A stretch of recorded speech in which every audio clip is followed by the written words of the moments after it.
1. The Earth. 1. The starting point. One night, when I had tasted bitterness, I went out onto the hill. Dark heather checked my feet. Below marched the suburban street lamps. Windows, their curtains drawn, were shut eyes, inwardly watching the lives of dreams. Beyond the sea's level darkness, a lighthouse pulsed. Overhead, obscurity. I distinguished our own house, our islet in the tumultuous and bitter currents of the world. There, for a decade and a half, we two, so different in quality, had grown in and into one another for mutual support and nourishment, in intricate symbiosis. There, daily, we planned our several undertakings, and recounted the day's oddities and vexations. Their letters piled up to be answered, socks to be darned. There the children were born, those sudden new lives. There, under that roof, our own two lives, recalcitrant sometimes to one another, were all the while thankfully one larger, more conscious life than either alone. All this surely was good. Yet there was bitterness, and bitterness not only invaded us from the world, it welled up also within our own magic circle, for horror at our futility, at our own unreality, and not only at the world's delirium, had driven me out onto the hill. We were always hurrying from one little urgent task to another, but the upshot was insubstantial. Had we, perhaps, misconceived our whole existence? Were we, as it were, living from false premises? And in particular, this partnership of ours, this seemingly so well-based fulcrum for activity in the world, was it after all nothing but a little eddy of complacent and ingrown domesticity, ineffectively whirling on the surface of the great flux, having in itself no depth of being and no significance? Had we perhaps after all deceived ourselves? Behind those rapt windows did we, like so many others, indeed live only a dream? In a sick world even the hale are sick, and we too, spinning our little life mostly by rote, seldom with clear cognizance, seldom with firm intent, were products of a sick world. Yet this life of ours was not all sheer and barren fantasy. Was it not spun from the actual fibres of reality, which we gathered in, with all the comings and goings through our door, all our traffic with the suburb and the city, and with remoter cities, and with the ends of the earth? And were we not spinning together an authentic expression of our own nature? Did not our life issue daily as more or less firm threads of active living, and mesh itself into the growing web, the intricate, ever-proliferating pattern of mankind? I considered us with quiet interest and a kind of amused awe. How could I describe our relationship even to myself without either disparaging it or insulting it with the tawdry decoration of sentimentality? For this our delicate balance of dependence and independence, this coolly critical, shrewdly ridiculing, but loving mutual contact, was surely a microcosm of true community, was after all in its simple style an actual and living example of that high goal which the world seeks. But now irrationally I was seized with a strange worship, not, surely, of the star, that mere furnace which mere distance falsely sanctified, but of something other, which the dire contrast of the star and us signified to the heart. Yet, what could thus be signified? Intellect, peering beyond the star, discovered no star-maker, but only darkness, no love, no power even, but only nothing, and yet the heart praised. Considered even without reference to our belittling cosmical background, we were after all insignificant, perhaps ridiculous. We were such a commonplace occurrence, so trite, so respectable. We were just a married couple, making shift to live together without undue strain. Marriage in our time was suspect, and ours, with its trivial romantic origin, was doubly suspect. We'd first met when she was a child. Our eyes encountered. She looked at me for a moment with quiet attention. Even, I had romantically imagined, with obscure, deep-lying recognition. I, at any rate, recognized in that look, so I persuaded myself, in my fever of adolescence, my destiny. Yes, how predestinate had seemed our union. Yet now, in retrospect, how accidental. True, of course, that as a long-married couple, we fitted rather neatly, like two close trees, whose trunks have grown upwards together as a single shaft, mutually distorting, but mutually supporting. Coldly, I now assessed her as merely a useful, but often infuriating adjunct to my personal life. We were on the whole sensible companions. We left one another a certain freedom, and so we were able to endure our proximity. Such was our relationship. Stated thus, it did not seem very significant for the understanding of the universe, yet in my heart I knew that it was so. Even the cold stars, even the whole cosmos with all its inane immensities, could not convince me that this our prized atom of community, imperfect as it was, short-lived as it must be, was not significant. But could this indescribable union of ours really have any significance at all beyond itself? Did it, for instance, prove that the essential nature of all human beings was to love, rather than to hate and fear? Was it evidence that all men and women the world over, though circumstance might prevent them, were at heart capable of supporting a worldwide love-knit community? And further, did it, being itself a product of the cosmos, prove that love was in some way basic to the cosmos itself? And did it afford, through its own felt intrinsic excellence, some guarantee that we too, its frail supporters, must in some sense have eternal life? Did it, in fact, prove that love was God, and God awaiting us in his heaven? No! Our homely, friendly, exasperating, laughter-making, undecorated, though most prized community of spirit proved none of these things. It was no certain guarantee of anything but its own imperfect rightness. It was nothing but a very minute, very bright epitome of one out of the many potentialities of existence. I remembered the swarms of the unseeing stars. I remembered the tumult of hate and fear and bitterness which is man's world.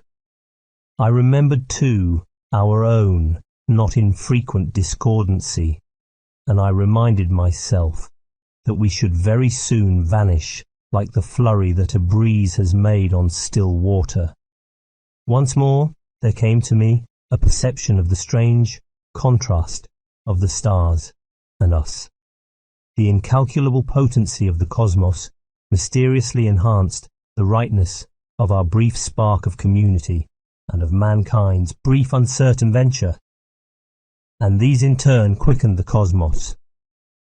On every side the shadowy hills or the guessed featureless sea extended beyond sight, but the hawk flight of imagination followed them as they curved downward below the horizon. I perceived that I was on a little round grain of rock and metal, filmed with water and with air, whirling in sunlight and darkness, and on the skin of that little grain all the swarms of men, generation by generation, had lived in labour and blindness, with intermittent joy and intermittent lucidity of spirit, and all their history, with its folk wanderings, its empires, its philosophies, its proud sciences, its social revolutions, its increasing hunger for community, was but a flicker in one day of the lives of stars.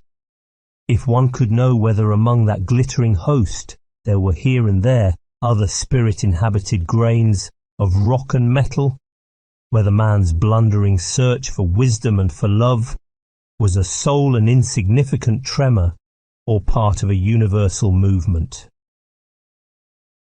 2. Earth among the stars. Overhead obscurity was gone. From horizon to horizon, the sky was an unbroken spread of stars. 2 planets stared, unwinking. The more obtrusive of the constellations asserted their individuality. Orion's 4 square shoulders and feet, his belt and sword, the plough, the zigzag of Cassiopeia, the intimate Pleiades, all were duly patterned on the dark. The Milky Way, a vague hoop of light, spanned the sky. Imagination completed what mere sight could not achieve. Looking down, I seemed to see through a transparent planet, through heather and solid rock, through the buried graveyards of vanished species, down through the molten flow of basalt, and on into the earth's core of iron, then on again, still seemingly downwards, through the southern strata to the southern ocean and lands, past the roots of gum trees and the feet of the inverted antipodons, through their blue, sun-pierced awning of day, and out into the eternal night, where sun and stars are together. For there, dizzyingly far below me, like fishes in the depth of a lake, lay the nether constellations. The 2 domes of the sky were fused into one hollow sphere, star-peopled, black, even beside the blinding sun. The young moon was a curve of incandescent wire. The completed hoop of the Milky Way encircled the universe.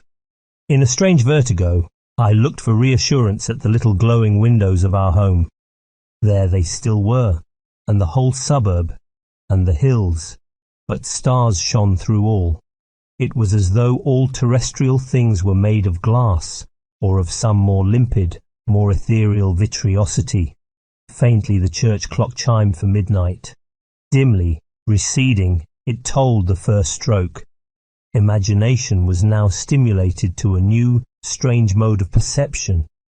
Looking from star to star, I saw the heaven no longer as a jewelled ceiling and floor, but as depth beyond flashing depth of suns.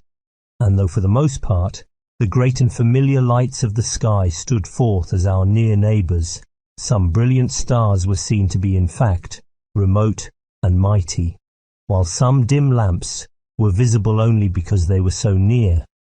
On every side, the middle distance was crowded with swarms and streams of stars, but even these now seemed near, for the Milky Way had receded into an incomparably greater distance, and through gaps in its nearer parts appeared vista, beyond vista, of luminous mists and deep perspectives of stellar populations.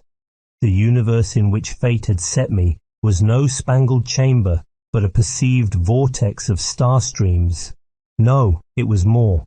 Peering between the stars into the outer darkness, I saw also, as mere flecks and points of light, other such vortices, such galaxies, sparsely scattered in the void, depth beyond depth, so far afield that even the eye of imagination could find no limits to the cosmical, the all-embracing galaxy of galaxies.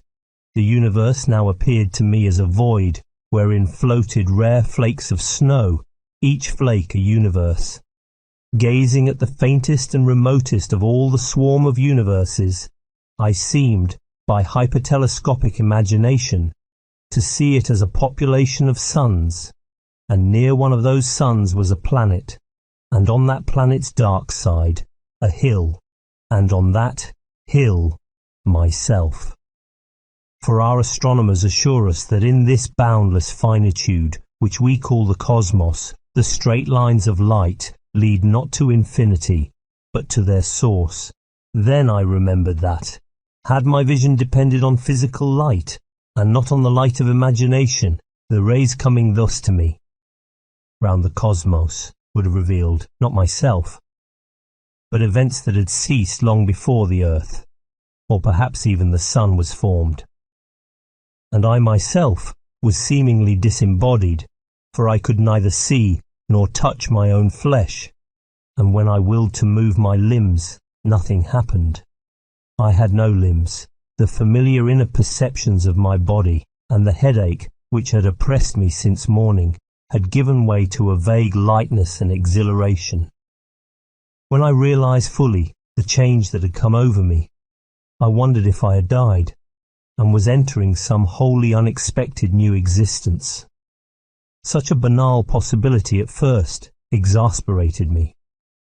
Then with sudden dismay, I understood that if indeed I had died, I should not return to my prized concrete atom of community.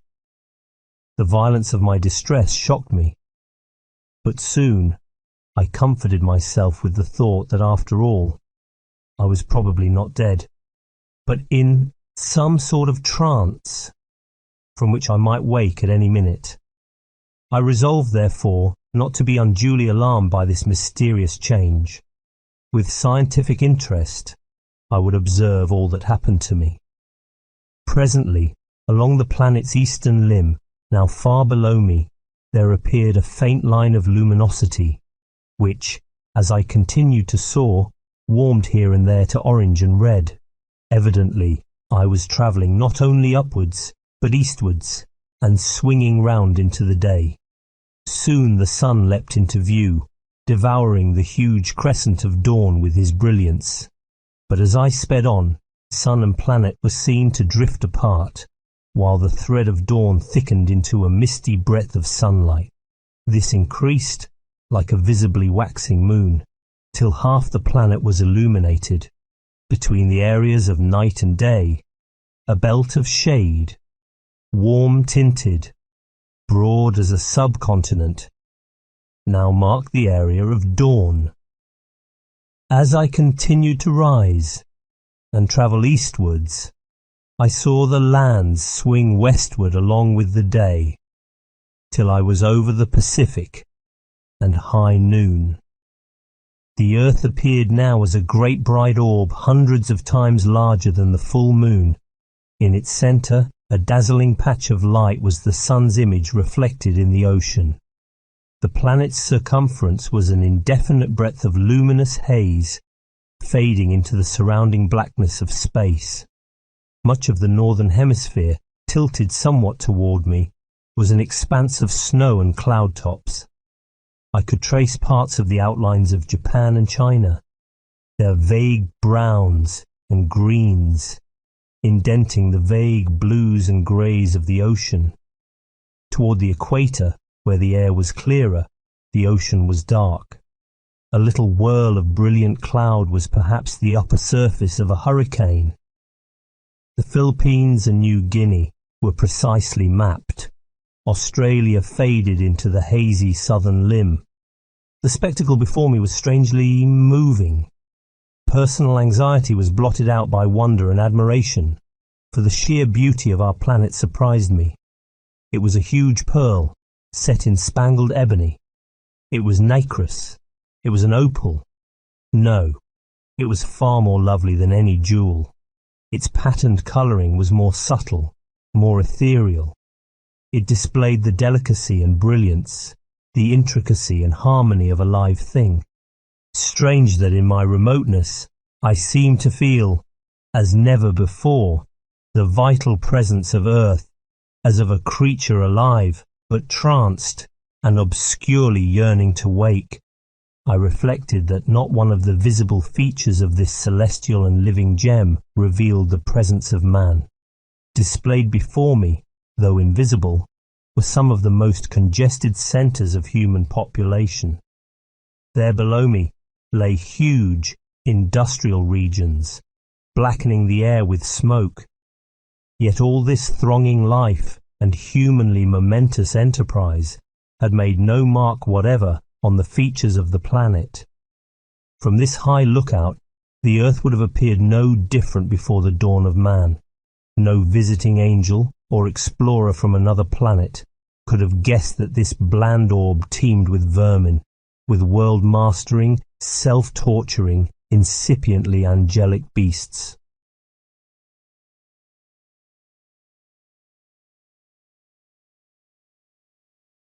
2. Interstellar travel. While I was thus contemplating my native planet, I continued to soar through space. The Earth was visibly shrinking into the distance, and as I raced eastwards it seemed to be rotating beneath me. All its features swung westwards till presently sunset, and the mid-Atlantic appeared upon its eastern limb. And then the night. Within a few minutes, as it seemed to me, the planet had become an immense half-moon. Soon it was a misty, dwindling crescent beside the sharp and minute crescent of its satellite. With amazement, I realized that I must be travelling at a quite impossible rate. So rapid was my progress that I seemed to be passing through a constant hail of meteors. They were invisible till they were almost abreast of me, for they shone only by reflected sunlight, appearing for an instant only as streaks of light, like lamps seen from an express train. Many of them I met in head-on collision, but they made no impression on me. One huge, irregular bulk of rock the size of a house thoroughly terrified me. The illuminated mass swelled before my gaze, displayed for a fraction of a second a rough and lumpy surface, and then engulfed me. Or rather, I infer that it must have engulfed me, but so swift was my passage that I had no sooner seen it in the middle distance than I found myself already leaving it behind. Very soon the Earth was a mere star. I say soon, but my sense of the passage of time was now very confused. Minutes and hours, and perhaps even days, even weeks, were now indistinguishable. While I was still trying to collect myself, I found that I was already beyond the orbit of Mars and rushing across the thoroughfare of the asteroids. Some of these tiny planets were now so near that they appeared as great stars streaming across the constellations. One or two revealed gibbous, then crescent forms before they faded behind me. Already Jupiter, far ahead of me, grew increasingly bright and shifted its position among the fixed stars. The great globe now appeared as a disk, which soon was larger than the shrinking sun. Its 4 major satellites were little pearls floating beside it.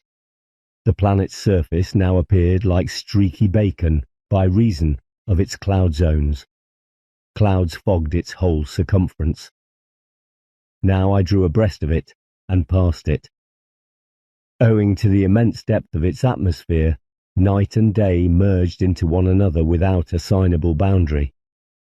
I noted here and there on its eastern and unilluminated hemisphere vague areas of ruddy light, which were perhaps the glow cast upwards through dense cloud by volcanic upheavals. In a few minutes, or perhaps years, Jupiter had become once more a star, and then was lost in the splendour of the diminished but still blazing sun. No other of the outer planets lay near my course, but I soon realized that I must be far beyond the limits of even Pluto's orbit. The sun was now merely the brightest of the stars, fading behind me. At last I had time for distress. Nothing now was visible but the starry sky. The Plough, Cassiopeia, Orion, the Pleiades mocked me with their familiarity and their remoteness. The sun was now but one among the other bright stars. Nothing changed. Was I doomed to hang thus forever out in space, a bodiless viewpoint? Had I died? Was this my punishment for a singularly ineffectual life?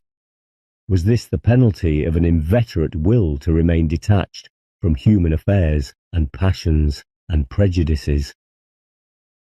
In imagination I struggled back to my suburban hilltop. I saw our home. The door opened. A figure came out into the garden, lit by the hall light.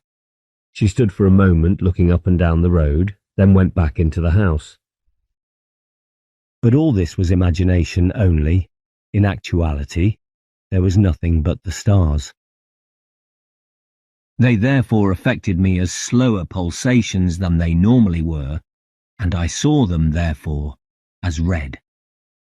Those that met me on my headlong flight were congested, and shortened and were seen as blue. Very soon the heavens presented an extraordinary appearance, for all the stars directly behind me were now deep red, while those directly ahead were violet. Rubies lay behind me, amethysts ahead of me. Surrounding the ruby constellations there spread an area of topaz stars, and round the amethyst constellations an area of sapphires. Beside my course, on every side, the colours faded into the normal white of the sky's familiar diamonds. Since I was travelling almost in the plane of the galaxy, the hoop of the Milky Way, white on either hand, was violet ahead of me, red behind. Presently the stars immediately before and behind grew dim, then vanished, leaving two starless holes in the heaven, each hole surrounded by a zone of coloured stars. Evidently I was still gathering speed. Light from the forward and the hinder stars now reached me in forms beyond the range of my human vision.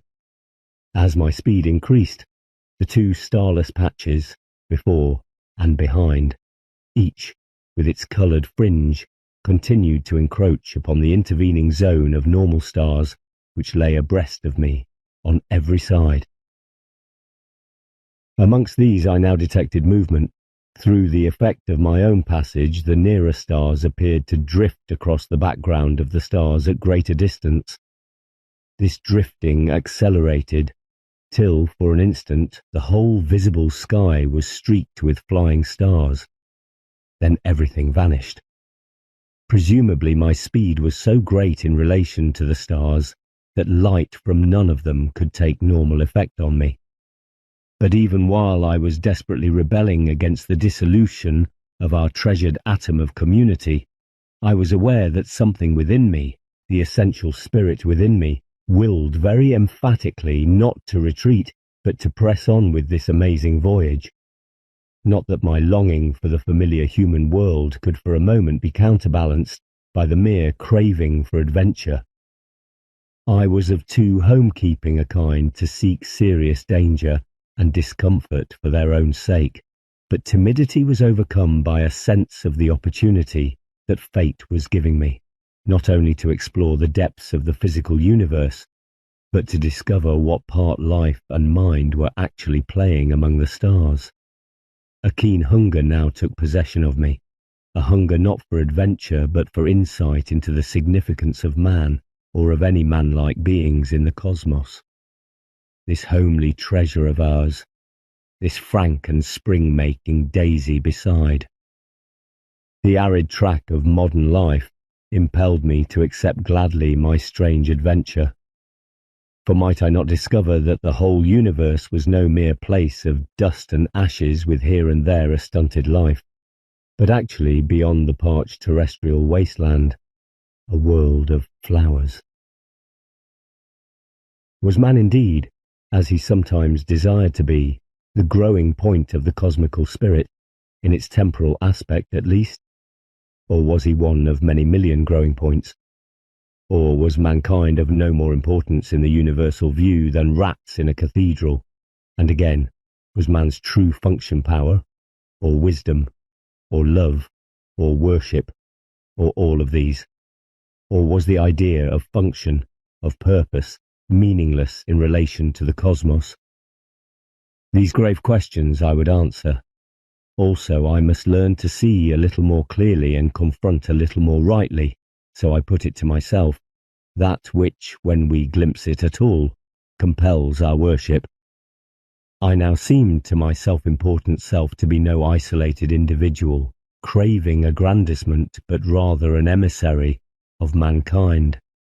No, an organ of exploration, a feeler projected by the living human world to make contact with its fellows in space. At all cost I must go forward, even if my trivial earthly life must come to an untimely end, and my wife and children be left without me. I must go forward, and somehow, some day, even if after centuries of interstellar travel, I must return. When I look back on that phase of exaltation, Now that I have indeed returned to Earth after the most bewildering adventures, I am dismayed at the contrast between the spiritual treasure which I aspired to hand over to my fellow men and the paucity of my actual tribute.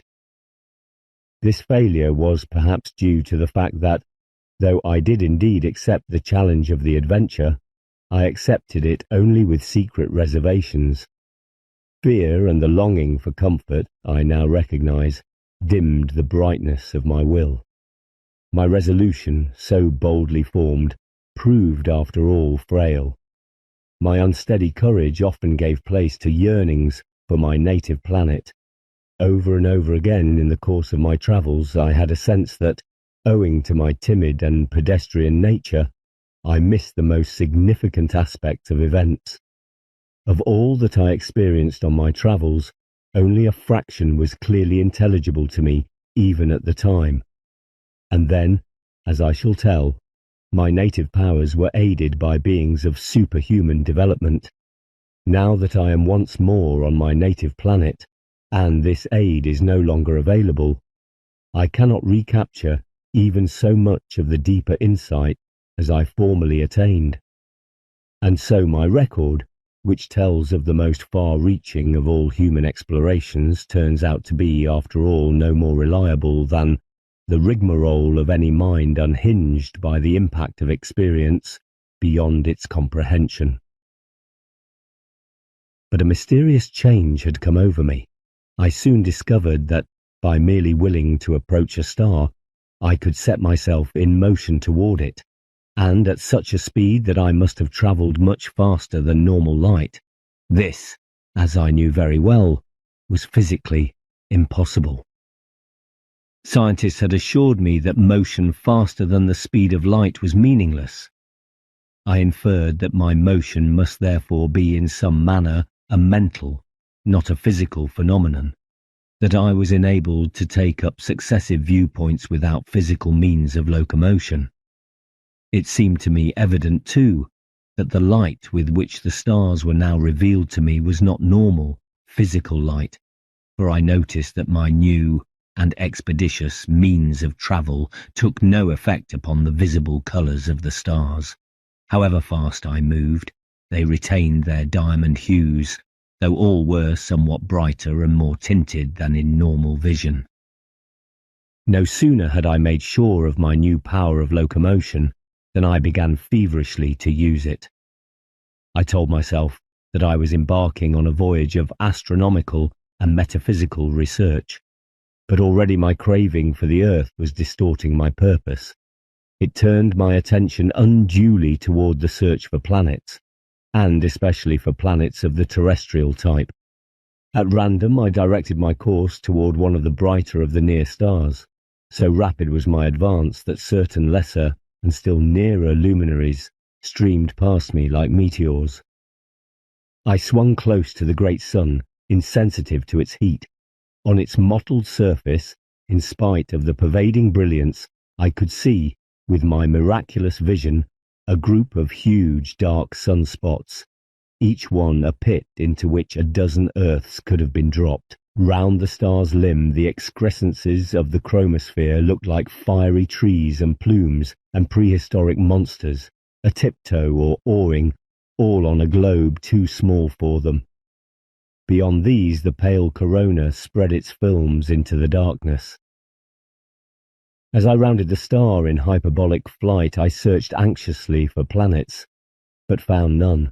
I searched again, meticulously, tacking and veering near and far. In the wider orbits, a small object like the Earth might easily be overlooked. I found nothing but meteors and a few insubstantial comets. This was the more disappointing because the star seemed to be of much the same type as the familiar Sun. Secretly, I had hoped to discover not merely planets, but actually the Earth. Once more I struck out into the ocean of space, heading for another near star. Once more I was disappointed. I approached yet another lonely furnace. This too was unattended by the minute grains that harbour life.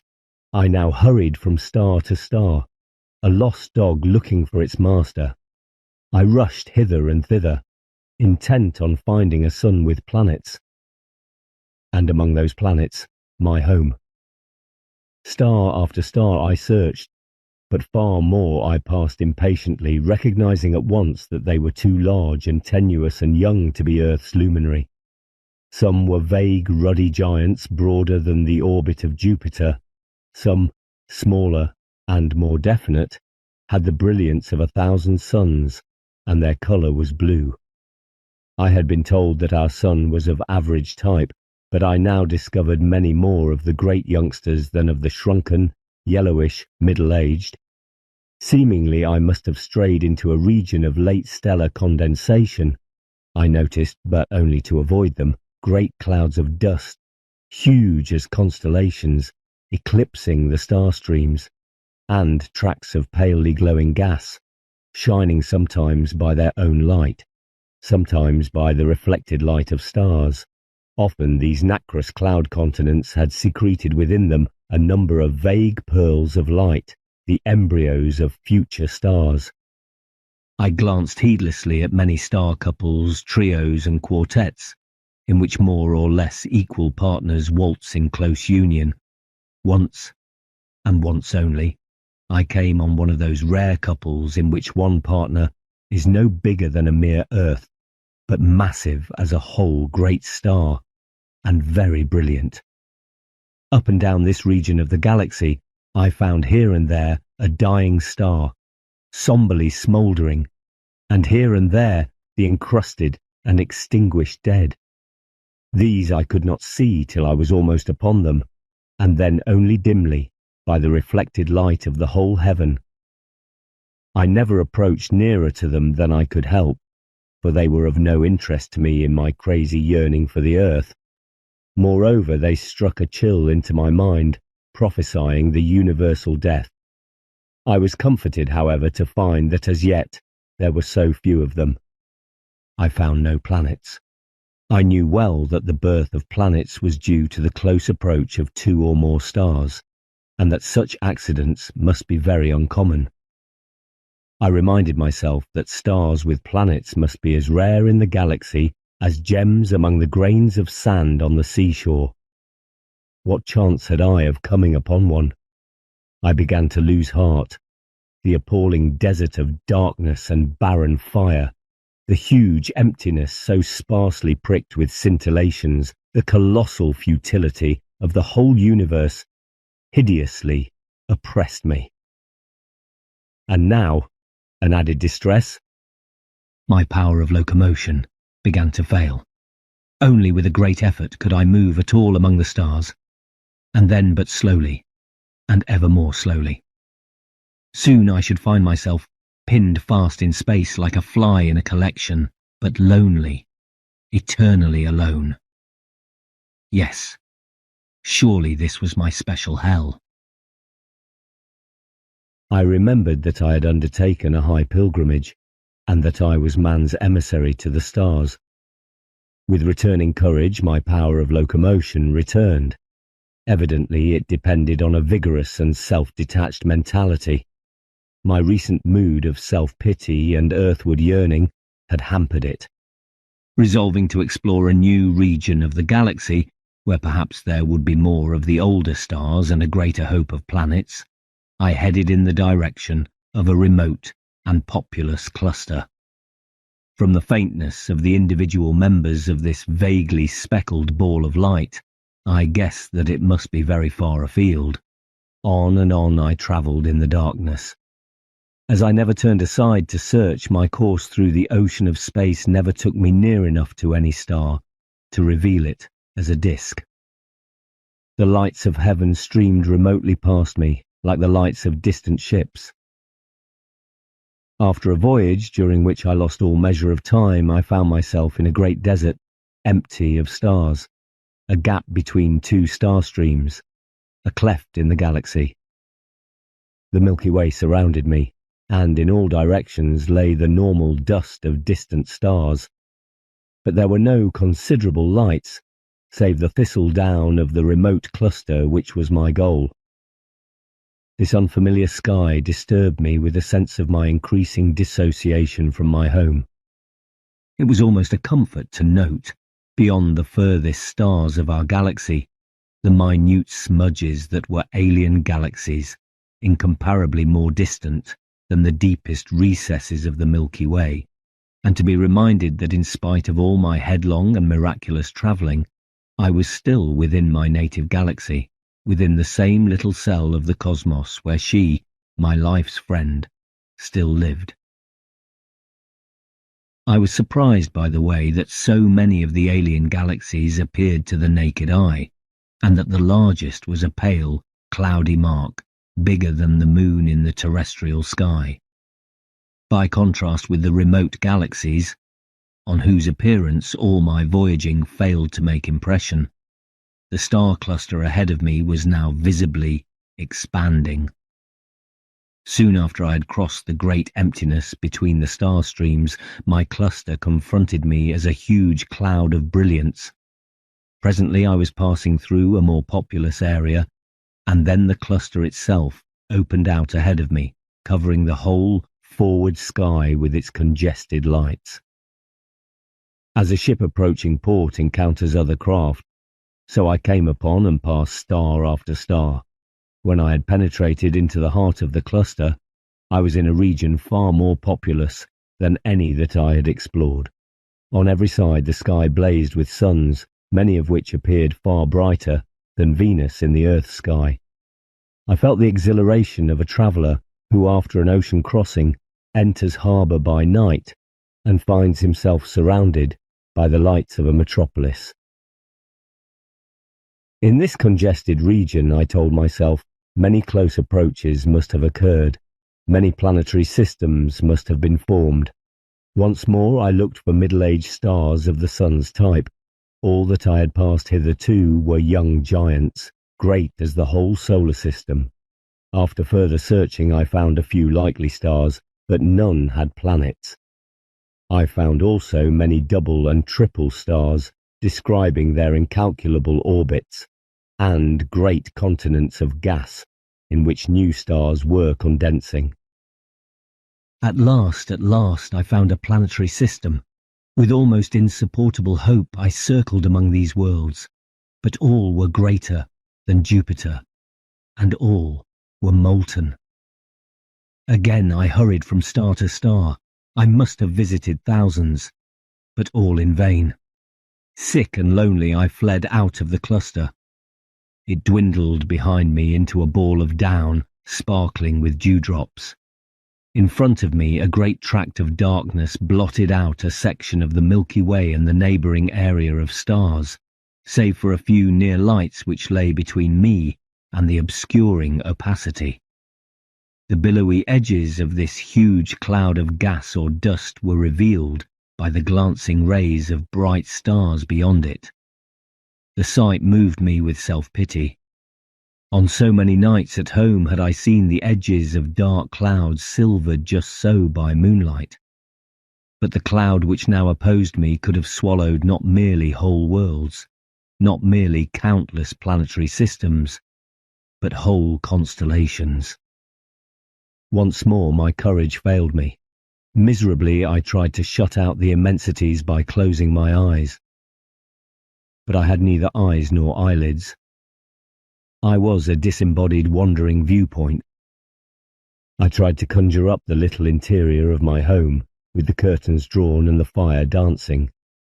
I tried to persuade myself that all this horror of darkness and distance and barren incandescence was a dream, that I was dozing by the fire, that at any moment I might wake, that she would reach over from her sewing and touch me and smile. But the stars still held me prisoner. Again, though with failing strength, I set about my search, and after I had wandered from star to star for a period that might have been days or years or eons, luck or some guardian spirit directed me to a certain sun-like star, and looking outwards from this centre, I caught sight of a little point of light, moving, with my movement, against the patterned sky. As I leapt toward it, I saw another and another. Here was indeed a planetary system much like my own. So obsessed was I with human standards that I sought out at once the most Earth-like of these worlds, and amazingly Earth-like it appeared, as its disk swelled before me, or below me. Its atmosphere was evidently less dense than ours, for the outlines of unfamiliar continents and oceans were very plainly visible. As on the Earth, the dark sea brilliantly reflected the sun's image. White cloud tracks lay here and there over the seas and the lands, which, as on my own planet, were mottled green and brown. But even from this height, I saw that the greens were more vivid and far more blue than terrestrial vegetation. I noted also that on this planet there was less ocean than land, and that the centres of the great continents were chiefly occupied by dazzling creamy white deserts. 3. The Other Earth. 1. On the other Earth. As I slowly descended toward the surface of the little planet, I found myself searching for a land which promised to be like England. But no sooner did I realize what I was doing than I reminded myself that conditions here would be entirely different from terrestrial conditions, and that it was very unlikely that I should find intelligent beings at all. If such beings existed, they would probably be quite incomprehensible to me. Perhaps they would be huge spiders or creeping jellies. How could I hope ever to make contact with such monsters? After circling about at random for some time over the filmy clouds and the forests, over the dappled plains and prairies and the dazzling stretches of desert, I selected a maritime country in the temperate zone, a brilliantly green peninsula. When I had descended almost to the ground, I was amazed at the verdure of the countryside. Here unmistakably was vegetation, similar to ours in essential character, but quite unfamiliar in detail. The fat or even bulbous leaves reminded me of our desert flora, but here the stems were lean and wiry. Perhaps the most striking character of this vegetation was its colour, which was a vivid blue-green, like the colour of vineyards that had been treated with copper salts. I was to discover later that the plants of this world had indeed learnt to protect themselves by means of copper sulphate from the microbes and the insect-like pests which formerly devastated this rather dry planet. I skimmed over a brilliant prairie scattered with Prussian blue bushes. The sky also attained a depth of blue quite unknown on Earth, save at great altitudes. There were a few low yet cirrus clouds, whose feathery character I took to be due to the tenuousness of the atmosphere. This was borne out by the fact that, though my descent had taken place in the forenoon of a summer's day, several stars managed to pierce the almost nocturnal sky. All exposed surfaces were very intensely illuminated. The shadows of the nearer bushes were nearly black. Some distant objects, rather like buildings, but probably mere rocks, appeared to be blocked out in ebony and snow. Altogether the landscape was one of unearthly and fantastical beauty. I glided with wingless flight over the surface of the planet, through glades, across tracts of fractured rock, along the banks of streams. Presently I came to a wide region covered by neat, parallel rows of fern-like plants, bearing masses of nuts on the lower surfaces of their leaves. It was almost impossible to believe that this vegetable regimentation had not been intelligently planned. Or could it after all be merely a natural phenomenon not known on my own planet? Such was my surprise that my power of locomotion, always subject to emotional interference, now began to fail me. I reeled in the air like a drunk man. Pulling myself together, I staggered on over the ranked crops, toward a rather large object, which lay some distance from me beside a strip of bare ground. Presently, to my amazement, my stupefaction, this object revealed itself as a plough. It was rather a queer instrument, but there was no mistaking the shape of the blade, which was rusty and obviously made of iron. There were 2 iron handles and chains for attachment to a beast of draught, It was difficult to believe that I was many light years distant from England. Looking round, I saw an unmistakable cart track and a bit of dirty, ragged cloth hanging on a bush. Yet overhead was the unearthly sky, full noon with stars. I followed the lane through a little wood of queer bushes, whose large, fat, drooping leaves had cherry-like fruits along their edges. Suddenly, round a bend in the lane, I came upon a man. Or so at first he seemed to my astounded and star-weary sight. I should not have been so surprised by the strangely human character of this creature had I, at this early stage, understood the forces that controlled my adventure. Influences which I shall later describe doomed me to discover first such worlds as were most akin to my own. Meanwhile, the reader may well conceive my amazement at this strange encounter. I had always supposed that man was a unique being. An inconceivably complex conjunction of circumstances had produced him, and it was not to be supposed that such conditions would be repeated anywhere in the universe. Yet here, on the very first globe to be explored, was an obvious peasant. Approaching him, I saw that he was not quite so like terrestrial man as he seemed at a distance, but he was a man for all that. Had God, then, peopled the whole universe with our kind? Did he perhaps in very truth make us in his image? It was incredible.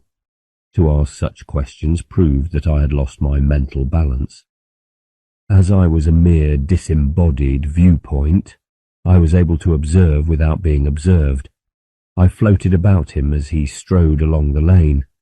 He was an erect biped, and, in general, plan definitely human. I had no means of judging his height, but he must have been approximately of normal terrestrial stature, or at least not smaller than a pygmy and not taller than a giant. He was of slender build. His legs were almost like a bird's, and enclosed in rough, narrow trousers. Above the waist he was naked, displaying a disproportionately large thorax, shaggy with greenish hair. He had 2 short but powerful arms and huge shoulder muscles. His skin was dark and ruddy and dusted plentifully with bright green down. All his contours were uncouth, for the details of muscles, sinews, and joints were very plainly different from our own. His neck was curiously long and supple. His head I can best describe by saying that most of the brain pan, covered with a green thatch, seemed to have slipped backwards and downwards over the nape. His 2 very human eyes peered from under the eaves of hair. An oddly projecting, almost spout-like mouth made him look as though he were whistling. Between the eyes and rather above them was a pair of great equine nostrils, which were constantly in motion. The bridge of the nose was represented by an elevation in the thatch, reaching from the nostrils backwards over the top of the head. There were no visible ears. I discovered later that the auditory organs opened into the nostrils. Clearly, although evolution on this Earth-like planet must have taken a course on the whole surprisingly like that which had produced my own kind, there must also have been many divergences. The stranger wore not only boots but gloves, seemingly of tough leather. His boots were extremely short. I was to discover later that the feet of this race, the other men, as I called them, were rather like the feet of an ostrich or a camel. The instep consisted of 3 great toes grown together. In place of the heel there was an additional, broad, stumpy toe. The hands were without palms. Each was a bunch of 3 gristly fingers and a thumb, and following much of his thought and his emotional life. Not till very much later, when I had passively inhabited many individuals of the race, did I discover how to make my presence known, and even to converse inwardly with my host, as this kind of internal telepathic intercourse, which was to serve me in all my wanderings, was at first difficult, ineffective, and painful. But in time I came to be able to live through the experiences of my host with vividness and accuracy, while yet preserving my own individuality, my own critical intelligence, my own desires and fears. Only when the other had come to realize my presence within him could he, by a special act of volition, keep particular thoughts secret from me. It can well be understood that at first I found these alien minds quite unintelligible. Their very sensations differed from my familiar sensations in important respects. Their thoughts and all their emotions and sentiments were strange to me. The traditional groundwork of these minds, their most familiar concepts, were derived from a strange history, and expressed in languages which to the terrestrial mind were subtly misleading. I spent on the other earth many other years, wandering from mind to mind and country to country, but I did not gain any clear understanding of the psychology of the other men and the significance of their history till I had encountered one of their philosophers, an aging but still vigorous man whose eccentric and unpalatable views had prevented him from attaining eminence. Most of my hosts, when they became aware of my presence within them, regarded me either as an evil spirit or as a divine messenger. The more sophisticated, however, assumed that I was a mere disease, a symptom of insanity in themselves. They therefore promptly applied to the local mental sanitation officer. After I had spent, according to the local calendar, a year or so of bitter loneliness among minds who refused to treat me as a human being, I had the good fortune to come under the philosopher's notice. One of my hosts, who complained of suffering from voices and visions of another world, appealed to the old man for help. Valtu, for such approximately, was the philosopher's name.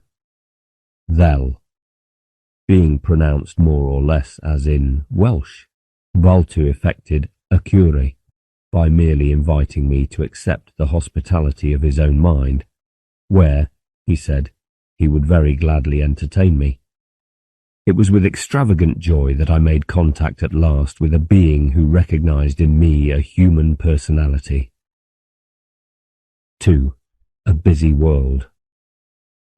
So many important characteristics of this world society need to be described that I cannot spend much time on the more obvious features of the planet and its race. Civilization had reached a stage of growth much like that which was familiar to me. I was constantly surprised by the blend of similarity and difference. Travelling over the planet, I found that cultivation had spread over most of the suitable areas, and that industrialism was already far advanced in many countries. On the prairies, huge flocks of mammal-like creatures grazed and scampered. Larger mammals, or quasi-mammals, were farmed on all the best pasture land for food and leather. I say quasi-mammal because, though these creatures were viviparous, they did not suckle. The chewed cud, chemically treated in the maternal belly, was spat into the offspring's mouth as a jet of pre-digested fluid. It was thus also that human mothers fed their young.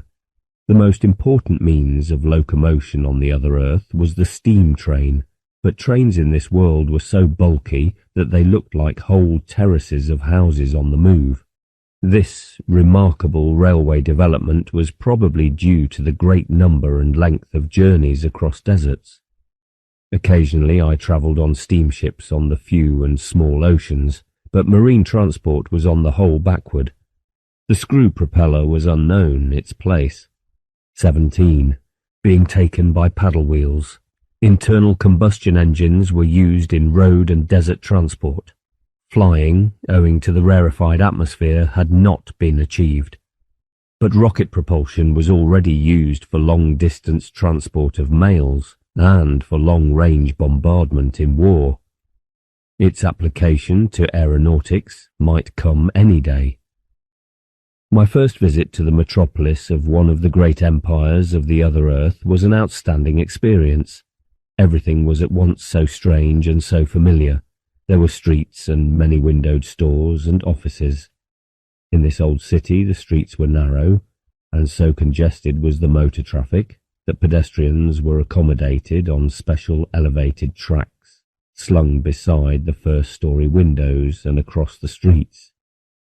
The crowds that streamed along these footpaths were as variegated as our own. The men wore cloth tunics and trousers surprisingly like the trousers of Europe, save that the crease affected by the respectable was at the side of the leg.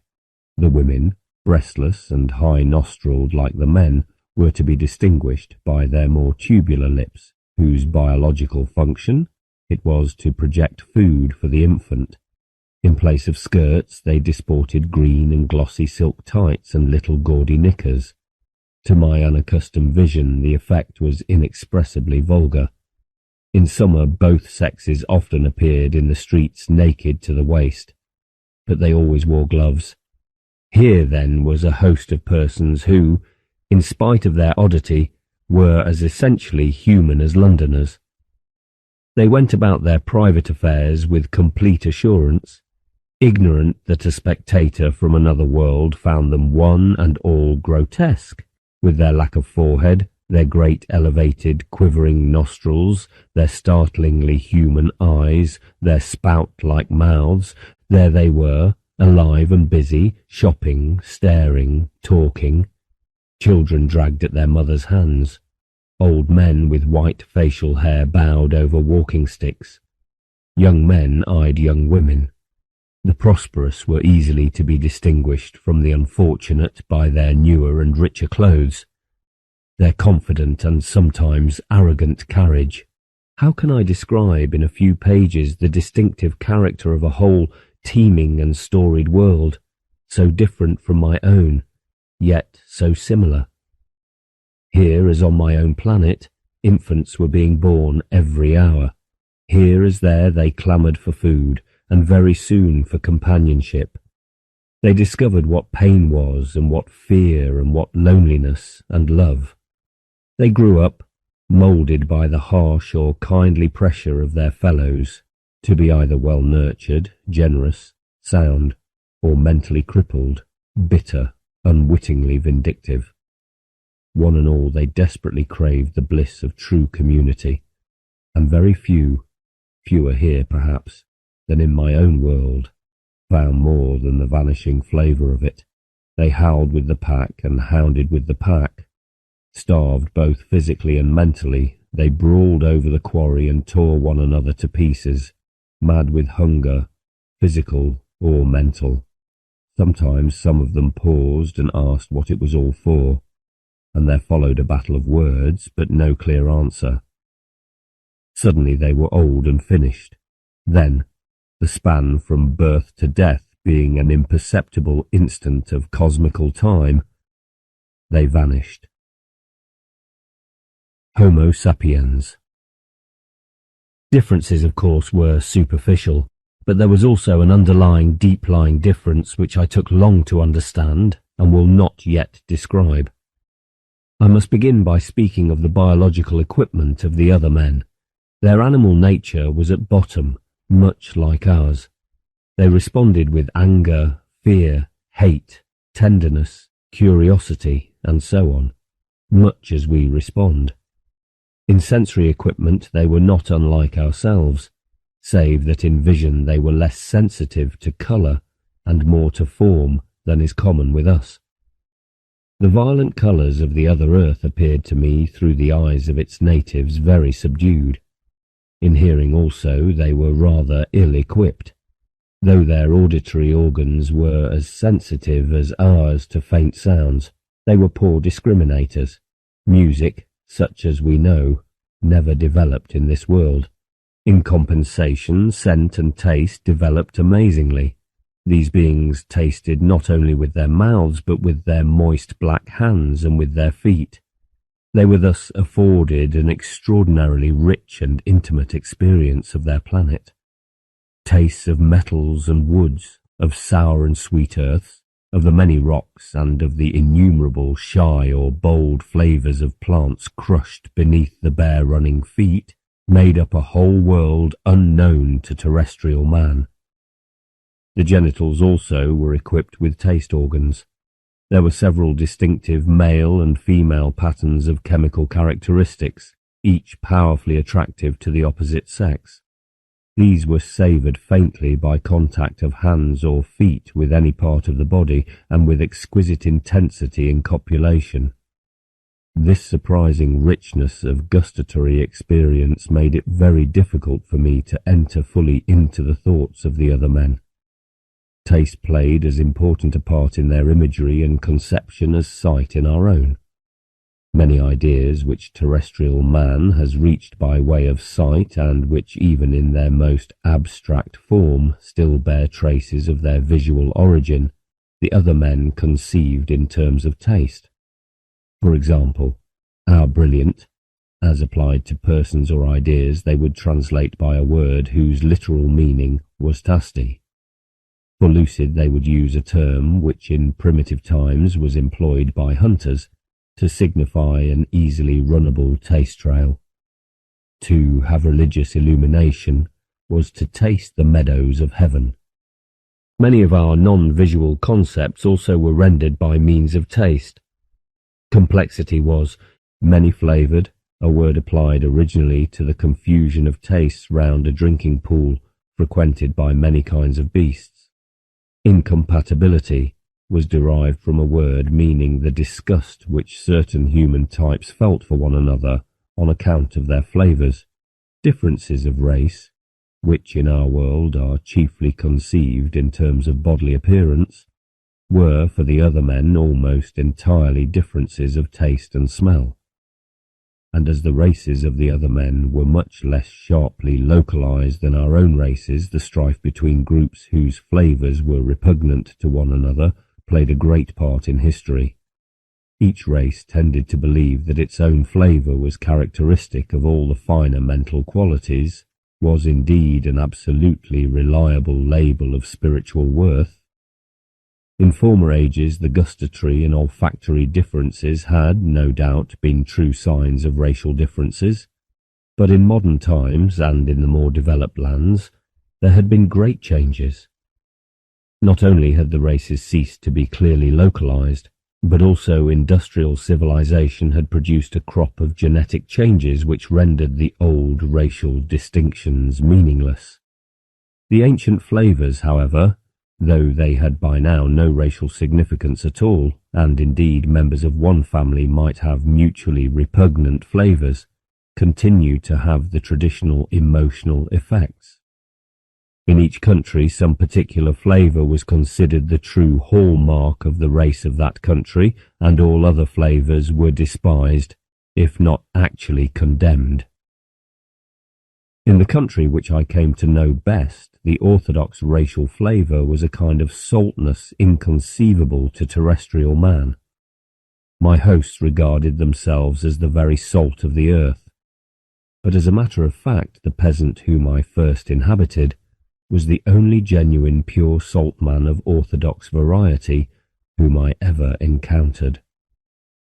The great majority of that country's citizens attained their correct taste and smell by artificial means.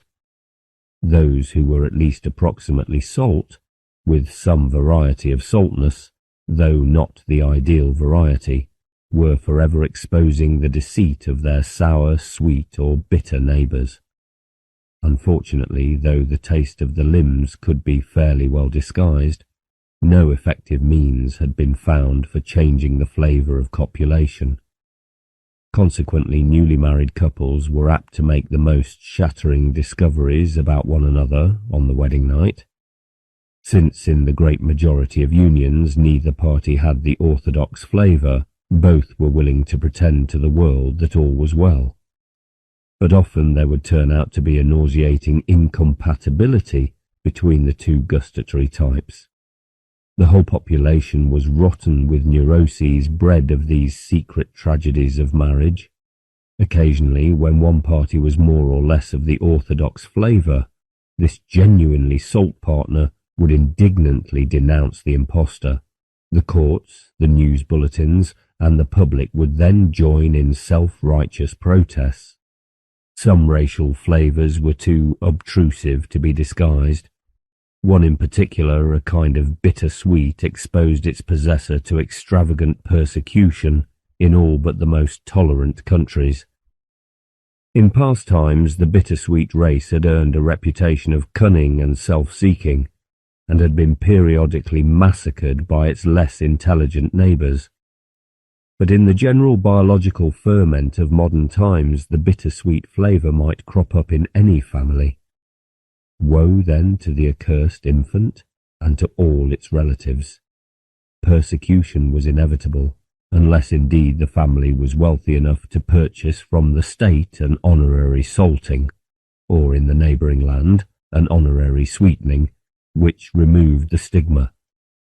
In the more enlightened countries, the whole racial superstition was becoming suspect. There was a movement among the intelligentsia for conditioning infants to tolerate every kind of human flavour, and for discarding the deodorants and degustants, and even the boots and gloves, which civilized convention imposed. Unfortunately, this movement of toleration was hampered by one of the consequences of industrialism. In the congested and unhealthy industrial centres, a new gustatory and olfactory type had appeared, apparently as a biological mutation. In a couple of generations, this sour, astringent and undisguisable flavour dominated in all the most disreputable working-class quarters. To the fastidious palates of the well-to-do, it was overwhelmingly nauseating and terrifying. In fact, it became for them an unconscious symbol, tapping all the secret guilt and fear and hate which the oppressors felt for the oppressed. Asterisk. Asterisk. Asterisk. Asterisk. Asterisk. Unemployment, disorder, and stern repression increased as the economic system disintegrated. A familiar story. 20.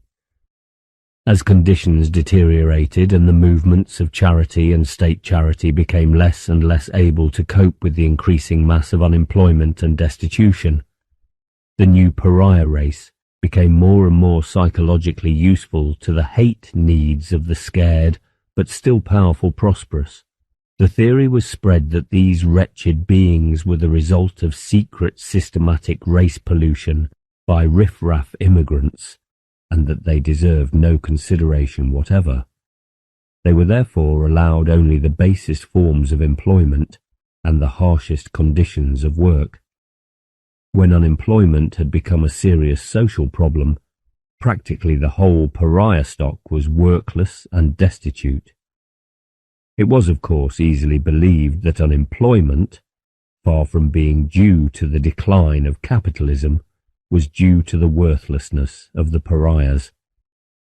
At the time of my visit, the working class had become tainted through and through by the pariah stock, and there was a vigorous movement afoot amongst the wealthy and the official classes to institute slavery for pariahs and half-pariahs, so that these might be openly treated as the cattle which in fact they were. In view of the danger of continued race pollution, some politicians urged wholesale slaughter of the pariahs, or at the least, universal sterilization. Others pointed out that as a supply of cheap labour was necessary to society, it would be wiser merely to keep their numbers down by working them to an early death in occupations which those of pure race would never accept. This, at any rate, should be done in times of prosperity. But in times of decline, the excess population could be allowed to starve, or might be used up in the physiological laboratories. The persons who first dared to suggest this policy were scourged by the whips of generous popular indignation. But their policy was in fact adopted, not explicitly, but by tacit consent, and in the absence of any more constructive plan. The first time that I was taken through the poorest quarter of the city, I was surprised to see that, though there were large areas of slum property, far more squalid than anything in England, there were also many great clean blocks of tenements worthy of Vienna. These were surrounded by gardens, which were crowded with wretched tents and shanties. The grass was worn away, the bushes damaged, the flowers trampled. Everywhere men, women and children, all filthy and ragged, were idling. I learned that these noble buildings had been erected before the world economic crisis, familiar phrase, by a millionaire who had made his money in trading an opium-like drug. He presented the buildings to the city council and was gathered to heaven by way of the peerage. The more deserving and less unsavoury poor were duly housed, but care was taken to fix the rent high enough to exclude the pariah race. Then came the crisis. One by one the tenants failed to pay their rent and were ejected. Within a year the buildings were almost empty. There followed a very curious sequence of events, and one which, as I was to discover, was characteristic of this strange world. Respectable public opinion, though vindictive towards the unemployed, was passionately tender towards the sick. In falling ill, a man acquired a special sanctity, and exercised a claim over all healthy persons. Thus, no sooner did any of the wretched campers succumb to a serious disease than he was carried off to be cared for by all the resources of medical science. The desperate paupers soon discovered how things stood, and did all in their power to fall sick. So successful were they that the hospitals were soon filled. The empty tenements were therefore hastily fitted out to receive the increasing flood of patients. Asterisk, asterisk, asterisk, asterisk, asterisk. Observing these and other farcical events, I was reminded of my own race. But though the other men were in many ways so like us, I suspected increasingly that some factor still hidden from me doomed them to a frustration which my own nobler species need never fear. Psychological mechanisms, which in our case are tempered with common sense or moral sense, stood out in this world in flagrant excess. Yet it was not true that other man was less intelligent or less moral than man of my own species. In abstract thought and practical invention he was at least our equal. Many of his most recent advances in physics and astronomy had passed beyond our present attainment. I noticed, however, that psychology was even more chaotic than with us, and that social thought was strangely perverted. In radio and television, for instance, the other men were technically far ahead of us, but the use to which they put their astounding inventions was disastrous. In civilized countries, everyone but the pariahs carried a pocket receiving set.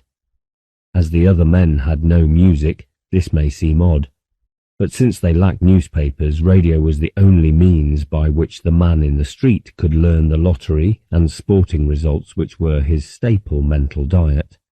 The place of music, moreover, was taken by taste and smell themes, which were translated into patterns of ethereal undulation, transmitted by all the great national stations, and restored to their original form in the pocket receivers and taste batteries of the population. These instruments afforded intricate stimuli to the taste organs and scent organs of the hand.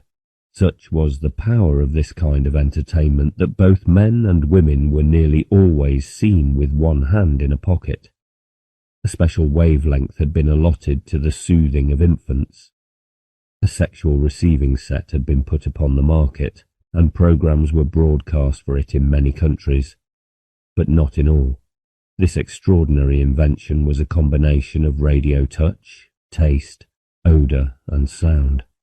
It worked not through the sense organs, but by direct stimulation of the appropriate brain centres. The recipient wore a specially constructed skull cap, which transmitted to him from a remote studio the embraces of some delectable and responsive woman, as they were then actually being experienced by a male love broadcaster, or as electromagnetically recorded on a steel tape on some earlier occasion. Controversies had arisen about the morality of sexual broadcasting. Some countries permitted programs for males but not for females, wishing to preserve the innocence of the purer sex. Elsewhere, the clerics had succeeded in crushing the whole project, on the score that radio sex, even for men alone, would be a diabolical substitute for a certain much desired and jealously guarded religious experience called the Immaculate Union, of which I shall tell in the sequel. Well did the priests know that their power depended largely on their ability to induce this luscious ecstasy in their flock by means of ritual and other psychological techniques. Militarists also were strongly opposed to the new invention, for in the cheap and efficient production of illusory sexual embraces, they saw a danger even more serious than contraception. The supply of cannon fodder would decline, since in all the more respectable countries broadcasting had been put under the control of retired soldiers or good churchmen. The new device was at first adopted only in the more commercial and the more disreputable states. From their broadcasting stations, the embraces of popular radio love stars and even of impecunious aristocrats were broadcast along with advertisements of patent medicines, taste-proof gloves, lottery results, savers, and degustatunts. The principle of radio brain stimulation was soon developed much further. Programs of all the most luscious or piquant experiences were broadcast in all countries and could be picked up by simple receivers that were within the means of all save the pariahs. Thus even the labourer and the factory hand could have the pleasures of a banquet without expense and subsequent repletion, the delights of proficient dancing without the trouble of learning the art, the thrills of motor racing without danger. In an ice-bound northern home he could bask on tropical beaches, and in the tropics indulge in winter sports. Governments soon discovered that the new invention gave them a cheap and effective kind of power over their subjects. Slum conditions could be tolerated if there was an unfailing supply of illusory luxury. Reforms distasteful to the authorities could be shelved if they could be represented as inimical to the national radio system.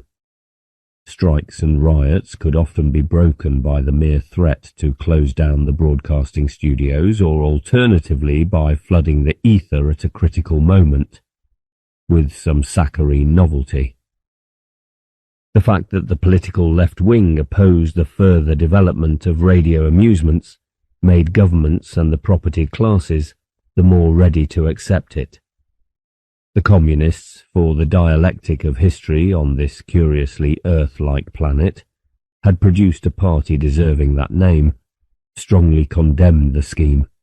In their view, it was pure capitalist dope, calculated to prevent the otherwise inevitable dictatorship of the proletariat. The increasing opposition of the communists made it possible to buy off the opposition of their natural enemies, the priests and soldiers. It was arranged that religious services should in future occupy a larger proportion of broadcasting time, and that a tithe of all licensing fees should be allocated to the churches. The offer to broadcast the Immaculate Union, however, was rejected by the clerics. As an additional concession, it was agreed that all married members of the staffs of broadcasting authorities must, on pain of dismissal, prove that they had never spent a night away from their wives or husbands. It was also agreed to weed out all those BA employees who were suspected of sympathy with such disreputable ideals as pacifism and freedom of expression. The soldiers were further appeased by a state subsidy for maternity, a tax on bachelors, and regular broadcasting of military propaganda. Medical supervision would be displaced by an automatic endocrine compensation system.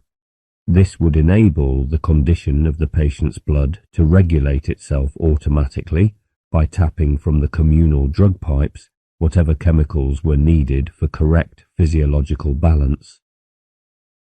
Even in the case of broadcasting itself, the human element would no longer be needed, for all possible pleasant experiences would have been already recorded from the most exquisite living examples. These would be continuously broadcast in a great number of alternative programs. A few technicians and organisers might still be needed to superintend the system, but properly distributed. Their work would entail for each member of the World Broadcasting Authority's staff no more than a few hours of interesting activity each week. Children, if future generations were required, would be produced ectogenetically. The World Director of Broadcasting would be requested to submit psychological and physiological specifications of the ideal listening breed. Infants produced in accordance with this pattern would then be educated by special radio programs to prepare them for adult radio life. They would never leave their cots, save to pass by stages to the full-sized beds of maturity. At the latter end of life, if medical science did not succeed in circumventing senility and death, the individual would at least be able to secure a painless end by pressing an appropriate button. Enthusiasm for this astounding project spread rapidly in all civilized countries, but certain forces of reaction were bitterly opposed to it. The old-fashioned religious people and the militant nationalists both affirmed that it was man's glory to be active. The religious held that only in self-discipline, mortification of the flesh, and constant prayer could the soul be fitted for eternal life. The nationalists of each country declared that their own people had been given a sacred trust to rule the baser kinds, and that in any case only the martial virtues could ensure the spirit's admittance to Valhalla. Many of the great economic masters, though they had originally favoured radio bliss in moderation as an opiate for the discontented workers, now turned against it.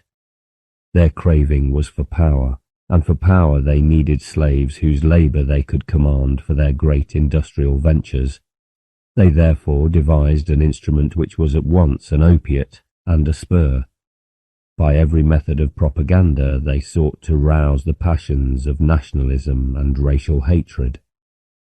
They created, in fact, the other fascism, complete with lies, with mystical cult of race and state, with scorn of reason, with praise of brutal mastery, with appeal at once to the vilest and to the generous motives of the deluded young.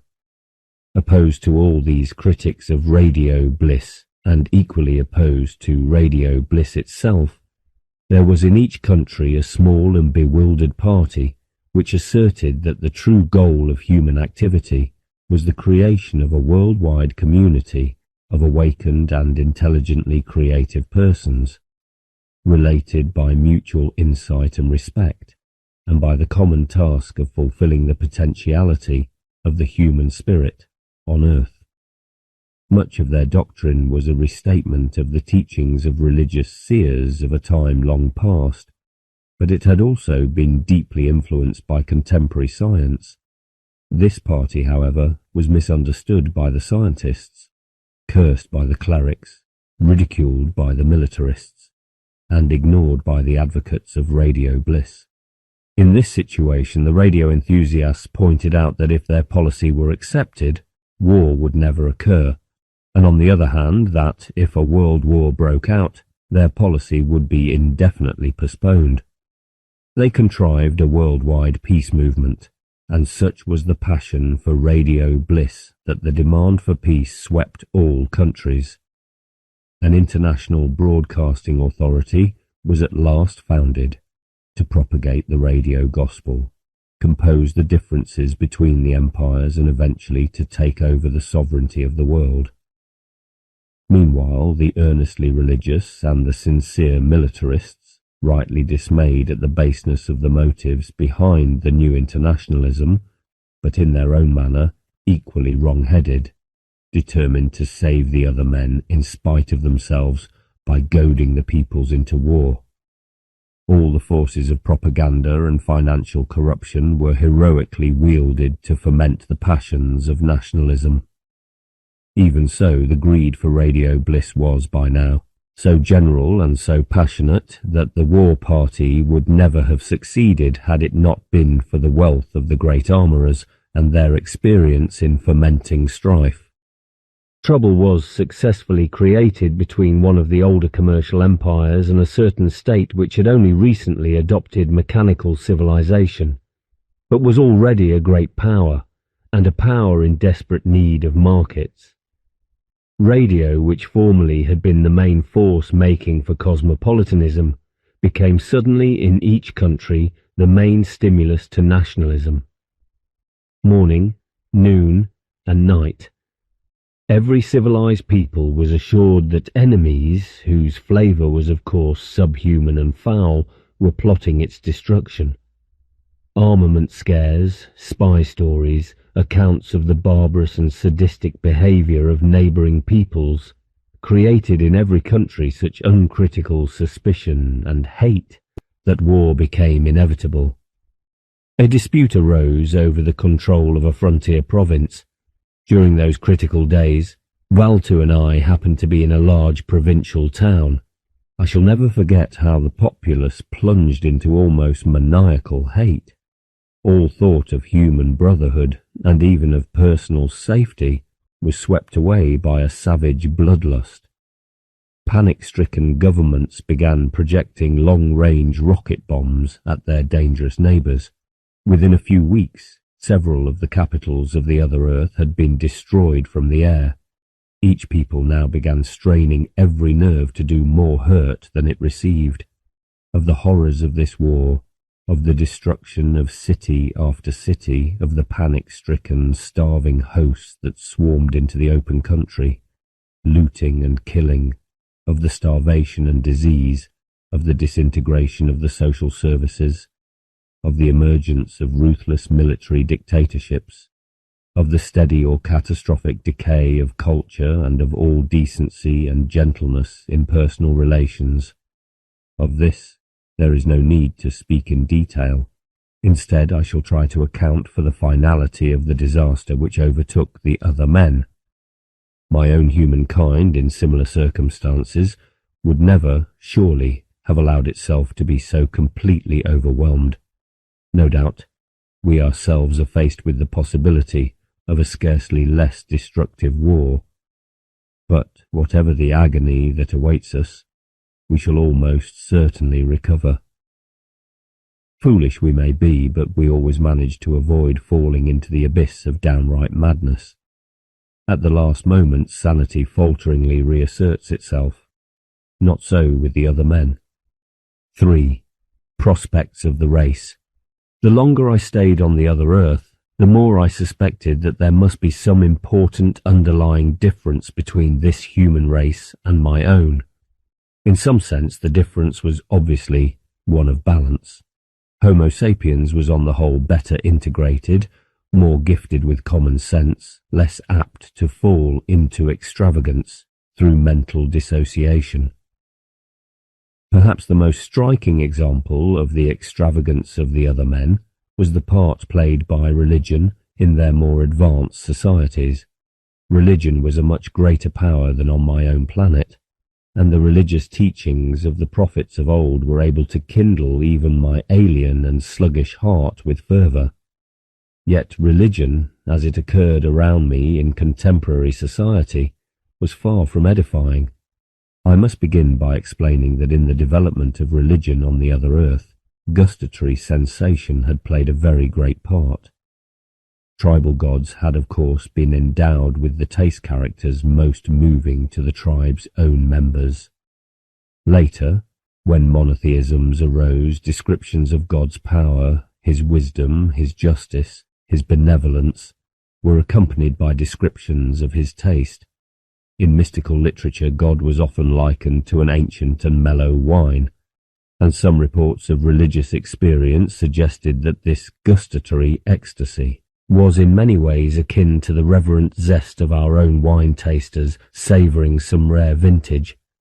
Unfortunately, owing to the diversity of gustatory human types, there had seldom been any widespread agreement as to the taste of God. Religious wars had been waged to decide whether he was in the main sweet or salt, or whether his preponderant flavour was one of the many gustatory characters which my own race cannot conceive.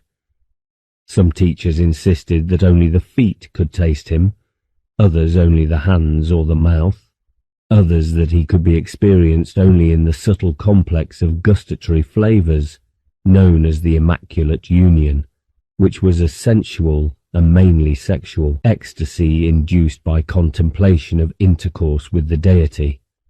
Other teachers declared that, though God was indeed tasty, it was not through any bodily instrument, but to the naked spirit that his essence was revealed, and that his was a flavour more subtle and delicious than the flavour of the beloved, since it included all that was most fragrant and spiritual in man, and infinitely more.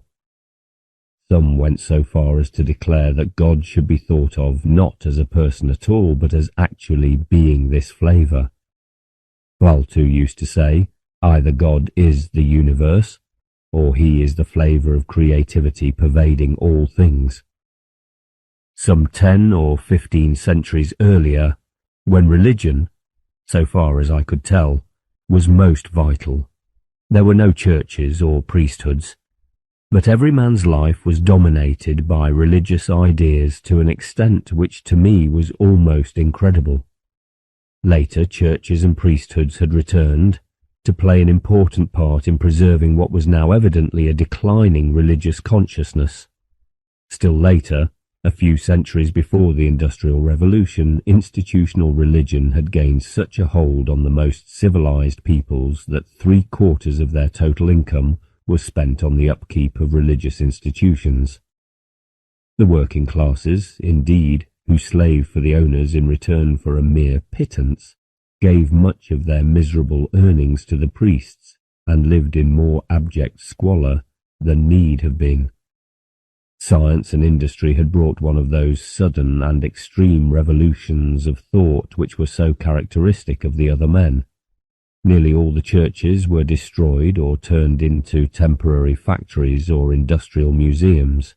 Atheism, lately persecuted, became fashionable. All the best minds turned agnostic. More recently, however, apparently in horror at the effects of a materialistic culture which was far more cynical and blatant than our own, the most industrialized peoples began to turn once more to religion. A spiritistic foundation was provided for natural science. The old churches were re-sanctified, and so many new religious edifices were built that they were soon as plentiful as cinema houses with us. Indeed, the new churches gradually absorbed the cinema and provided non-stop picture shows in which sensual orgies and ecclesiastical propaganda were skillfully blended. At the time of my visit, the churches had regained all their lost power. Radio had indeed at one time competed with them, but was successfully absorbed. They still refused to broadcast the Immaculate Union, which gained fresh prestige from the popular belief that it was too spiritual to be transmitted on the ether. The more advanced clerics, however, had agreed that if ever the universal system of radio bliss was established, this difficulty might be overcome. Communism, meanwhile, still maintained its irreligious convention. But in the two great communist countries, the officially organized irreligion was becoming a religion in all but name. It had its institutions, its priesthood, its ritual, its morality, its system of absolution, its metaphysical doctrines, which, though devoutly materialistic, were nonetheless superstitious. And the flavour of deity had been displaced by the flavour of the proletariat. Religion, then, was a very real force in the life of all these peoples, but there was something puzzling about their devoutness. In a sense it was sincere and even beneficial. For in very small personal temptations and very obvious and stereotyped moral choices, the other men were far more conscientious than my own kind, but I discovered that the typical modern other man was conscientious only in conventional situations, and that in genuine moral sensibility he was strangely lacking. Thus, though practical generosity and superficial comradeship were more usual than with us, the most diabolic mental persecution was perpetrated with a clear conscience. The more sensitive had always to be on their guard. The deeper kinds of intimacy and mutual reliance were precarious and rare. In this passionately social world, loneliness dogged the spirit. People were constantly getting together, but they never really got there. Everyone was terrified of being alone with himself. Yet in company, in spite of the universal assumption of comradeship, these strange beings remained as remote from one another as the stars. For everyone searched his neighbour's eyes for the image of himself and never saw anything else, or if he did, he was outraged and terrified. Another perplexing fact about the religious life of the other men at the time of my visit was this. Though all were devout, and blasphemy was regarded with horror, the general attitude to the deity was one of blasphemous commercialism. Men assumed that the flavour of deity could be bought for all eternity with money or with ritual. Further, the god whom they worshipped with the superb and heart-searching language of an earlier age was now conceived either as a just but jealous employer, or as an indulgent parent, or else as sheer physical energy. The crowning vulgarity was the conviction that in no earlier age had religion been so widespread and so enlightened. It was almost universally agreed that the profound teachings of the prophetic era were only now being understood in the sense in which they had originally been intended by the prophets themselves. Contemporary writers and broadcasters claimed to be reinterpreting the scriptures to suit the enlightened religious needs of an age which called itself the age of scientific religion. Now, behind all the complacency which characterized the civilization of the other men before the outbreak of the war, I had often detected a vague restlessness and anxiety.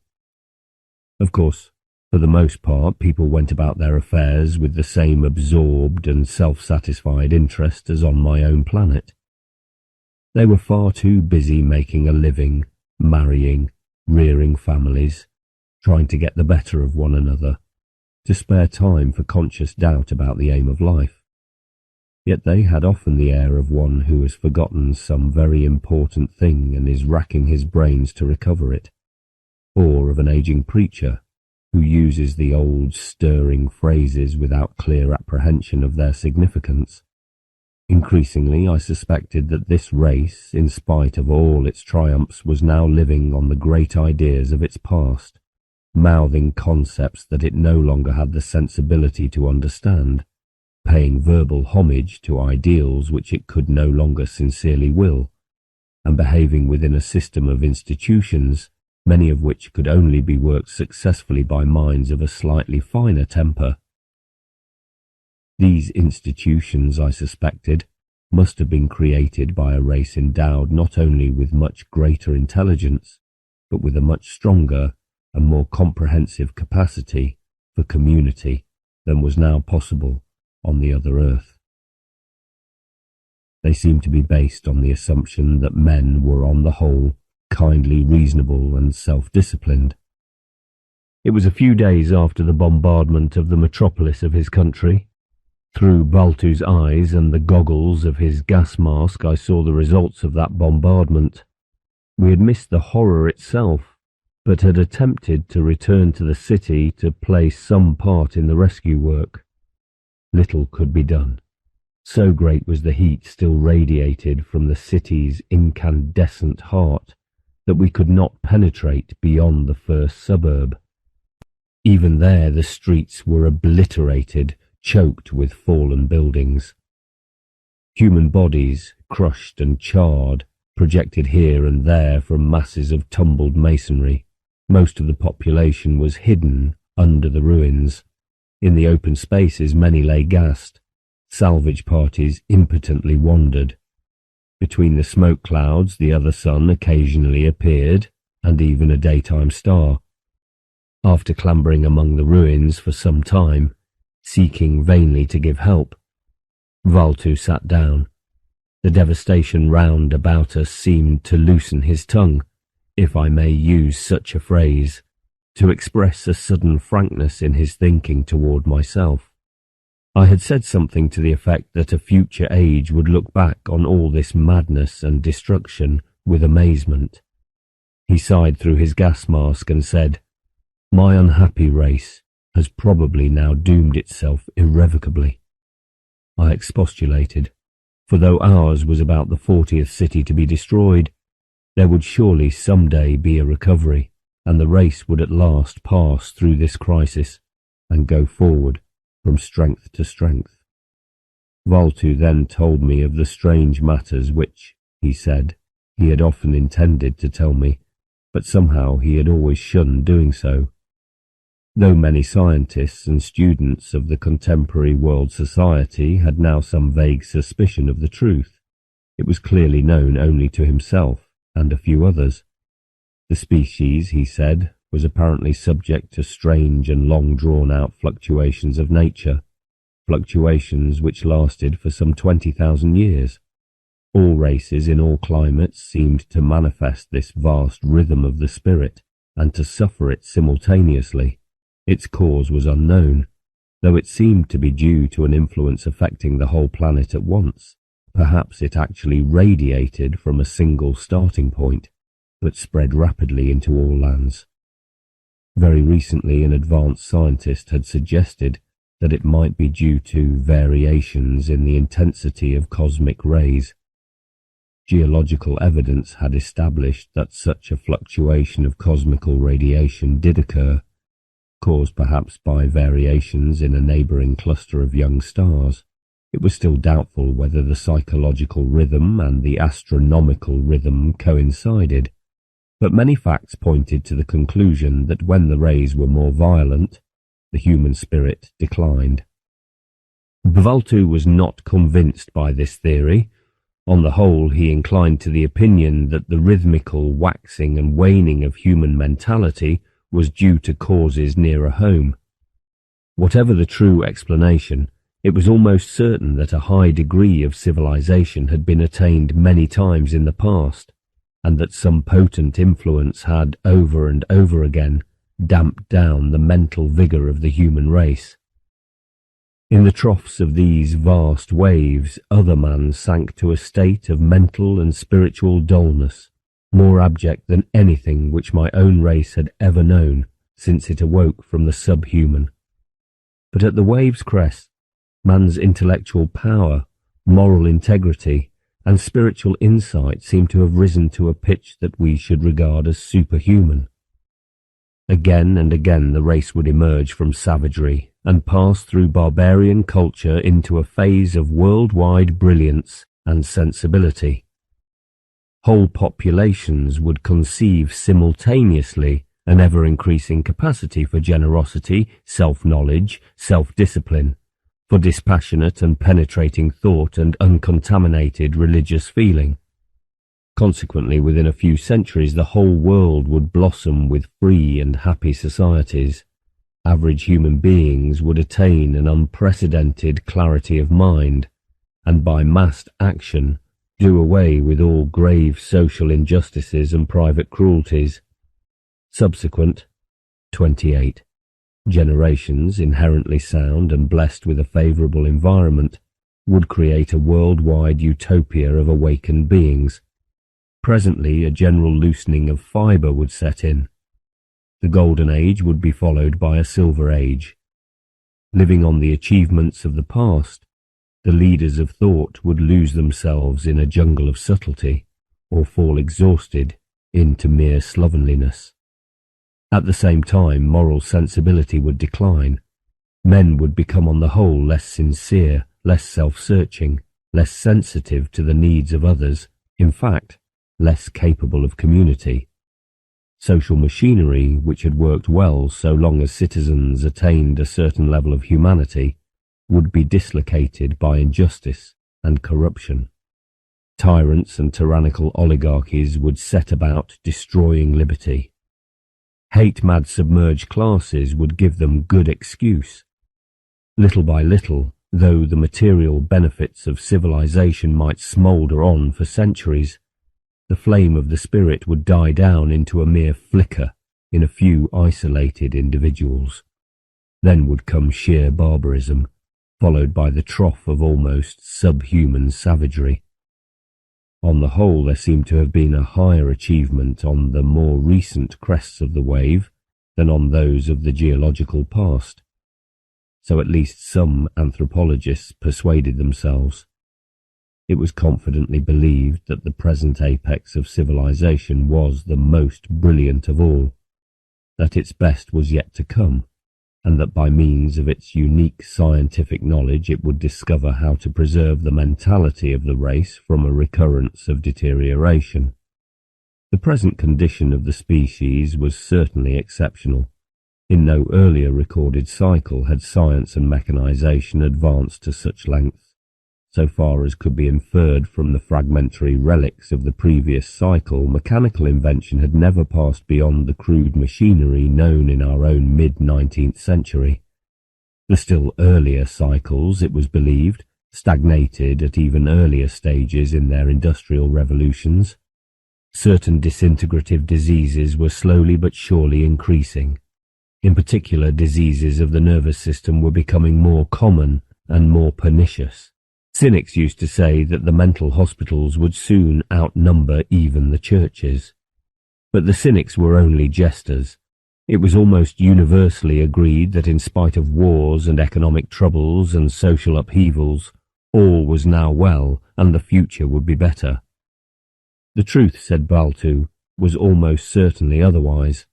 There was, as I had suspected, unmistakable evidence that the average of intelligence and of moral integrity throughout the world had declined, and they would probably continue to do so. Already the race was living on its past. All the great seminal ainas of the modern world had been conceived centuries ago. Since then, world-changing applications of these ideas had indeed been made, but none of these sensational inventions had depended on the extreme kind of penetrating and comprehensive intuition which had changed the whole course of thought in an earlier age. Recently there had been, Valtu admitted, a spate of revolutionary scientific discoveries and theories, but not one of them, he said, contained any really novel principle. They were all recombinations of familiar principles. Scientific method, invented some centuries ago, was so fertile a technique that it might well continue to yield rich fruit for centuries to come, even in the hands of workers incapable of any high degree of originality. But it was not in the field of science so much as in moral and practical activity that the deterioration of mental calibre was most evident.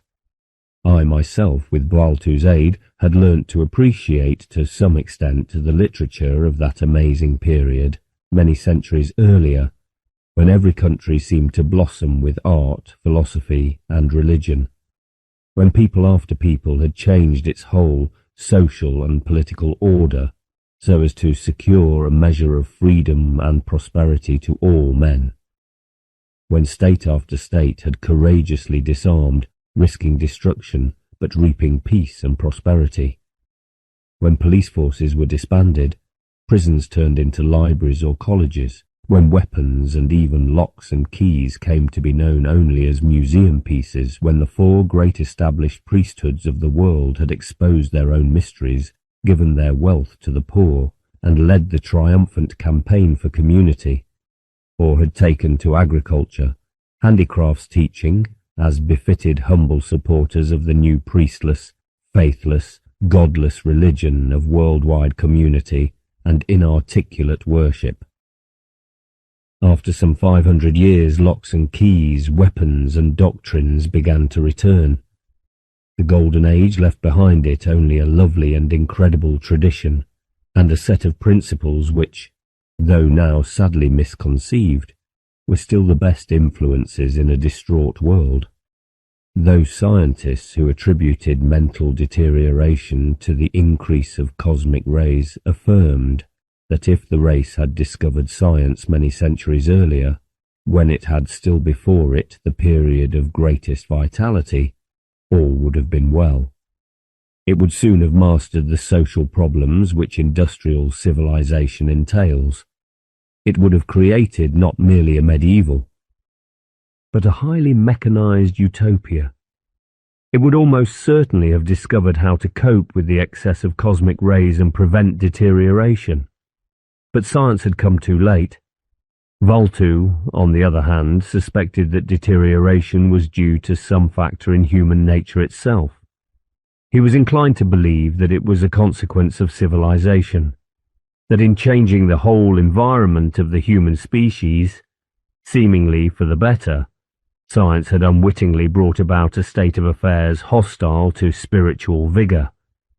He did not pretend to know whether the disaster was caused by the increase of artificial food, or the increased nervous strain of modern conditions, or interference with natural selection, or the softer upbringing of children, or to some other cause. Perhaps it should be attributed to none of these comparatively recent influences, for evidence did suggest that deterioration had set in at the very beginning of the scientific age, if not even earlier. It might be that some mysterious factor in the conditions of the Golden Age itself had started the rot. It might even be, he suggested, that genuine community generated its own poison, that the young human being brought up in a perfected society, in a veritable city of God on earth, must inevitably revolt toward moral and intellectual laziness, toward romantic individualism and sheer devilment, and that, once this disposition had taken root, science and a mechanized civilization had augmented the spiritual decay. 30 million years earlier, the highly developed society which produced it had left no other trace. This find was a shock to the intelligent world, but the comforting view was spread abroad that some non-human and less hardy species had long ago attained a brief flicker of civilization. It was agreed that man, once he had reached such a height of culture, would never have fallen from it. In Valtu's view, man had climbed approximately to the same height time after time, only to be undone by some hidden consequence of his own achievement. When Valtu propounded this theory among the ruins of his native city, I suggested that sometime, if not this time, man would successfully pass this critical point in his career. Valtu then spoke of another matter which seemed to indicate that we were witnessing the final act of this long drawn-out and repetitive drama. It was known to scientists that, owing to the weak gravitational hold of their world, the atmosphere, already scant, was steadily decreasing. Sooner or later, humanity would have to face the problem of stopping this constant leakage of precious oxygen. Hitherto, life had successfully adapted itself to the progressive rarefaction of atmosphere, but the human physique had already reached the limit of adaptability in this respect. If the loss were not soon checked, the race would inevitably decline. The only hope was that some means to deal with the atmospheric problem would be discovered before the onset of the next age of barbarism. There had only been a slight possibility that this would be achieved. This slender hope the war had destroyed by setting the clock of scientific research back for a century, just at the time when human nature itself was deteriorating and might never again be able to tackle so difficult a problem. The thought of the disaster which almost certainly lay in wait for the other men threw me into a horror of doubt about the universe in which such a thing could happen. That a whole world of intelligent beings could be destroyed was not an unfamiliar idea to me, but there is a great difference between an abstract possibility and a concrete and inescapable danger. On my native planet, whenever I had been dismayed by the suffering and the futility of individuals, I had taken comfort in the thought that at least the massed effect of all our blind striving must be the slow but glorious awakening of the human spirit. This hope, this certainty, had been the one sure consolation. But now I saw that there was no guarantee of any such triumph. It seemed that the universe, or the maker of the universe, must be indifferent to the fate of worlds, that there should be endless struggle and suffering and waste, must of course be accepted, and gladly, for these were the very soil in which the spirit grew. But that all struggle should be finally absolutely vain, that a whole world of sensitive spirits should fail and die, must be sheer evil. In my horror it seemed to me that hate must be the star-maker. Valtu then spoke of another matter, which seemed to indicate that we were witnessing the final act of this long drawn-out and repetitive drama. As well might a fleeting word judge the speaker that forms it. Perhaps they use us for their own high ends, use our strength and our weakness, our joy and our pain, in some theme inconceivable to us, and excellent. But I protested, what theme could justify such waste, such futility, and how can we help judging, and how otherwise can we judge than by the light of our own hearts, by which we judge ourselves? It would be base to praise the star-maker, knowing that he was too insensitive to care about the fate of his worlds. Valtu was silent in his mind for a moment. Then he looked up, searching among the smoke clouds for a daytime star, and then he said to me in his mind, if he saved all the worlds, but tormented just one man, would you forgive him? Or if he was a little harsh only to one stupid child? What has our pain to do with it, or our failure? Star-maker, it is a good word, though we can have no notion of its meaning. O star-maker, even if you destroy me, I must praise you, even if you torture my dearest, even if you torment and waste all your lovely worlds, the little figments of your imagination. Yet I must praise you, for if you do so, it must be right. In me it would be wrong, but in you it must be right. He looked down once more upon the ruined city, then continued, and if after all there is no star-maker, if the great company of galaxies leapt into being of their own accord, and even if this little nasty world of ours is the only habitation of the spirit anywhere among the stars, and this world doomed, even so, I must praise. But if there is no star-maker, what can it be that I praise? I do not know. I will call it only the sharp tang and savour of existence, but to call it this is to say little. 4. I travel again. I must have spent several years on the other earth, a period far longer than I intended when I first encountered one of its peasants trudging through the fields. Often I longed to be at home again. I used to wonder with painful anxiety how those dear to me were faring, and what changes I should discover if I were ever to return. It was surprising to me that in spite of my novel and crowded experiences on the other earth, thoughts of home should continue to be so insistent. It seemed but a moment since I was sitting on the hill looking at the lights of our suburb. Yet several years had passed. The children would be altered almost beyond recognition. Their mother, how would she have fared? Valtu was partly responsible for my long spell on the other earth. He would not hear of my leaving till we had each attained a real understanding of the other's world. I constantly stimulated his imagination to picture as clearly as possible the life of my own planet, and he had discovered in it much the same medley of the splendid and the ironical as I had discovered in his. In fact, he was far from agreeing with me that his world was on the whole the more grotesque. The call to impart information was not the only consideration that bound me to Baltu. I had come to feel a very strong friendship for him. In the early days of our partnership there had sometimes been strains. Though we were both civilized human beings, who tried always to behave with courtesy and generosity, our extreme intimacy did sometimes fatigue us. I used, for instance, to find his passion for the gustatory fine art of his world very wearisome. He would sit by the hour passing his sensitive fingers over the impregnated chords to seize the taste sequences that had for him such great subtlety of form and symbolism. I was at first intrigued, then aesthetically stirred. But in spite of his patient help, I was never at this early stage able to enter fully and spontaneously into the aesthetic of taste. Sooner or later, I was fatigued or bored. Then again, I was impatient of his periodic need for sleep. Since I was disembodied, I myself felt no such need.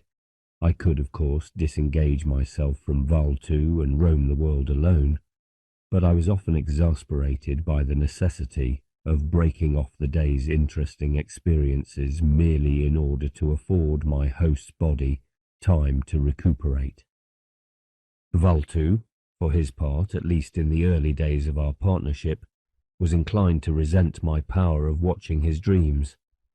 For though, while awake, he could withdraw his thoughts from my observation, asleep he was helpless. Naturally, I very soon learned to refrain from exercising this power, and he, on his side, as our intimacy developed into mutual respect, no longer cherished this privacy so strictly. In time, each of us came to feel that to taste the flavour of life in isolation from the other was to miss half its richness and subtlety. Neither could entirely trust his own judgment or his own motives unless the other were present to offer relentless, though friendly criticism. For this end, we had to attack two very different tasks. The technique of interstellar travel, which I had achieved only by accident, and in a very haphazard manner, must now be thoroughly mastered. Also, we must somehow locate my native planetary system in the astronomical maps of the other men. This geographical, or rather cosmographical, problem proved insoluble. Do what I would, I could provide no data for the orientation. The attempt, however, led us to an amazing, and for me, a terrifying discovery. I had travelled not only through space, but through time itself. In the first place, it appeared that, in the very advanced astronomy of the other men, stars as mature as the other sun and as my own sun were rare. Yet in terrestrial astronomy, this type of star was known to be the commonest of all throughout the galaxy. How could this be? Then I made another perplexing discovery. The galaxy, as known to the other astronomers, proved to be strikingly different from my recollection of the galaxy as known to our own astronomers. According to the other men, the great star system was much less flattened than we observe it to be. Our astronomers tell us that it is like a circular biscuit 5 times as wide as it is thick. In their view, it was more like a bun. I myself had often been struck by the width and indefiniteness of the Milky Way in the sky of the other Earth. I had been surprised, too, that the other astronomers believed the galaxy to contain much gaseous matter, not yet condensed into stars. To our astronomers, it seemed to be almost wholly stellar. Had I then travelled unwittingly much further than I had supposed, and actually entered some other and younger galaxy? Perhaps in my period of darkness, when the rubies and amethysts and diamonds of the sky had all vanished, I had actually sped across intergalactic space. This seemed at first the only explanation, but certain facts forced us to discard it in favour of one even stranger. Comparison of the astronomy of the other men with my fragmentary recollections of our own astronomy convinced me that the whole cosmos of galaxies known to them differed from the whole cosmos of galaxies known to us. The average form of the galaxies was much more rotund and much more gaseous, in fact much more primitive for them than for us. Moreover, in the sky of the other Earth, several galaxies were so near as to be prominent smudges of light even for the naked eye, and astronomers had shown that many of these so-called universes were much closer to the home universe than the nearest known in our astronomy. The truth that now flashed on Valtu and me was indeed bewildering. Everything pointed to the fact that I had somehow travelled up the river of time and landed myself at a date in the remote past, when the great majority of the stars were still young. The startling nearness of so many galaxies in the astronomy of the other men could be explained on the theory of the expanding universe. Well, I knew that this dramatic theory was but tentative and very far from satisfactory, but at least here was one more striking bit of evidence to suggest that it must be in some sense true. In early epochs, the galaxies would, of course, be congested together. There could be no doubt that I had been transported to a world which had reached the human stage very long before my native planet had been plucked from the sun's womb. The full realization of my temporal remoteness from my home reminded me of a fact, or at least a probability, which, oddly enough, I had long ago forgotten. Presumably I was dead. I now desperately craved to be home again. Home was all the while so vivid, so near. Even though its distance was to be counted in parsecs and in eons, it was always at hand. Surely, if I could only wake, I should find myself there, on our hilltop again. But there was no waking. Through Bvaltu's eyes I was studying star maps and pages of outlandish script. When he looked up, I saw standing opposite us a caricature of a human being with a frog-like face that was scarcely a face at all, and with the thorax of a pouter pigeon, naked save for greenish down.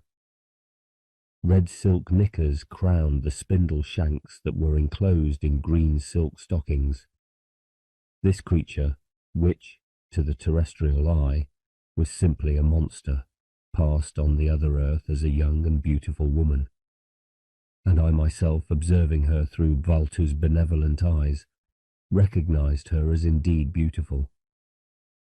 To a mind habituated to the other earth, her features and her every gesture spoke of intelligence and wit. Clearly, if I could admire such a woman, I myself must have changed. It would be tedious to tell of the experiments by which we acquired and perfected the art of controlled flight through interstellar space. Suffice it that after many adventures we learned to soar up from the planet whenever we wished, and to direct our course by mere acts of volition hither and thither among the stars. We seemed to have much greater facility and accuracy when we worked together than when either ventured into space by himself. Our community of minds seemed to strengthen us even for spatial locomotion.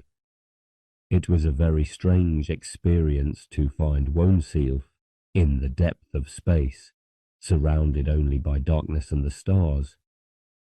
It was a very strange experience to find oneself in the depth of space, surrounded only by darkness and the stars, yet to be all the while in close personal contact with an unseen companion. As the dazzling lamps of heaven flashed past us, we would think to one another about our experiences, or debate our plans, or share our memories of our native worlds. Sometimes we used my language, sometimes his.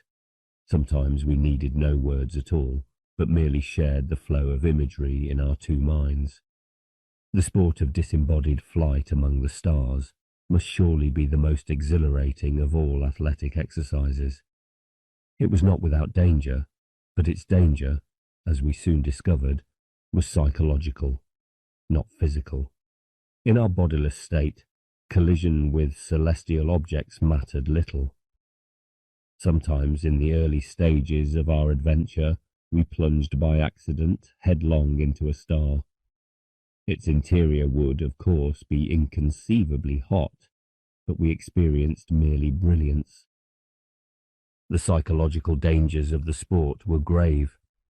We soon discovered that disheartenment, mental fatigue, fear, all tended to reduce our powers of movement. More than once we found ourselves immobile in space, like a derelict ship on the ocean, and such was the fear roused by this plight that there was no possibility of moving till, having experienced the whole gamut of despair, we passed through indifference and on into philosophic calm. A still graver danger, but one which trapped us only once, was mental conflict.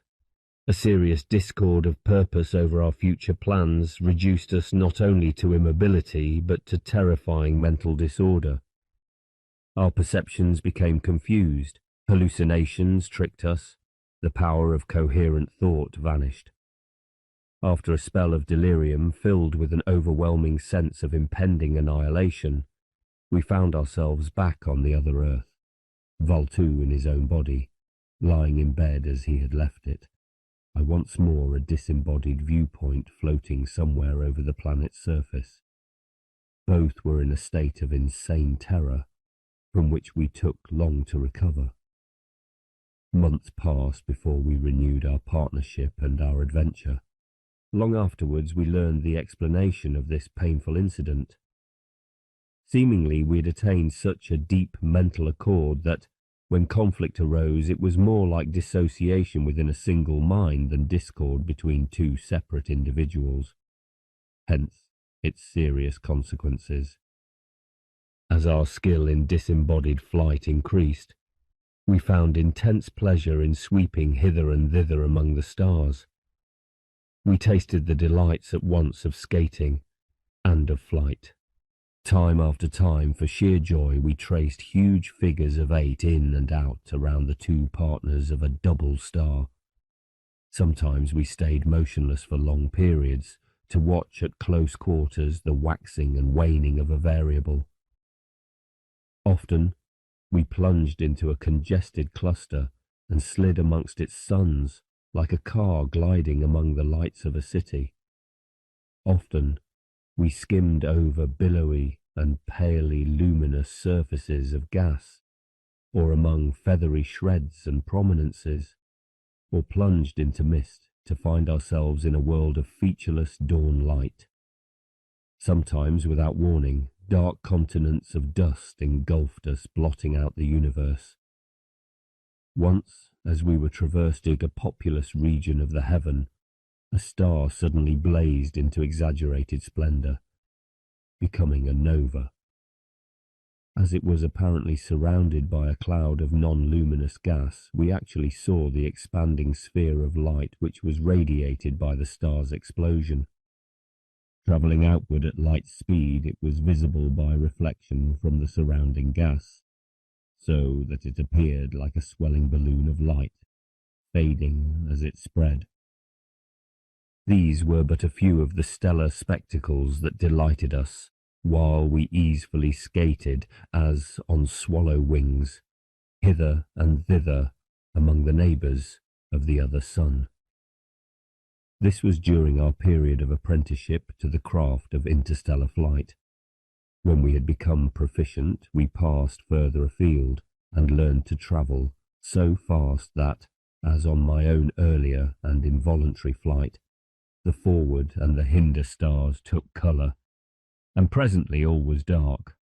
Not only so, but we reached to that more spiritual vision also experienced on my earlier voyage, in which these vagaries of physical light are overcome. On one occasion our flight took us outwards toward the limits of the galaxy and into the emptiness beyond. For some time the near stars had become fewer and fewer.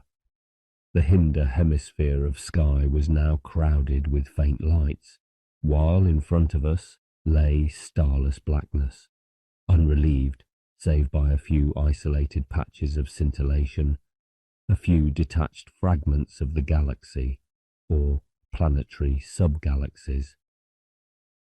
Apart from these, the dark was featureless, save for half a dozen of the vague flecks which we knew to be the nearest of the alien galaxies. Awed by this spectacle, we stayed long motionless in the void. It was indeed a stirring experience to see spread out before us a whole universe, containing 1 billion stars and perhaps thousands of inhabited worlds, and to know that each tiny fleck in the black sky was itself another such universe, and that millions more of them were invisible only because of their extreme remoteness. What was the significance of this physical immensity and complexity? By itself, Plainly, it constituted nothing but sheer futility and desolation. But with awe and hope we told ourselves that it promised an even greater complexity and subtlety and diversity of the psychical. This alone could justify it, but this formidable promise, though inspiring, was also terrifying, like a nestling that peers over the nest's rim for the first time, and then shrinks back from the great world into its tiny home. We had emerged beyond the confines of that little nest of stars, which for so long, but falsely, men called the universe. And now we sank back to bury ourselves once more in the genial precincts of our native galaxy. As our experiences had raised many theoretical problems which we could not solve without further study of astronomy, we now decided to return to the other Earth. But after long and fruitless search, we realized that we had completely lost our bearings. The stars were all much alike, save that few in this early epoch were as old and temperate as the other sun. Searching at random, but at high speed, we found neither Bavaltu's planet nor mine, nor any other solar system. Frustrated, we came to rest once more in the void to consider our plight. On every side, the ebony of the sky, patterned with diamonds, confronted us with an enigma. Which spark of all this stardust was the other sun? As was usual in the sky of this early epoch, streaks of nebular matter were visible in all directions, but their shapes were unfamiliar and useless for orientation. The fact that we were lost among the stars did not distress us. We were exhilarated by our adventure, and each was a cause of good spirits in the other. Our recent experiences had quickened our mental life, still further organizing our two minds together. Each was still at most times conscious of the other and of himself as separate beings, but the pooling or integration of our memories and of our temperaments had now gone so far that our distinctness was often forgotten. Two disembodied minds, occupying the same visual position, possessing the same memories and desires, and often performing the same mental acts at the same time, can scarcely be conceived as distinct beings. Yet strangely enough, this growing identity was complicated by an increasingly intense mutual realization and comradeship.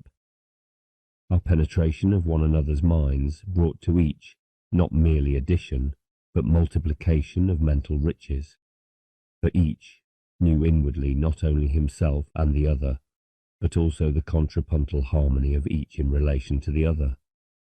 Indeed, in some sense which I cannot precisely describe, our union of minds brought into being a third mind as yet intermittent, but more subtly conscious than either of us in the normal state. Each of us, or rather both of us together, woke up now and then to be this superior spirit.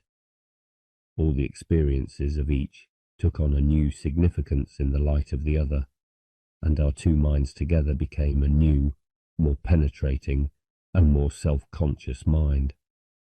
In this state of heightened lucidity, we, or rather the new I, began deliberately to explore the psychological possibilities of other types of beings and intelligent worlds.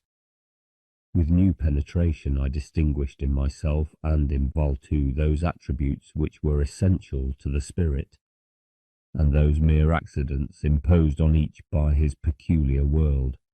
This imaginative venture was soon to prove itself a method, and a very potent method, of cosmological research. We now began to realize more clearly a fact that we had long suspected. In my previous interstellar voyage, which brought me to the other Earth, I had unwittingly employed two distinct methods of travel, the method of disembodied flight through space, and a method which I shall call psychical attraction. This consisted of telepathic projection of the mind directly into some alien world, remote perhaps in time and space, but mentally in tune with the explorer's own mind at the time of the venture.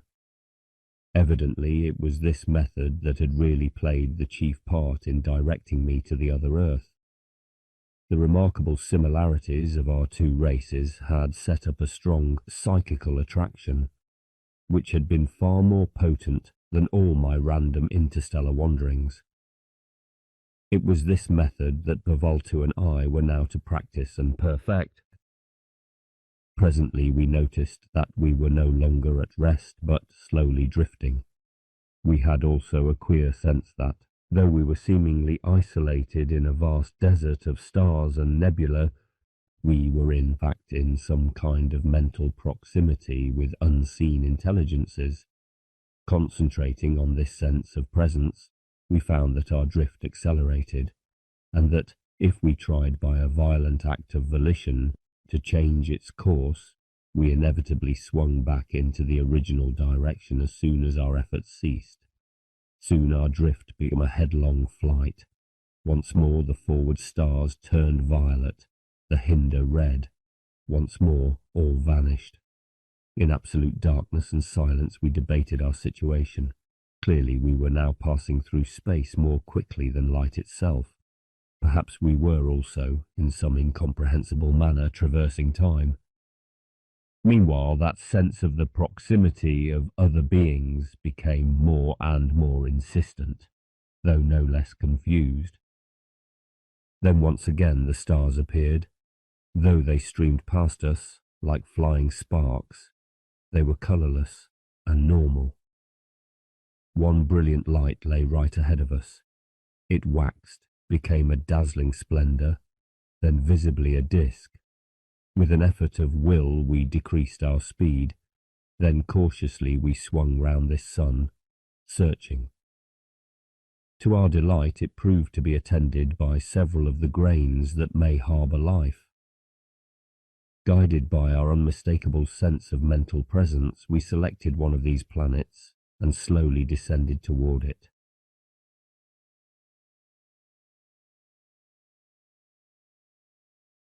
Five. Worlds innumerable. 1.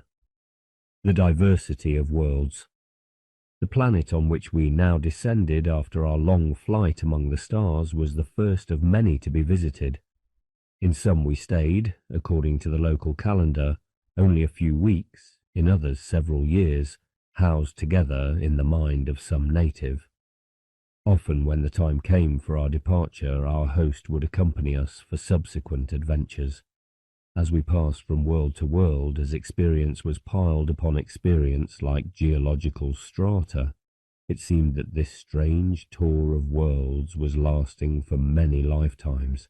Yet thoughts of our own home planets were constantly with us. Indeed, in my case, it was not till I found myself thus exiled that I came to realize fully the little jewel of personal union that I had left behind. I had to comprehend each world as best I could by reference to the remote world where my own life had happened, and above all, by the touchstone of that common life that she and I had made together.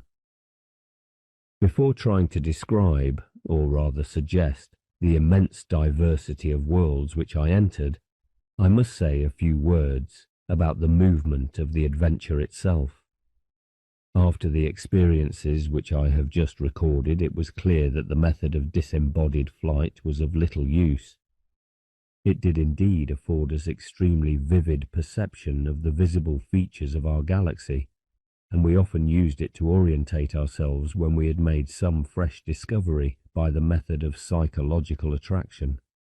But since it gave us freedom only of space and not of time, and since moreover planetary systems were so very rare, the method of sheer random physical flight alone was almost infinitely unlikely to produce results.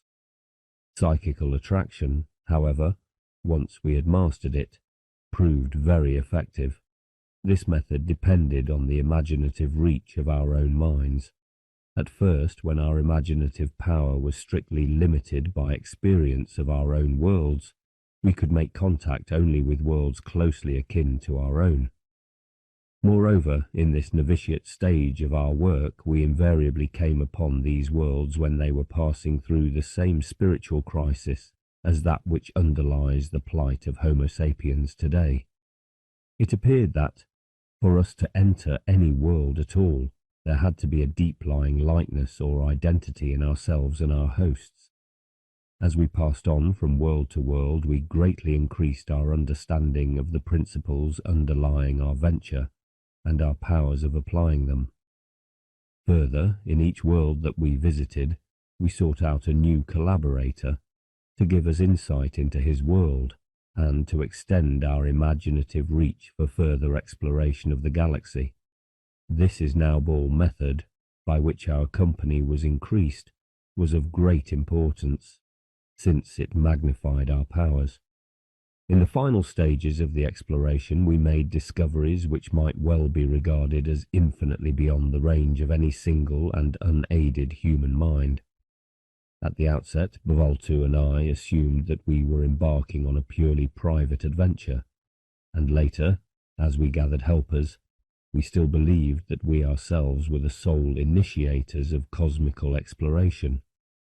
But after a while we came in psychical contact with another group of cosmical explorers, natives of worlds as yet unknown to us.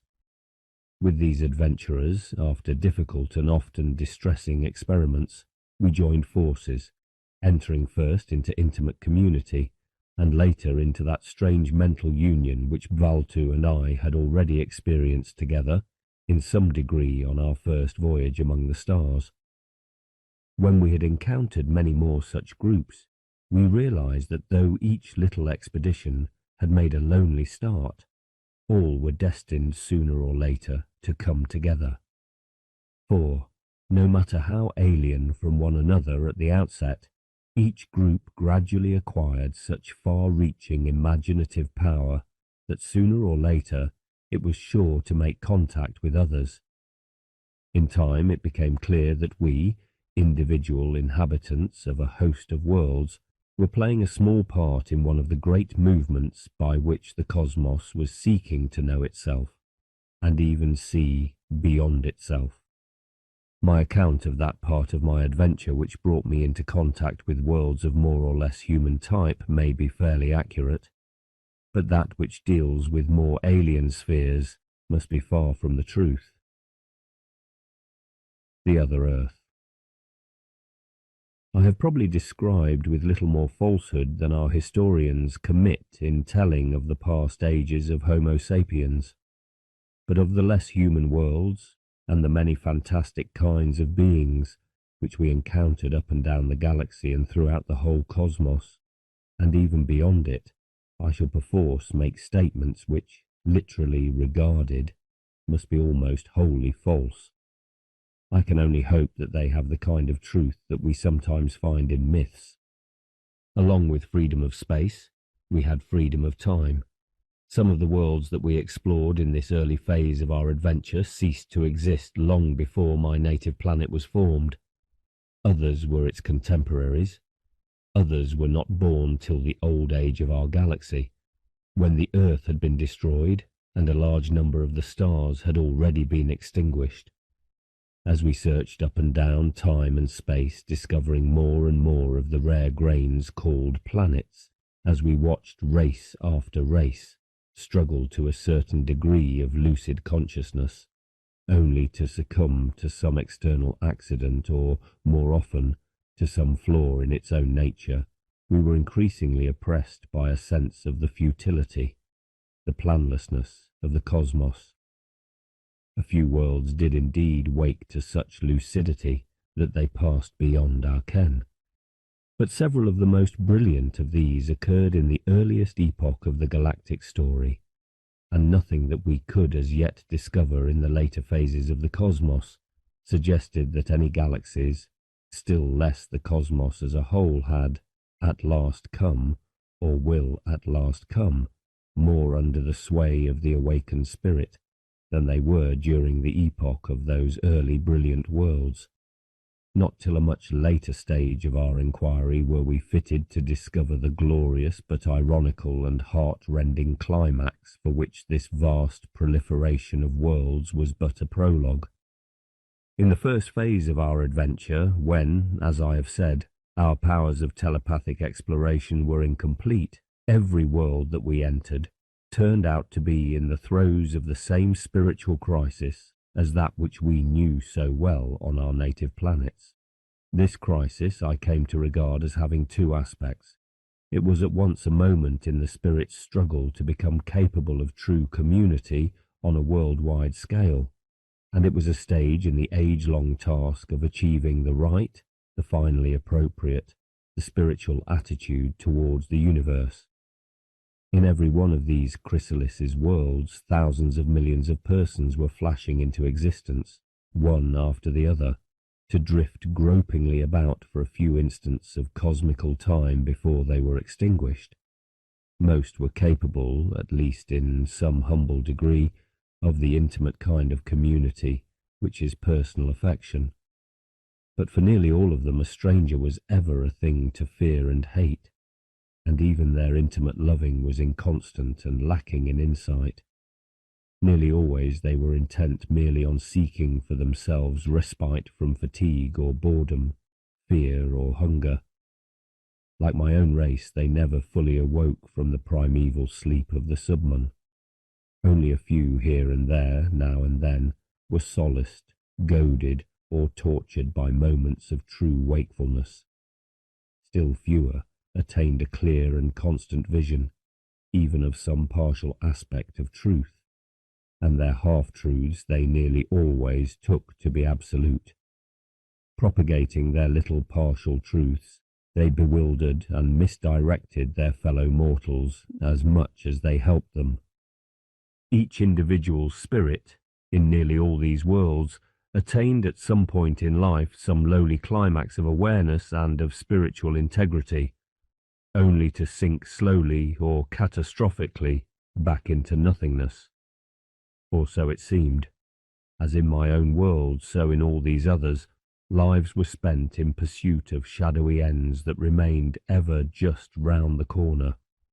There were vast tracts of boredom and frustration, with here and there some rare bright joy. There were ecstasies of personal triumph, of mutual intercourse and love, of intellectual insight, of aesthetic creation. There were also religious ecstasies, but these, like all else in these worlds, were obscured by false interpretations. There were crazy ecstasies of hate and cruelty, felt against individuals and against groups. Sometimes during this early phase of our adventure we were so distressed by the incredible bulk of suffering and of cruelty up and down the worlds that our courage failed, our telepathic powers were disordered, and we slipped toward madness. Yet most of these worlds were really no worse than our own. Like us, they had reached that stage when the spirit, half awakened from brutishness and very far from maturity, can suffer most desperately and behave most cruelly. And like us, these tragic but vital worlds, visited in our early adventures, were agonized by the inability of their minds to keep pace with changing circumstance. They were always behindhand, always applying old concepts and old ideals inappropriately to novel situations. Like us, they were constantly tortured by their hunger for a degree of community which their condition demanded, but their poor, cowardly, selfish spirits could by no means attain. Only in couples and in little circles of companions could they support true community, the communion of mutual insight and respect and love. But in their tribes and nations they conceived all too easily the sham community of the pack, baying in unison of fear and hate. Particularly in one respect these races were recognizably our kin. Each had risen by a strange mixture of violence and gentleness. The apostles of violence and the apostles of gentleness swayed them this way and that. At the time of our visit, many of these worlds were in the throes of a crisis of this conflict. In the recent past, loud lip service had been paid to gentleness and tolerance and freedom, but the policy had failed, because there was no sincere purpose in it, no conviction of the spirit, no true experience of respect for individual personality. All kinds of self-seeking and vindictiveness had flourished, secretly at first, then openly as shameless individualism. Then at last, in rage, the peoples turned away from individualism and plunged into the cult of the herd. At the same time, in disgust with the failure of gentleness, they began openly to praise violence and the ruthlessness of the God-sent hero and of the armed tribe. Those who thought they believed in gentleness built up armaments for their tribes against those foreign tribes whom they accused of believing in violence. The highly developed technique of violence threatened to destroy civilization. Year by year, gentleness lost ground. Few could understand that their world must be saved, not by violence in the short run, but by gentleness in the long run. And still fewer could see that to be effective, gentleness must be a religion, and that lasting peace can never come till the many have wakened to the lucidity of consciousness which, in all these worlds, only the few could as yet attain. The most numerous of all classes of intelligent worlds is that which includes the planet familiar to readers of this book. Homo sapiens has recently flattered and frightened himself by conceiving that, though perhaps he is not the sole intelligence in the cosmos, he is at least unique, and that worlds suited to intelligent life of any kind must be extremely rare. This view proves ludicrously false. In comparison with the unimaginable number of the stars, intelligent worlds are indeed very rare. But we discovered some thousands of worlds much like the Earth, and possessed by beings of essentially humankind, though superficially they were often unlike the type that we call human. The other men were amongst the most obviously human, but in a later stage of our adventure, when our research was no longer restricted to worlds that had reached the familiar spiritual crisis, we stumbled on a few planets inhabited by races almost identical with Homo sapiens, or rather with the creature that Homo sapiens was in the earliest phase of his existence. These most human worlds we had not encountered earlier, because by one accident or another they were destroyed before reaching the stage of our own mentality. Long after we had succeeded in extending our research from our peers among the worlds to our inferiors in mental rank, we remained unable to make any sort of contact with beings who had passed wholly beyond the attainment of Homo sapiens. Consequently, though we traced the history of many worlds through many epochs, and saw many reach a catastrophic end, or sink into stagnation and inevitable decline, there were a few with which, do what we would, we lost touch just at that moment when they seemed ripe for a leap forward into some more developed mentality. Not till a much later stage of our adventure, when our corporate being had itself been enriched by the influx of many superior spirits, were we able to pick up once more the threads of these most exalted world biographies. 2. Strange Mankinds. Though all the worlds which we entered in the first phase of our adventure were in the throes of the crisis known so well in our own world, some were occupied by races biologically similar to man, others by very different types. The more obviously human races inhabited planets of much the same size and nature as the Earth and the other Earth. All, whatever the vagaries of their biological history, had finally been moulded by circumstance to the erect form which is evidently most suited to such worlds. Nearly always the two nether limbs were used for locomotion, the two upper limbs for manipulation. Generally there was some sort of head containing the brain and the organs of remote perception, and perhaps the orifices for eating and breathing.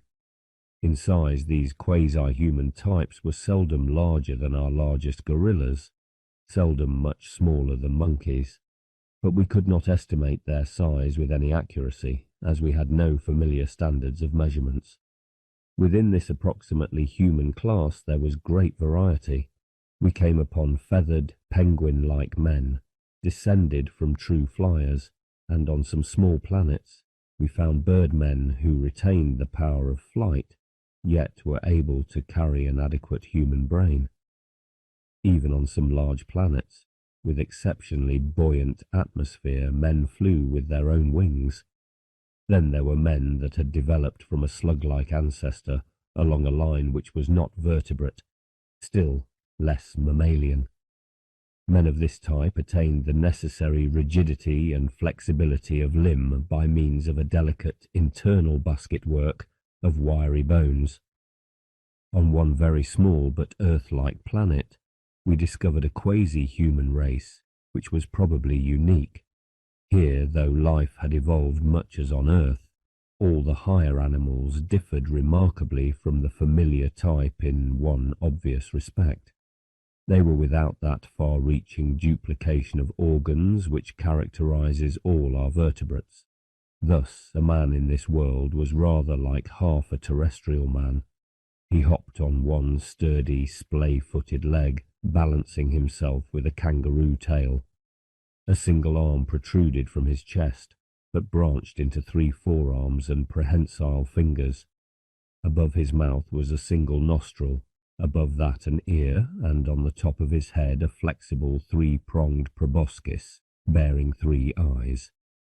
A very different and fairly common quasi-human kind was sometimes produced by planets rather larger than the Earth. Owing to the greater strength of gravitation, there would first appear, in place of the familiar quadruped, a 6-legged type. This would proliferate into little sextupled burrowers, swift and elegant sextupled grazers, a sextupled mammoth, complete with tusks, and many kinds of sextupled carnivora. Man in these worlds sprang usually from some small opossum-like creature which had come to use the first of its 3 pairs of limbs for nest building or for climbing. In time the forepart of its body thus became erect, and it gradually assumed a form not unlike that of a quadruped with a human torso in place of a neck. In fact, it became a centaur with 4 legs and 2 capable arms. It was very strange to find oneself in a world in which all the amenities and conveniences of civilization were fashioned to suit men of this form. In one of these worlds, rather smaller than the rest, man was not a centaur, though centaurs were among his remote ancestors. In subhuman stages of evolution, the pressure of the environment had telescoped the horizontal part of the centaur's body, so that the forelegs and the hind legs were drawn closer and closer together, till at last they became a single sturdy pair. Thus, man and his nearer ancestors were bipeds with very large rumps, reminiscent of the Victorian bustle, and legs whose internal structure still showed their centaur origin, taste organs, and sometimes organs of electric perception. Save for the grotesqueness of their faces, and the fact that the mouth was generally upon the belly, these creatures were remarkably human. Their bodies, however, were usually covered with the soft spines or fat hairs characteristic of these worlds. Clothes were unknown, save as protection against cold in the Arctic regions. Their faces, of course, were apt to be far from human. The tall head often bore a coronet of 5 eyes, large single nostrils, used for breathing and smelling and also speaking, formed another circlet below the eyes. The appearance of these human echinoderms belied their nature, for though their faces were inhuman, the basic pattern of their minds was not unlike our own. Their senses were much like ours, save that in some worlds they developed a far more varied colour sensitivity. Those races that had the electric sense gave us some difficulty, for in order to understand their thought, we had to learn a whole new gamut of sense qualities and a vast system of unfamiliar symbolism. The electric organs detected very slight differences of electric charge in relation to the subject's own body. Originally, this sense had been used for revealing enemies equipped with electric organs of offence. But in man, its significance was chiefly social. It gave information about the emotional state of one's neighbours. Beyond this, its function was meteorological. The key to the understanding of this race is, I believe, its strange method of reproduction, which was essentially communal. Every individual was capable of budding a new individual, but only at certain seasons, and only after stimulation by a kind of pollen emanating from the whole tribe and carried on the air. The grains of this ultramicroscopically fine pollen dust were not germ cells, but genes, the elementary factors of inheritance. The precincts of the tribe were at all times faintly perfumed by the communal pollen, but on occasions of violent group emotion, the pollen cloud became so intensified as to be actually visible as a haze. Only on these rare occasions was conception probable. Breathed out by every individual, the pollen was breathed in by those who were ripe for fertilization. By all it was experienced as a rich and subtle perfume, to which each individual contributed his peculiar odour. By means of a curious psychical and physiological mechanism, the individual in heat was moved to crave stimulation by the full perfume of the tribe, or of the great majority of its members, and indeed, if the pollen clouds were insufficiently complex, conception would not occur. Cross-fertilization between tribes happened in intertribal warfare and in the ceaseless coming and going between tribes in the modern world. In this race, then, every individual might bear children. Every child, though it had an individual as its mother, was fathered by the tribe as a whole. Expectant parents were sacred and were tended communally. When the baby echinoderm finally detached itself from the parental body, it also was tended communally along with the rest of the tribe's juvenile population. In civilized societies, it was handed over to professional nurses and teachers. I must not pause to tell of the important psychological effects of this kind of reproduction. The delights and disgusts which we feel in contact with the flesh of our kind were unknown. On the other hand, individuals were profoundly moved by the ever-changing tribal perfume. It is impossible to describe the strange variant of romantic love which each individual periodically felt for the tribe. The thwarting, the repression, the perversion of this passion was the source at once of the loftiest and the most sordid achievements of the race. Communal parenthood gave to the tribe unity and strength quite unknown in more individualistic races. The primitive tribes were groups of a few hundred or a few thousand individuals, but in modern times their size greatly increased. Always, however, the sentiment of tribal loyalty, if it was to remain healthy, had to be based on the personal acquaintance of its members. Even in the larger tribes, everyone was at least the friend of a friend's friend to every other member. Telephone, radio and television enabled tribes as large as our smaller cities to maintain a sufficient degree of personal intercourse among their members. But always there was some point beyond which further growth of the tribe was unwholesome.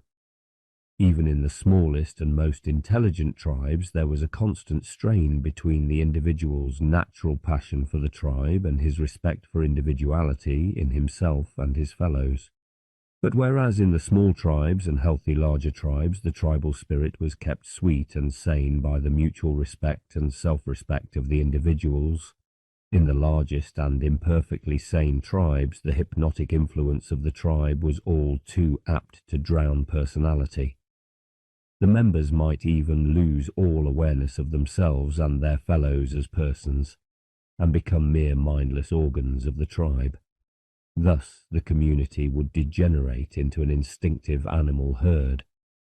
Throughout history, the finer minds of the race had realized that the supreme temptation was the surrender of individuality to the tribe. Prophets had over and over again exhorted men to be true to themselves, but their preaching had been almost wholly vain. The greatest religions of this strange world were not religions of love, but religions of self. Whereas in our world men long for the utopia in which all men shall love one another, the echinoderms were apt to exalt the religious hunger for strength to be oneself, without capitulation to the tribe. Just as we compensate for our inveterate selfishness by religious veneration of the community, so this race compensated for inveterate Greggism by religious veneration of the individual. In its purest and most developed form, of course, the religion of self is almost identical with the religion of love at its best. To love is to will the self-fulfillment of the beloved, and to find in the very activity of loving an incidental but vitalizing increase of oneself. On the other hand, to be true to oneself, to the full potentiality of the self, involves the activity of love. It demands the discipline of the private self in service of a greater self, which embraces the community and the fulfillment of the spirit of the race. But the religion of self was no more effective with the echinoderms than the religion of love with us. The precept, "Love thy neighbour as thyself," breeds in us, most often, the disposition to see one's neighbour merely as a poor imitation of oneself, and to hate him if he proves different. With them the precept, "Be true to thyself," bred the disposition merely to be true to the tribal fashion of mentality. Modern industrial civilization caused many tribes to swell beyond the wholesome limit. It also introduced artificial supertribes or tribes of tribes, corresponding to our nations and social classes, since the economic unit was the internally communistic tribe, not the individual. The employing class was a small group of small and prosperous tribes, and the working class was a large group of large and impoverished tribes.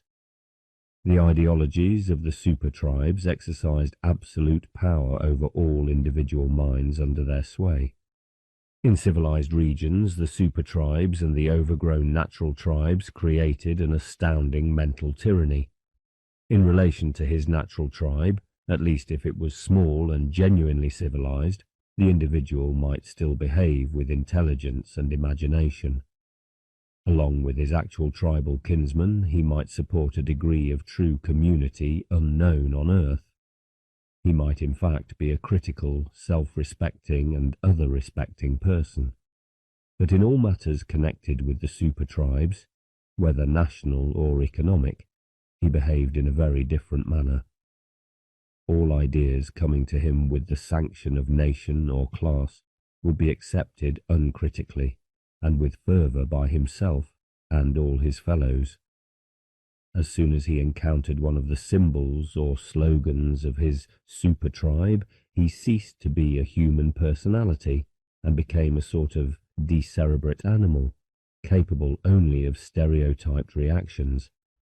In extreme cases, his mind was absolutely closed to influences opposed to the suggestion of the super-tribe. Criticism was either met with blind rage or actually not heard at all. Persons who, in the intimate community of their small native tribe, were capable of great mutual insight and sympathy might suddenly, in response to tribal symbols, be transformed into vessels of crazy intolerance and hate, directed against national or class enemies. In this mood they would go to any extreme of self-sacrifice for the supposed glory of the super-tribe. Also, they would show great ingenuity in contriving means to exercise their lustful vindictiveness upon enemies who in favourable circumstances could be quite as kindly and intelligent as themselves. At the time of our visit to this world, it seemed that mob passions would destroy civilization completely and irrevocably. The affairs of the world were increasingly conducted under the sway of the spreading mania of super-tribalism. Conducted, In fact, not intelligently, but according to the relative emotional compulsions of almost meaningless slogans. I must not stay to describe how, after a period of chaos, a new way of life at last began to spread over this distressed world. It could not do so till the super tribes had been disintegrated by the economic forces of mechanized industry and by their own frenzied conflict. Then at last the individual mind became once more free. The whole prospect of the race now changed. It was in this world that we first experienced that tantalizing loss of contact with the natives, just at that point where, having established something like a social utopia throughout their planet, they were beset by the first painful stirrings of the spirit before advancement to some mental plane beyond our reach, or at least beyond such comprehension as we then had. Of the other echinoderm worlds in our galaxy, one, more promising than the average, rose early to brilliance, but was destroyed by astronomical collision. Its whole solar system encountered a tract of dense nebula. The surface of every planet was fused. In several other worlds of this type, we saw the struggle for the more awakened mentality definitely fail. Vindictive and superstitious herd cults exterminated the best minds of the race, and drugged the rest with customs and principles so damaging that the vital sources of sensitivity and adaptability on which all mental progress depends were destroyed forever. In both kinds of country, women craved brute men as lovers and as fathers for their children. Since in the democratic countries, women had attained great economic independence, their demand for fertilization by brute men caused the whole matter to be commercialized. Males of the desirable type were taken up by syndicates and graded in 5 ranks of desirability. At a moderate charge, fixed in relation to the grade of the father, any woman could obtain brute man fertilization. So cheap was the 5th grade that only the most abject paupers were debarred from its services.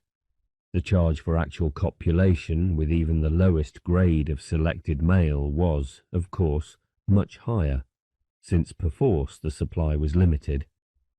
In the non-democratic countries, events took a different turn.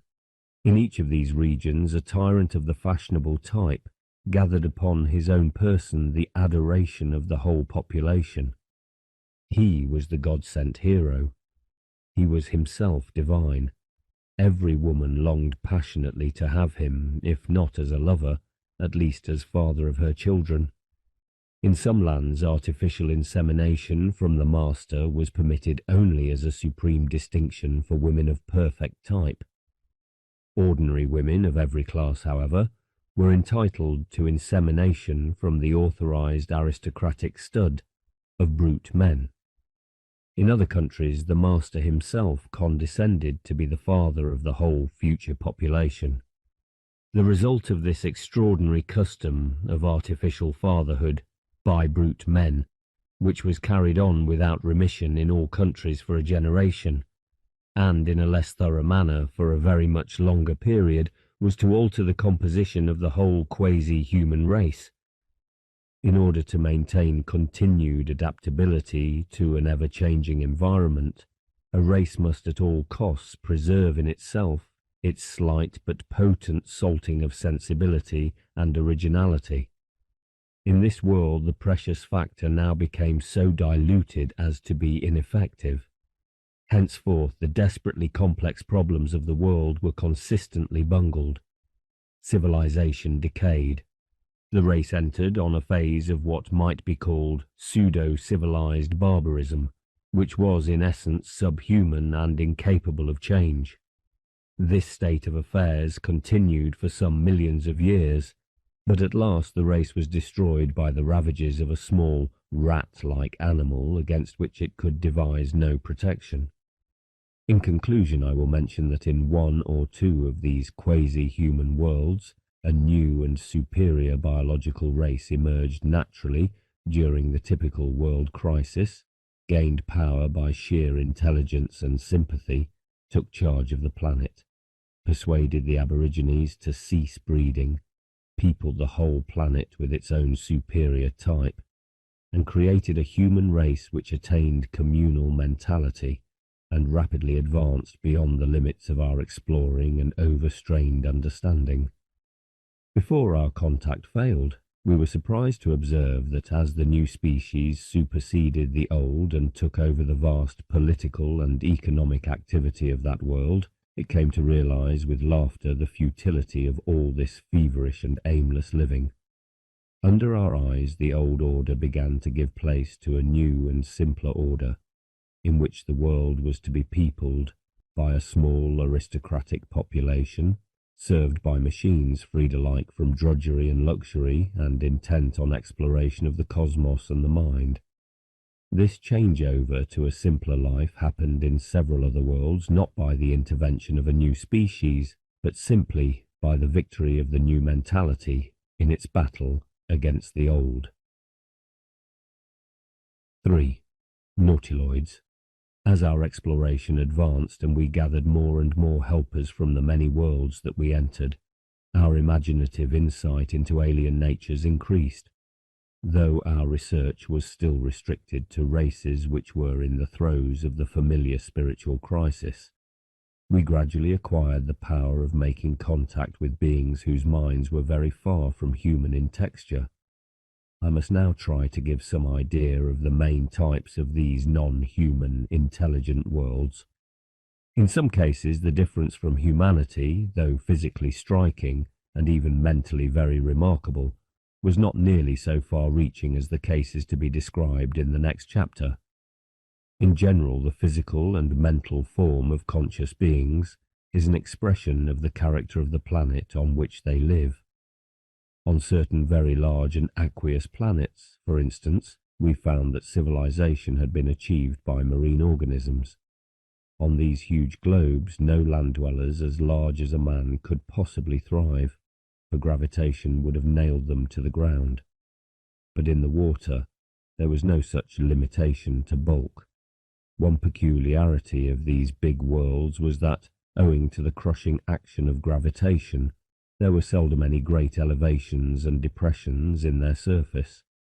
Thus, they were usually covered by a shallow ocean, broken here and there by archipelagos of small low islands.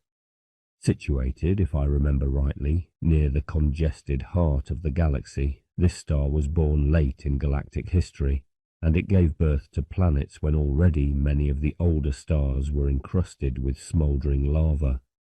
Owing to the violence of solar radiation, its nearer planets had, or will have, stormy climates. On one of them, a mollusk-like creature, living in the coastal shallows, acquired a propensity to drift in its boat-like shell on the sea's surface, thus keeping in touch with its drifting vegetable food.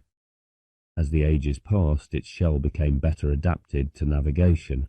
Mere drifting was supplemented by means of a crude sail, a membrane extending from the creature's back. In time, this nautiloid type proliferated into a host of species. Some of these remained minute, but some found size advantageous and developed into living ships. One of these became the intelligent master of this great world. The hull was a rigid, streamlined vessel, shaped much as the 19th century clipper in her prime, and larger than our largest whale. At the rear, a tentacle or fin developed into a rudder, which was sometimes used also as a propeller, like a fish's tail. But though all these species could navigate under their own power to some extent, their normal means of long-distance locomotion was their great spread of sail. The simple membranes of the ancestral type had become a system of parchment-like sails and bony masts and spars under voluntary muscular control. Similarity to a ship was increased by the downward-looking eyes, one on each side of the prow. The mainmast head also bore eyes for searching the horizon. An organ of magnetic sensitivity in the brain afforded a reliable means of orientation. At the fore end of the vessel were two long manipulatory tentacles, which during locomotion were folded snugly to the flanks. In use they formed a very serviceable pair of arms. It may seem strange that a species of this kind should have developed human intelligence. In more than one world of this type, however, a number of accidents combined to produce this result. The change from a vegetarian to a carnivorous habit caused a great increase of animal cunning in pursuit of the much speedier submarine creatures. The sense of hearing was wonderfully developed, for the movements of fish at great distances could be detected by the underwater ears. A line of taste organs along either bilge responded to the ever-changing composition of the water and enabled the hunter to track his prey. Delicacy of hearing and of taste combined with omnivorous habits and with great diversity of behaviour and strong sociality to favour the growth of intelligence. Speech, that essential medium of the developed mentality, had two distinct modes in this world. For short-range communication, rhythmic underwater emissions of gas from a vent in the rear of the organism were heard and analysed by means of underwater ears. Long-distance communication was carried on by means of semaphore signals from a rapidly agitating tentacle at the masthead. The organising of communal fishing expeditions, the invention of traps, the making of lines and nets, the practice of agriculture, both in the sea and along the shores, the building of stone harbours and workshops, the use of volcanic heat for smelting metals and of wind for driving mills, the projection of canals into the low islands in search of minerals and fertile ground, the gradual exploration and mapping of a huge world, the harnessing of solar radiation for mechanical power. These and many other achievements were at once a product of intelligence and an opportunity for its advancement.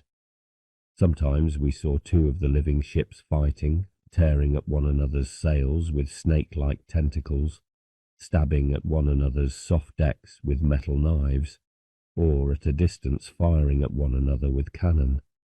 Bewildering and delightful it was to feel in the presence of a slim female clipper the longing for contact, and to carry out with her on the high seas the tacking and yawing, the piratical pursuit and overhauling, the delicate fleeting caress of tentacles which formed the love play of this race. Strange to come up alongside, close-hauled, grapple her to one's flank, and board her with sexual invasion. It was charming, too, to see a mothership attended by her children. I should mention, by the way, that at birth the young were launched from the mother's decks like little boats, one from the port side, one from the starboard. Thenceforth they were suckled at her flanks. In play they swam about her like ducklings, or spread their immature sails. In rough weather, and for long voyaging, they were taken aboard. At the time of our visit, natural sails were beginning to be aided by a power unit and propeller which were fixed to the stern. Great cities of concrete docks had spread along many of the coasts and were excavated out of the hinterlands. We were delighted by the broad waterways that served as streets in these cities. They were thronged with sail and mechanized traffic, the children appearing as tugs and smacks among the gigantic elders. Difference between adults of the two castes that they seemed to us at first to be distinct species, and we supposed ourselves to be witnessing the victory of a new and superior biological mutation over its predecessor. But this was far from the truth. In appearance the masters were very different from the workers, quite as different as queen ants and drones from the workers of their species. They were more elegantly and accurately streamlined. They had a greater expanse of sail and were faster in fair weather. In heavy seas they were less seaworthy, owing to their finer lines, but on the other hand they were the more skilful and venturesome navigators. Their manipulatory tentacles were less muscular, but capable of finer adjustments. Their perception was more delicate, while a small minority of them perhaps excelled the best of the workers in endurance and courage. Most were much less hardy, both physically and mentally. They were subject to a number of disintegrative diseases which never affected the workers, chiefly diseases of the nervous system. On the other hand, if any of them contracted one of the infectious ailments which were endemic to the workers, but seldom fatal, he would almost certainly die. They were also very prone to mental disorders, and particularly to neurotic self-importance. The whole organisation and control of the world was theirs. The workers, on the other hand, though racked by disease and neurosis bred of their cramping environment, were on the whole psychologically more robust. They had, however, a crippling sense of inferiority. Though in handicrafts and all small-scale operations they were capable of intelligence and skill, they were liable, when faced with tasks of wider scope, to a strange paralysis of mind. The mentalities of the two castes were indeed strikingly different. The masters were more prone to individual initiative and to the vices of self-seeking. The workers were more addicted to collectivism and the vices of subservience to the herd's hypnotic influence. The masters were on the whole more prudent, far-seeing, independent, self-reliant. The workers were more impetuous, more ready to sacrifice themselves in a social cause, often more clearly aware of the right aims of social activity, and incomparably more generous to individuals in distress. Hitherto it had been supposed that the natures of the two castes were fixed unalterably by divine law and by biological inheritance, but it was now certain that this was not the case, and that the physical and mental differences between the classes were due entirely to nurture. Since time immemorial, the castes had been recruited in a very curious manner. After weaning, all children born on the port side of the mother, no matter what the parental caste, were brought up to be members of the master caste. All those born on the starboard side were brought up to be workers. Since the master class had, of course, to be much smaller than the working class, this system gave an immense superfluity of potential masters. The difficulty was overcome as follows. The starboard-born children of workers and the port-born children of masters were brought up by their own respective parents, but the port-born, potentially aristocratic children of workers were mostly disposed of by infant sacrifice. A few only were exchanged with the starboard-born children of masters. With the advance of industrialism, the increasing need for large supplies of cheap labour, the spread of scientific ideas and the weakening of religion, came the shocking discovery that port-born children of both classes, if brought up as workers, became physically and mentally indistinguishable from workers. Industrial magnates in need of plentiful cheap labour now developed moral indignation against infant sacrifice, urging that the excess of port-born infants should be mercifully brought up as workers.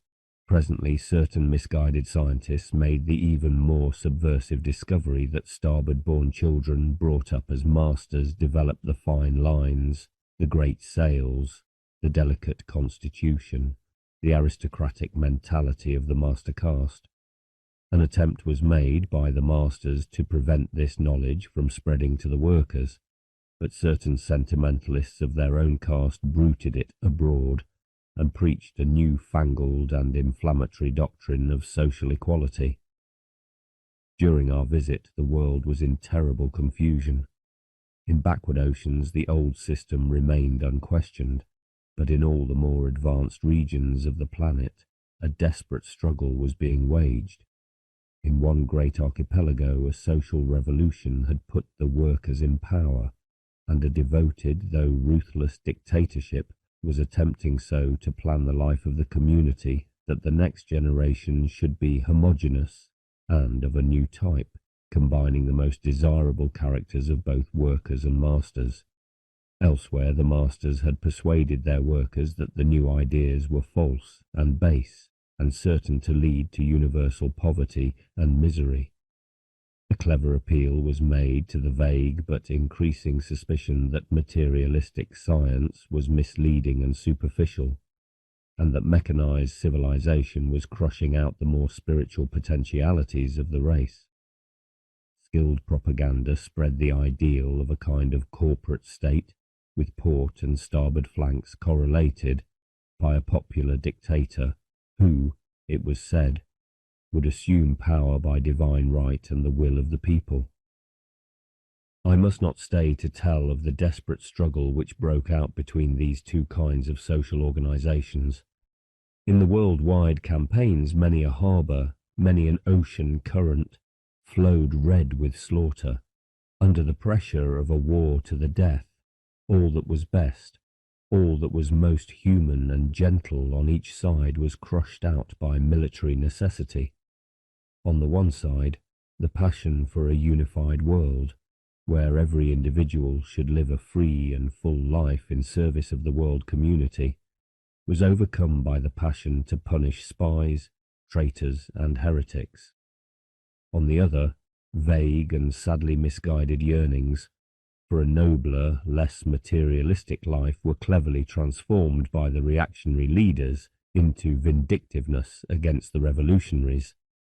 Very rapidly the material fabric of civilization fell to pieces, not till the race had reduced itself to an almost subhuman savagery, and all the crazy traditions of a diseased civilization had been purged away along with true culture, could the spirit of these shipmen set out again on the great adventure of the spirit.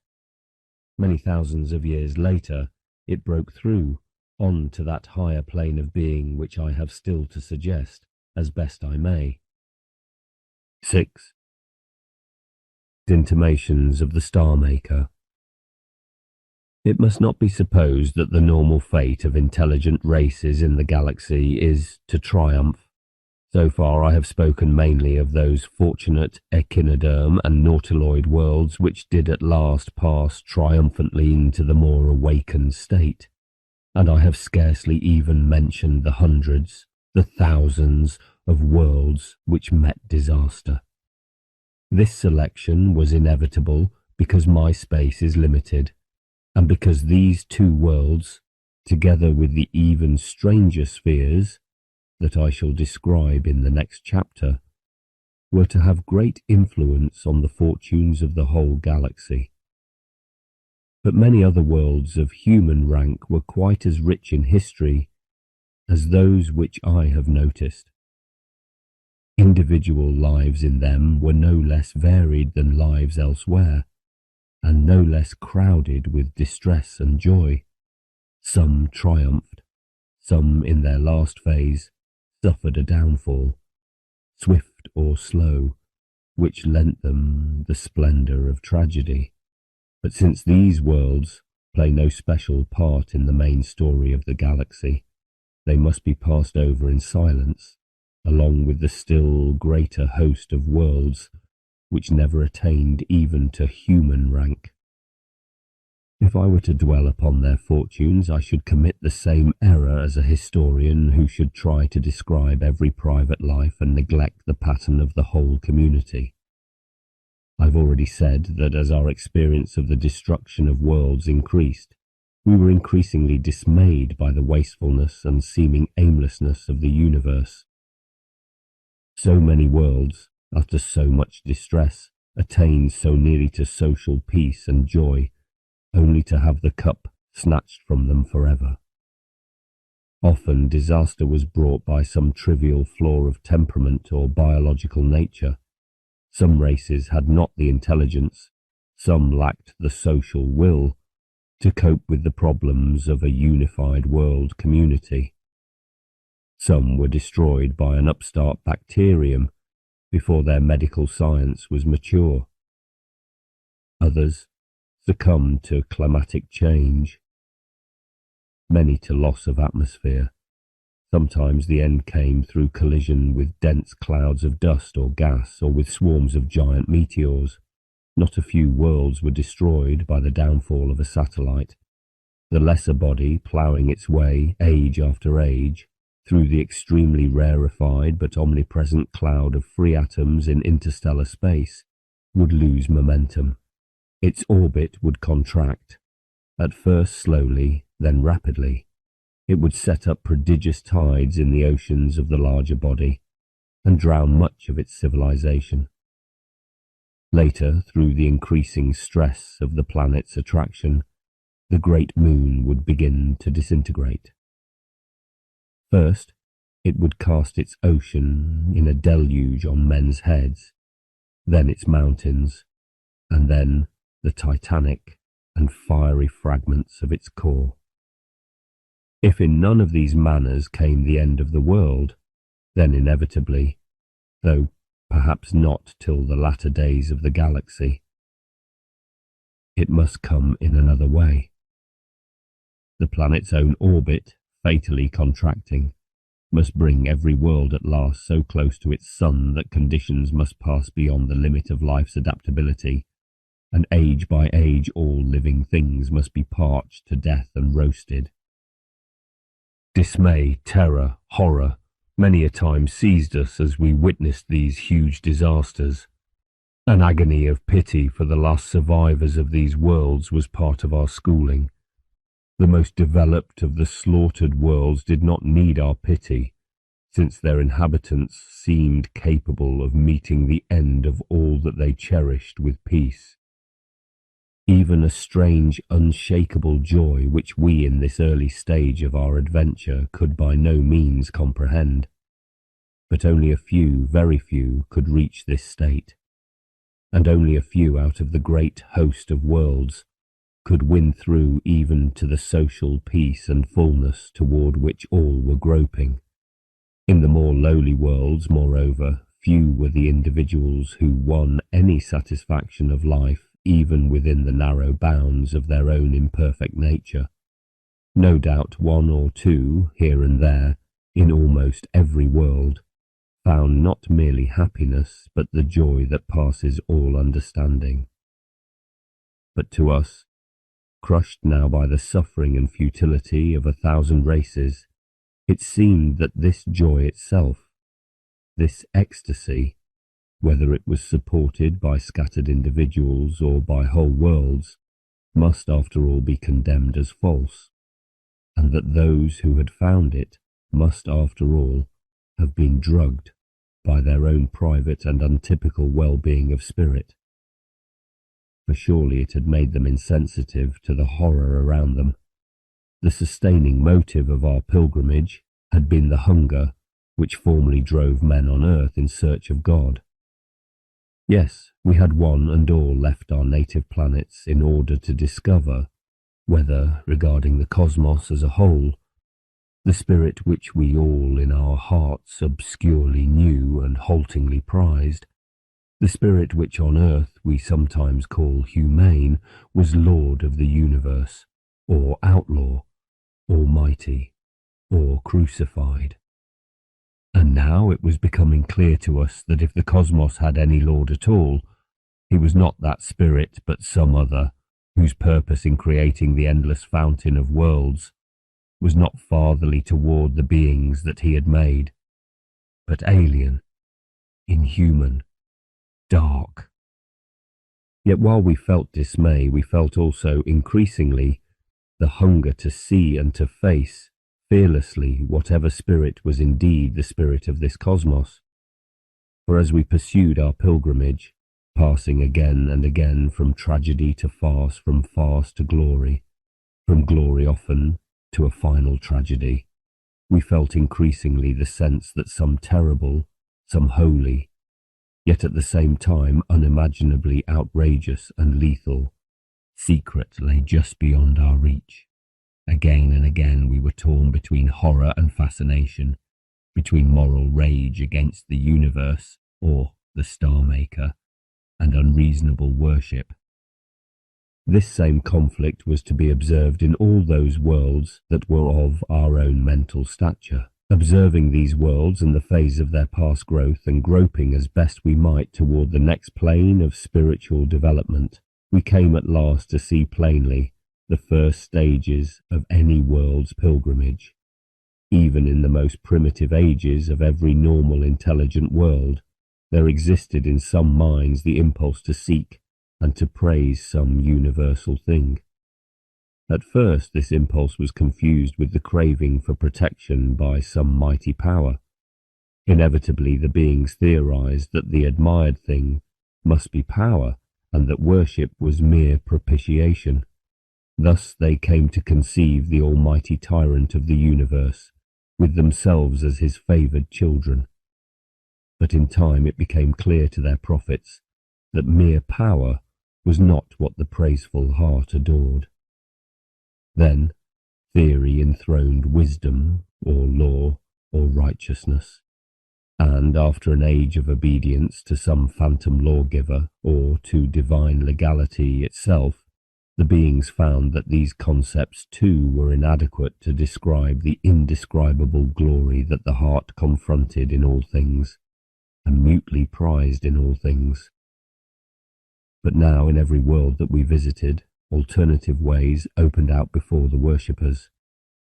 Some hoped to come face to face with their shrouded God solely by inward searching meditation. By purging themselves of all lesser, all trivial desires, by striving to see everything dispassionately and with universal sympathy, they hoped to identify themselves with the spirit of the cosmos. Often they travelled far along the way of self-perfecting and awakening, but because of this inward absorption, most of them became insensitive to the suffering of their less awakened fellows, and careless of the communal enterprise of their kind.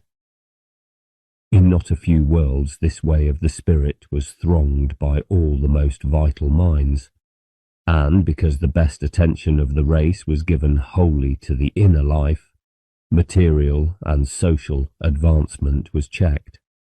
The sciences of physical nature and of life never developed. Mechanical power remained unknown, and medical and biological power also. Consequently, these worlds stagnated and sooner or later succumbed to accidents which might well have been prevented. There was a second way of devotion, open to creatures of a more practical temperament. These, in all the worlds, gave delighted attention to the universe around them, and chiefly they found the worshipped thing in the persons of their fellow beings, and in the communal bond of mutual insight and love between persons. In themselves and in each other they prized above all things love. And their prophets told them that the thing which they had always adored, the universal spirit, the Creator, the Almighty, the All-Wise, was also the All-Loving. Let them therefore worship in practical love of one another, and in service of the love God.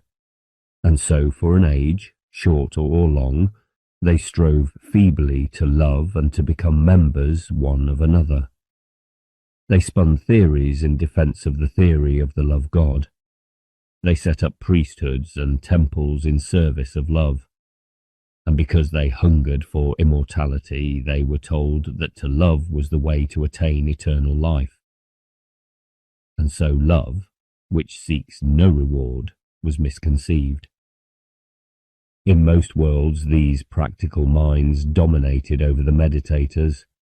Sooner or later, practical curiosity and economic need produced the material sciences.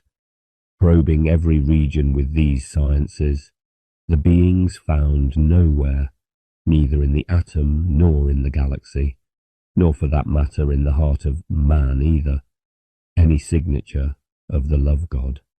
And what with the fever of mechanization, and the exploitation of slaves by masters, and the passions of intertribal warfare, and the increasing neglect or coarsening of all the more awakened activities of the spirit, the little flame of praise in their hearts sank lower than it had ever been in any earlier age, so low that they could no longer recognize it. And the flame of love, long fanned by the forced draught of doctrine, but now suffocated by the general obtuseness of the beings to one another, was reduced to an occasional smouldering warmth, which was most often mistaken for mere lust. With bitter laughter and rage, the tortured beings now dethroned the image of the love God in their hearts. And so, without love and without worship, the unhappy beings faced the increasingly formidable problems of their mechanized and hate-racked world. This was the crisis which we in our own worlds knew so well. Many a world up and down the galaxy never surmounted it. But in a few, some miracle, which we could not yet clearly envisage, raised the average minds of these worlds to a higher plane of mentality. Of this I shall speak later. Meanwhile, I will say only that in the few worlds where this happened, we noticed invariably, before the minds of that world passed beyond our reach, a new feeling about the universe, a feeling which it was very difficult for us to share. Not till we had learned to conjure in ourselves something of this feeling could we follow the fortunes of these worlds. But as we advanced on our pilgrimage, our own desires began to change. We came to wonder whether, in demanding lordship of the universe for the divinely humane spirit that we prized most in ourselves and in our fellow mortals in all the worlds, we were perhaps impious. We came less and less to require that love should be enthroned behind the stars. More and more we desired merely to pass on, opening our hearts to accept fearlessly whatever of the truth might fall within our comprehension. There was a moment, late in this early phase of our pilgrimage, when, thinking and feeling in unison, we said to one another, "If the Star-Maker is love, we know that this must be right. But if he is not, if he is some other, some inhuman spirit, this must be right. And if he is nothing, if the stars and all else are not his creatures, but self-subsistent, and if the adored spirit is but an exquisite creature of our minds, then this must be right, this and no other possibility. For we cannot know whether the highest place for love is on the throne or on the cross. We cannot know what spirit rules, for on the throne sits darkness. We know, we have seen, that in the waste of stars love is indeed crucified, and rightly, for its own proving and for the throne's glory. Love and all that is humane we cherish in our hearts. Yet also we salute the throne and the darkness upon the throne. Whether it be love or not love, our hearts praise it, outsoaring reason. But before our hearts could be properly attuned to this new strange feeling, we had still far to go in the understanding of worlds of human rank, though diverse. I must now try to give some idea of several kinds of worlds, very different from our own, but not in essentials more mature. Once more the islands were crowded with buildings and with eager arachnoid workers, but all the shallow coastal waters were filled with a vast honeycomb of dwelling houses, where the symbiotic partners took rest and refreshment with their mates. In the ocean depths, the old cities were turned into schools, universities, museums, temples, palaces of art and of pleasure. There the young of both kinds grew up together. There the full-grown of both species met constantly for recreation and stimulation.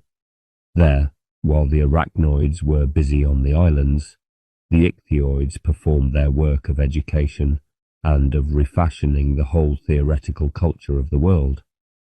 For it was known clearly by now that in this field their temperament and talents could make a vital contribution to the common life. Thus literature, philosophy, and non-scientific education were carried out chiefly in the ocean, while on the islands industry, scientific inquiry, and the plastic arts were more prominent. Perhaps in spite of the close union of each couple, this strange division of labour would have led in time to renewed conflict, had it not been for two new discoveries. One was the development of telepathy. Several centuries after the Age of War, it was found possible to establish full telepathic intercourse between the two members of each couple. In time, this intercourse was extended to include the whole dual race. The first result of this change was a great increase in the facility of communication between individuals all over the world, and therewith a great increase in mutual understanding and in unity of social purpose. But before we lost touch with this rapidly advancing race, we had evidence of a much more far-reaching effect of universal telepathy. Sometimes, so we were told, telepathic communion of the whole race caused something like the fragmentary awakening of a communal world mind in which all individuals participated. The second great innovation of the race was due to genetic research. The arachnoids, who had to remain capable of active life on dry land and on a massive planet, could not achieve any great improvement in brain weight and complexity. But the ichthyoids, who were already large and were buoyed up by the water, were not subject to this limitation. After long and often disastrous experiment, a race of super ichthyoids was produced. In time, the whole ichthyoid population came to consist of these creatures. Meanwhile, the arachnoids, who were by now exploring and colonizing other planets of their solar system, were genetically improved, not in respect of general brain complexity, but in those special brain centers which afforded telepathic intercourse. Thus, in spite of their simpler brain structure, they were able to maintain full telepathic community, even with their big-brained mates far away in the oceans of the mother planet. The simple brains and the complex brains formed now a single system, in which each unit, however simple its own contribution, was sensitive to the whole. It was at this point, when the original ichthyoid race had given place to the super ichthyoids, that we finally lost touch. The experience of the dual race passed completely beyond our comprehension. At a much later stage of our adventure, we came upon them again, and on a higher plane of being. They were by then already engaged upon the vast common enterprise which, as I shall tell, was undertaken by the Galactic Society of Worlds. At this time, the symbiotic race consisted of an immense host of arachnoid adventurers scattered over many planets, and a company of some 50,000 million super ichthyoids living a life of natatory delight and intense mental activity in the ocean of their great native world. Even at this stage, physical contact between the symbiotic partners had to be maintained, though at long intervals. There was a constant stream of spaceships between the colonies and the mother world. The ichthyoids, together with their teeming colleagues on a score of planets, supported a racial mind. Though the threads of the common experience were spun by the whole symbiotic race, they were woven into a single web by the ichthyoids alone in their primeval oceanic home, to be shared by all members of both races. 2. Composite beings. Sometimes in the course of our adventure, we came upon worlds inhabited by intelligent beings whose developed personality was an expression not of the single individual organism, but of a group of organisms. In most cases, this state of affairs had arisen through the necessity of combining intelligence with lightness of the individual body. A large planet rather close to its sun, or swayed by a very large satellite, would be swept by great ocean tides. Vast areas of its surface would be periodically submerged and exposed. In such a world, flight was very desirable, but owing to the strength of gravitation, only a small creature, a relatively small mass of molecules, could fly. A brain large enough for complex human activity could not have been lifted. In such worlds, the organic basis of intelligence was often a swarm of avian creatures no bigger than sparrows. A host of individual bodies were possessed together by a single individual mind of human rank. The body of this mind was multiple, but the mind itself was almost as firmly knit as the mind of a man. As flocks of dunlin or redshank stream and wheel and soar and quiver over our estuaries, so above the great tide-flooded, cultivated regions of these worlds, the animated clouds of avians manoeuvred, each cloud a single centre of consciousness. Presently, like our own winged waders, the little avians would settle, the huge volume of the cloud shrinking to a mere film upon the ground, a sort of precipitate along the fringe of the receding tide. Life in these worlds was rhythmically divided by the tides. During the nocturnal tides, the bird clouds all slept on the waves. During the daytime tides, they indulged in aerial sports and religious exercises. But twice a day, when the land was dry, they cultivated the drenched ooze, or carried out in their cities of concrete cells all the operations of industry and culture. It was interesting to us to see how ingeniously, before the tide's return, all the instruments of civilization were sealed from the ravages of the water. We supposed at first that the mental unity of these little avians was telepathic, but in fact it was not. It was based on the unity of a complex electromagnetic field, in fact on radio waves permeating the whole group. Radio, transmitted and received by every individual organism, corresponded to the chemical nerve current which maintains the unity of the human nervous system. Each brain reverberated with the ethereal rhythms of its environment, and each contributed its own peculiar theme to the complex pattern of the whole. So long as the flock was within a volume of about a cubic mile, the individuals were mentally unified, each serving as a specialized center in the common brain. But if some were separated from the flock, as sometimes happened in stormy weather, they lost mental contact and became separate minds of very low order. In fact, each degenerated for the time being into a very simple instinctive animal or a system of reflexes set wholly for the task of restoring contact with the flock. It may easily be imagined that the mental life of these composite beings was very different from anything which we had yet encountered. Different, and yet the same. Like a man, the bird cloud was capable of anger and fear, hunger and sexual hunger, personal love and all the passions of the herd, but the medium of these experiences was so different from anything known to us that we found great difficulty in recognizing them. Sex, for instance, was very perplexing. Each cloud was bisexual, having some hundreds of specialized male and female avian units, indifferent to one another, but very responsive to the presence of other bird clouds.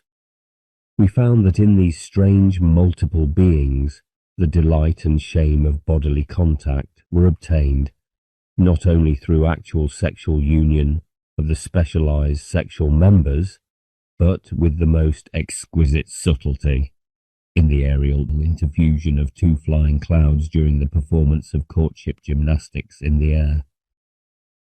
More important for us than this superficial likeness to ourselves was an underlying parity of mental rank. Indeed, we should not have gained access to them at all, had it not been for the essential similarity of their evolutionary stage with that which we knew so well in our own worlds. For each one of these mobile-minded clouds of little birds was in fact an individual approximately of our own spiritual order. Indeed, a very human thing, torn between the beast and the angel, capable of ecstasies of love and hate toward other such bird clouds, capable of wisdom and folly, and the whole gamut of human passions from swinishness to ecstatic contemplation. Probing as best we could beyond the formal similarity of spirit which gave us access to the bird clouds, we discovered painfully how to see with a million eyes at once, how to feel the texture of the atmosphere with a million wings. We learned to interpret the composite percepts of mudflats and marshes and great agricultural regions, irrigated twice daily by the tide.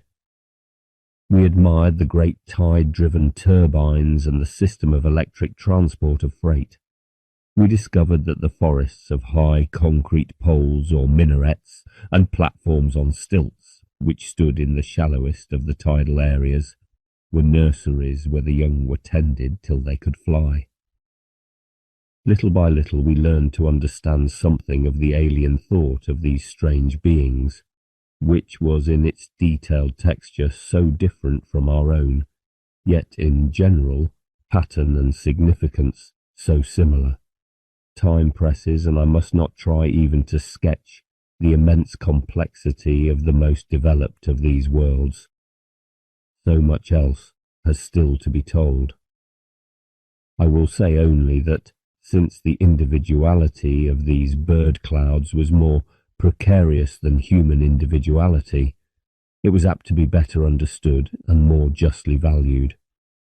The constant danger of the bird clouds was physical and mental disintegration. Consequently, the ideal of the coherent self was very prominent in all their cultures. On the other hand, the danger that the self of the bird cloud would be psychically invaded and violated by its neighbours, much as one radio station may interfere with another, forced these beings to guard more carefully than ourselves, against the temptations of the herd, against drowning the individual cloud self in the mob of clouds. But again, just because this danger was effectively guarded against, the ideal of the worldwide community developed without any life and death struggle with mystical tribalism, such as we know too well. Instead, the struggle was simply between individualism and the twin ideals of the world community and the world mind. At the time of our visit, worldwide conflict was already breaking out between the two parties in every region of the planet. The individualists were stronger in one hemisphere and were slaughtering all adherents of the world mind ideal and mustering their forces for attack on the other hemisphere. Here the party of the world mind dominated, not by weapons but by sheer radio bombardment, so to speak. The pattern of ethereal undulations issuing from the party imposed itself by sheer force on all recalcitrants. All rebels were either mentally disintegrated by radio bombardment or were absorbed intact into the communal radio system. The war which ensued was to us astounding.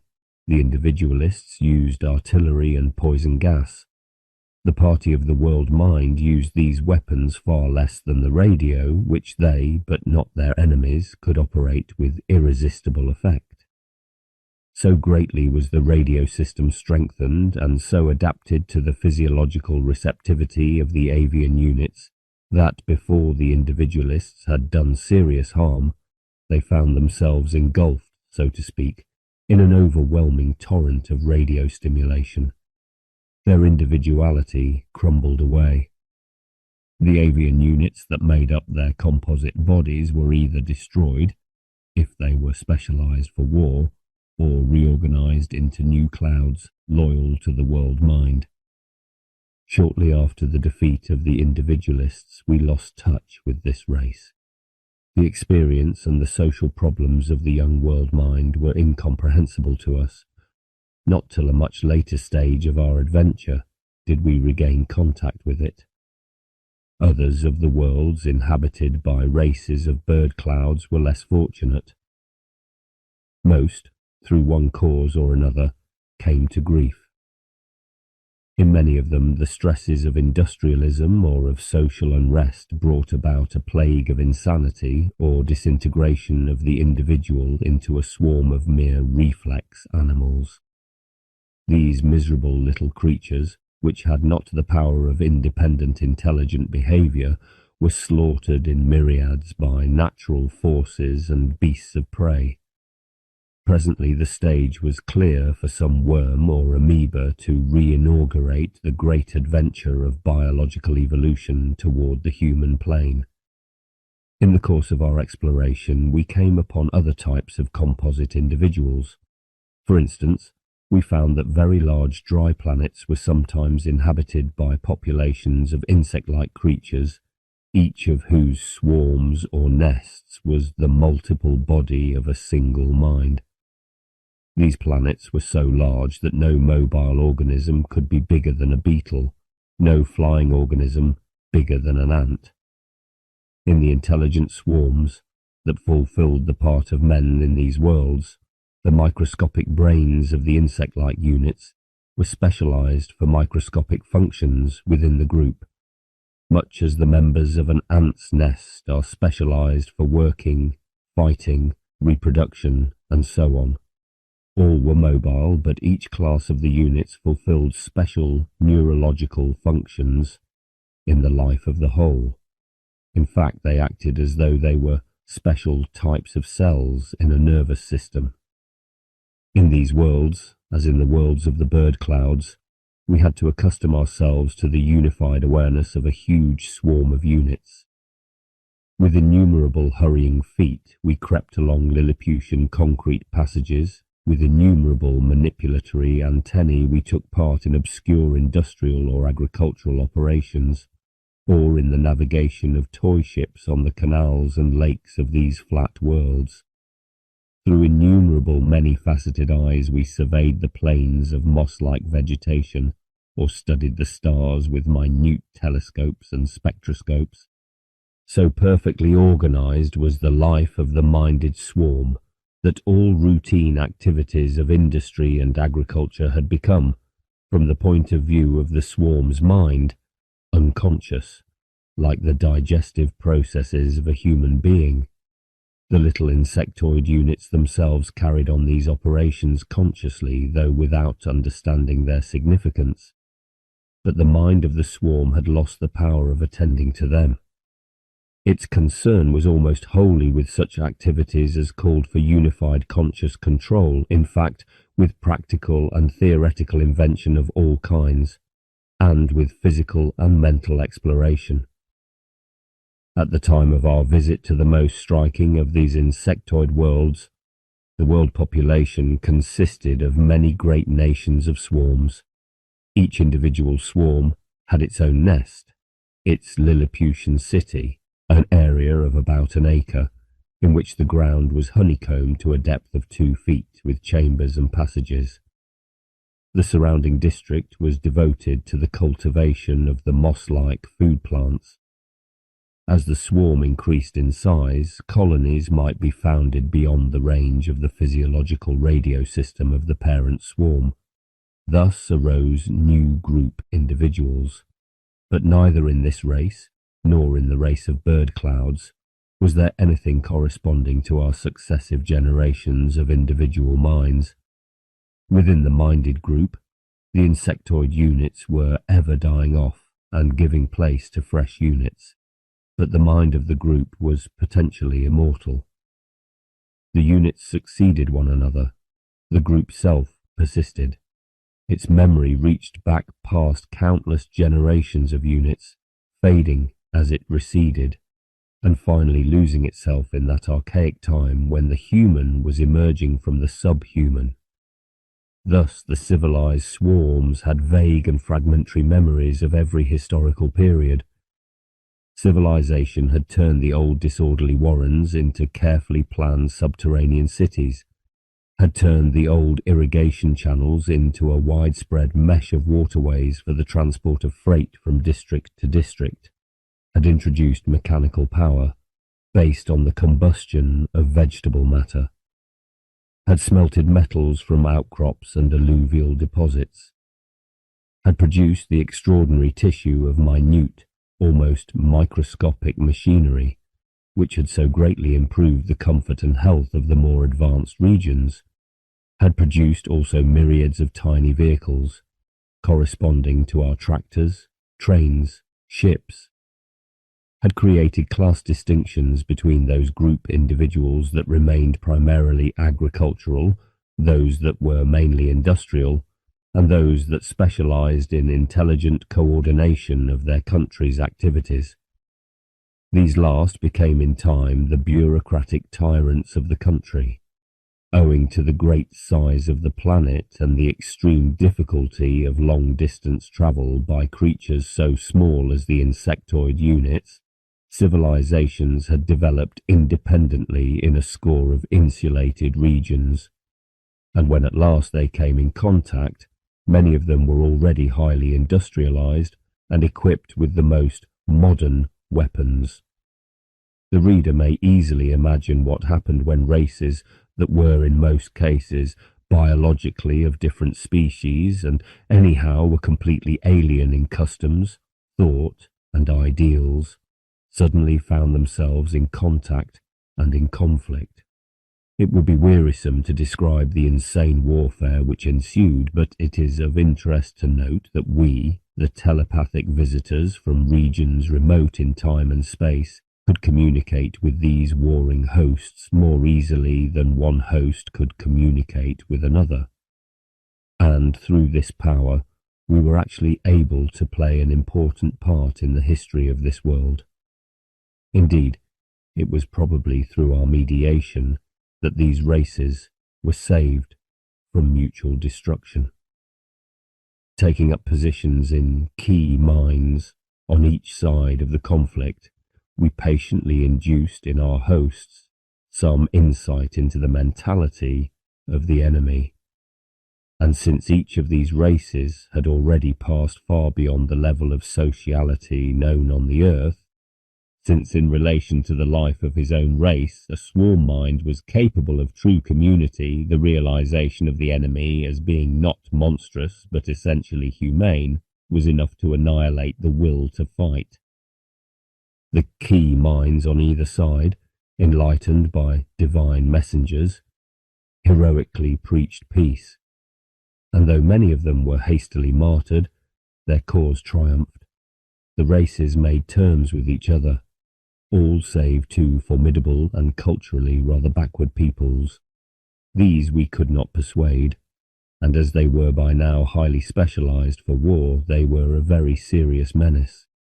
They regarded the new spirit of peace as mere weakness on the part of the enemy, and they were determined to take advantage of it and to conquer the rest of that world. But now we witnessed a drama which to terrestrial man must surely seem incredible. It was possible in this world only because of the high degree of mental lucidity which had already been attained within the bounds of each race. The Pacific races had the courage to disarm. In the most spectacular and unmistakable manner, they destroyed their weapons and their munition factories. They took care, too, that these events should be witnessed by enemy swarms that had been taken prisoner. These captives they then freed, bidding them report their experiences to the enemy. In reply, the enemy invaded the nearest of the disarmed countries and set about ruthlessly imposing the military culture upon it by means of propaganda and persecution. But in spite of mass executions and mass torture, the upshot was not what was expected. For though the tyrant races were not appreciably more developed in sociality than Homo sapiens, the victims were far superior. Repression only strengthened the will for passive resistance. Little by little the tyranny began to waver. Then suddenly it collapsed. The invaders withdrew, taking with them the infection of pacifism. In a surprisingly short time that world became a federation, whose members were distinct species. With sadness I realized that on the earth, though all civilized beings belong to one and the same biological species, such a happy issue of strife is impossible, simply because the capacity for community in the individual mind is still too weak. I wondered too whether the tyrant races of insectoids would have had greater success in imposing their culture on the invaded country if there had been a distinct generation of juvenile malleable swarms for them to educate. When this insectoid world had passed through its crisis, it began to advance so rapidly in social structure and in development of the individual mind that we found increasing difficulty in maintaining contact. At last we lost touch, but later, when we ourselves had advanced, we were to come upon this world again. Of the other insectoid worlds I shall say nothing, for not one of them was destined to play an important part in the history of the galaxy. To complete the picture of the races, in which the individual mind had not a single physically continuous body, is a cloud of ultra-microscopic subvital units, organized in a common radio system. Of this kind is the race which now inhabits our own planet Mars. As I have already in another book described these beings, and the tragic relations which they will have with our own descendants in the remote future, I shall say no more of them here, save that we did not make contact with them till a much later stage of our adventure, when we had acquired the skill to reach out to beings alien to ourselves in spiritual condition. 3. Plant men and others. Before passing on to tell the story of our galaxy as a whole, so far as I can comprehend it, I must mention another and a very alien kind of world. Of this type we found few examples, and few of these survived into the time when the galactic drama was at its height. But one at least had, or will have, a great influence on the growth of the spirit in that dramatic era. On certain small planets, drenched with light and heat from a near or a great sun, evolution took a very different course from that with which we are familiar.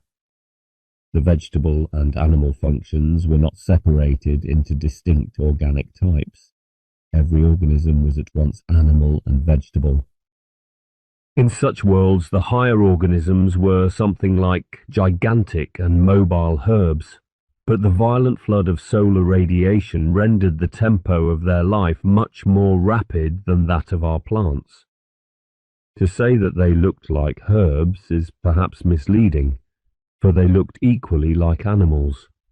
They had a definite number of limbs and a definite form of body, but all their skin was green, or streaked with green, and they bore here or there, according to their species, great masses of foliage. Owing to the slight power of gravitation on these small planets, the plant animals often supported vast superstructures on very slender trunks or limbs.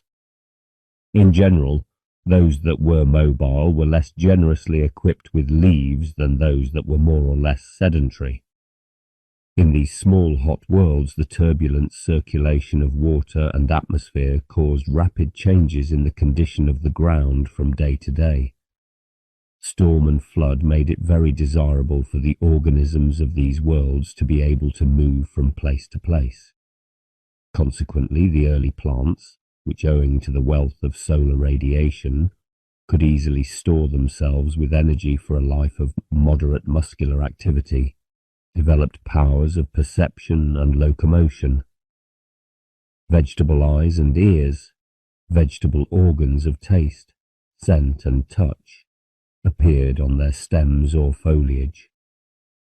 For locomotion, some of them simply withdrew their primitive roots from the ground and crept hither and thither with a kind of caterpillar action. Some spread their foliage and drifted on the wind. From these, in the course of ages, arose true flyers. Meanwhile, the pedestrian species turned some of their roots into muscular legs, 4 or 6, or centipedal. The remaining roots were equipped with boring instruments, which on a new site could rapidly proliferate into the ground. Yet another method of combining locomotion and roots was perhaps more remarkable.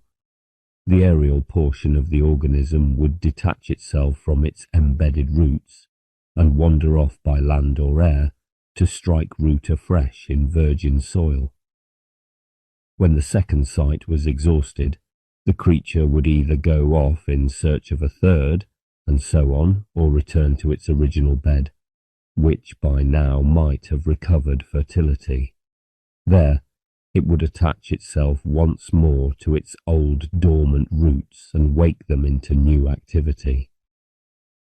Many species, of course, developed predatory habits and special organs of offence, such as muscular bows as strong as pythons for constriction, or talons, horns, and formidable serrated pincers. In these carnivorous creatures, the spread of foliage was greatly reduced, and all the leaves could be tucked snugly away along the back.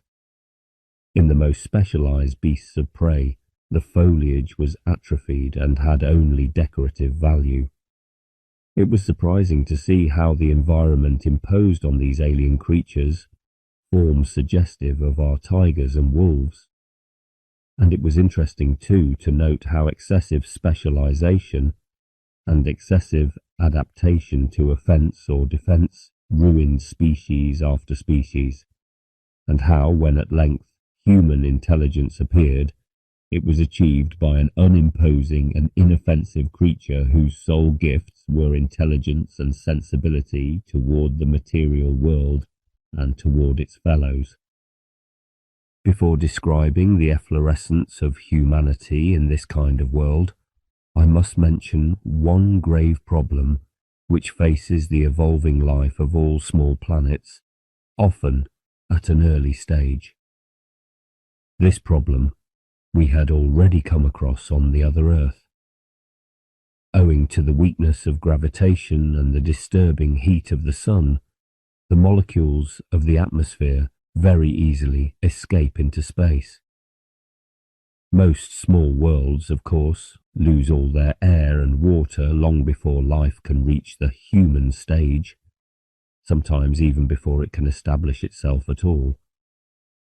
Others, less small, may be thoroughly equipped with atmosphere in their early phases, but at a much later date, owing to the slow but steady contraction of their orbits, they may become so heated that they can no longer hold down the furiously agitated molecules of their atmosphere.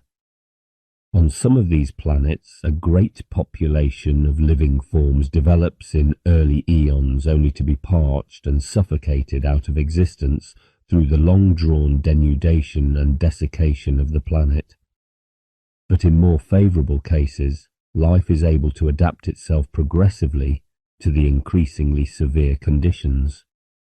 In some worlds, for instance, a biological mechanism appeared by which the remaining atmosphere was imprisoned within a powerful electromagnetic field generated by the world's living population. In others, the need of atmosphere was done away with altogether. Photosynthesis and the whole metabolism of life were carried on by means of liquids alone. The last dwindling gases were captured in solution, stored in huge tracts of spongy growths among the crowded roots and covered with an impervious membrane. Both these natural biological methods occurred in one or other of the plant-animal worlds that reached the human level. I have space only to describe a single example, the most significant of these remarkable worlds. This was one in which all free atmosphere had been lost long before the appearance of intelligence. To enter this world and experience it through the alien senses and alien temperament of its natives was an adventure in some ways more bewildering than any of our earlier explorations. Owing to the complete absence of atmosphere, the sky, even in full sunlight, was black with the blackness of interstellar space, and the stars blazed. Owing to the weakness of gravitation and the absence of the moulding action of air and water and frost on the planet's shrinking and wrinkled surface, the landscape was a mass of fold mountains, primeval and extinct volcanoes, congealed floods and humps of lava, and craters left by the impact of giant meteors. None of these features had ever been much smoothed by atmospheric and glacial influences, Further, the ever-changing stresses of the planet's crust had shattered many of the mountains into the fantastic forms of icebergs. On our own Earth, where gravity, that tireless hound, pulls down its quarry with so much greater strength, these slender, top-heavy crags and pinnacles could never have stood. Owing to the absence of atmosphere, the exposed surfaces of the rock were blindingly illuminated. The crevasses and all the shadows were black as night. Many of the valleys had been turned into reservoirs, seemingly of milk, for the surfaces of these lakes were covered with a deep layer of a white glutinous substance to prevent loss by evaporation. Round about clustered the roots of the strange people of this world, like tree stumps where a forest has been felled and cleared. Each stump was sealed with the white glue. Every stretch of soil was in use, and we learned that, though some of this soil was the natural result of past ages of action by air and water, most was artificial. It had been manufactured by great mining and pulverizing processes. In primitive times, and indeed throughout all pre-human evolution, the competitive struggle for a share of the rare soil of this world of rock had been one of the main spurs to intelligence. The mobile plant men themselves were to be seen by day clustered in the valleys, their foliage spread to the sun. Only by night did we observe them in action, moving over the bare rock or busy with machines and other artificial objects, instruments of their civilization. There were no buildings, no roofed weatherproof enclosures, for there was no weather. But the plateau and terraces of the rock were crowded with all manner of artifacts unintelligible to us. The typical plant man was an erect organism, like ourselves. On his head he bore a vast crest of green plumes, which could be either folded together in the form of a huge, tight cos lettuce, or spread out to catch the light. 3 many-faceted eyes looked out from under the crest. Beneath these were 3 arm-like manipulatory limbs, green and serpentine, branching at their extremities. The slender trunk, pliable, encased in hard rings, which slid into one another as the body bowed, was divided into 3 legs for locomotion. 2 of the 3 feet were also mouths, which could either draw sap from the root or devour foreign matter. The 3rd was an organ of excretion. The precious excrement was never wasted, but passed through a special junction between the 3rd foot and the root. The feet contained taste organs and also ears. Since there was no air, sound was not propagated above ground. By day the life of these strange beings was mainly vegetable, by night animal. Every morning, after the long and frigid night, the whole population swarmed to its rooty dormitories. Each individual sought out his own root, fixed himself to it, and stood throughout the torrid day with leaves outspread. Till sunset he slept, not in a dreamless sleep, but in a sort of trance, the meditative and mystical quality of which was to prove in future ages a well of peace for many worlds. While he slept, the currents of sap hastened up and down his trunk, carrying chemicals between roots and leaves, flooding him with a concentrated supply of oxygen, removing the products of past catabolism. When the sun had disappeared once more behind the crags, displaying for a moment a wisp of fiery prominences, he would wake, fold up his leaves, close the passages to his roots, detach himself, and go about the business of civilized life. Night in this world was brighter than moonlight with us, for the stars were unobscured and several great clusters hung in the night sky. Artificial light, however, was used for delicate operations. Its chief disadvantage was that it tended to send the worker to sleep. I must not try even to sketch the rich and alien social life of these beings. I will only say that here as elsewhere we found all the cultural themes known on Earth, but that in this world of mobile plants, all was transposed into a strange key, a perplexing mode. Here as elsewhere we found a population of individuals deeply concerned with the task of keeping themselves and their society in being. Here we found self-regard, hate, love, the passions of the mob, intellectual curiosity, and so on. And here, as in all the other worlds that we had thus far visited, we found a race in the throes of the great spiritual crisis, which was the crisis familiar to us in our own worlds, and formed the channel by which we had telepathic access to other worlds. But here the crisis had assumed a style different from any that we had yet encountered. We had, in fact, begun to extend our powers of imaginative exploration. Leaving all else unnoticed, I must try to describe this crisis, for it is significant for the understanding of matters which reached far beyond this little world. We did not begin to have insight into the drama of this race till we had learned to appreciate the mental aspect of its dual animal-vegetable nature.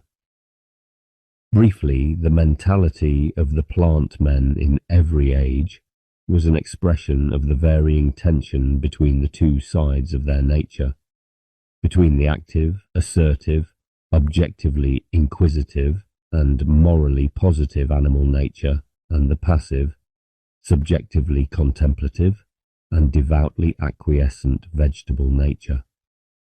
It was, of course, through animal prowess and practical human intelligence that the species had long ago come to dominate its world. But at all times this practical will had been tempered and enriched by a kind of experience which among men is very rare. Every day throughout the ages these beings had surrendered their feverish animal nature not merely to unconscious or dream-racked sleep, such as animals know, but to the special kind of awareness which, we learned, belongs to plants. Spreading their leaves, they had absorbed directly the essential elixir of life which animals receive only at second hand in the mangled flesh of their prey.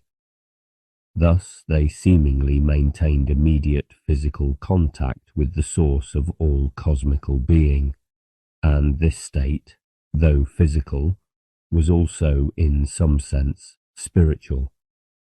It had a far-reaching effect on all their conduct. If theological language were acceptable, it might well be called a spiritual contact with God.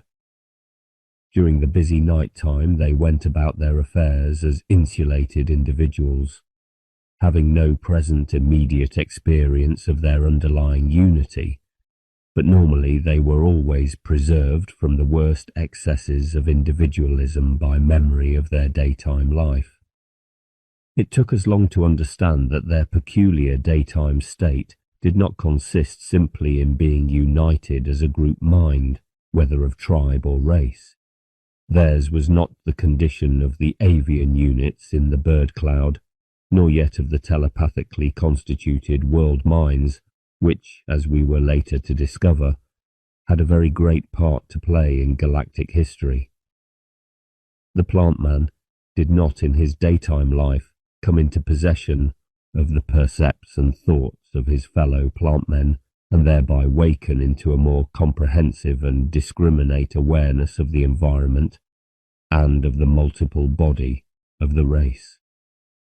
On the contrary, he became completely unresponsive to all objective conditions, save the flood of sunlight drenching his spread leaves, and this experience afforded him an enduring ecstasy whose quality was almost sexual, an ecstasy in which subject and object seemed to become identical, an ecstasy of subjective union with the obscure source of all finite being. In this state, the plant man could meditate upon his active nighttime life and could become aware, far more clearly than by day, of the intricacies of his own motives. In this daytime mode, he passed no moral judgments on himself or others. He mentally reviewed every kind of human conduct with detached contemplative joy as a factor in the universe.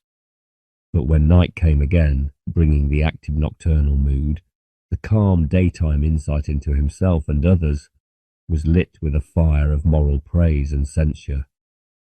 Now, throughout the career of this race, there had been a certain tension between the two basic impulses of its nature.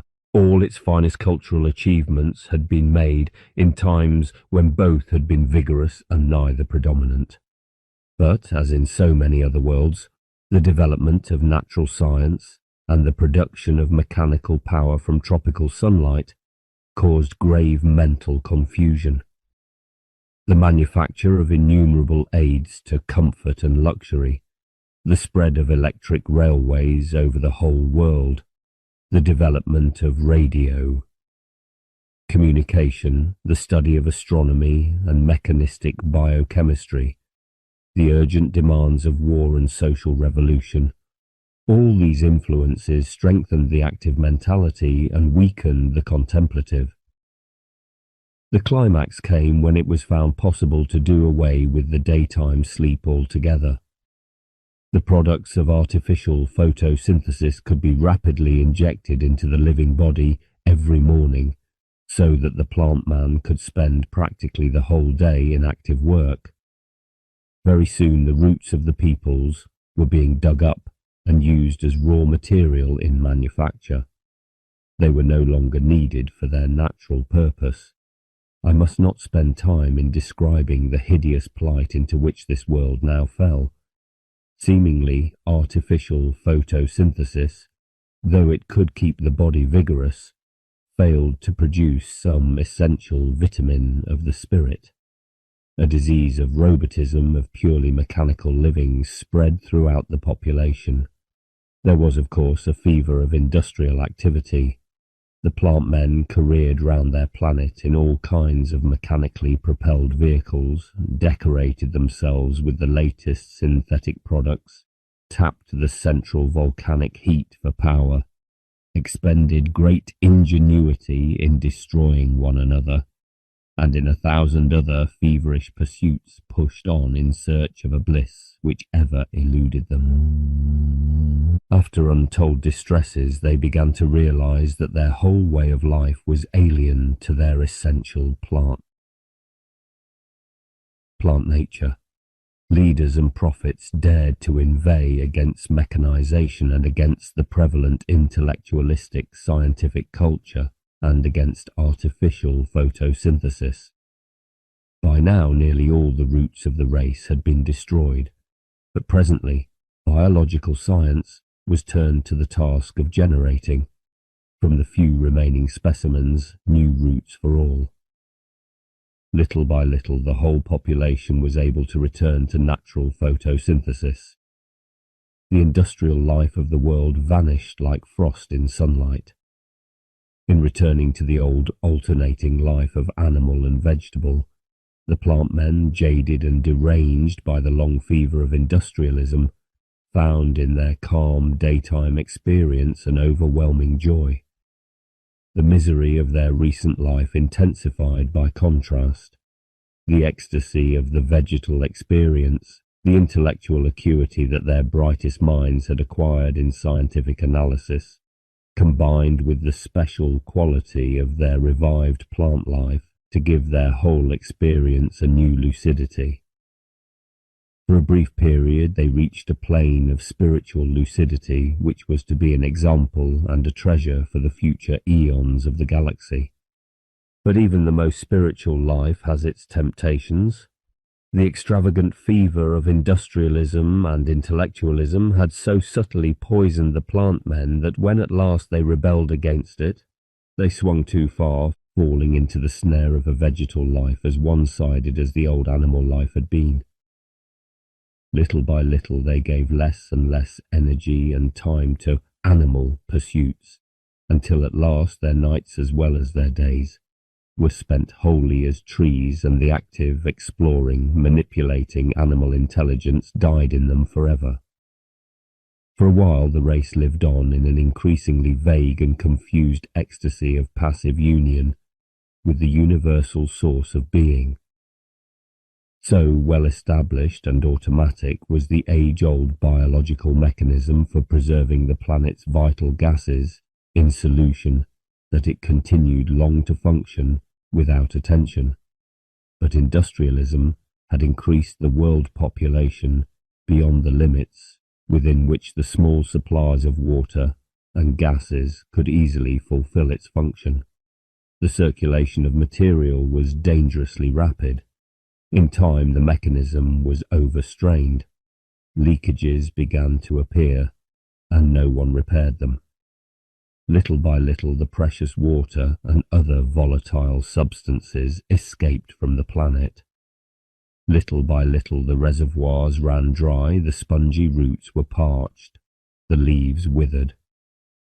One by one the blissful and no longer human inhabitants of that world passed from ecstasy to sickness, despondency, uncomprehending bewilderment, and on to death. But as I shall tell, their achievement was not without effect on the life of our galaxy. Vegetable humanities, if I may so call them, proved to be rather uncommon occurrences. Some of them inhabited worlds of a very curious kind which I have not yet mentioned. As is well known, a small planet close to its sun tends, through the sun's tidal action upon it, to lose its rotation. Its days become longer and longer, till at last it presents one face constantly toward its luminary. Not a few planets of this type, up and down the galaxy, were inhabited, and several of them by vegetable humanities. All these non-diurnal worlds were very inhospitable to life, for one hemisphere was always extravagantly hot, the other extravagantly cold. The illuminated face might reach the temperature of molten lead. On the dark face, however, no substances could retain the liquid state, for the temperature would remain but a degree or two above absolute zero. Between the two hemispheres there would lie a narrow belt, or rather a mere ribbon, which might be called temperate. Here the immense and incendiary sun was always partly hidden by the horizon. Along the cooler side of this ribbon, hidden from the murderous rays of the sun's actual disk, but illuminated by his corona and warmed by the conduction of heat from the sun-warmed ground, life was not invariably impossible. Inhabited worlds of this kind had always reached a fairly high stage of biological evolution, long before they had lost their diurnal rotation. As the day lengthened, life was forced to adapt itself to more extreme temperatures of day and night. The poles of these planets, if not too much inclined toward the ecliptic, remained at a fairly constant temperature, and were therefore citadels whence the living forms ventured into less hospitable regions. Many species managed to spread toward the equator by the simple method of burying themselves and hibernating through the day and the night, emerging only for dawn and sunset to lead a furiously active life. As the day lengthened into months, some species adapted for swift locomotion simply trekked round the planet, following the sunset and the dawn. Strange it was to see the equatorial and most agile of these species sweeping over the plains in the level sunlight. Their legs were often as tall and slender as a ship's masts. Now and then they would swerve with long necks extended to snatch some scurrying creature or pluck some bunch of foliage. Such constant and rapid migration would have been impossible in worlds less rich in solar energy.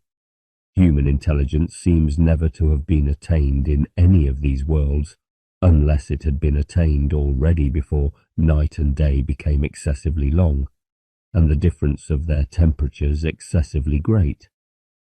In worlds where plant men or other creatures had achieved civilization and science before rotation had become seriously retarded, great efforts were made to cope with the increasing harshness of the environment.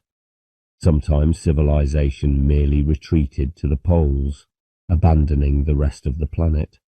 Sometimes subterranean settlements were established in other regions, the inhabitants issuing only at dawn and sunset to cultivate the land. Sometimes a system of railways along the parallels of latitude carried a migratory population from one agricultural centre to another, following the twilight. Finally, however, when rotation had been entirely lost, a settled civilization would be crowded along the whole length of the stationary girdle between night and day. By this time, if not before, the atmosphere would have been lost also. It can well be imagined that a race struggling to survive in these literally straitened circumstances would not be able to maintain any richness and delicacy of mental life.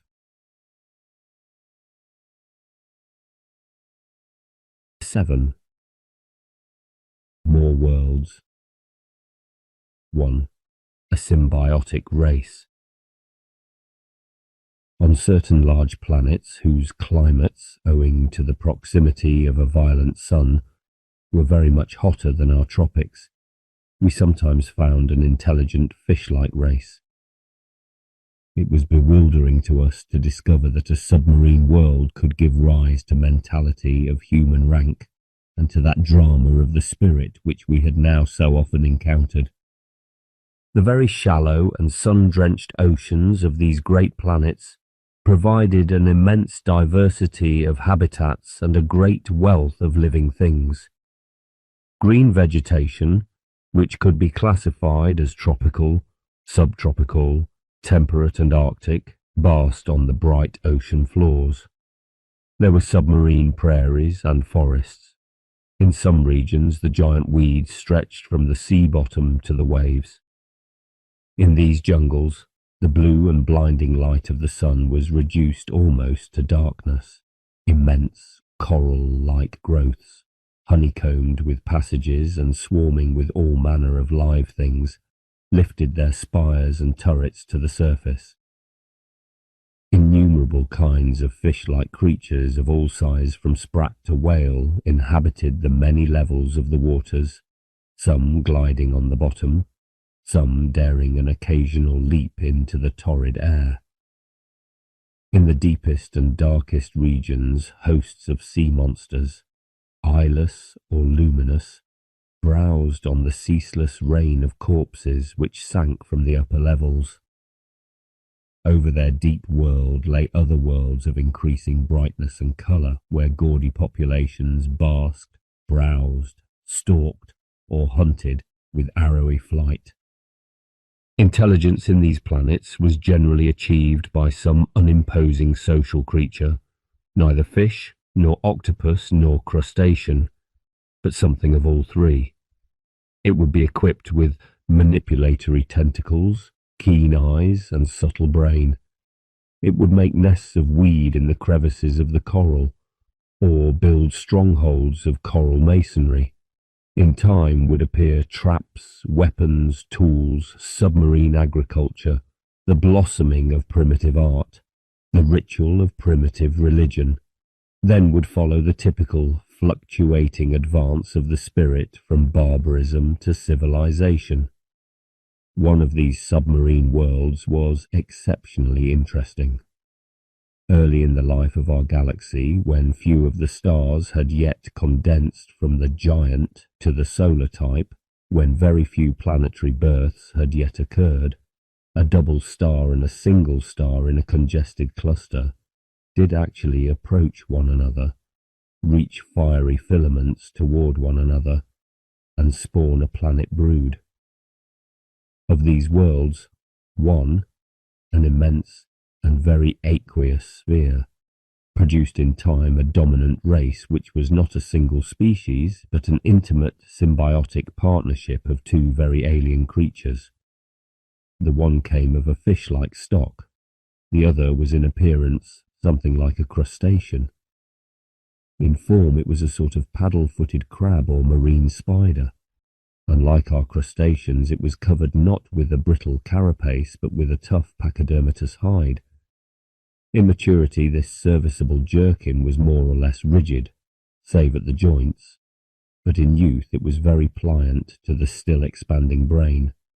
This creature lived on the coasts and in the coastal waters, the many islands of the planet. Both species were mentally of human rank, though each had specific temperament and ability. In primitive times each had attained by its own route and in its own hemisphere of the great aqueous planet to what might be called the last stage of the subhuman mentality. The two species had then come into contact and had grappled desperately. Their battleground was the shallow coastal water. The crustaceans, though crudely amphibian, could not spend long under the sea. The fish could not emerge from it.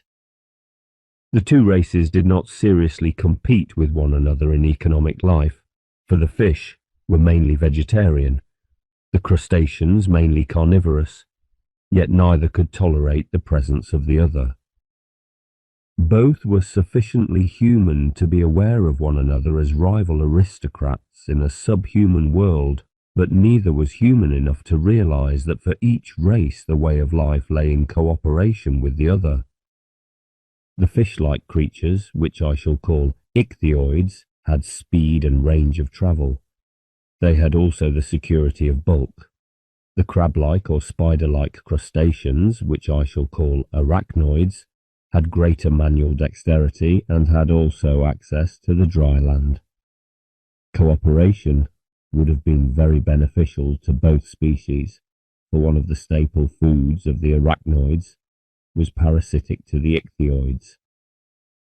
In spite of the possibility of mutual aid, the two races strove to exterminate one another, and almost succeeded. After an age of blind mutual slaughter, certain of the less pugnacious and more flexible varieties of the two species gradually discovered profit in fraternization with the enemy.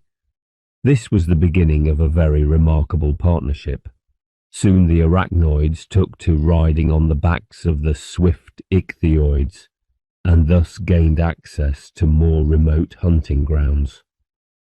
As the epochs passed, the two species moulded one another to form a well-integrated union. The little arachnoid, no bigger than a chimpanzee, rode in a snug hollow behind the great fish's skull, his back being streamlined with the contours of the larger creature. The tentacles of the ichthyoid were specialized for large-scale manipulation, those of the arachnoid for minute work. A biochemical interdependence also evolved. Through a membrane in the ichthyoid's pouch, an exchange of endocrine products took place. This mechanism enabled the arachnoid to become fully aquatic. So long as it had frequent contact with its host, it could stay underwater for any length of time and descend to any depth. A striking mental adaptation also occurred in the two species. The ichthyoids became on the whole more introvert, the arachnoids more extrovert. Up to puberty, the young of both species were free-living individuals, but as their symbiotic organization developed, each sought out a partner of the opposite species. The union which followed was lifelong and was interrupted only by brief sexual matings. The symbiosis itself constituted a kind of contrapuntal sexuality, but a sexuality that was purely mental, since, of course, for copulation and reproduction, each individual had to seek out a partner belonging to his or her own species.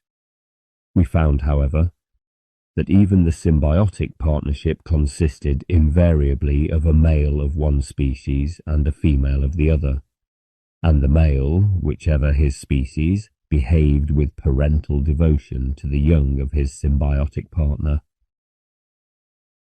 I have not space to describe the extraordinary mental reciprocity of these strange couples. I can only say that, Though in sensory equipment and in temperament the two species were very different, and though in abnormal cases tragic conflicts did occur, the ordinary partnership was at once more intimate than human marriage, and far more enlarging to the individual than any friendship between members of distinct human races. At certain stages of the growth of civilization, malicious minds had attempted to arouse widespread interspecific conflict, and had met with temporary success, but the trouble seldom went as deep even as our sex war, so necessary was each species to the other. Both had contributed equally to the culture of their world, though not equally at all times. In creative work of every kind, one of the partners provided most of the originality, the other most of the criticism and restraint. Work in which one partner was entirely passive was rare. Books, or rather scrolls, which were made from pulped seaweed were nearly always signed by couples. On the whole, the arachnoid partners dominated in manual skill, experimental science, the plastic arts, and practical social organization. The ichthyoid partners excelled in theoretical work, in literary arts, in the surprisingly developed music of that submarine world, and in the more mystical kind of religion. This generalization, however, should not be interpreted very strictly. The symbiotic relationship seems to have given the dual race a far greater mental flexibility than ours, and a quicker aptitude for community. It passed rapidly through the phase of intertribal strife, during which the nomadic shoals of symbiotic couples harried one another like hosts of submarine cavalry. For the arachnoids, riding their ichthyoid mates, attacked the enemy with bone spears and swords, while their mounts wrestled with powerful tentacles. But the phase of tribal warfare was remarkably brief. When a settled mode of life was attained, along with submarine agriculture and coral-built cities, strife between leagues of cities was the exception, not the rule. Aided no doubt by its great mobility and ease of communication, the dual race soon built up a worldwide and unarmed federation of cities. We learned also with wonder that at the height of the pre-mechanical civilization of this planet, when in our worlds the cleavage into masters and economic slaves would already have become serious, the communal spirit of the city triumphed over all individualistic enterprise. Very soon this world became a tissue of interdependent but independent municipal communes. At this time it seemed that social strife had vanished forever, but the most serious crisis of the race was still to come. The submarine environment offered the symbiotic race no great possibilities of advancement. All sources of wealth had been tapped and regularized. Population was maintained at an optimum size for the joyful working of the world. The social order was satisfactory to all classes and seemed unlikely to change. Individual lives were full and varied. Culture, founded on a great tradition, was now concerned entirely with detailed exploration of the great fields of thought that had long ago been pioneered by the revered ancestors, under direct inspiration, it was said, of the symbiotic deity. Our friends in this submarine world, our mental hosts, looked back on this age from their own more turbulent epoch, sometimes with yearning, but often with horror. For in retrospect it seemed to them to display the first faint signs of racial decay. So perfectly did the race fit its unchanging environment that intelligence and acuity were already ceasing to be precious, and might soon begin to fade. But presently it appeared that fate had decreed otherwise. In a submarine world the possibility of obtaining mechanical power was remote. But the arachnoids, it will be remembered, were able to live out of the water. In the epochs before the symbiosis, their ancestors had periodically emerged upon the islands for courtship, parenthood, and the pursuit of prey. Since those days, the air-breathing capacity had declined, but it had never been entirely lost. Every arachnoid still emerged for sexual mating, and also for certain ritual gymnastic exercises. It was in this latter connection that the great discovery was made which changed the course of history.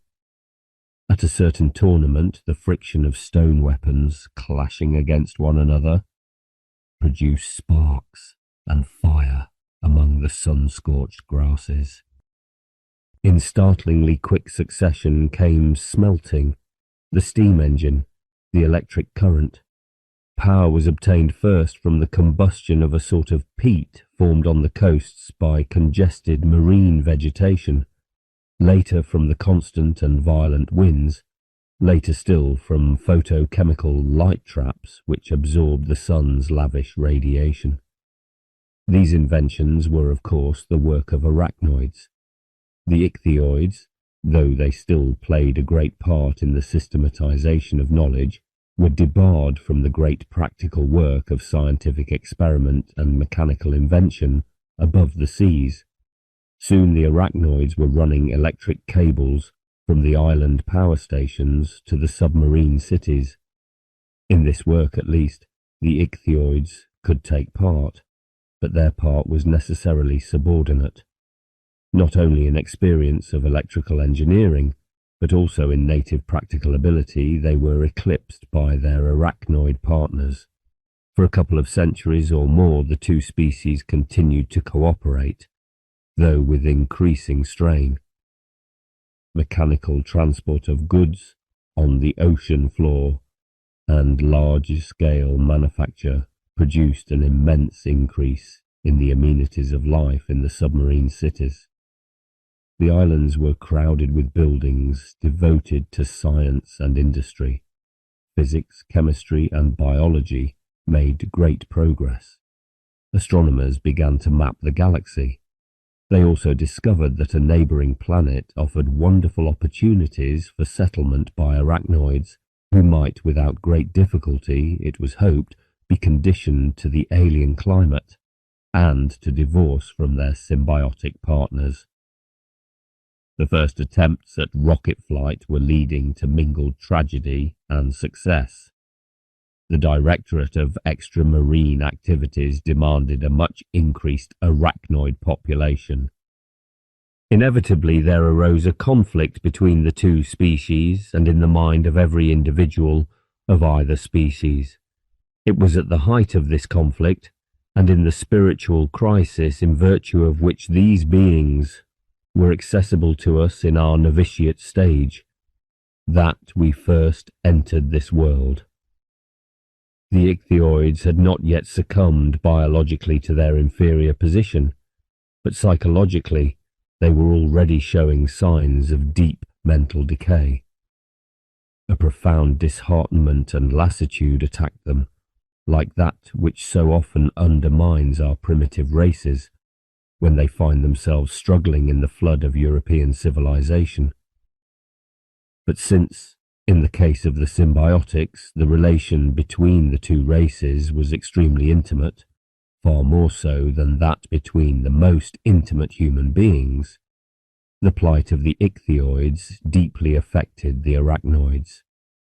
And in the minds of the ichthyoids, the triumph of their partners was for long a source of mingled distress and exultation. Every individual of both species was torn between conflicting motives. While every healthy arachnoid longed to take part in the adventurous new life, he or she longed also, through sheer affection and symbiotic entanglement, to assist his or her ichthyoid mate to have an equal share in that life.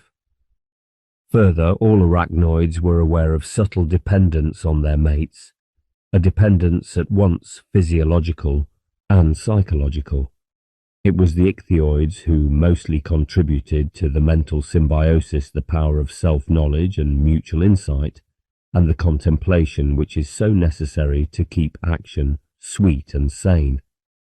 That this was so was evident from the fact that already among the arachnoids internecine strife had appeared. Island tended to compete with island, and one great industrial organisation with another. I could not help remarking that if this deep cleavage of interests had occurred on my own planet, say between our two sexes, the favoured sex would have single-mindedly trampled the other into servitude. Such a victory on the part of the arachnoids did indeed nearly occur. More and more partnerships were dissolved, each member attempting by means of drugs to supply his or her system with the chemicals normally provided by the symbiosis. For mental dependence, however, there was no substitute, and the divorced partners were subject to serious mental disorders, either subtle or flagrant. Nevertheless, there grew up a large population capable of living after a fashion without the symbiotic intercourse. Strife now took a violent turn. The intransigence of both species attacked one another and stirred up trouble among the moderates. There followed a period of desperate and confused warfare. On each side, a small and hated minority advocated a modernized symbiosis, in which each species should be able to contribute to the common life, even in a mechanized civilization. Many of these reformers were martyred for their faith. Victory would in the long run have gone to the arachnoids, for they controlled the sources of power, but it soon appeared that the attempt to break the symbiotic bond was not as successful as it had seemed. Even in actual warfare, commanders were unable to prevent widespread fraternization between the opposed forces. Members of dissolved partnerships would furtively meet to snatch a few hours or moments of each other's company. Widowed or deserted individuals of each species would timidly but hungrily venture toward the enemy's camps in search of new mates. Whole companies would surrender for the same purpose. The arachnoids suffered more from neuroses than from the weapons of the enemy. On the islands, moreover, civil wars and social revolutions made the manufacture of munitions almost impossible. The most resolute faction of the arachnoids now attempted to bring the struggle to an end by poisoning the ocean. The islands in turn were poisoned by the millions of decaying corpses that rose to the sea's surface and were cast up on the shores. Poison, plague, and above all, neurosis, brought war to a standstill, civilization to ruin, and the two species almost to extinction. The deserted skyscrapers that crowded the islands began to crumble into heaps of wreckage. The submarine cities were invaded by the submarine jungle and by shark-like subhuman ichthyoids of many species. The delicate tissue of knowledge began to disintegrate into fragments of superstition. Now at last came the opportunity of those who advocated a modernized symbiosis. With difficulty they had maintained a secret existence, and their individual partnerships in the more remote and inhospitable regions of the planet. They now came boldly forth to spread their gospel among the unhappy remnants of the world's population. There was a rage of interspecific mating and remating. Primitive submarine agriculture and hunting maintained the scattered peoples, while a few of the coral cities were cleared and rebuilt, and the instruments of a lean but hopeful civilization were refashioned. This was a temporary civilization, without mechanical power, but one which promised itself great adventures in the upper world as soon as it had established the basic principles of the reformed symbiosis. To us it seemed that such an enterprise was doomed to failure, so clear was it that the future lay with a terrestrial rather than a marine creature. But we were mistaken. I must not tell in detail of the heroic struggle by which the race refashioned its symbiotic nature to suit the career that lay before it. The first stage was the reinstatement of power stations on the islands and the careful reorganization of a purely submarine society equipped with power, but this reconstruction would have been useless had it not been accompanied by a very careful study of the physical and mental relations of the two species. The symbiosis had to be strengthened so that interspecific strife should in future be impossible. By means of chemical treatment in infancy, the two kinds of organism were made more interdependent and in partnership more hardy. By a special psychological ritual, a sort of mutual hypnosis, all newly joined partners were henceforth brought into indissoluble mental reciprocity. This interspecific communion, which every individual knew in immediate domestic experience, became in time the basic experience of all culture and religion. The symbiotic deity, which figured in all the primitive mythologies, was reinstated as a symbol of the dual personality of the universe. A dualism, it was said, of creativity and wisdom, unified as the divine spirit of love. The one reasonable goal of social life was affirmed to be the creation of a world of awakened, of sensitive, intelligent, and mutually understanding personalities, banded together for the common purpose of exploring the universe and developing the human spirit's manifold potentialities. Imperceptibly, the young were led to discover for themselves this goal. Gradually and very cautiously, all the industrial operations and scientific researches of an earlier age were repeated, but with a difference. Industry was subordinated to the conscious social goal. Science, formerly the slave of industry, became the free colleague of wisdom.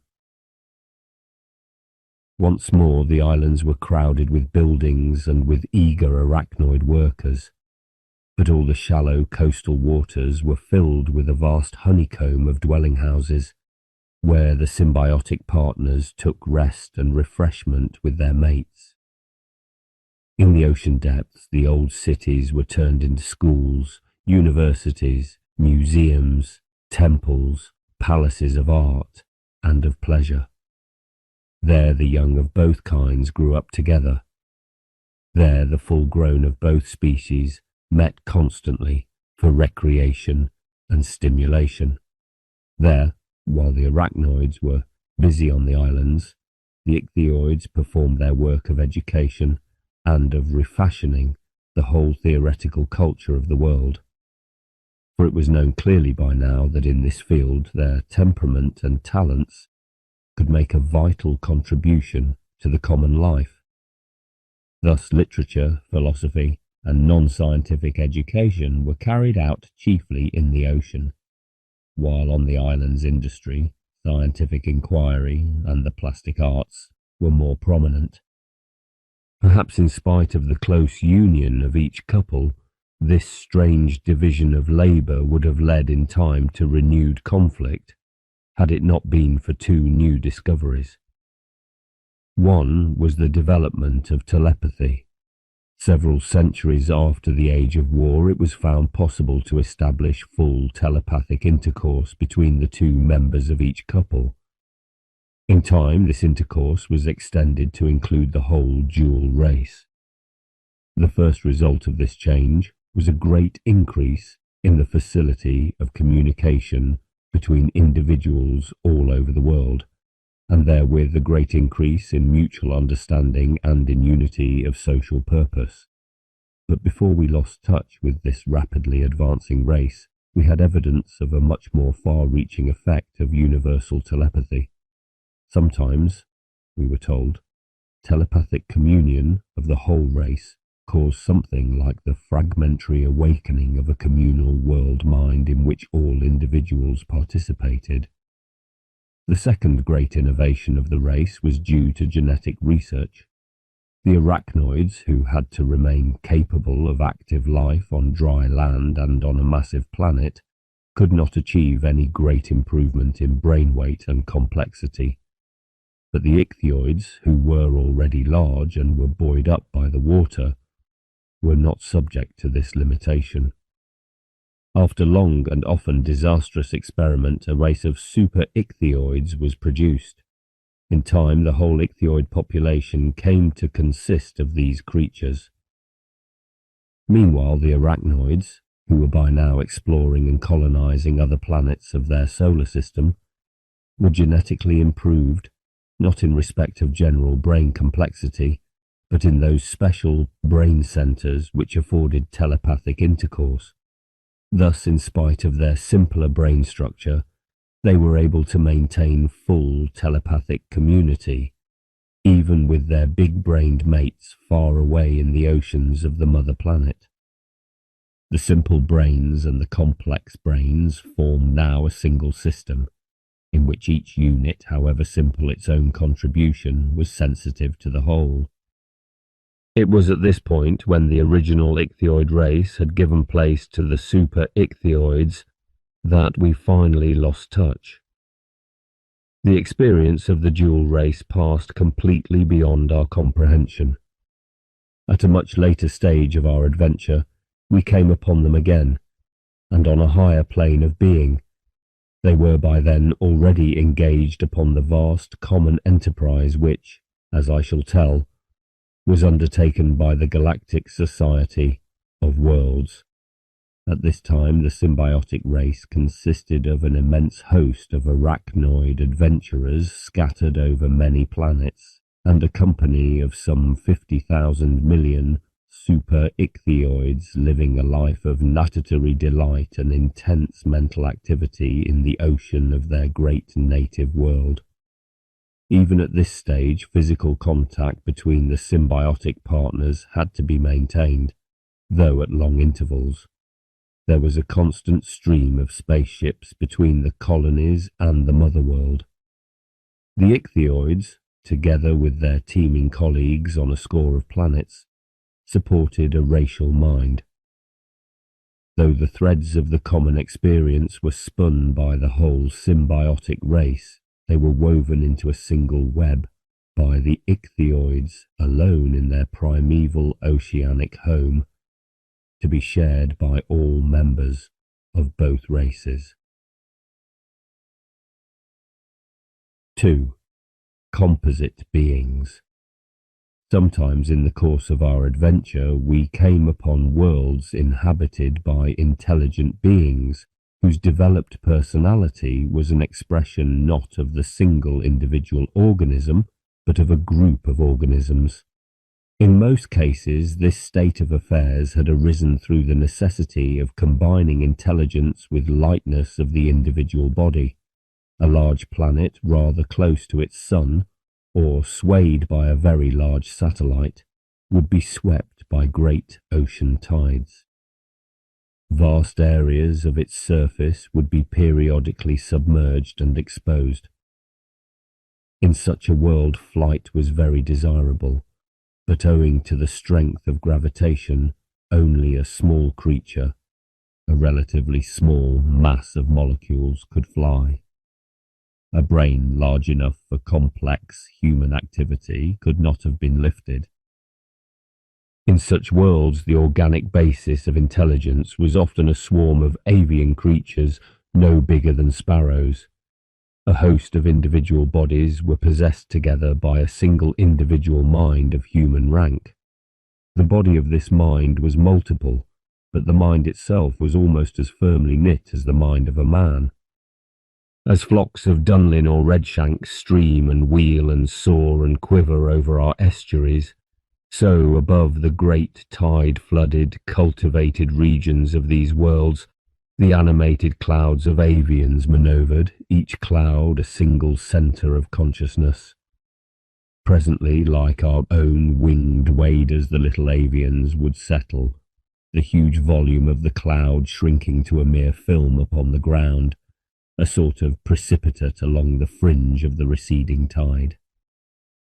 Life in these worlds was rhythmically divided by the tides. During the nocturnal tides, the bird clouds all slept on the waves. During the daytime tides, they indulged in aerial sports and religious exercises. But twice a day, when the land was dry, they cultivated the drenched ooze, or carried out in their cities of concrete cells all the operations of industry and culture. It was interesting to us to see how ingeniously, before the tide's return, all the instruments of civilization were sealed from the ravages of the water. We supposed at first that the mental unity of these little avians was telepathic, but in fact it was not. It was based on the unity of a complex electromagnetic field, in fact on radio waves permeating the whole group. Radio, transmitted and received by every individual organism, corresponded to the chemical nerve current, which maintains the unity of the human nervous system.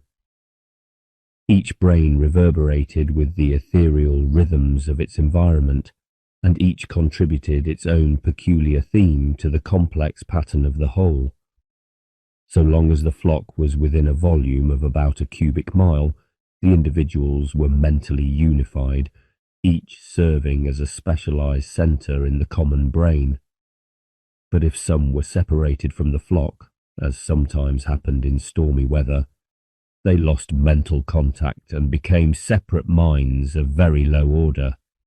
In fact, each degenerated, for the time being, into a very simple instinctive animal or a system of reflexes, set wholly for the task of restoring contact with the flock. It may easily be imagined that the mental life of these composite beings was very different from anything which we had yet encountered. Different, and yet the same. Like a man, the bird cloud was capable of anger and fear, hunger and sexual hunger, personal love and all the passions of the herd.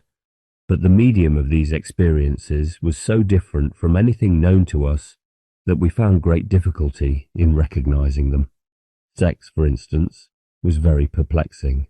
Each cloud was bisexual, having some hundreds of specialized male and female avian units, indifferent to one another, but very responsive to the presence of other bird clouds. We found that in these strange multiple beings the delight and shame of bodily contact were obtained not only through actual sexual union of the specialized sexual members, but with the most exquisite subtlety, in the aerial interfusion of two flying clouds during the performance of courtship gymnastics in the air. More important for us than this superficial likeness to ourselves was an underlying parity of mental rank. Indeed, we should not have gained access to them at all, had it not been for the essential similarity of their evolutionary stage with that which we knew so well in our own worlds. For each one of these mobile-minded clouds of little birds was in fact an individual, approximately, of our own spiritual order. Indeed, a very human thing, torn between the beast and the angel, capable of ecstasies of love and hate toward other such bird clouds, capable of wisdom and folly, and the whole gamut of human passions from swinishness to ecstatic contemplation.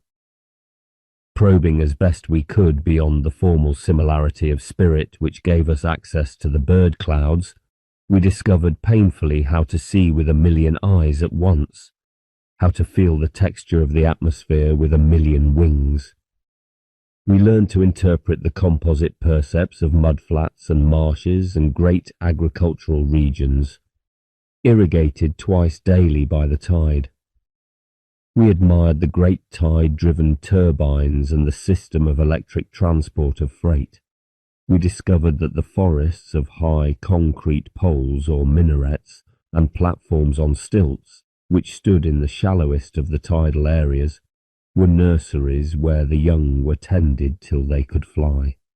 Little by little we learned to understand something of the alien thought of these strange beings, which was in its detailed texture so different from our own, yet in general pattern and significance so similar. Time presses, and I must not try even to sketch the immense complexity of the most developed of these worlds. So much else has still to be told. I will say only that, since the individuality of these bird clouds was more precarious than human individuality, it was apt to be better understood and more justly valued. The constant danger of the bird clouds was physical and mental disintegration. Consequently, the ideal of the coherent self was very prominent in all their cultures. On the other hand, the danger that the self of the bird cloud would be psychically invaded and violated by its neighbours, much as one radio station may interfere with another, forced these beings to guard more carefully than ourselves against the temptations of the herd, against drowning the individual cloud's self in the mob of clouds. But again, just because this danger was effectively guarded against, the ideal of the worldwide community developed without any life and death struggle with mystical tribalism, such as we know too well. Instead, the struggle was simply between individualism and the twin ideals of the world community and the world mind. At the time of our visit, worldwide conflict was already breaking out between the two parties in every region of the planet. The individualists were stronger in one hemisphere, and were slaughtering all adherents of the world mind ideal and mustering their forces for attack on the other hemisphere. Here the party of the world mind dominated, not by weapons but by sheer radio bombardment, so to speak. The pattern of ethereal undulations issuing from the party imposed itself by sheer force on all recalcitrants. All rebels were either mentally disintegrated by radio bombardment or were absorbed intact into the communal radio system. The war which ensued was to us astounding. The individualists used artillery and poison gas. The party of the world mind used these weapons far less than the radio, which they, but not their enemies, could operate with irresistible effect. So greatly was the radio system strengthened, and so adapted to the physiological receptivity of the avian units, that before the individualists had done serious harm, they found themselves engulfed, so to speak, in an overwhelming torrent of radio stimulation. Their individuality crumbled away. The avian units that made up their composite bodies were either destroyed, if they were specialized for war, or reorganized into new clouds, loyal to the world mind. Shortly after the defeat of the individualists, we lost touch with this race. The experience and the social problems of the young world mind were incomprehensible to us. Not till a much later stage of our adventure did we regain contact with it. Others of the worlds inhabited by races of bird clouds were less fortunate. Most, through one cause or another, came to grief. In many of them, the stresses of industrialism or of social unrest brought about a plague of insanity or disintegration of the individual into a swarm of mere reflex animals. These miserable little creatures, which had not the power of independent, intelligent behaviour, were slaughtered in myriads by natural forces and beasts of prey. Presently the stage was clear for some worm or amoeba to reinaugurate the great adventure of biological evolution toward the human plane. In the course of our exploration, we came upon other types of composite individuals. For instance, we found that very large dry planets were sometimes inhabited by populations of insect-like creatures, each of whose swarms or nests was the multiple body of a single mind. These planets were so large that no mobile organism could be bigger than a beetle, no flying organism bigger than an ant. In the intelligent swarms that fulfilled the part of men in these worlds, the microscopic brains of the insect-like units were specialized for microscopic functions within the group, much as the members of an ant's nest are specialized for working, fighting, reproduction, and so on. All were mobile, but each class of the units fulfilled special neurological functions in the life of the whole. In fact, they acted as though they were special types of cells in a nervous system. In these worlds, as in the worlds of the bird clouds, we had to accustom ourselves to the unified awareness of a huge swarm of units. With innumerable hurrying feet, we crept along Lilliputian concrete passages. With innumerable manipulatory antennae, we took part in obscure industrial or agricultural operations, or in the navigation of toy ships on the canals and lakes of these flat worlds. Through innumerable many-faceted eyes, we surveyed the plains of moss-like vegetation, or studied the stars with minute telescopes and spectroscopes. So perfectly organized was the life of the minded swarm that all routine activities of industry and agriculture had become, from the point of view of the swarm's mind, unconscious, like the digestive processes of a human being. The little insectoid units themselves carried on these operations consciously, though without understanding their significance, but the mind of the swarm had lost the power of attending to them. Its concern was almost wholly with such activities as called it for unified conscious control, in fact, with practical and theoretical invention of all kinds, and with physical and mental exploration. At the time of our visit to the most striking of these insectoid worlds, the world population consisted of many great nations of swarms. Each individual swarm had its own nest, its Lilliputian city, an area of about an acre, in which the ground was honeycombed to a depth of 2 feet with chambers and passages. The surrounding district was devoted to the cultivation of the moss-like food plants. As the swarm increased in size, colonies might be founded beyond the range of the physiological radio system of the parent swarm. Thus arose new group individuals, but neither in this race nor in the race of bird clouds was there anything corresponding to our successive generations of individual minds. Within the minded group, the insectoid units were ever dying off and giving place to fresh units, but the mind of the group was potentially immortal. The units succeeded one another. The group self persisted. Its memory reached back past countless generations of units, fading as it receded, and finally losing itself in that archaic time when the human was emerging from the subhuman. Thus the civilized swarms had vague and fragmentary memories of every historical period.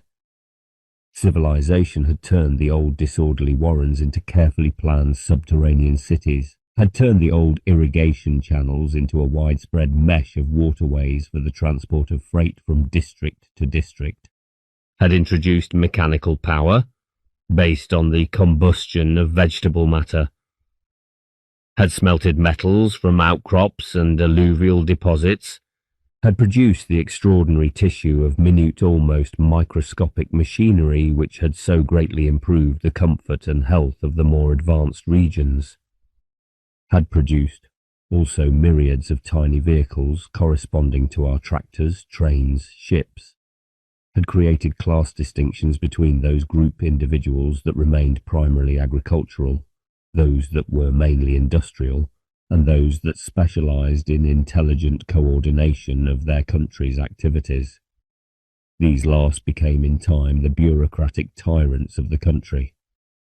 Owing to the great size of the planet and the extreme difficulty of long-distance travel by creatures so small as the insectoid units, civilizations had developed independently in a score of insulated regions, and when at last they came in contact, many of them were already highly industrialized and equipped with the most modern weapons. The reader may easily imagine what happened when races that were in most cases biologically of different species and anyhow were completely alien in customs, thought, and ideals, suddenly found themselves in contact and in conflict. It would be wearisome to describe the insane warfare which ensued, but it is of interest to note that we, the telepathic visitors from regions remote in time and space, could communicate with these warring hosts more easily than one host could communicate with another, and through this power we were actually able to play an important part in the history of this world. Indeed, it was probably through our mediation that these races were saved from mutual destruction. Taking up positions in key mines on each side of the conflict, we patiently induced in our hosts some insight into the mentality of the enemy, and since each of these races had already passed far beyond the level of sociality known on the Earth, since in relation to the life of his own race, a swarm mind was capable of true community, the realization of the enemy as being not monstrous but essentially humane was enough to annihilate the will to fight. The key minds on either side, enlightened by divine messengers, heroically preached peace, and though many of them were hastily martyred, their cause triumphed. The races made terms with each other, all save two formidable and culturally rather backward peoples. These we could not persuade, and as they were by now highly specialized for war, they were a very serious menace. They regarded the new spirit of peace as mere weakness on the part of the enemy, and they were determined to take advantage of it and to conquer the rest of that world. But now we witnessed a drama which to terrestrial man must surely seem incredible. It was possible in this world only because of the high degree of mental lucidity which had already been attained within the bounds of each race. The Pacific races had the courage to disarm. In the most spectacular and unmistakable manner, they destroyed their weapons and their munition factories. They took care, too, that these events should be witnessed by enemy swarms that had been taken prisoner. These captives they then freed, bidding them report their experiences to the enemy.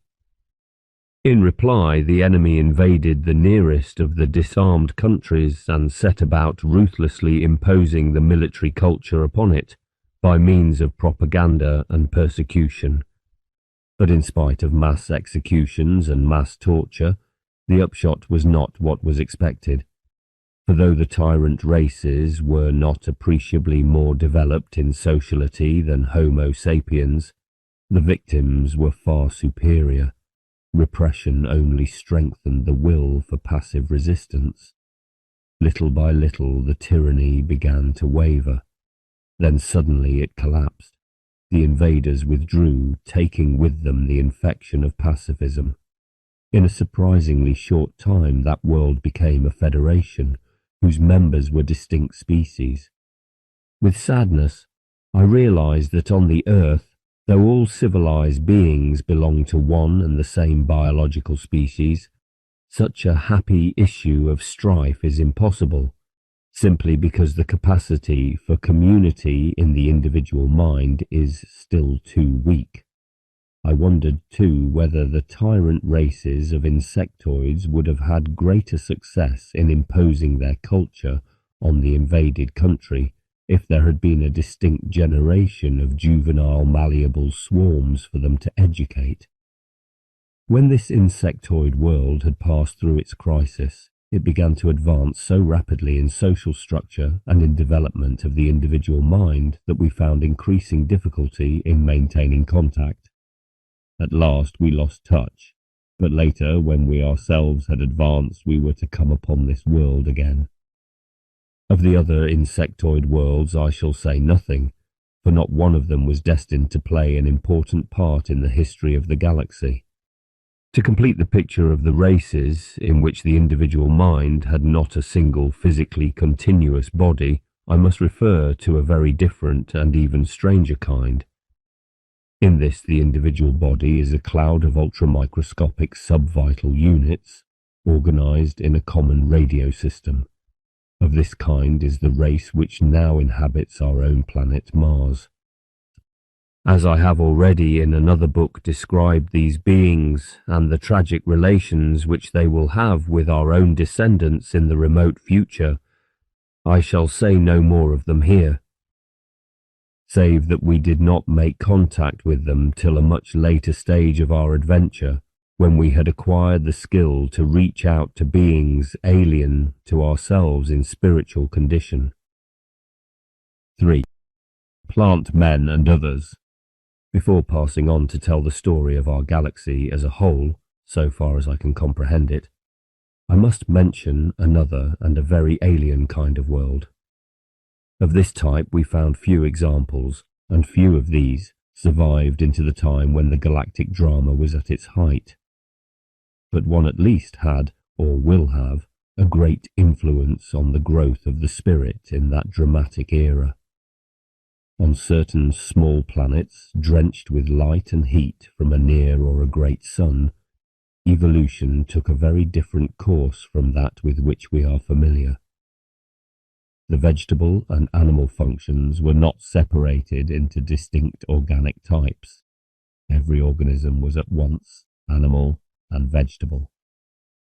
In such worlds, the higher organisms were something like gigantic and mobile herbs, but the violent flood of solar radiation rendered the tempo of their life much more rapid than that of our plants. To say that they looked like herbs is perhaps misleading, for they looked equally like animals. They had a definite number of limbs and a definite form of body, but all their skin was green or streaked with green, and they bore here or there, according to their species, great masses of foliage. Owing to the slight power of gravitation on these small planets, the plant animals often supported vast superstructures on very slender trunks or limbs. In general, those that were mobile were less generously equipped with leaves than those that were more or less sedentary. In these small hot worlds, the turbulent circulation of water and atmosphere caused rapid changes in the condition of the ground from day to day. Storm and flood made it very desirable for the organisms of these worlds to be able to move from place to place. Consequently, the early plants, which owing to the wealth of solar radiation, could easily store themselves with energy for a life of moderate muscular activity, developed powers of perception and locomotion. Vegetable eyes and ears, vegetable organs of taste, scent and touch, appeared on their stems or foliage. For locomotion, some of them simply withdrew their primitive roots from the ground and crept hither and thither with a kind of caterpillar action. Some spread their foliage and drifted on the wind. From these, in the course of ages, arose true flyers. Meanwhile, the pedestrian species turned some of their roots into muscular legs, 4 or 6, or centipedal. The remaining roots were equipped with boring instruments, which on a new site could rapidly proliferate into the ground. Yet another method of combining locomotion and roots was perhaps more remarkable. The aerial portion of the organism would detach itself from its embedded roots and wander off by land or air to strike root afresh in virgin soil. When the second site was exhausted, the creature would either go off in search of a third and so on, or return to its original bed, which by now might have recovered fertility. There, it would attach itself once more to its old dormant roots and wake them into new activity. Many species, of course, developed predatory habits and special organs of offence, such as muscular bows as strong as pythons for constriction, or talons, horns, and formidable serrated pincers. In these carnivorous creatures, the spread of foliage was greatly reduced, and all the leaves could be tucked snugly away along the back. In the most specialized beasts of prey, the foliage was atrophied and had only decorative value. It was surprising to see how the environment imposed on these alien creatures forms suggestive of our tigers and wolves. And it was interesting too to note how excessive specialization and excessive adaptation to offence or defence ruined species after species, and how, when at length human intelligence appeared, it was achieved by an unimposing and inoffensive creature whose sole gifts were intelligence and sensibility toward the material world and toward its fellows. Before describing the efflorescence of humanity in this kind of world, I must mention one grave problem which faces the evolving life of all small planets, often at an early stage. This problem we had already come across on the other Earth. Owing to the weakness of gravitation and the disturbing heat of the sun, the molecules of the atmosphere very easily escape into space. Most small worlds, of course, lose all their air and water long before life can reach the human stage, sometimes even before it can establish itself at all. Others, less small, may be thoroughly equipped with atmosphere in their early phases, but at a much later date, owing to the slow but steady contraction of their orbits, they may become so heated that they can no longer hold down the furiously agitated molecules of their atmosphere. On some of these planets, a great population of living forms develops in early eons only to be parched and suffocated out of existence through the long-drawn denudation and desiccation of the planet. But in more favourable cases, life is able to adapt itself progressively to the increasingly severe conditions. In some worlds, for instance, a biological mechanism appeared by which the remaining atmosphere was imprisoned within a powerful electromagnetic field generated by the world's living population. In others, the need of atmosphere was done away with altogether. Photosynthesis and the whole metabolism of life were carried on by means of liquids alone. The last dwindling gases were captured in solution, stored in huge tracts of spongy growths among the crowded roots and covered with an impervious membrane. Both these natural biological methods occurred in one or other of the plant-animal worlds that reached the human level. I have space only to describe a single example, the most significant of these remarkable worlds. This was one in which all free atmosphere had been lost long before the appearance of intelligence. To enter this world and experience it through the alien senses and alien temperament of its natives was an adventure in some ways more bewildering than any of our earlier explorations. Owing to the complete absence of atmosphere, the sky, even in full sunlight, was black with the blackness of interstellar space, and the stars blazed. Owing to the weakness of gravitation and the absence of the moulding action of air and water and frost on the planet's shrinking and wrinkled surface, the landscape was a mass of fold mountains, primeval and extinct volcanoes, congealed floods and humps of lava, and craters left by the impact of giant meteors. None of these features had ever been much smoothed by atmospheric and glacial influences. Further, the ever-changing stresses of the planet's crust had shattered many of the mountains into the fantastic forms of icebergs. On our own Earth, where gravity, that tireless hound, pulls down its quarry with so much greater strength, these slender, top-heavy crags and pinnacles could never have stood. Owing to the absence of atmosphere, the exposed surfaces of the rock were blindingly illuminated. The crevasses and all the shadows were black as night. Many of the valleys had been turned into reservoirs, seemingly of milk, for the surfaces of these lakes were covered with a deep layer of a white glutinous substance to prevent loss by evaporation. Round about clustered the roots of the strange people of this world, like tree stumps where a forest has been felled and cleared. Each stump was sealed with the white glue.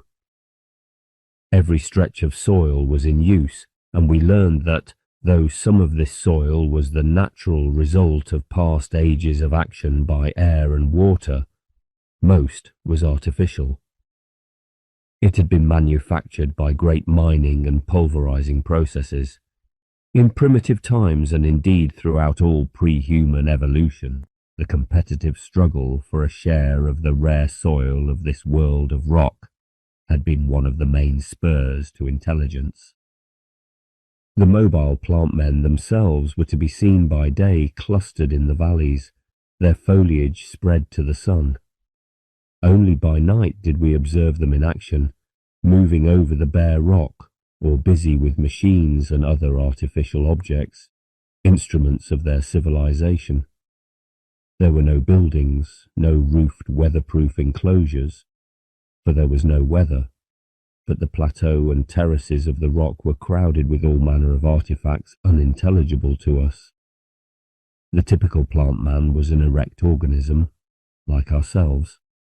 On his head he bore a vast crest of green plumes, which could be either folded together in the form of a huge, tight cos lettuce, or spread out to catch the light. 3 many-faceted eyes looked out from under the crest. Beneath these were 3 arm-like manipulatory limbs, green and serpentine, branching at their extremities.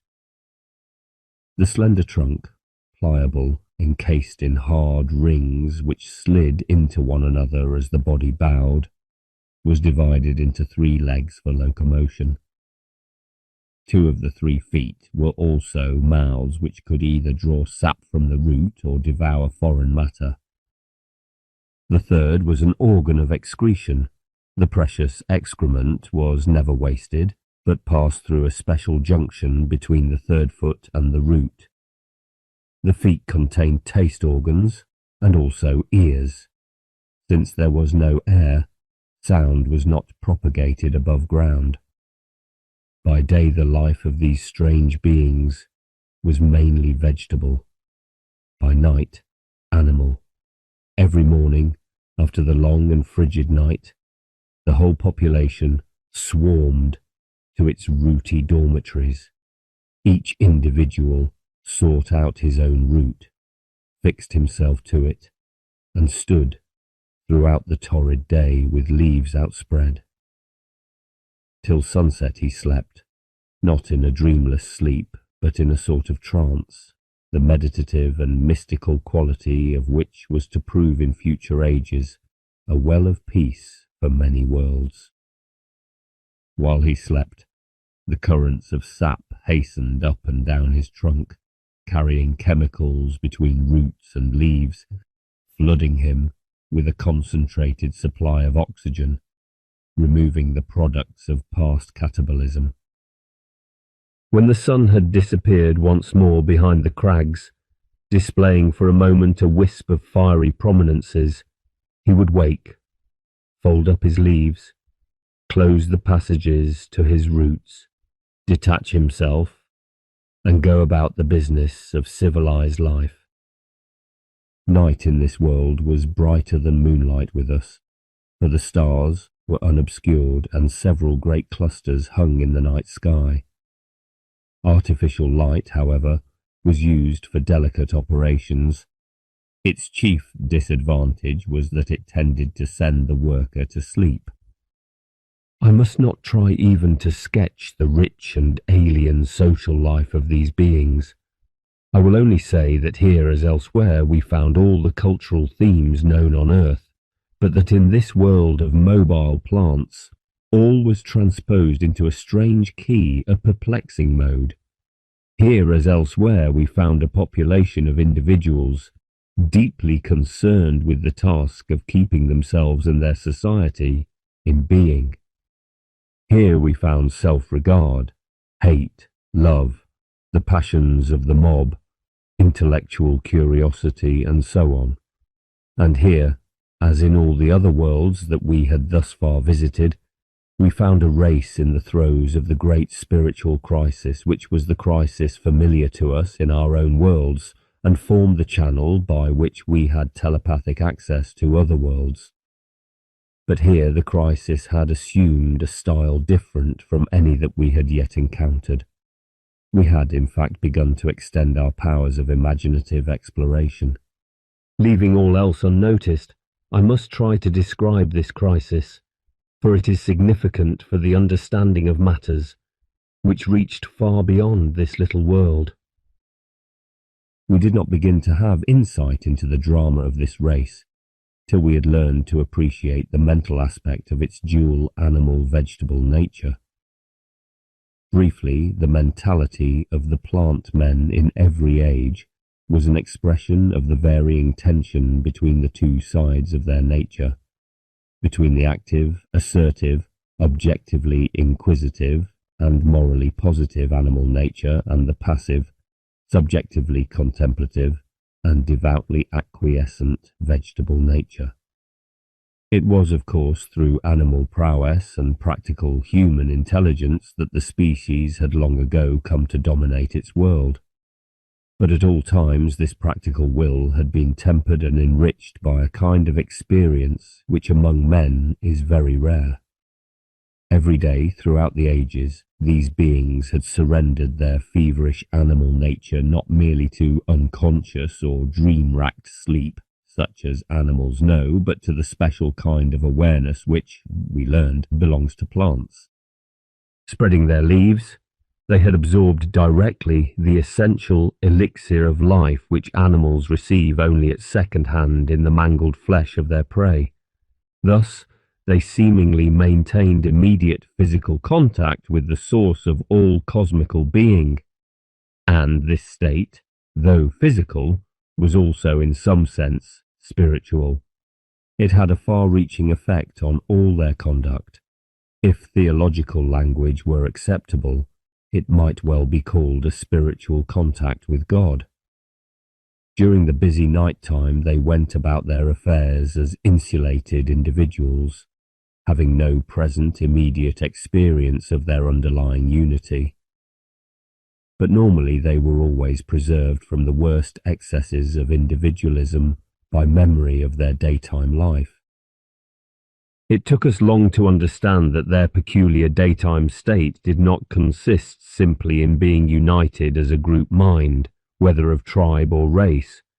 Theirs was not the condition of the avian units in the bird cloud, nor yet of the telepathically constituted world minds, all which, as we were later to discover, had a very great part to play in galactic history. The plant man did not in his daytime life come into possession of the percepts and thoughts of his fellow plant men, and thereby waken into a more comprehensive and discriminate awareness of the environment and of the multiple body of the race. On the contrary, he became completely unresponsive to all objective conditions save the flood of sunlight, drenching his spread leaves. And this experience afforded him an enduring ecstasy whose quality was almost sexual, an ecstasy in which subject and object seemed to become identical, an ecstasy of subjective union with the obscure source of all finite being. In this state the plant man could meditate upon his active nighttime life, and could become aware, far more clearly than by day, of the intricacies of his own motives. In this daytime mode he passed no moral judgments on himself or others. He mentally reviewed every kind of human conduct with detached contemplative joy as a factor in the universe. But when night came again, bringing the active nocturnal mood, the calm daytime insight into himself and others was lit with a fire of moral praise and censure. Now, throughout the career of this race there had been a certain tension between the two basic impulses of its nature. All its finest cultural achievements had been made in times when both had been vigorous and neither predominant. But as in so many other worlds, the development of natural science and the production of mechanical power from tropical sunlight caused grave mental confusion. The manufacture of innumerable aids to comfort and luxury, the spread of electric railways over the whole world, the development of radio communication, the study of astronomy and mechanistic biochemistry, the urgent demands of war and social revolution, All these influences strengthened the active mentality and weakened the contemplative. The climax came when it was found possible to do away with the daytime sleep altogether. The products of artificial photosynthesis could be rapidly injected into the living body every morning, so that the plant man could spend practically the whole day in active work.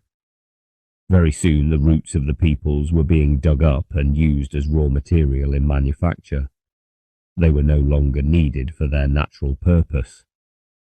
I must not spend time in describing the hideous plight into which this world now fell.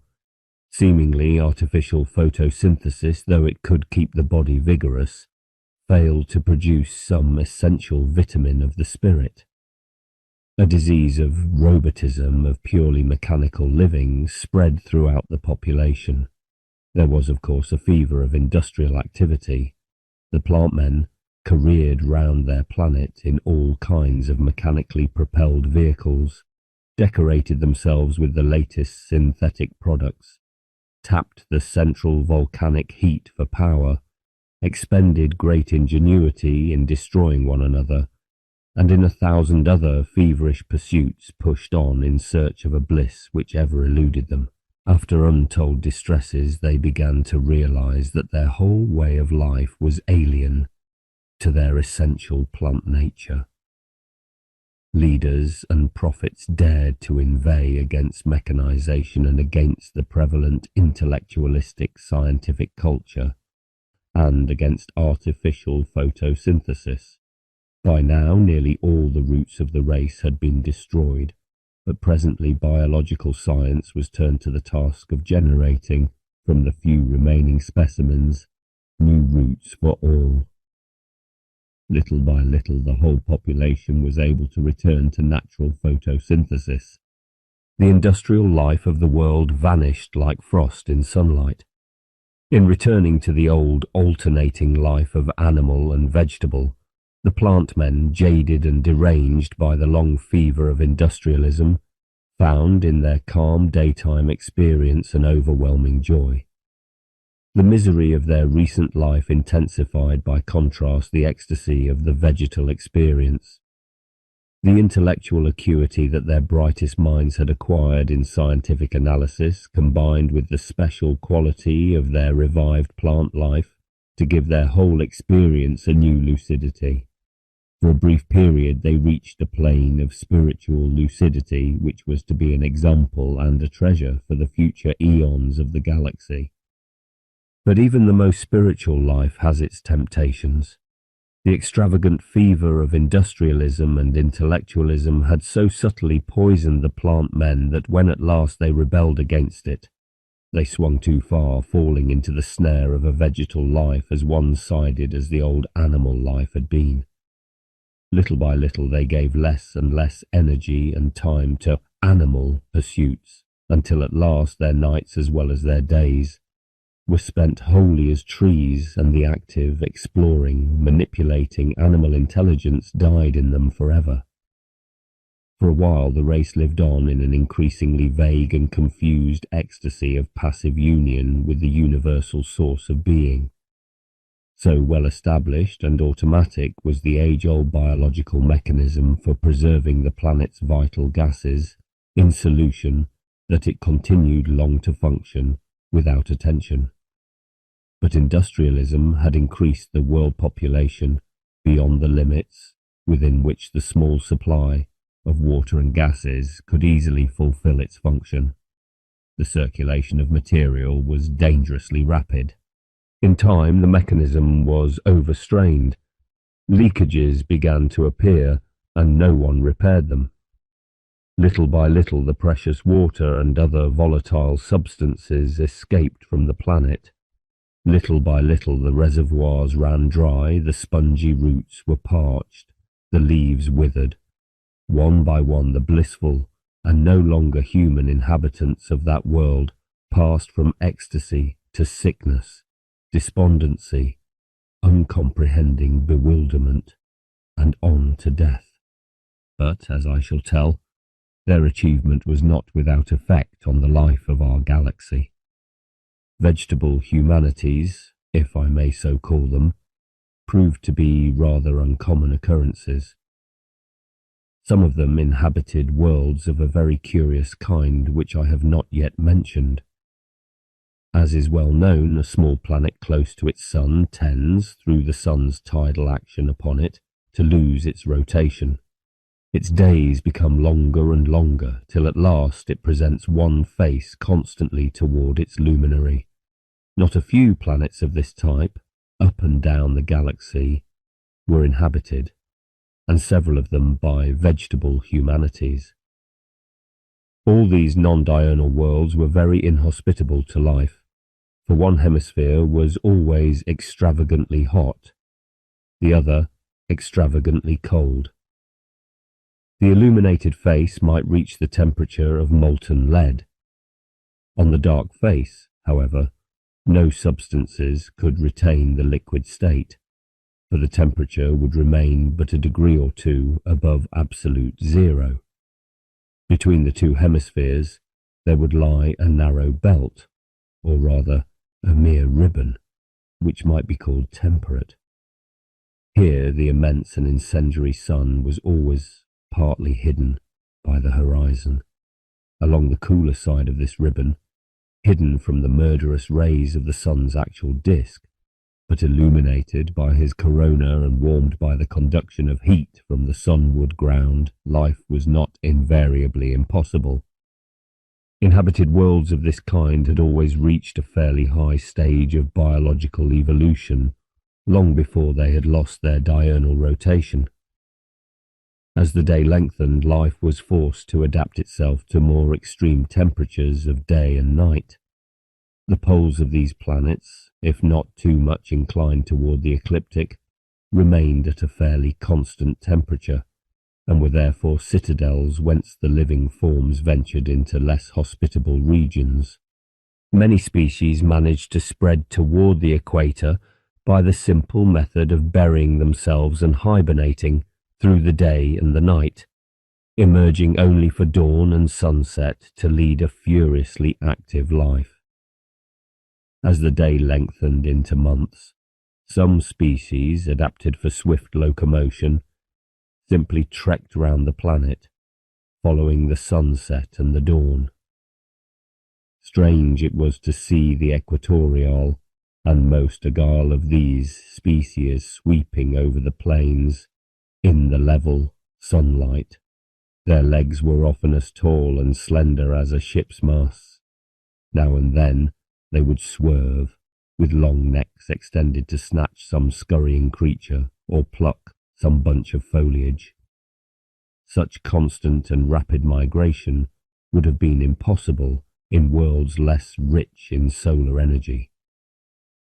Human intelligence seems never to have been attained in any of these worlds, unless it had been attained already before night and day became excessively long, and the difference of their temperatures excessively great.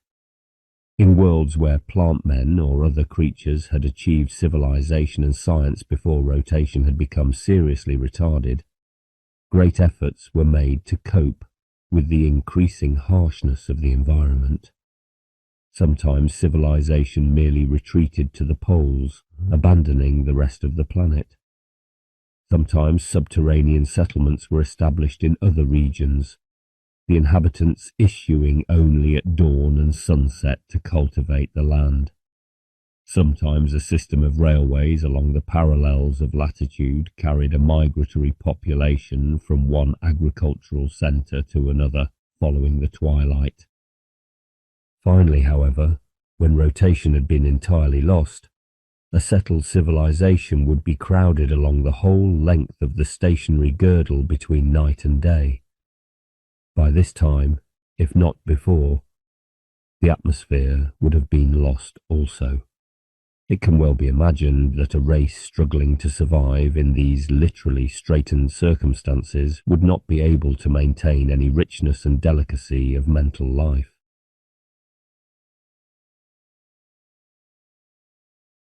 (8) Concerning the explorers. Valtu and I, in company with the increasing band of our fellow explorers, visited many worlds of many strange kinds. In some we spent only a few weeks of the local time. In others we remained for centuries, or skimmed from point to point of history as our interest dictated. Like a swarm of locusts, we would descend upon a new-found world, each of us singling out a suitable host.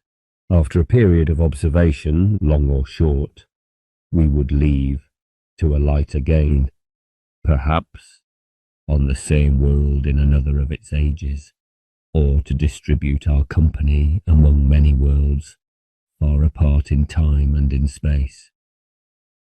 This strange life turned me into a very different being from the Englishman who had, at a certain date of human history, walked at night upon a hill. Not only had my own immediate experience increased far beyond the normal range, but also by means of a peculiarly intimate union with my fellows, I myself had been, so to speak, multiplied. For in a sense I was now as much Valtu and each one of my colleagues as I was that Englishman. This change that had come over us deserves to be carefully described, not merely for its intrinsic interest, but also because it afforded us a key for understanding many cosmical beings whose nature would otherwise have been obscure to us. In our new condition, our community was so perfected that the experiences of each were available to all. Thus I, the new I, participated in the adventures of that Englishman and of Valtu and the rest, with equal ease. And I possessed all their memories of former separate existence in their respective native worlds. Some philosophically minded reader may ask, do you mean that the many experiencing individuals became a single individual, having a single stream of experience? Or do you mean that there remained many experiencing individuals having numerically distinct but exactly similar experiences? The answer is that I do not know, but this I know. I, the Englishman, and similarly each of my colleagues, gradually woke into possession of each other's experience, and also into more lucid intelligence. Whether, as experience, we remained many or became one, I do not know, but I suspect that the question is one of those which can never be truly answered because, in the last analysis, it is meaningless. In the course of my communal observation of the many worlds, and equally in the course of my introspection of my own communal mental processes, now one and now another individual explorer, and now perhaps a group of explorers, would form the main instrument of attention, affording, through their particular nature and experience, material for the contemplation of all. Sometimes, when we were exceptionally alert and eager, each awakened into a mode of perception and thought and imagination, and will more lucid than any experiencing known to any of us as individuals. Thus, though each of us became in a sense identical with each of his friends, he also became in a manner a mind of higher order than any of us in isolation. But in this waking, there seemed to be nothing more mysterious in kind than in those many occasions in normal life when the mind delightedly relates together experiences that have hitherto been insulated from one another, or discovers in confused objects a pattern or a significance hitherto unnoticed. It must not be supposed that this strange mental community blotted out the personalities of the individual explorers. Human speech has no accurate terms to describe our peculiar relationship. It would be as untrue to say that we had lost our individuality or were dissolved in a communal individuality as to say that we were all the while distinct individuals. Though the pronoun I now applied to us all collectively, the pronoun we also applied to us. In one respect, namely unity of consciousness, we were indeed a single experiencing individual. Yet at the same time we were in a very important and delightful manner distinct from one another. Though there was only the single communal I, there was also, so to speak, a manifold and variegated and observed company of very diverse personalities, each of whom expressed creatively his own unique contribution to the whole enterprise of cosmical exploration, while all were bound together in a tissue of subtle personal relationships. I am well aware that this account of the matter must seem to my readers self-contradictory, as indeed it does to me, but I can find no other way of expressing the vividly remembered fact that I was at once a particular member of a community and the possessor of the pooled experience of that community. To put the matter somewhat differently, though in respect of our identity of awareness we were a single individual, in respect of our diverse and creative idiosyncrasies we were distinct persons observable by the common eye.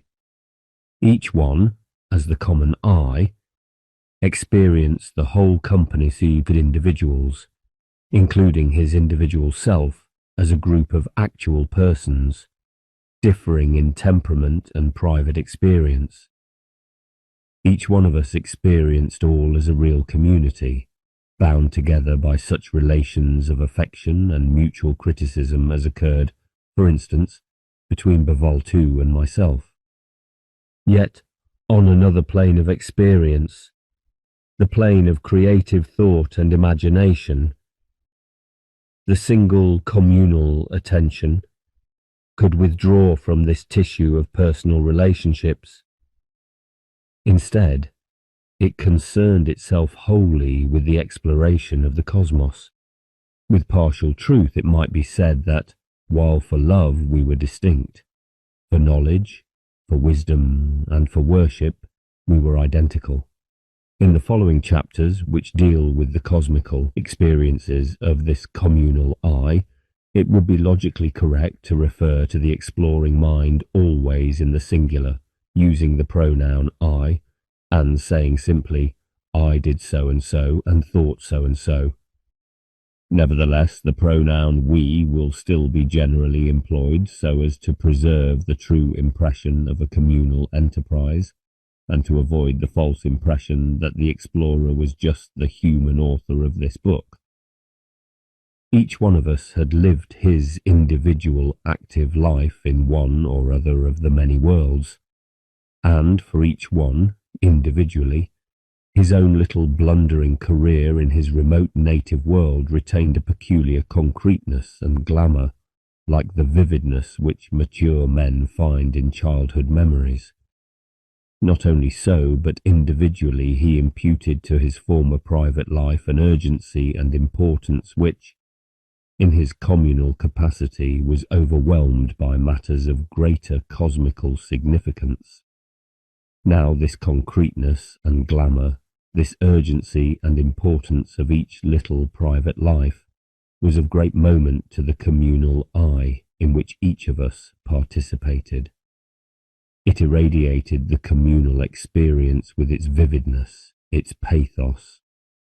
For only in his own life as a native in some world had each of us actually fought, so to speak, in life's war as a private soldier, at close grips with the enemy.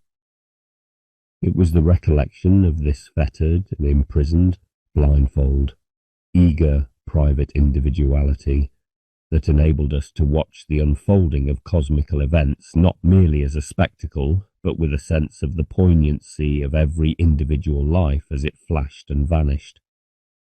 Thus I, the Englishman, contributed to the communal mind my persistently vivid recollections of all my ineffectual conduct in my own troubled world, and the true significance of that blind human life, redeemed by its little imperfect jewel of community, became apparent to me. The communal I, with a lucidity which the Englishman in his primeval stupor could never attain and cannot now recapture. All that I can now remember is that, as the communal I looked on my terrestrial career at once more critically and with less guilt than I do in the individual state, and on my partner in that career at once with clearer, colder understanding of our mutual impact and with more generous affection. One aspect of the communal experience of the explorers I have still to mention. Each of us had originally set out upon the great adventure mainly in the hope of discovering what part was played by community in the cosmos as a whole. This question had yet to be answered, but meanwhile another question was becoming increasingly insistent. Our crowded experiences in the many worlds, and our new lucidity of mind, had bred in each of us a sharp conflict of intellect and feeling. Intellectually, the idea that some deity, distinct from the cosmos itself, had made the cosmos now seem to us less and less credible. Intellectually, we had no doubt that the cosmos was self-sufficient, a system involving no logical ground and no creator. Yet increasingly, as a man may feel the psychical reality of a physically perceived beloved or a perceived enemy, we felt in the physical presence of the cosmos the psychical presence of that which we had named the Star Maker.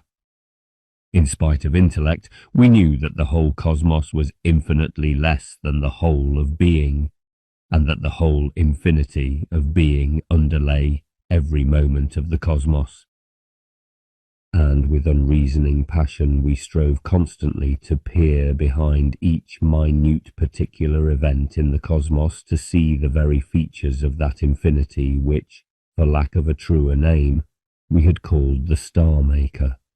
But peer as we might, we found nothing, though in the whole and in each particular thing the dread presence indubitably confronted us. Its very infinity prevented us from assigning to it any features whatever. Sometimes we inclined to conceive it as sheer power, and symbolized it to ourselves by means of all the myriad power deities of our many worlds. Sometimes we felt assured that it was pure reason, and that the cosmos was but an exercise of the divine mathematician. Sometimes love seemed to us its essential character, and we imagined it with the forms of all the Christs of all the worlds, the human Christ, the echinoderm and nautiloid Christ, the dual Christ of the symbiotics, the swarming Christ of the insectoids. But equally it appeared to us as unreasoning creativity, at once blind and subtle, tender and cruel, caring only to spawn and spawn the infinite variety of beings, conceiving here and there, among 1,000 inanities, a fragile loveliness. This it might for a while foster with maternal solicitude, till in a sudden jealousy of the excellence of its own creature, it would destroy what it had made. But we knew well that all these fictions were very false. The felt presence of the Star Maker remained unintelligible, even though it increasingly illuminated the cosmos like the splendour of the unseen sun at dawn. 9. The Community of Worlds. 1. Busy Utopias. There came a time when our newfound communal mind attained such a degree of lucidity that it was able to maintain contact even with worlds that had passed far beyond the mentality of terrestrial man. Of these lofty experiences I, who am once more reduced to the state of a mere individual human being, have only the most confused memory. I am like one who, in the last extremity of mental fatigue, tries to recapture the more penetrating intuitions that he achieved in his lost freshness. He can recover only faint echoes and a vague glamour, but even the most fragmentary recollections of the cosmical experiences which befell me in that lucid state deserve recording. The sequence of events in the successfully waking world was generally more or less as follows. The starting point, it will be remembered, was a plight like that in which our own Earth now stands. The dialectic of the world's history had confronted the race with a problem with which the traditional mentality could never cope. The world's situation had grown too complex for lowly intelligences, and it demanded a degree of individual integrity in leaders and in led, such as was as yet possible only to a few minds. Consciousness had already been violently awakened out of the primitive trance into a state of excruciating individualism, of poignant but pitifully restricted self-awareness. And individualism, together with the traditional tribal spirit, now threatened to wreck the world. Only after a long-drawn agony of economic distress and maniac warfare, haunted by an increasingly clear vision of a happier world, could the second stage of waking be achieved. In most cases, it was not achieved. Human nature, or its equivalent in the many worlds, could not change itself, and the environment could not remake it. But in a few worlds, the spirit reacted to its desperate plight with a miracle. Or, if the reader prefers, the environment miraculously refashioned the spirit. There occurred a widespread and almost sudden waking into a new lucidity of consciousness and a new integrity of will. To call this change miraculous is only to recognize that it could not have been scientifically predicted even from the fullest possible knowledge of human nature as manifested in the earlier age. To later generations, however, it appeared as no miracle, but as a belated awakening from an almost miraculous stupor into plain sanity. This unprecedented access of sanity took at first the form of a widespread passion for a new social order, which should be just and should embrace the whole planet. Such a social fervour was not, of course, entirely new. A small minority had long ago conceived it, and had haltingly tried to devote themselves to it. But now at last, through the scourge of circumstance and the potency of the spirit itself, this social will became general. And while it was still passionate and heroic action was still possible to the precariously awakened beings, the whole social structure of the world was reorganized, so that within a generation or two, every individual on the planet could count upon the means of life and the opportunity to exercise his powers fully for his own delight and for the service of the world and community. It was now possible to bring up the new generations to a sense that the world order was no alien tyranny but an expression of the general will, and that they had indeed been born into a noble heritage, a thing for which it was good to live and suffer and die. To readers of this book, such a change may well seem miraculous, and such a state utopian. Those of us who had come from less fortunate planets found it at once a heartening and yet a bitter experience to watch world after world successfully emerge from a plight which seemed inescapable, to see a world population of frustrated and hate-poisoned creatures give place to one in which every individual was generously and shrewdly nurtured, and therefore not warped by unconscious envy and hate. Very soon, though no change had occurred in the biological stock, the new social environment produced a world population which might well have seemed to belong to a new species. In physique, in intelligence, in mental independence and social responsibility, the new individual far outstripped the old, as also in mental wholesomeness and in integrity of will. And though it was sometimes feared that the removal of all sources of grave mental conflict might deprive the mind of all stimulus to creative work and produce a mediocre population, it was soon found that, far from stagnating, the spirit of the race now passed on to discover new fields of struggle and triumph. The world population of aristocrats which flourished after the Great Change looked back with curiosity and incredulity into the preceding age, and found great difficulty in conceiving the tangled, disreputable and mostly unwitting motives which were the main springs of action even in the most fortunate individuals among their ancestors. It was recognized that the whole pre-revolutionary population was afflicted with serious mental diseases, with endemic plagues of delusion and obsession, due to mental malnutrition and poisoning.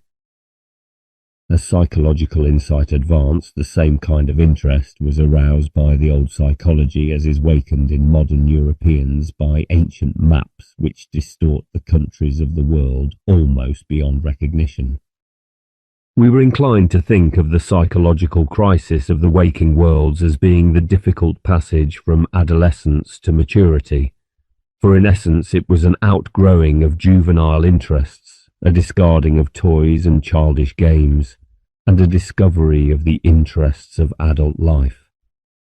Tribal prestige, individual dominance, military glory, industrial triumphs lost their obsessive glamour, and instead the happy creatures delighted in civilized social intercourse, in cultural activities, and in the common enterprise of world-building. During the phase of history which followed the actual surmounting of the spiritual crisis in a waking world, the attention of the race was of course still chiefly occupied with social reconstruction. Many heroic tasks had to be undertaken. There was need not only for a new economic system, but for new systems of political organization, of world law, of education. In many cases, this period of reconstruction under the guidance of the new mentality was itself a time of serious conflict. For even beings who are sincerely in accord about the goal of social activity may disagree violently about the way. But such conflicts as arose, though heated, were of a very different kind from the earlier conflicts, which were inspired by obsessive individualism and obsessive group hatreds.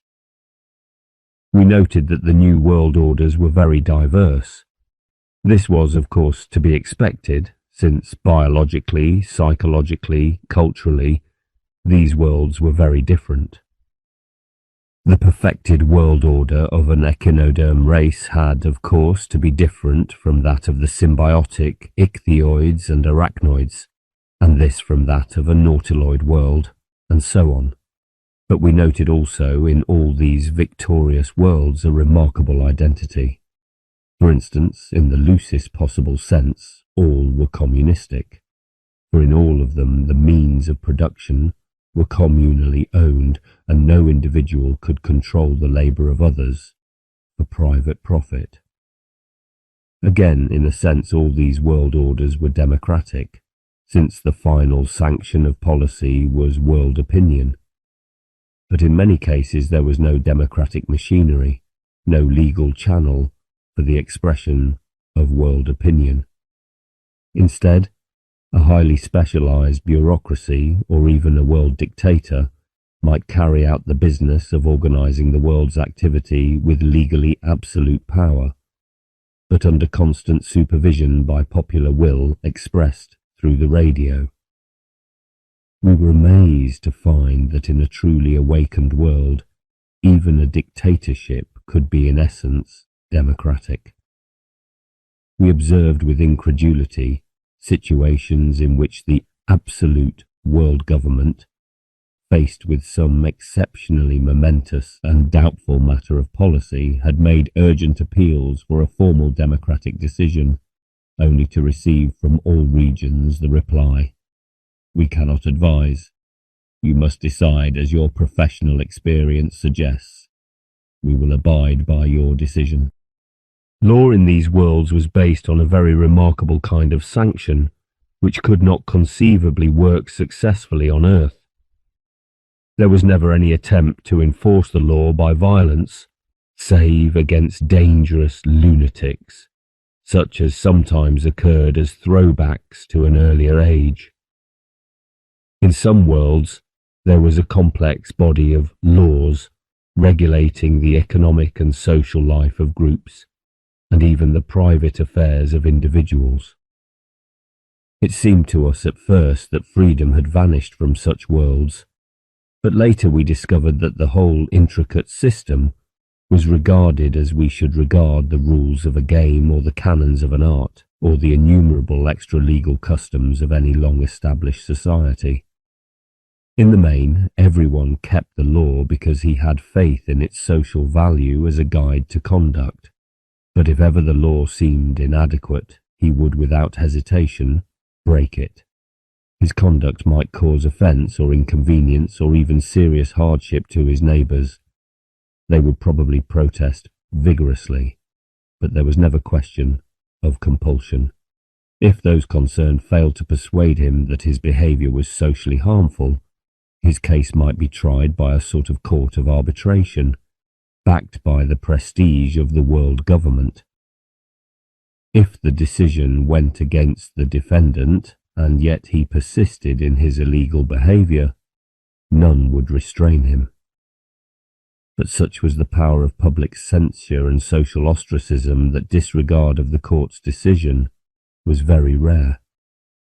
The terrible sense of isolation acted on the lawbreaker like an ordeal by fire. If his motive was at bottom base, he would sooner or later collapse. But if his case had merely been misjudged, or if his conduct sprang from an intuition of value beyond the range of his fellows, he might persist in his course till he had won over the public.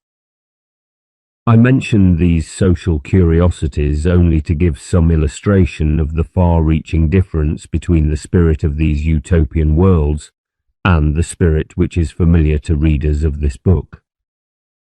It may be easily imagined that in our wanderings we came upon a wonderful diversity of customs and institutions, but I must not pause to describe even the most remarkable of them. I must be content to outline the activities of the typical waking worlds, so as to be able to press on to tell a story not merely of particular worlds, but of our galaxy as a whole. When a waking world had passed through the phase of radical social reconstruction and had attained a new equilibrium, it would settle into a period of steady economic and cultural advancement. Mechanism, formerly a tyrant over body and mind, but now a faithful servant, would secure for every individual a fullness and diversity of life far beyond anything known on Earth. Radio communication and rocket travel would afford to each mind intimate knowledge of every people. Labour-saving machinery would reduce the work of maintaining civilization. All mind-crippling drudgery would vanish, and the best energy of every one of the world's citizens would be freely devoted to social service that was not unworthy of a well-grown intelligent being. And social service was apt to be interpreted very broadly. It seemed to permit many lives to be given over wholly to freakish and irresponsible self-expression. The community could well afford a vast amount of such wastage for the sake of the few invaluable jewels of originality which occasionally emerged from it. This stable and prosperous phase of the waking worlds, which we came to call the utopian phase, was probably the happiest of all the ages in the life of any world. Tragedy of one sort or another there would still be, but never widespread and futile distress. We remarked, moreover, that whereas in former ages tragedy had been commonly thought of in terms of physical pain and premature death, now it was conceived more readily as resulting from the clash and mutual yearning and mutual incompatibility of diverse personalities.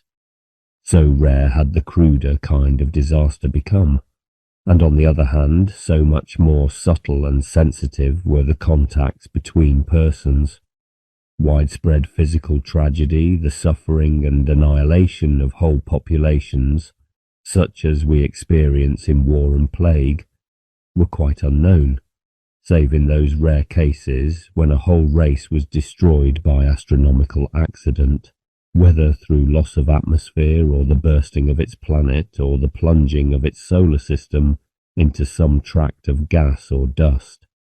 In this happy phase then, which might last for a few centuries or for many thousands of years, the whole energy of the world would be devoted to perfecting the world community and raising the calibre of the race by cultural and by eugenical means.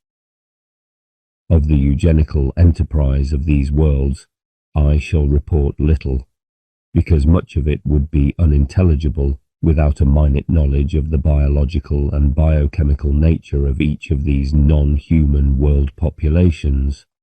It is enough to say that the first task of the eugenists was to prevent the perpetuation of inheritable disease and malformation of body and mind. In days before the great psychological change, even this modest work had often led to serious abuses. Governments would attempt to breed out all those characters, such as independence of mind, which were distasteful to governments. Ignorant enthusiasts would advocate ruthless and misguided interference in the choice of mates, but in the more enlightened age, these dangers were recognized and avoided. Even so, the eugenical venture did often lead to disaster. One splendid race of intelligent avians we saw reduced to the subhuman level by an attempt to extirpate susceptibility to a virulent mental disease. The liability to this disease happened to be genetically linked in an indirect manner, with the possibility of normal brain development in the 5th generation. Of positive eugenical enterprises, I need only mention improvements of sensory range and acuity, chiefly in sight and touch, the invention of new senses, improvements in memory, in general intelligence, in temporal discrimination. These races came to distinguish ever more minute periods of duration, and at the same time to extend their temporal grasp so as to apprehend ever longer periods as now.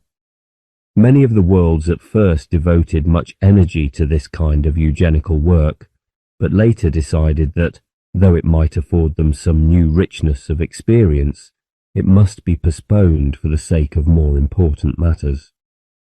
For instance, with the increasing complexity of life, it soon appeared very necessary to retard the maturing of the individual mind so as to enable it to assimilate its early experience more thoroughly. Before life begins, it was said, there should be a lifetime of childhood. At the same time, efforts were made to prolong maturity to 3 or 4 times its normal extent, and to reduce senility. In every world that had gained full eugenical power, there arose sooner or later a sharp public discussion as to the most suitable length of individual life. All were agreed that life must be prolonged, but while one party wished to multiply it only 3 or 4 times, another insisted that nothing less than 100 times the normal lifespan could afford the race that continuity and depth of experience which all saw to be desirable. Another party even advocated deathlessness and a permanent race of never-aging immortals. It was argued that the obvious danger of mental rigidity and the cessation of all advancement might be avoided by contriving that the permanent physiological state of the deathless population should be one of very early maturity. Different worlds found different solutions for this problem. Some races assigned to the individual a period no longer than 300 of our years. Others allowed him 50,000. One race of echinoderms decided on potential immortality, but endowed themselves with an ingenious psychological mechanism by which, if the ancient began to lose touch with changing conditions, he could not fail to recognize the fact, and would thereupon crave and practice euthanasia, gladly yielding his place to a successor of more modern type. Many other triumphs of eugenical experiment we observed up and down the worlds. The general level of individual intelligence was, of course, raised far beyond the range of Homo sapiens. but also that superintelligence which can be attained only by a psychically unified community, was greatly developed on the highest practicable plane, that of the conscious individuality of a whole world. This, of course, was impossible till the social cohesion of individuals within the world community had become as close-knit as the integration of the elements of a nervous system. It demanded also a very great advance of telepathy. Further, it was not possible till the great majority of individuals had reached a breadth of knowledge unknown on Earth. The last and most difficult power to be attained by these worlds in the course of their utopian phase was psychical freedom of time and space. The limited power to observe directly, and even contribute to, events remote from the spatio-temporal location of the observer. Throughout our exploration, we had been greatly perplexed by the fact that we, most of whom were beings of a very humble order, should have been able to achieve this freedom, which, as we now discovered, these highly developed worlds found so difficult to master. The explanation was now given us. No such venture as ours could have been undertaken by our unaided selves. Throughout our exploration, we had unwittingly been under the influence of a system of worlds which had attained this freedom only after eons of research. Not one step could we have taken without the constant support of those brilliant ichthyoid and arachnoid symbiotics who played a leading part in the history of our galaxy. They it was who controlled our whole adventure, so that we might report our experiences in our primitive native worlds. The freedom of space and time, the power of cosmical exploration and of influence by means of telepathic contact, was at once the most potent and the most dangerous asset of the fully awakened utopian worlds. Through the unwise exercise of it, many a glorious and single-minded race came to disaster. Sometimes the adventuring world mind failed to maintain its sanity in face of the welter of misery and despair that now flooded in upon it telepathically from all the regions of the galaxy. Sometimes the sheer difficulty of comprehending the subtleties that were revealed to it flung it into a mental breakdown from which there was no recovery. Sometimes it became so enthralled by its telepathic adventures that it lost touch with its own life upon its native planet, so that the world community, deprived of its guiding communal mind, fell into disorder and decay, and the exploring mind itself died. 2. Intermundane strife. Of the busy utopias which I have been describing, a few were already established even before the birth of the other Earth. A larger number flourished before our own planet was formed, but many of the most important of these worlds are temporally located in an age far future to us, an age long after the destruction of the final human race. Casualties among these awakened worlds are of course much less common than among more lowly and less competent worlds. Consequently, though fatal accidents occurred in every epoch, the number of awakened worlds in our galaxy steadily increased as time advanced. The actual births of planets, due to the chance encounters of mature but not aged stars, reached or will reach a maximum fairly late in the history of our galaxy, and then declined. But since the fluctuating progress of a world from bare animality to spiritual maturity takes, on the average, several thousands of millions of years, the maximum population of utopian and fully awakened worlds occurred very late, when physically the galaxy was already somewhat past its prime. Further, though even in early epochs the few awakened worlds did sometimes succeed in making contact with one another, either by interstellar travel or by telepathy, it was not till a fairly late stage of galactic history that intermundane relations came to occupy the main attention of the awakened worlds. Throughout the progress of a waking world there was one grave, subtle, and easily overlooked danger. Interest might be fixated upon some current plane of endeavour, so that no further advance could occur. It may seem strange that beings whose psychological knowledge so far surpassed the attainment of man should have been trapped in this manner. Apparently at every stage of mental development, save the highest of all, the mind's growing point is tender and easily misdirected. However this may be, it is a fact that a few rather highly developed worlds, even with communal mentality, were disastrously perverted in a strange manner, which I find very difficult to understand. I can only suggest that in them, seemingly, the hunger for true community and true mental lucidity itself became obsessive and perverse, so that the behaviour of these exalted perverts might deteriorate into something very like tribalism and religious fanaticism. The disease would soon lead to the stifling of all elements, which seemed recalcitrant to the generally accepted culture of the world society. When such worlds mastered interstellar travel, they might conceive a fanatical desire to impose their own culture throughout the galaxy. Sometimes their zeal became so violent that they were actually driven to wage ruthless religious wars on all who resisted.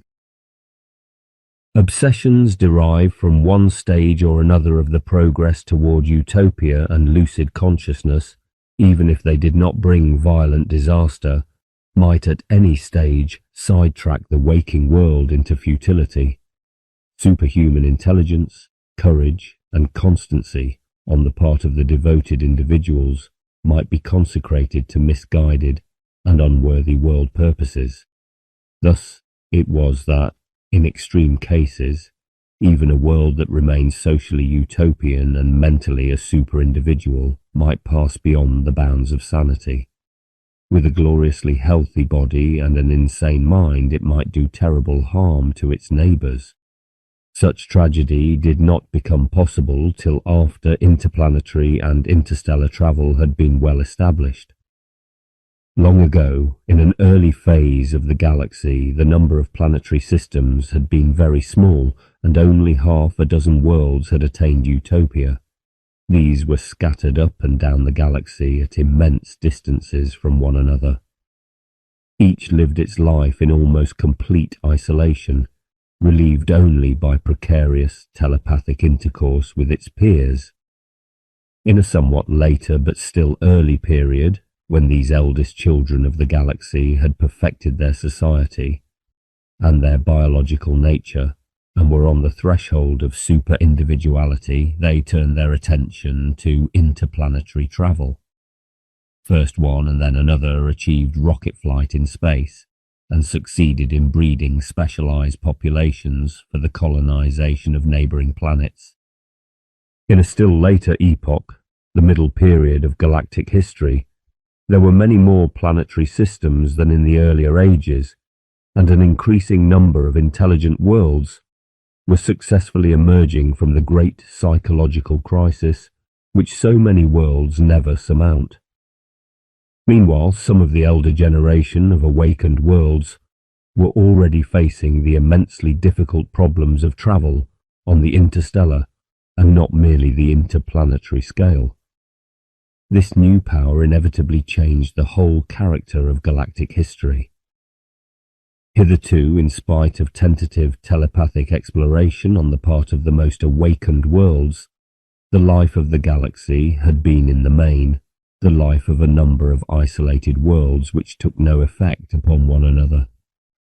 With the advent of interstellar travel, the many distinct themes of the world biographies gradually became merged in an all-embracing drama.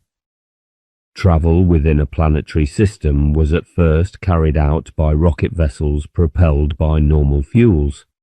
In all the early ventures, one great difficulty had been the danger of collision with meteors. Even the most efficient vessel most skillfully navigated and travelling in regions that were relatively free from these invisible and lethal missiles, might at any moment crash and fuse. The trouble was not overcome till means had been found to unlock the treasure of subatomic energy. It was then possible to protect the ship by means of a far-flung envelope of power which either diverted or exploded the meteors at a distance. A rather similar method was with great difficulty devised to protect the spaceships and their crews from the constant and murderous hail of cosmic radiation. Interstellar, as opposed to interplanetary, travel was quite impossible until the advent of subatomic power. Fortunately, this source of power was seldom gained until late in a world's development, when mentality was mature enough to wield this most dangerous of all physical instruments without inevitable disaster. Disasters, however, did occur. Several worlds were accidentally blown to pieces. In others, civilization was temporarily destroyed. Sooner or later, however, most of the minded worlds tamed this formidable djinn and set it to work upon a titanic scale, not only in industry, but in such great enterprises as the alteration of planetary orbits for the improvement of climate. This dangerous and delicate process was effected by firing a gigantic subatomic rocket apparatus at such times and places that the recoil would gradually accumulate to divert the planet's course in the desired direction.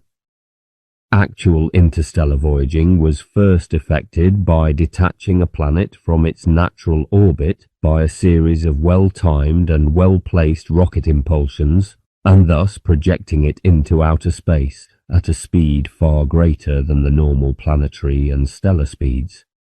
Something more than this was necessary, since life on a sunless planet would have been impossible. For short interstellar voyages, the difficulty was sometimes overcome by the generation of subatomic energy from the planet's own substance. But for longer voyages, lasting for many thousands of years, the only method was to form a small artificial sun and project it into space as a blazing satellite of the living world. For this purpose, an uninhabited planet would be brought into proximity with the home planet to form a binary system. A mechanism would then be contrived for the controlled disintegration of the atoms of the lifeless planet to provide a constant source of light and heat. The two bodies, revolving round one another, would be launched among the stars.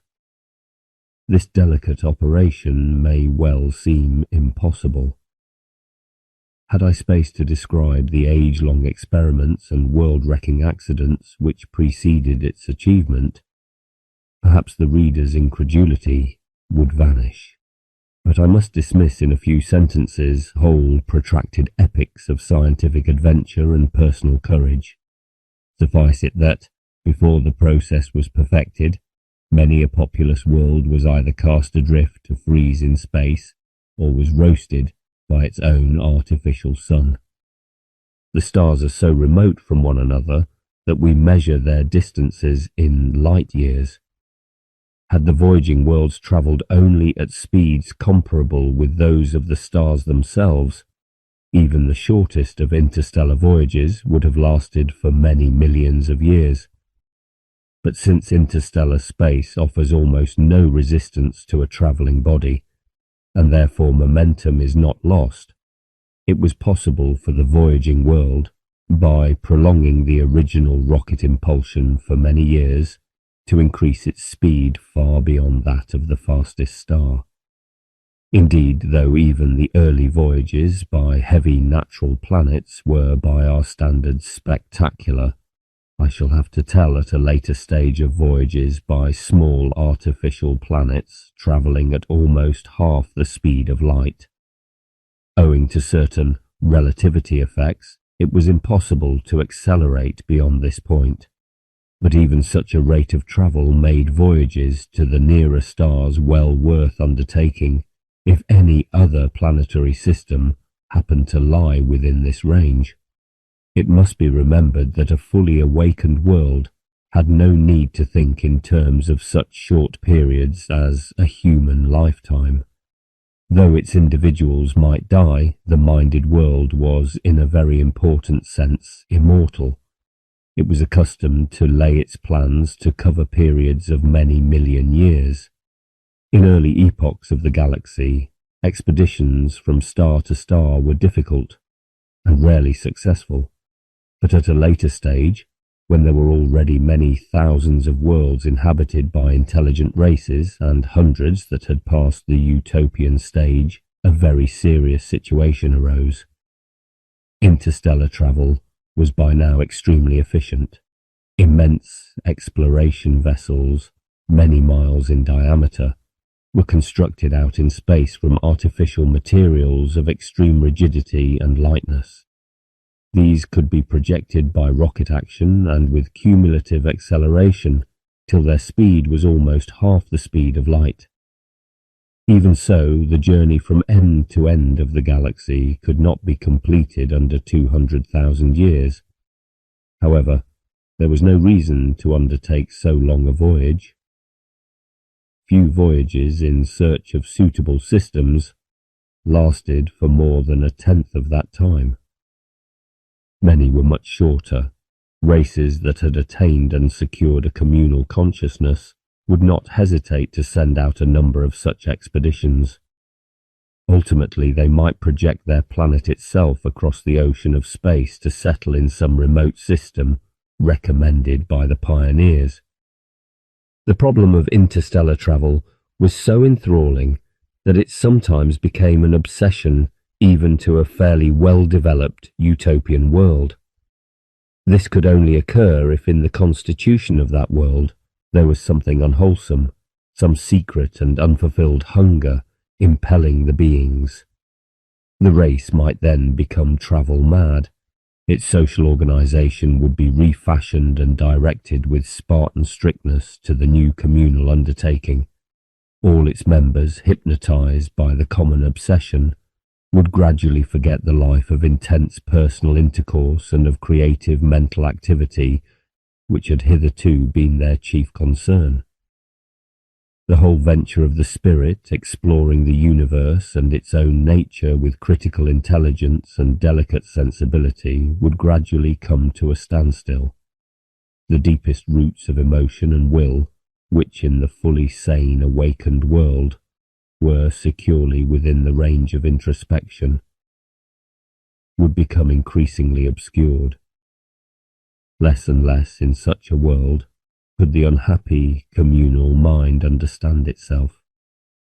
More and more it pursued its phantom goal. Any attempt to explore the galaxy telepathically was now abandoned. The passion of physical exploration assumed the guise of a religion. The communal mind persuaded itself that it must at all costs spread the gospel of its own culture throughout the galaxy. Though culture itself was vanishing, the vague idea of culture was cherished as a justification of world policy. Here I must check myself, lest I give a false impression. It is necessary to distinguish sharply between the mad worlds of comparatively low mental development and those of almost the highest order.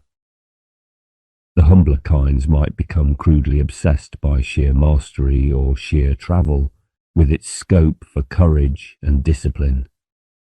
More tragic was the case of those few very much more awakened worlds, whose obsession was seemingly for community itself and mental lucidity itself, and the propagation of the kind of community and the special mode of lucidity most admired by themselves.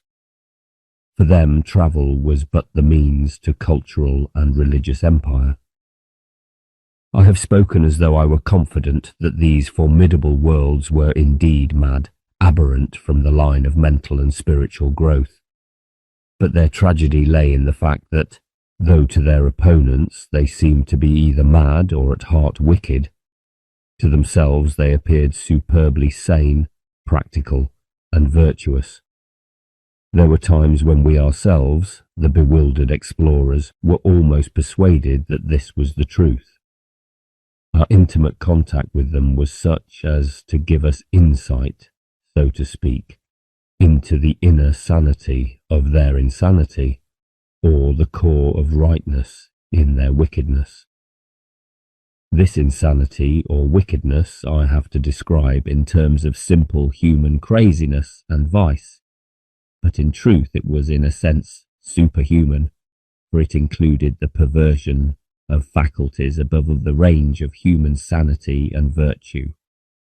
When one of these mad worlds encountered a sane world, it would sincerely express the most reasonable and kindly intentions. It desired only cultural intercourse and perhaps economic cooperation. Little by little it would earn the respect of the other for its sympathy, its splendid social order, and its dynamic purpose. Each world would regard the other as a noble, though perhaps an alien and partly incomprehensible, instrument of the spirit. But little by little the normal world would begin to realize that in the culture of the mad world there were certain subtle and far-reaching intuitions that appeared utterly false, ruthless, aggressive, and hostile to the spirit, and were the dominant motives of its foreign relations.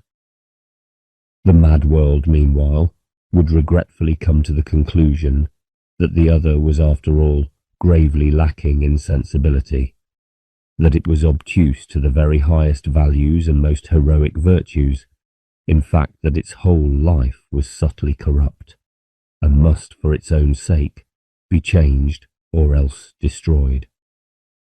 Thus each world, though with lingering respect and affection, would sadly condemn the other. But the mad world would not be content to leave matters thus. It would at length with holy fervour attack, striving to destroy the other's pernicious culture and even exterminate its population. It is easy for me now, after the event, after the final spiritual downfall of these mad worlds, to condemn them as perverts, but in the early stages of their drama we were often desperately at a loss to decide on which side sanity lay. Several of the mad worlds succumbed to their own foolhardiness in navigation. Others, under the strain of age-long research, fell into social neurosis and civil strife. A few, however, succeeded in attaining their end, and after voyages lasting for thousands of years, were able to reach some neighbouring planetary system. The invaders were often in a desperate plight. Generally, they had used up most of the material of their little artificial sun. Economy had forced them to reduce their ration of heat and light so far that when at last they discovered a suitable planetary system, their native world was almost wholly Arctic. On arrival, they would first take up their position in a suitable orbit and perhaps spend some centuries in recuperating. Then they would explore the neighbouring worlds, seek out the most hospitable, and begin to adapt themselves or their descendants to life upon it. If, as was often the case, any of the planets was already inhabited by intelligent beings, the invaders would inevitably come sooner or later into conflict with them, either in a crude manner over the right to exploit a planet's resources, or more probably over the invaders' obsession for propagating their own culture. For by now the civilizing mission, which was the ostensible motive of all their heroic adventures, would have become a rigid obsession. They would be quite incapable of conceiving that the native civilization, though less developed than their own, might be more suited to the natives. Nor could they realize that their own culture, formerly the expression of a gloriously awakened world, might have sunk, in spite of their mechanical powers and crazy religious fervour, below the simpler culture of the natives in all the essentials of mental life. Many a desperate defence did we see, carried out by some world of the lowly rank of Homo sapiens against a race of mad supermen, armed not only with the invincible power of subatomic energy, but with overwhelmingly superior intelligence, knowledge, and devotion, and moreover with the immense advantage that all its individuals participated in the unified mind of the race. Though we had come to cherish above all things the advancement of mentality, and were therefore prejudiced in favour of the awakened though perverted invaders, our sympathies soon became divided and then passed almost wholly to the natives, however barbaric their culture. For in spite of their stupidity, their ignorance and superstition, their endless internecine conflicts, their spiritual obtuseness and grossness, we recognized in them a power which the others had forfeited, a naive but balanced wisdom, an animal shrewdness, a spiritual promise. The invaders, on the other hand, however brilliant, were indeed perverts. Little by little we came to regard the conflict as one in which an untamed but promising urchin had been set upon by an armed religious maniac. When the invaders had exploited every world in the newfound planetary system, they would again feel the lust of proselytization. Persuading themselves that it was their duty to advance their religious empire throughout the galaxy, they would detach a couple of planets and dispatch them into space with a crew of pioneers, or they would break up the whole planetary system and scatter it abroad with missionary zeal. Occasionally their travel brought them into contact with another race of mad superiors. Then would follow a war in which one side or the other, or possibly both, would be exterminated. Sometimes the adventurers came upon worlds of their own rank, which had not succumbed to the mania of religious empire. Then the natives, though they would at first meet the invaders, with courtesy and reason, would gradually realize that they were confronted with lunatics. They themselves would hastily convert their civilization for warfare.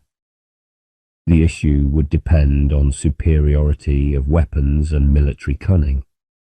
But if the contest was long and grim, the natives, even if victorious, might be so damaged mentally by an age of warfare that they would never recover their sanity. Worlds that suffered from the mania of religious imperialism would seek interstellar travel long before economic necessity forced it upon them. The saner world spirits, on the other hand, often discovered sooner or later a point beyond which increased material development and increased population were unnecessary for the exercise of their finer capacities. These were content to remain within their native planetary systems in a state of economic and social stability. They were thus able to give most of their practical intelligence to telepathic exploration of the universe. Telepathic intercourse between worlds was now becoming much more precise and reliable. The galaxy had emerged from the primitive stage when any world could remain solitary and live out its career in splendid isolation. In fact, just as in the experience of Homo sapiens, the Earth is now shrinking to the dimensions of a country, so, in this critical period of the life of our galaxy, the whole galaxy was shrinking to the dimensions of a world. Those world spirits that had been most successful in telepathic exploration had by now constructed a fairly accurate mental map of the whole galaxy, though there still remained a number of eccentric worlds with which no lasting contact could yet be made. There was also one very advanced system of worlds which had mysteriously faded out of telepathic intercourse altogether. Of this I shall tell more in the sequel. The telepathic ability of the mad worlds and systems was by now greatly reduced, Though they were often under telepathic observation by the more mature world spirits, and were even influenced to some extent, they themselves were so self-complacent that they cared not to explore mental life of the galaxy. Physical travel and sacred imperial power were for them good enough means of intercourse with the surrounding universe. In time there grew up several great rival empires of the mad worlds, each claiming to be charged with some sort of divine mission for the unifying and awakening of the whole galaxy. Between the ideologies of these empires there was little to choose, yet each was opposed to the others with religious fervour. Germinating in regions far apart, these empires easily mastered any sub-utopian worlds that lay within reach. Thus, they spread from one planetary system to another, till at last empire made contact with empire. Then followed wars such as had never before occurred in our galaxy. Fleets of worlds, natural and artificial, manoeuvred among the stars to outwit one another, and destroyed one another with long-range jets of subatomic energy. As the tides of battle swept hither and thither through space, whole planetary systems were annihilated. Many a world spirit found a sudden end. Many a lowly race that had no part in the strife was slaughtered in the celestial warfare that raged around it. Yet so vast is the galaxy that these intermundane wars, terrible as they were, could at first be regarded as rare accidents, mere unfortunate episodes in the triumphant march of civilization. But the disease spread. More and more of the sane worlds, when they were attacked by the mad empires, reorganized themselves for military defense. They were right in believing that the situation was one with which non-violence alone could not cope, for the enemy, unlike any possible group of human beings, was too thoroughly purged of humanity to be susceptible to sympathy. But they were wrong in hoping that arms could save them. Even though in the ensuing war the defenders might gain victory in the end, the struggle was generally so long and devastating that the victors themselves were irreparably damaged in spirit. In a later and perhaps the most terrible phase of our galaxy's life, I was forcibly reminded of the state of bewilderment and anxiety that I had left behind me on the Earth. Little by little the whole galaxy, some 90,000 light-years across, containing more than 30,000 million stars, and, by this date, over 100,000 planetary systems and actually thousands of intelligent races, was paralyzed by the fear of war and periodically tortured by its outbreak. In one respect, however, the state of the galaxy was much more desperate than the state of our little world today. None of our nations is an awakened super-individual, even those peoples which are suffering from the mania of herd glory, composed of individuals who in their private life are sane. A change of fortune might perhaps drive such a people into a less crazy mood, or skillful propaganda for the idea of human unity might turn the scale. But in this grim age of the galaxy, the mad worlds were mad almost down to the very roots of their being. Each was a super-individual whose whole physical and mental constitution, including the unit bodies and minds of its private members, was by now organized through and through for a mad purpose. There seemed to be no more possibility of appealing to the stunted creatures to rebel against the sacred and crazy purpose of their race, of persuading the individual brain cells of a maniac to make a stand for gentleness. To be alive in those days in one of the worlds that were sane and awakened, though not of the very highest, most percipient order, was to feel, or will be to feel, that the plight of the galaxy was desperate.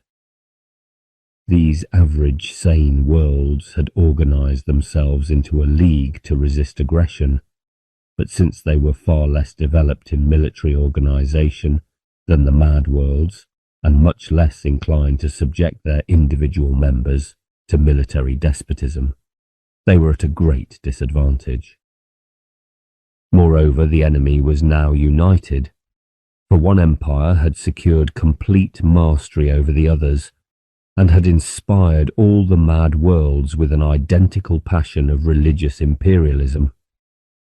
Though the united empires of the Mad Worlds included only a minority of the worlds of the galaxy, the sane worlds had no hope of a speedy victory, for they were disunited and unskilled in warfare. Meanwhile, war was undermining the mental life of the League's own members. The urgencies and horrors were beginning to blot out from their minds all the more delicate, more developed capacities. They were becoming less and less capable of those activities of personal intercourse and cultural adventure which they still forlornly recognized as the true way of life.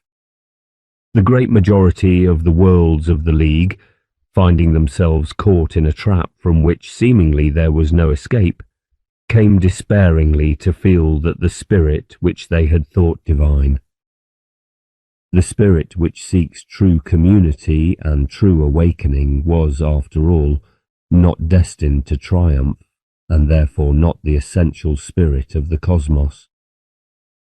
Blind chance, it was rumoured, ruled all things, or perhaps a diabolic intelligence.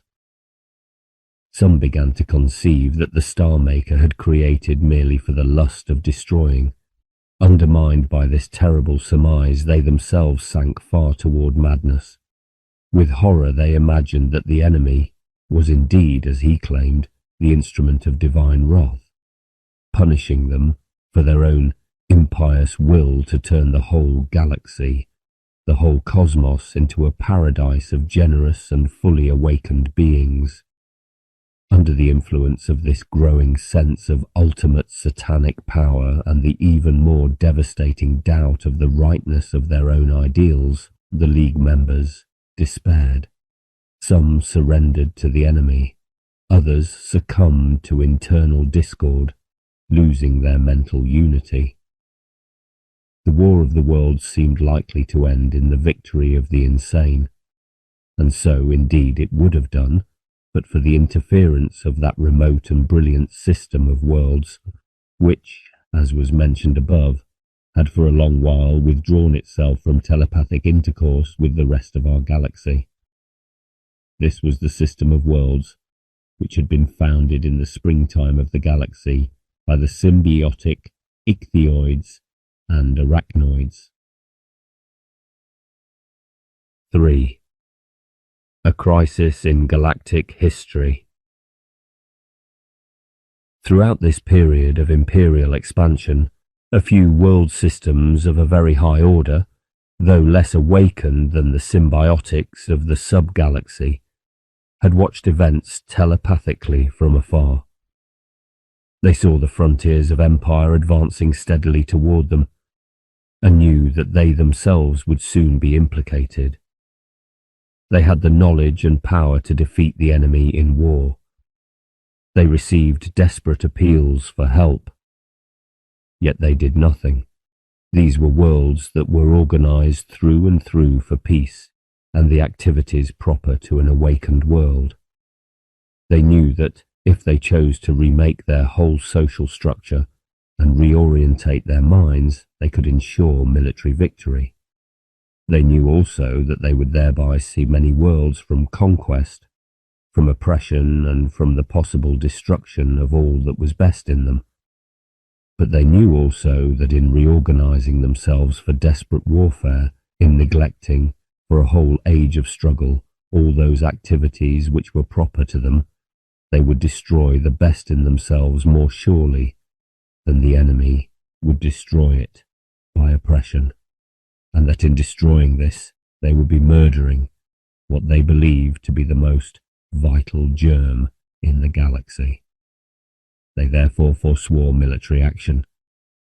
When at last one of these more developed world systems was itself confronted by mad religious enthusiasts, the natives welcomed the invaders, readjusted all their planetary orbits to accommodate the incoming planets, pressed the foreign power actually to settle part of its population in such of their own planets as afforded suitable climatic conditions, and secretly, gradually, subjected the whole mad race throughout the combined solar system to a course of telepathic hypnotism so potent that its communal mind was completely disintegrated. The invaders became mere uncoordinated individuals, such as we know on Earth. Henceforth they were bewildered, short-sighted, torn by conflicts, ruled by no supreme purpose, obsessed more by self than by community. It had been hoped that, when the mad communal mind had been abolished, the individuals of the invading race would soon be induced to open their eyes and their hearts to a nobler ideal. Unfortunately, the telepathic skill of the superior race was not sufficient to delve down to the long-buried chrysalis of the spirit in these beings, to give it air and warmth and light. Since the individual nature of these forlorn individuals was itself the product of a crazy world, they proved incapable of salvation, incapable of sane community.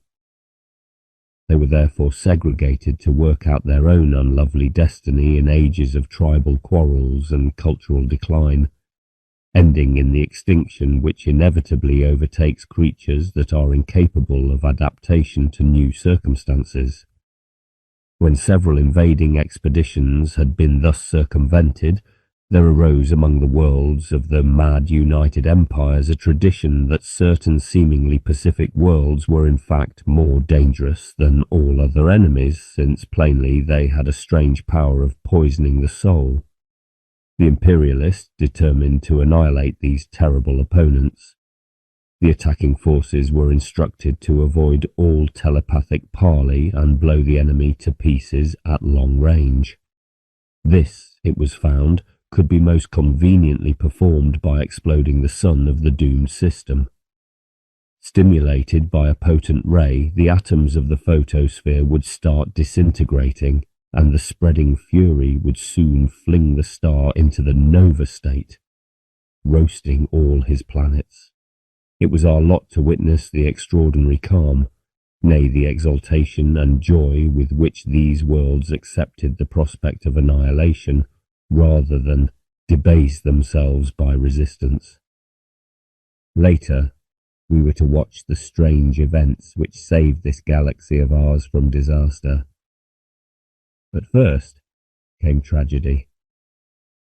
From our observation points in the minds of the attackers and the attacked, we observed not once but 3 times the slaughter of races nobler than any that we had yet encountered by perverts whose own natural mental rank was almost as high. 3 worlds, or rather systems of worlds, each possessed by a diversity of specialized races, we saw annihilated. From these doomed planets, we actually observed the sun break out with tumultuous eruption, swelling hourly. We actually felt through the bodies of our hosts the rapidly increasing heat, and through their eyes the blinding light. We saw the vegetation wither, the seas begin to steam. We felt and heard the furious hurricanes which wrecked every structure and bowled the ruins before them. With awe and wonder, we experienced something of that exaltation and inner peace with which the doomed angelic populations met their end. Indeed, it was this experienced angelic exaltation in the hour of tragedy that gave us our first clear insight into the most spiritual attitude to fate. The sheer bodily agony of the disaster soon became intolerable to us, so that we were forced to withdraw ourselves from those martyred worlds. But we left the doomed populations themselves accepting not only this torture, but the annihilation of their glorious community, with all its infinite hopes, accepting this bitterness as though it were not lethal but the elixir of immortality. Not till almost the close of our own adventure did we grasp for a moment the full meaning of this ecstasy. It was strange to us that none of these 3 victims made any attempt to resist the attack. Indeed, not one inhabitant in any of these worlds considered for a moment the possibility of resistance. In every case, the attitude to disaster seemed to express itself in such terms as these. To retaliate would be to wound our communal spirit beyond cure. We choose rather to die. The theme of spirit that we have created must inevitably be broken short, whether by the ruthlessness of the invader or by our own resort to arms. It is better to be destroyed than to triumph in slaying the spirit. Such as it is, the spirit that we have achieved is fair, and it is indestructibly woven into the tissue of the cosmos. We die praising the universe in which at least such an achievement as ours can be. We die knowing that the promise of further glory outlives us in other galaxies. We die praising the Star Maker, the Star Destroyer. 4. Triumph in a sub-galaxy. It was after the destruction of the 3rd system of worlds, when a 4th was preparing for its end, that a miracle, or a seeming miracle, changed the whole course of events in our galaxy. Before telling of this turn of fortune, I must double back the thread of my story and trace the history of the system of worlds, which was now to play the leading part in galactic events.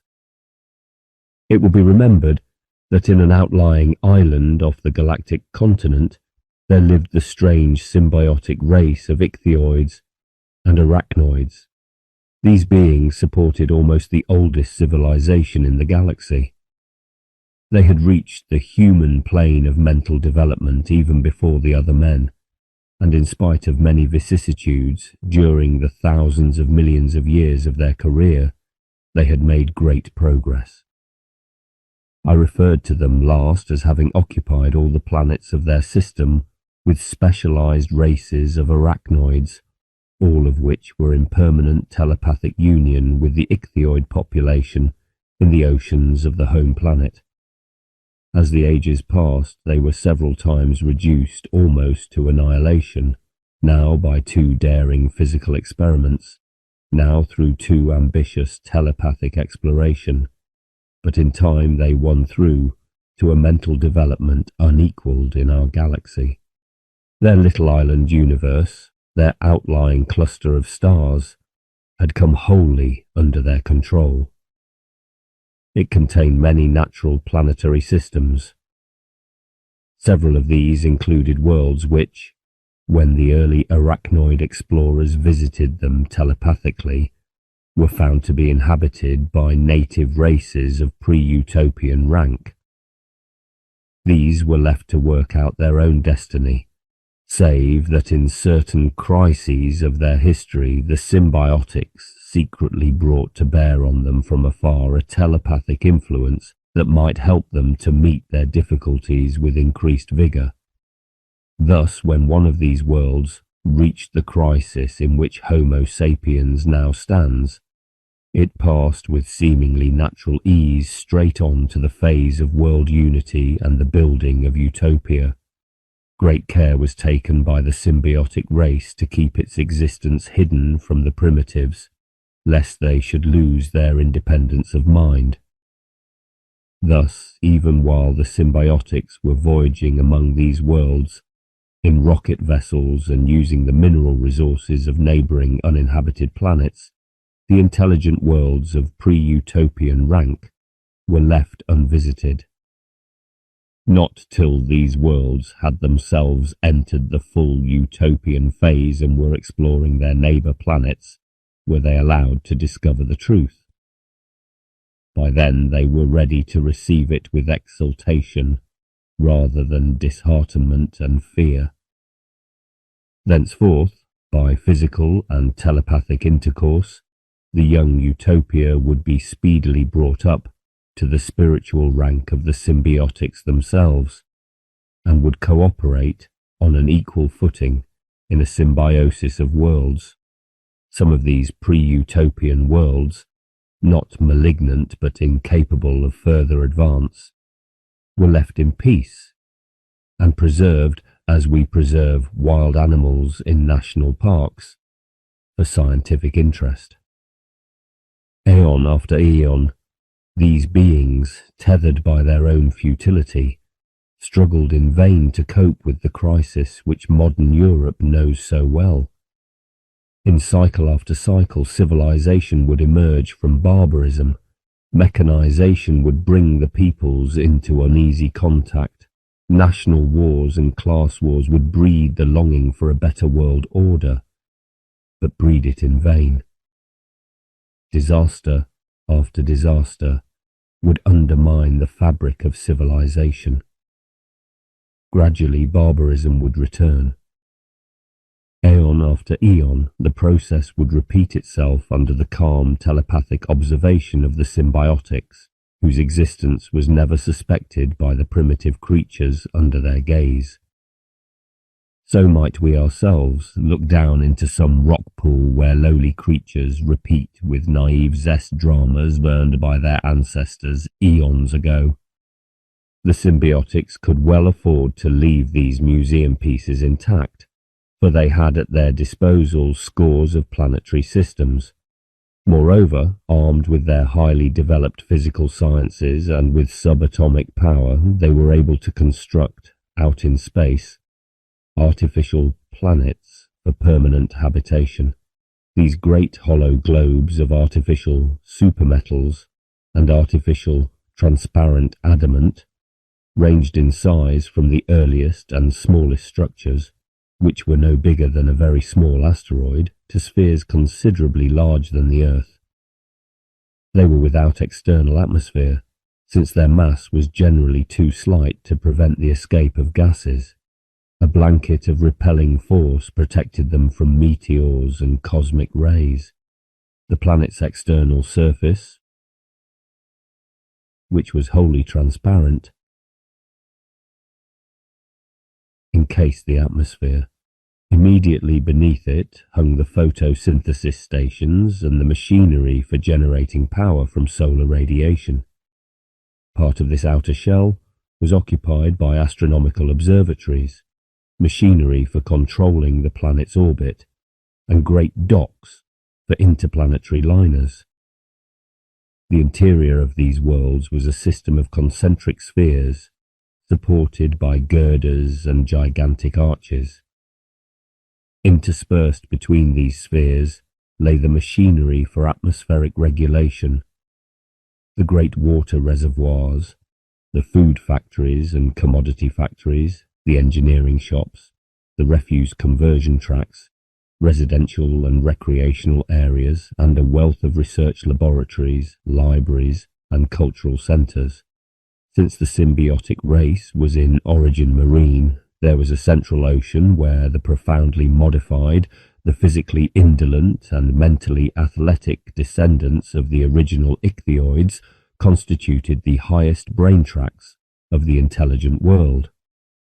There, as in the primeval ocean of the home planet, the symbiotic partners sought one another, and the young of both species were nurtured. Such races of the sub-galaxy as were not in origin, marine constructed, of course, artificial planets which, though of the same general type, were adapted to their special nature. But all the races found it also necessary to mould their own nature drastically to suit their new conditions. As the eons advanced, hundreds of thousands of worldlets were constructed, all of this type, but gradually increasing in size and complexity. Many a star without natural planets came to be surrounded by concentric rings of artificial worlds. In some cases, the inner rings contained scores, the outer rings, thousands of globes adapted to life at some particular distance from the sun. Great diversity, both physical and mental, would distinguish worlds even of the same ring. Sometimes a comparatively old world, or even a whole ring of worlds, would feel itself outstripped in mental excellence by younger worlds and races whose structure, physical and biological, embodied increasing skill. Then either the superannuated world would simply continue its life in a sort of backwater of civilization, tolerated, loved, studied by the younger worlds, or it would choose to die and surrender the material of its planet for new ventures. One very small and rather uncommon kind of artificial world consisted almost wholly of water. It was like a titanic bowl of goldfish. Beneath its transparent shell, studded with rocket machinery and interplanetary docks, lay a spherical ocean, crossed by structural girders and constantly impregnated with oxygen. A small solid core represented the sea bottom. The population of ichthyoids and the visiting population of arachnoids swarmed in this huge encrusted drop. Each ichthyoid would be visited in turn by perhaps a score of partners whose working life was spent on other worlds. The life of the ichthyoids was indeed a strange one, for they were at once imprisoned and free of all space. An ichthyoid never left his native ocean, but he had telepathic intercourse with the whole symbiotic race throughout the sub-galaxy. Moreover, the one form of practical activity which the ichthyoids performed was astronomy. Immediately beneath the planet's glassy crust hung observatories, where the swimming astronomers studied the constitution of the stars and the distribution of the galaxies. These goldfish bowl worlds turned out to be transitional. Shortly before the age of the mad empires, the symbiotics began to experiment for the production of a world which should consist of a single physical organism. After ages of experiment, they produced a goldfish bowl type of world in which the whole ocean was meshed by a fixed network of ichthyoid individuals in direct neural connection with one another. This worldwide living polyp-like tissue had permanent attachments to the machinery and observatories of the world. Thus, it constituted a truly organic world organism, and since the coherent ichthyoid population supported together a perfectly unified mentality, each of these worlds was indeed in the fullest sense a minded organism, like a man. One essential link with the past was preserved. Arachnoids, specially adapted to the new symbiosis, would visit from their remote planets and swim along the submarine galleries for union with their anchored mates. More and more of the stars of the outlying cluster or sub-galaxy came to be girdled with rings of worlds, and an increasing number of these worlds were of the new organic type. Of the populations of the sub-galaxy, most were descendants of the original ichthyoids or arachnoids, but there were also many whose natural ancestors were humanesque, and not a few that had sprung from avians, insectoids, or plant men. Between the worlds, between the rings of worlds, and between the solar systems there was constant intercourse, both telepathic and physical. Small, rocket-propelled vessels plied regularly within each system of planets. Larger vessels or high-speed worldlets voyaged from system to system, explored the whole sub-galaxy, and even ventured across the ocean of emptiness into the main body of the galaxy, where thousands upon thousands of planetless stars awaited encirclement by rings of worlds. Strangely, the triumphant advance of material civilization and colonization now slowed down and actually came to a standstill. Physical intercourse between worlds of the sub-galaxy was maintained, but not increased. Physical exploration of the neighbouring fringe of the galactic continent was abandoned. Within the subgalaxy itself, no new worlds were founded. Industrial activities continued, but at reduced pressure, and no further advance was made in the standard of material convenience. Indeed, manners and customs began to grow less dependent on mechanical aids. Among the symbiotic worlds, the arachnoid populations were reduced in number. The ichthyoids in their cells of ocean lived in a permanent state of mental concentration and fervour, which of course was telepathically shared by their partners. It was at this time that telepathic intercourse between the advanced subgalaxy and the few awakened worlds of the continent was entirely abolished. During recent ages, communication had been very fragmentary. The subgalactics had apparently so far outstripped their neighbours that their interest in those primitives had become purely archaeological, and was gradually eclipsed by the enthralling life of their own community of worlds and by their telepathic exploration of remote galaxies. To us, the band of explorers desperately struggling to maintain contact between our communal mind and the incomparably more developed minds of these worlds, the finest activities of the subgalactics were at present inaccessible. We observed only a stagnation of the more obvious physical and mental activities of these systems of worlds. It seemed at first that this stagnation must be caused by some obscure flaw in their nature. Was it perhaps the first stage of irrevocable decline? Later, however, we began to discover that this seeming stagnation was a symptom not of death but of more vigorous life. Attention had been drawn from material advancement just because it had opened up new spheres of mental discovery and growth. In fact, the great community of worlds, whose members consisted of some thousands of world spirits, was busy digesting the fruits of its prolonged phase of physical progress, and was now finding itself capable of new and unexpected psychical activities. At first, the nature of these activities was entirely hidden from us, but in time we learned how to let ourselves be gathered up by these superhuman beings, so as to obtain at least an obscure glimpse of the matters which so enthralled them.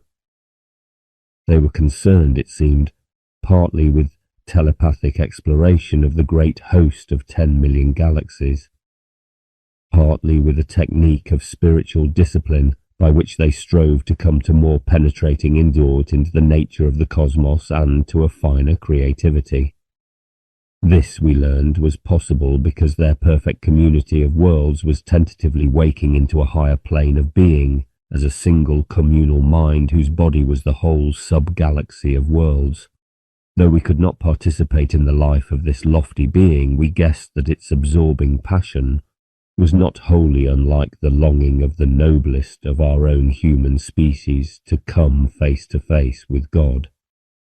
This new being desired to have the percipience and the hardihood to endure direct vision of the source of all light and life and love. In fact, this whole population of worlds was wrapped in a prolonged and mystical adventure. 5. The tragedy of the perverts. Such was the state of affairs when, in the main galactic continent, the mad united empires concentrated their power upon the few worlds that were not merely sane, but of superior mental rank. The attention of the symbiotics and their colleagues in the supremely civilized subgalaxy had long been withdrawn from the petty affairs of the continent. It was given instead to the cosmos as a whole and to the inner discipline of the spirit.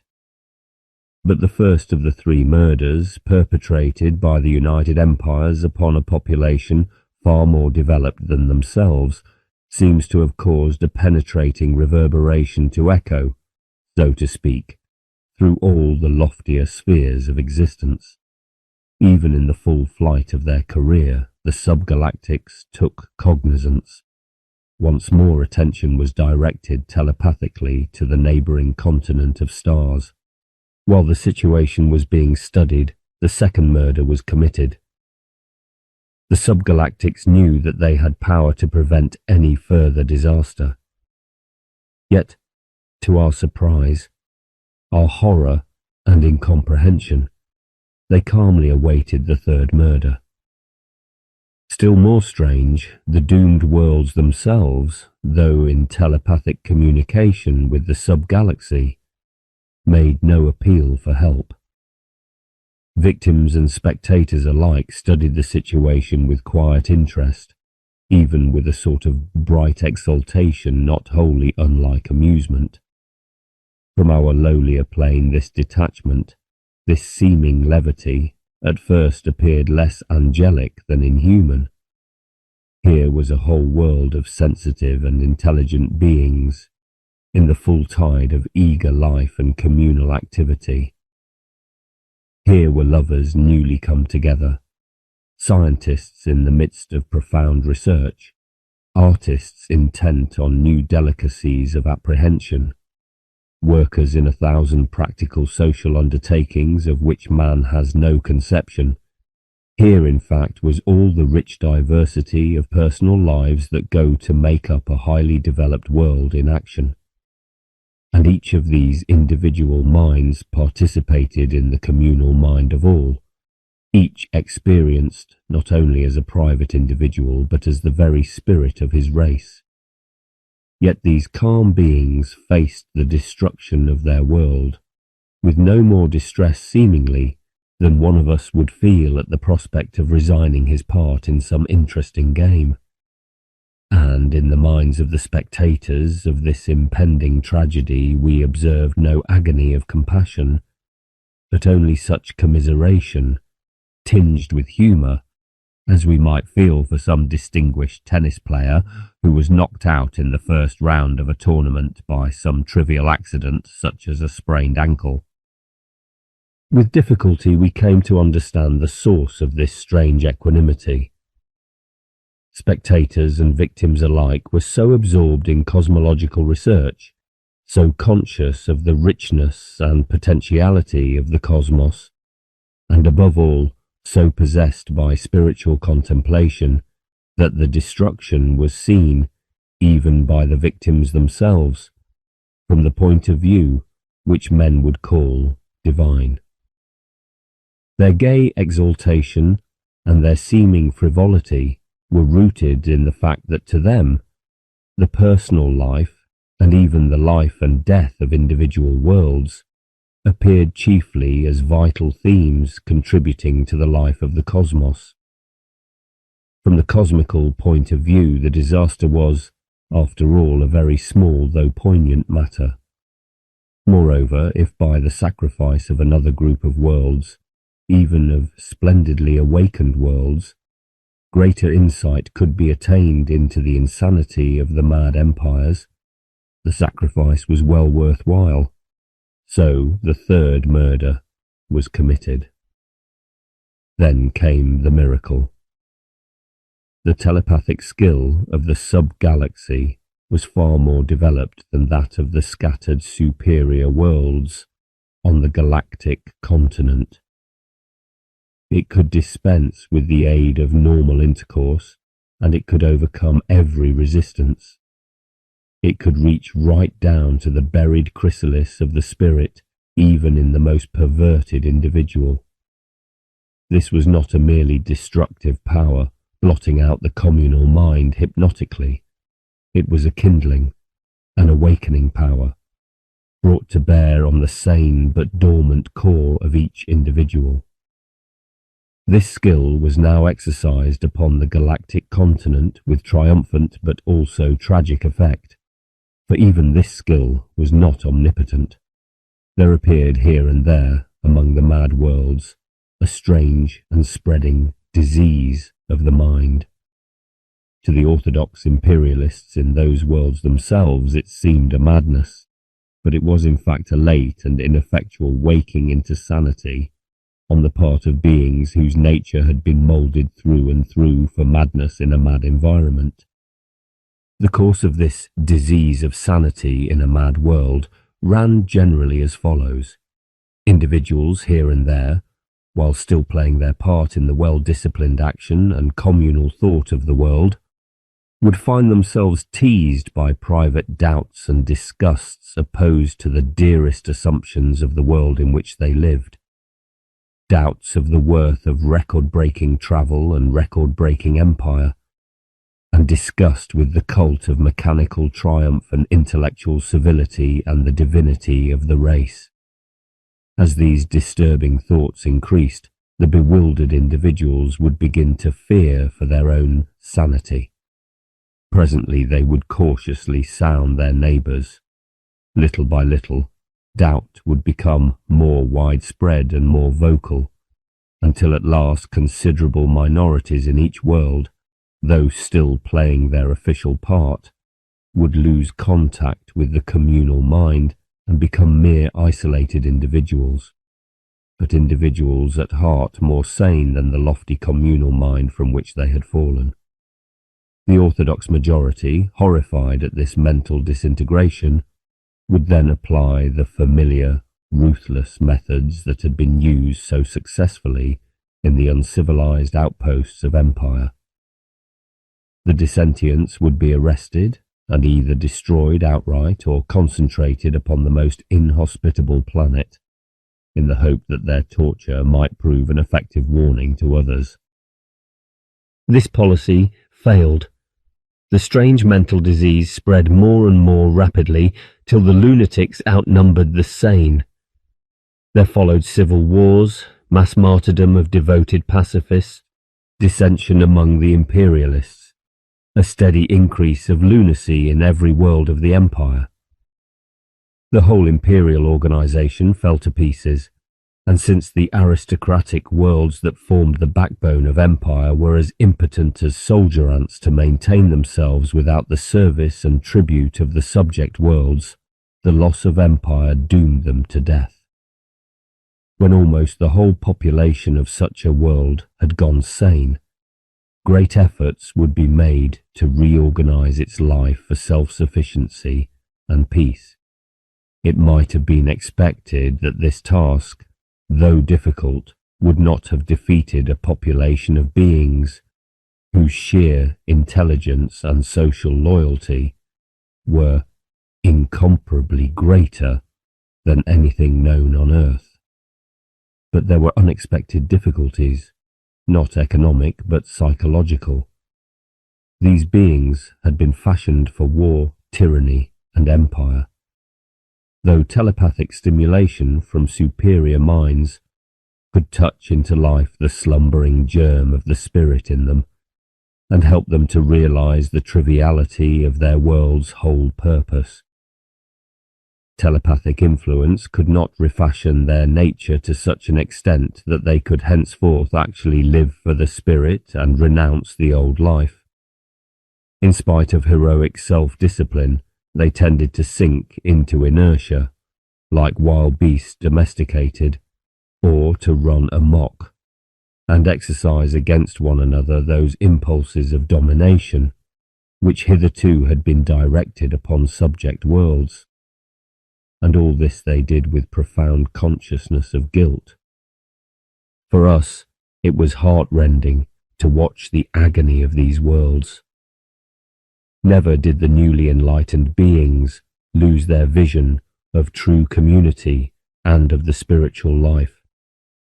But though the vision haunted them, the power to realize it in the detail of action was lost.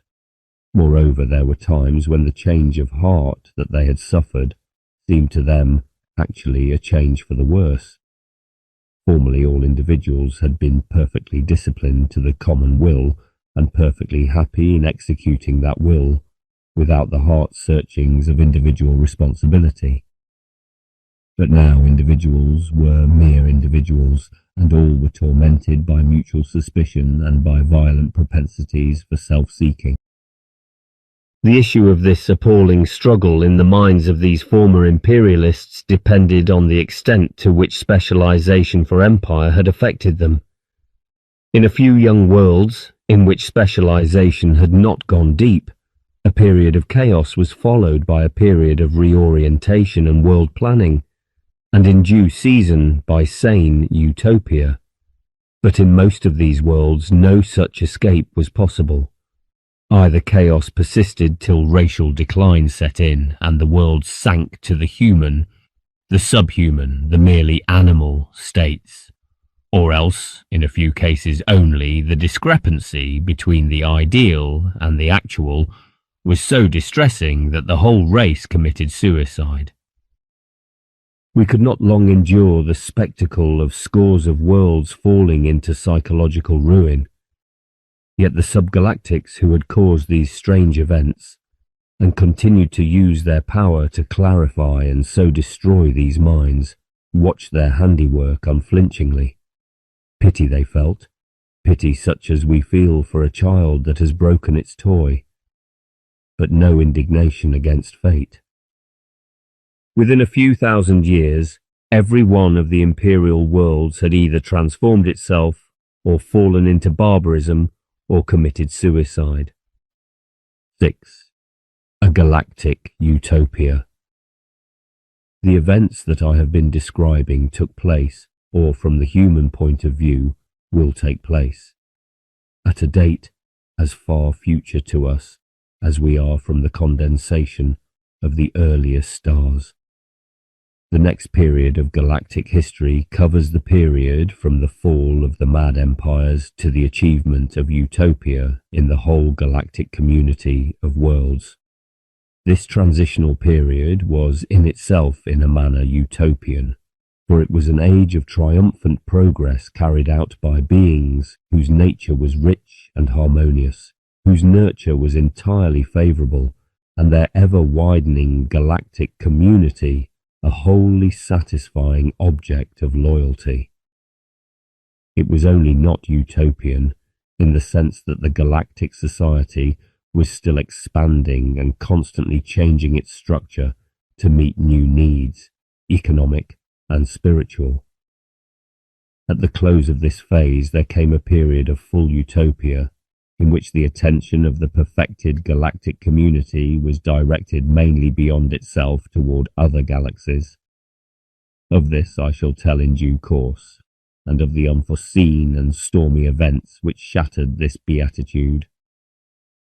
Meanwhile, we must glance at the age of expansion, the worlds of the sub-galaxy, recognizing that no further great advance in culture was possible unless the population of awakened worlds was immensely increased and diversified, now began to play an active part in the work of reorganizing the whole galactic continent. By telepathic communication, they gave to all awakened worlds throughout the galaxy knowledge of the triumphant society which they themselves had created, and they called upon all to join them in the founding of the galactic utopia. Every world throughout the galaxy, they said, must be an intensely conscious individual, and each must contribute its personal idiosyncrasy and all the wealth of its experience to the pooled experience of all.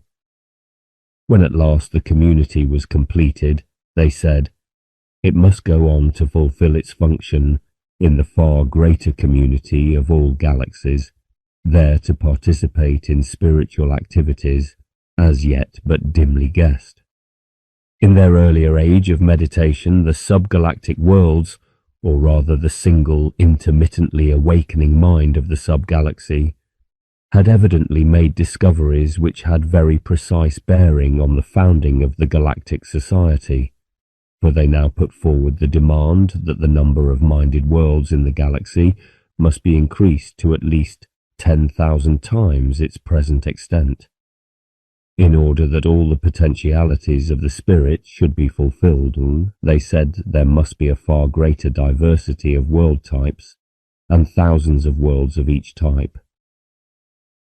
They themselves, in their small subgalactic community, had learned enough to realize that only a very much greater community could explore all the regions of being, some few of which they themselves had glimpsed, but only from afar. The natural worlds of the galactic continent were bewildered and alarmed by the magnitude of this scheme. They were content with the extant scale of life. The spirit, they affirmed, had no concern for magnitude and multiplicity. To this the reply was made that such a protest came ill from worlds whose own achievement depended on the splendid diversity of their members. Diversity and multiplicity of worlds was as necessary on the galactic plane as diversity and multiplicity of individuals on the world plane and diversity and multiplicity of nerve cells on the individual plane. In the upshot, the natural worlds of the continent played a decreasing part in the advancing life of the galaxy. Some merely remained at the level of their own unaided achievement. Some joined in the great cooperative work, but without fervour and without genius. A few joined heartily and usefully in the enterprise. One, indeed, was able to contribute greatly. This was a symbiotic race, but of a very different kind from that which had founded the community of the sub-galaxy. The symbiosis consisted of two races which had originally inhabited separate planets of the same system. An intelligent avian species, driven to desperation by the desiccation of its native planet, had contrived to invade a neighbouring world inhabited by a man-like species. Here I must not tell how, after ages of alternating strife and cooperation, a thorough economic and psychological symbiosis was established. The building of the galactic community of worlds lies far beyond the comprehension of the writer of this book. I cannot now remember at all clearly what I experienced of these obscure matters in the state of heightened lucidity which came to me through participation in the communal mind of the explorers. And even in that state, I was bewildered by the effort to comprehend the aims of that close-knit community of worlds. If my memory is to be trusted at all, three kinds of activity occupied the minded worlds in this phase of galactic history. The main practical work was to enrich and harmonize the life of the galaxies itself, to increase the number and diversity and mental unity of the fully awakened worlds up to the point which, it was believed, was demanded for the emergence of a mode of experience more awakened than any hitherto attained. The second kind of activity was that which sought to make closer contact with the other galaxies by physical and telepathic study. The third was the spiritual exercise appropriate to beings of the rank of the world minds. This last seems to have been concerned, or will be concerned at once, with the deepening of the self-awareness of each individual world spirit and the detachment of its will from merely private fulfillment. But this was not all. For on this relatively high level of the spirit's ascent, as on our own lowliest of all spiritual planes, there had also to be a more radical detachment from the whole adventure of life and mind in the cosmos. For, as the spirit wakens, it craves more and more to regard all existence not merely with a creature's eyes, but in the universal view, as though through the eyes of the Creator. At first, the task of establishing the galactic utopia occupied almost the whole energy of the awakened worlds. More and more of the stars were encircled with concentric hoops of pearls, perfect though artificial, and each pearl was a unique world, occupied by a unique race. Henceforth, the highest level of persistent individuality was not a world, but a system of scores or hundreds of worlds. And between the systems there was as easy and delightful converse as between human individuals. In these conditions, to be a conscious individual was to enjoy immediately the united sensory impressions of all the races inhabiting a system of worlds, and as the sense organs of the worlds apprehended not only nakedly but also through artificial instruments of great range and subtlety, The conscious individual perceived not only the structure of hundreds of planets, but also the configuration of the whole system of planets clustered about its sun. Other systems also it perceived, as men perceive one another, for in the distance the glittering bodies of other multi-mundane persons, like itself, gyrated and drifted. Between the minded planetary systems occurred infinite variations of personal intercourse. As between human individuals there were loves and hates, temperamental sympathies and antipathies, joyful and distressful intimacies, cooperations and thwartings in personal ventures, and in the great common venture of building the galactic utopia. Between individual systems of worlds, as between symbiotic partners, there sometimes occurred relationships with an almost sexual flavour, though actual sex played no part in them. Neighbouring systems would project travelling worldlets, or greater worlds, or trains of worlds, across the ocean of space to take up orbits round each other's suns and play intimate parts in symbiotic, or rather sympsychic, relationships in one another's private life. Occasionally a whole system would migrate to another system and settle its worlds in rings between the rings of the other system. Telepathic intercourse united the whole galaxy, but telepathy, though it had the great advantage that it was not affected by distance, was seemingly imperfect in other ways. So far as possible, it was supplemented by physical travel. A constant stream of touring worldlets percolated through the whole galaxy in every direction. The task of establishing utopia in the galaxy was not pursued without friction. Different kinds of races were apt to have different policies for the galaxy. Though war was by now unthinkable, the sort of strife which we know between individuals or associations within the same state was common. There was, for instance, a constant struggle between the planetary systems that were chiefly interested in the building of utopia, those that were most concerned to make contact with other galaxies, and those whose main preoccupation was spiritual. Besides these great parties, there were groups of planetary systems which were prone to put the well-being of individual world systems above the advancement of galactic enterprise. They cared more for the drama of personal intercourse and the fulfillment of the personal capacity of worlds and systems than for organization or exploration or spiritual purification. Though their presence was often exasperating to the enthusiasts, it was salutary, for it was a guarantee against extravagance and against tyranny. It was during the age of the galactic utopia that another salutary influence began to take full effect on the busy worlds. Telepathic research had made contact with the long-extinct plant men, who had been undone by the extravagance of their own mystical quietism. The utopian worlds now learn much from these archaic but uniquely sensitive beings. Henceforth the vegetal mode of experience was thoroughly, but not dangerously, knit into the texture of the galactic mind. 10. A vision of the galaxy. It seemed to us now that the troubles of the many worlds of this galaxy were at last over, that the will to support the galactic utopia was now universal, and that the future must bring glory after glory. We felt assured of the same progress in other galaxies.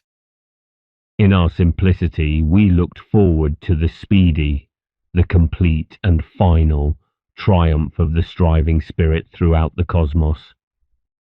We even conceived that the Star Maker rejoiced in the perfection of his work. Using such symbols as we could to express the inexpressible, we imagined that, before the beginning, the Star Maker was alone, and that for love and for community he resolved to make a perfect creature, to be his mate.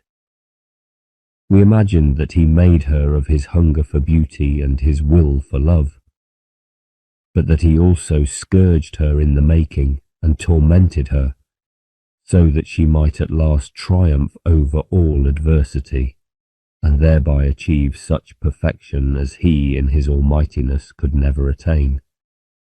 The cosmos we conceived to be that creature, and it seemed to us in our simplicity that we had already witnessed the greater part of cosmical growth, and that there remained only the climax of that growth, the telepathic union of all the galaxies to become the single, fully awakened spirit of the cosmos, perfect, fit to be eternally contemplated and enjoyed by the Star Maker. All this seemed to us majestically right, yet we ourselves had no joy in it. We had been sated with the spectacle of continuous and triumphant progress in the latter age of our galaxy, and we were no longer curious about the host of the other galaxies. Almost certainly they were much like our own. We were, in fact, overwhelmingly fatigued and disillusioned. During so many eons we had followed the fortunes of the many worlds. So often we had lived out their passions, novel to them, but to us for the most part repetitive. We had shared all kinds of sufferings, all kinds of glories and shames, and now that the cosmical ideal, the full awakening of the spirit, seemed on the point of attainment, we found ourselves a little tired of it. What matter whether the whole huge drama of existence should be intricately known and relished by the perfected spirit or not? What matter whether we ourselves should complete our pilgrimage or not? During so many eons our company, distributed throughout the galaxy, had with difficulty maintained its single communal mentality. At all times we, in spite of our severalty, were in fact I, the single observer of the many worlds. But the maintaining of this identity was itself becoming a toil. I was overpowered with sleepiness. We, severally, longed for our little native worlds, our homes, our lairs, and for the animal obtuseness that had walled us in from all the immensities. In particular, I, the Englishman, longed to be sleeping safely in that room where she and I had slept together. The day's urgencies all blotted out, and nothing left but sleep and the shadowy, the peaceful awareness in each of the other. But though I was fatigued beyond endurance, sleep would not come. I remained perforce with my colleagues, and with the many triumphant worlds. Slowly we were roused from our drowsiness by a discovery. It gradually appeared to us that the prevailing mood of these countless utopian systems of worlds was at heart very different from that of triumph. In every world we found a deep conviction of the littleness and impotence of all finite beings, no matter how exalted. In a certain world there was a kind of poet. When we told him our conception of the cosmical goal, he said, "When the cosmos wakes, if ever she does, she will find herself not the single beloved of her maker, but merely a little bubble adrift on the boundless and bottomless ocean of being." What had seemed to us at first the irresistible march of godlike world spirits, with all the resources of the universe in their hands and all eternity before them, was now gradually revealed in very different guise. The great advance in mental calibre and the attainment of communal mentality throughout the cosmos had brought a change in the experience of time. The temporal reach of the mind had been very greatly extended. The awakened worlds experienced an eon as a mere crowded day. They were aware of time's passage as a man in a canoe might have cognizance of a river which in its upper reaches is sluggish, but subsequently breaks into rapids and becomes swifter and swifter, till, at no great distance ahead, it must plunge in a final cataract down to the sea, namely to the eternal end of life, the extinction of the stars. Comparing the little respite that remained with the great work which they passionately desired to accomplish, namely the full awakening of the cosmical spirit, they saw that at best there was no time to spare, and that more probably it was already too late to accomplish the task. They had a strange foreboding that unforeseen disaster lay in store for them. It was sometimes said, "We know not what the stars, even, have in store for us, still less what the star maker." And it was sometimes said, "We should not for a moment consider even our best established knowledge of existence as true. It is awareness only of the colours that our own vision paints on the film of one bubble in one strand of foam on the ocean of being. The sense of the fated incompleteness of all creatures and of all their achievements gave to the Galactic Society of Worlds a charm, a sanctity, as of some short-lived and delicate flower. And it was with an increasing sense of precarious beauty that we ourselves were now learning to regard the far-flung utopia. In this mood we had a remarkable experience. We had embarked upon a sort of holiday from exploration, seeking the refreshment of disembodied flight in space. Gathering our whole company together out of all the worlds, we centered ourselves into a single mobile viewpoint, and then, as one being, we glided and circled among the stars and nebula. Presently the whim took us to plunge into outer space. We hastened till the forward stars turned violet, the hinder red till both forward and hinder vanished, till all visible features were extinguished by the wild speed of our flight. In absolute darkness we brooded on the origin and the destiny of the galaxies, and on the appalling contrast between the cosmos and our minute home lives to which we longed to return. Presently we came to rest. In doing so, we discovered that our situation was not such as we expected. The galaxy whence we had emerged did indeed lie far behind us, no bigger than a great cloud. But it was not the featured spiral that it should have been. After some confusion of mind, we realized that we were looking at the galaxy in an early stage of its existence, in fact at a time before it was really a galaxy at all. For the cloud was no cloud of stars, but a continuous mist of light. At its heart was a vague brilliance, which faded softly into the dim outer regions and merged without perceptible boundary into the black sky. Even the sky itself was quite unfamiliar. Though empty of stars, it was densely peopled with a great number of pale clouds. All seemingly were farther from us than that from which we had come, but several bulked as largely as Orion in the earth's sky.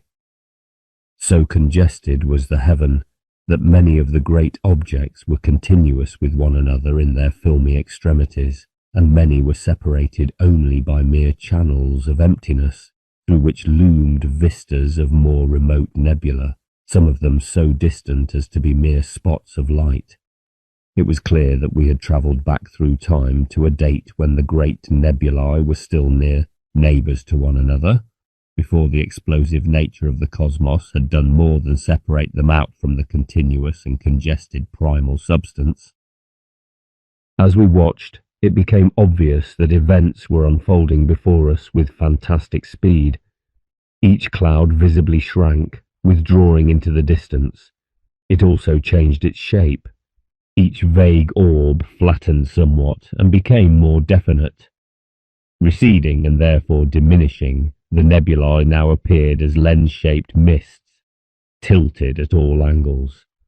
But even as we watched, they withdrew themselves so far into the depth of space that it became difficult to observe their changes.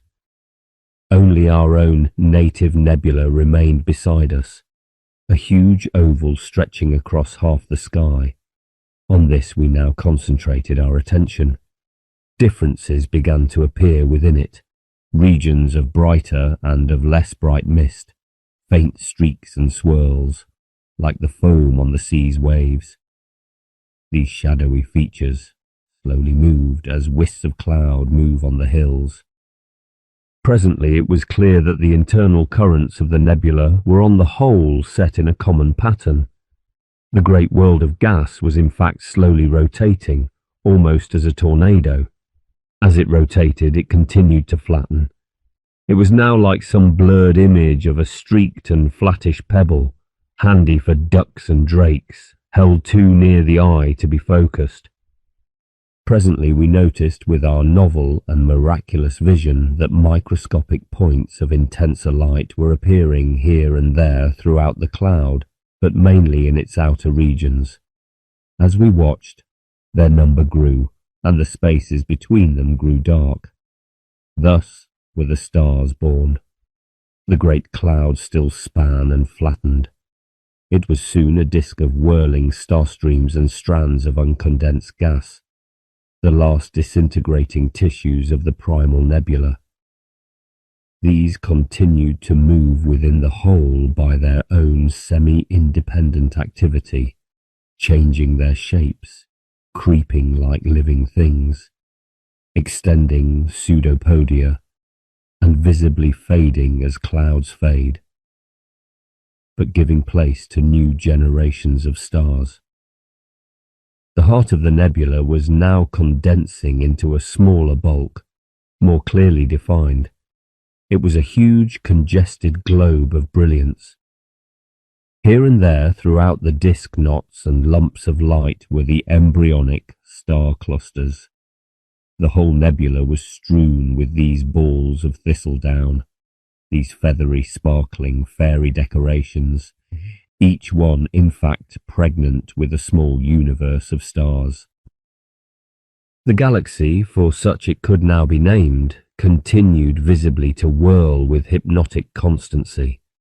Its tangled tresses of star streams were spread abroad on the darkness. Now it was like a huge, broad-brimmed white sombrero, the crown a glowing mass, the brim a filmy expanse of stars. It was a cardinal's hat, spinning. The two long whirling tassels on the brim were two long spiralling star streams. Their frayed extremities had broken away and become sub-galaxies, revolving about the main galactic system.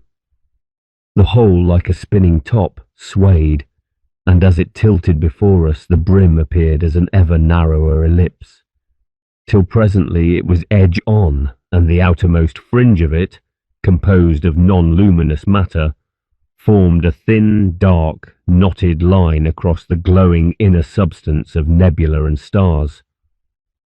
Peering, straining to see more precisely the texture of this shimmering and nacreous wonder, this largest of all the kinds of objects in the cosmos, we found that our new vision, even while embracing the whole galaxy and the distant galaxies, apprehended each single star as a tiny disk separated from its nearest neighbours, much as a cork on the Arctic Ocean would be separated from another cork on the Antarctic. Thus, in spite of the nebulous and opalescent beauty of its general form, the galaxy also appeared to us as a void sprinkled with very sparse scintillations. Observing the stars more closely, we saw that while they streamed along in companies like shoals of fishes, their currents sometimes interpenetrated. Then, seemingly the stars of the different streams, crossing one another's paths, pulled at one another, moving in great sweeping curves as they passed from one neighbour's influence to another.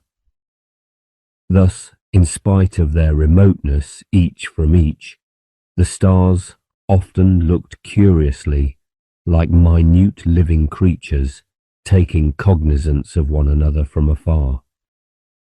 Sometimes they swung hyperbolically round one another and away, or more rarely united to form binaries. So rapidly did time pass before us that eons were packed into moments.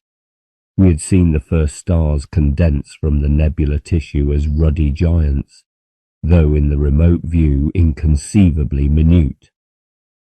A surprising number of these, perhaps through the centrifugal force of their rotation, were burst asunder to form binaries, so that increasingly the heaven was peopled by these waltzing pairs. Meanwhile, the giant stars slowly shrank and gathered brightness. They passed from red to yellow and on to dazzling white and blue. While other young giants condensed around them, they shrank still further, and their colour changed once more to yellow and to smouldering red. Presently we saw the eldest of the stars, one by one, extinguished like sparks from a fire. The incidence of this mortality increased, slowly but steadily. Sometimes a nova flashed out and faded, outshining for a moment all its myriad neighbours. Here and there a variable pulsated with inconceivable rapidity. Now and again we saw a binary and a third star approach one another so closely that one or other of the group reached out a filament of its substance toward its partner. Straining our supernatural vision, we saw these filaments break and condense into planets, and we were awed by the infinitesimal size and the rarity of these seeds of life among the lifeless host of the stars. But the stars themselves gave an irresistible impression of vitality. Strange that the movements of these merely physical things, these mere fireballs whirling and travelling according to the geometrical laws of their minutest particles, should seem so vital, so questing. But then the whole galaxy was itself so vital, so like an organism, with its delicate tracery of star streams, like the streams within a living cell, and its extended wreaths, almost like feelers, and its nucleus of light. Surely this great and lovely creature must be alive, must have intelligent experience of itself and of things other than it. In the tide of these wild thoughts we checked our fancy, remembering that only on the rare grains called planets can life gain foothold, and that all this wealth of restless jewels was but a waste of fire.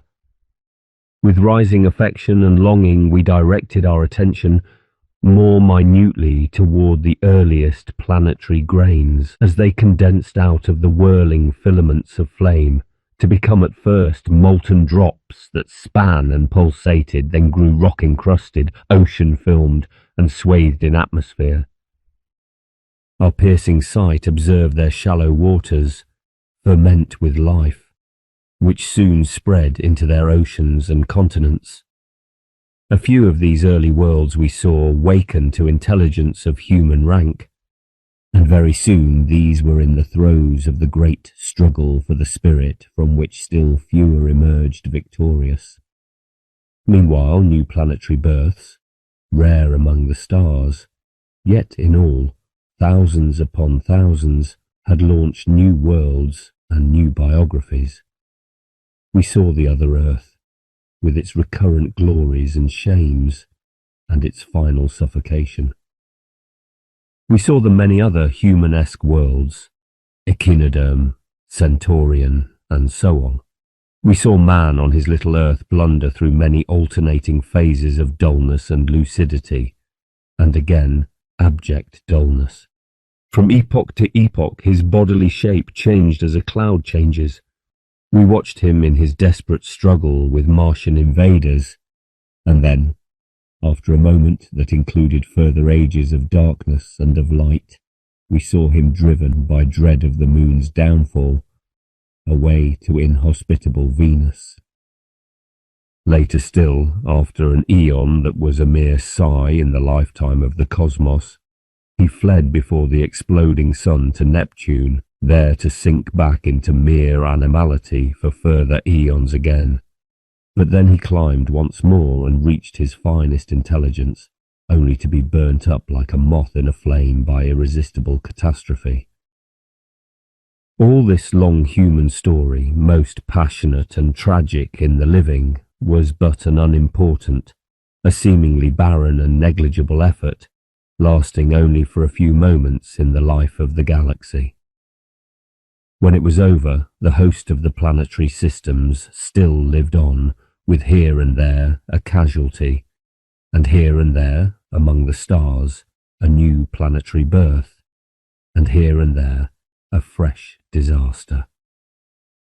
Before and after man's troubled life, we saw other humanesque races rise in scores and hundreds, of which a mere handful was destined to waken beyond man's highest spiritual range, to play a part in the galactic community of worlds. These we now saw from afar on their little Earth-like planets, scattered among the huge drift of the star streams, struggling to master all those world problems, social and spiritual, which man in our modern era is for the first time confronting. Similarly, we saw again the many other kinds of races, nautiloid, submarine, avian, composite, and the rare symbiotics, and still rarer plant-like beings, and of every kind only a few, if any, won through to Utopia and took part in the great communal enterprise of worlds. The rest fell by the way. From our remote lookout we now saw in one of the islanded sub-galaxies the triumph of the symbiotics. Here at last was the germ of a true communitas of worlds. Presently the stars of this islet universe began to be girdled with living pearls, till the whole sub-galaxy was alive with worlds. Meanwhile, in the main system, arose that flagrant and contagious insanity of empire, which we had already watched in detail.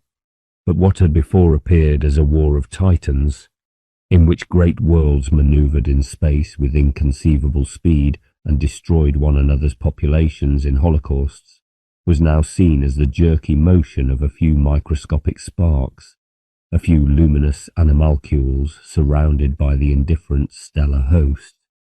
Presently, however, we saw a star blaze up and destroy its planets. The empires had murdered something nobler than themselves. There was a second murder, and a third. Then, under the influence of the sub-galaxy, the imperial madness faded and empire crumbled, and soon our fatigued attention was held by the irresistible coming of Utopia throughout the galaxy. This was visible to us chiefly as a steady increase of artificial planets. Star after star blossomed with orbit after crowded orbit of these vital jewels, these blooms pregnant with the spirit. Constellation after constellation, the whole galaxy became visibly alive with myriads of worlds. Each world, peopled with its unique, multitudinous race of sensitive individual intelligences, united in true community, was itself a living thing, possessed of a common spirit. And each system of many populous orbits was itself a communal being, and the whole galaxy knit in a single telepathic mesh was a single intelligent and ardent being, the common spirit, the eye of all its countless, diverse and ephemeral individuals. This whole vast community looked now beyond itself toward its fellow galaxies.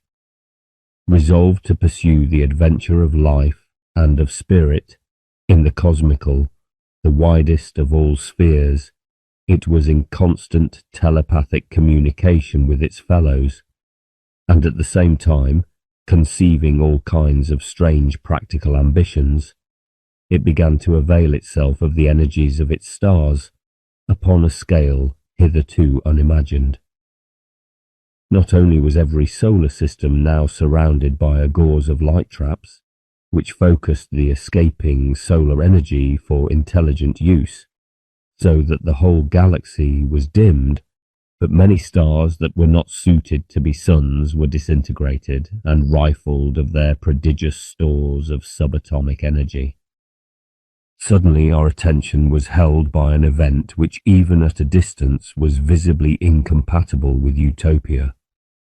A star encircled by planets exploded, destroying all its rings of worlds, and sinking afterwards into one exhaustion, another and another, and yet others in different regions of the galaxy did likewise. To inquire into the cause of these startling disasters, we once more, by an act of volition, dispersed ourselves to our stations among the many worlds. 11. 1. The many galaxies. The Galactic Society of Worlds had sought to perfect its communication with other galaxies. The simpler medium of contact was telepathic, but it seemed desirable to reach out physically also across the huge void between this galaxy and the next. It was in the attempt to send envoys on such voyages that the Society of Worlds brought upon itself the epidemic of exploding stars. Before describing this series of disasters, I shall say something of the conditions of other galaxies as they were known to us through our participation in the experience of our own galaxy. Telepathic exploration had long ago revealed that at least in some other galaxies there existed minded worlds.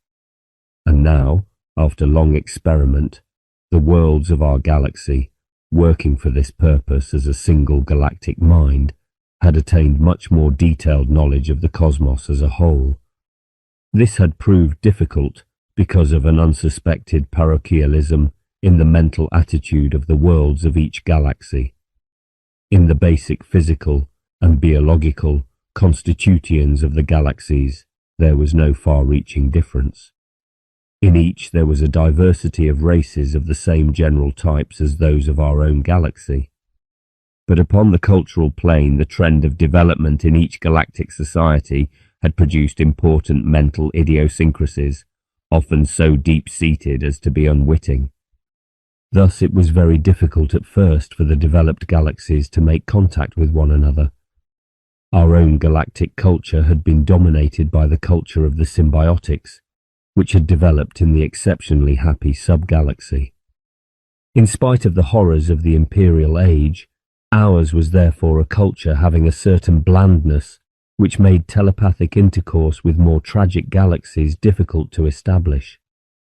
Further, the detail of basic concepts and values accepted by our own galactic society was also largely a development of the marine culture that had dominated the sub-galaxy. Though the continental population of worlds was mainly humanesque, its native cultures had been profoundly influenced by the oceanic mentality. And since this oceanic mental texture was rare amongst galactic societies, our galaxy was rather more isolated than most. After long and patient work, however, our galactic society succeeded in forming a fairly complete survey of the cosmical population of galaxies. It was discovered that at this time, the many galaxies were in many stages of mental as of physical development. Many very young systems, in which nebular matter still predominated over stars, contained as yet no planets. In others, though already there was a sprinkling of the vital grains, life had nowhere reached the human level. Some galaxies, though physically mature, were wholly barren of planetary systems, either through sheer accident or by reason of the exceptionally sparse distribution of their stars. In several, out of the millions of galaxies, a single intelligent world had spread its race and its culture throughout the galaxy, organizing the whole as an egg's germ organizes into itself the whole substance of the egg. In these galaxies, very naturally, the galactic culture had been based on the assumption that from the one single germ, the whole cosmos was to be peopled. When telepathic intercourse with other galaxies was at last stumbled upon, its effect was at first utterly bewildering. There were not a few galaxies in which two or more such germs had developed independently and finally come into contact. Sometimes the result was symbiosis, sometimes endless strife or even mutual destruction. By far the commonest type of galactic society was that in which many systems of worlds had developed independently, come into conflict, slaughtered one another, produced vast federations and empires, plunged again and again into social chaos, and struggled between whiles haltingly toward galactic utopia. A few had already attained that goal, though seared with bitterness. More were still floundering. Many were so undermined by war that there seemed little prospect of recovery. To such a type our own galaxy would have belonged had it not been for the good fortune of the symbiotics. To this account of the galactic survey, 2 points should be added. First, there were certain very advanced galactic societies which had been telepathic spectators of all history in our own and all other galaxies. Secondly, in not a few galaxies the stars had recently begun unexpectedly exploding and destroying their girdles of worlds. 2. Disaster in our galaxy.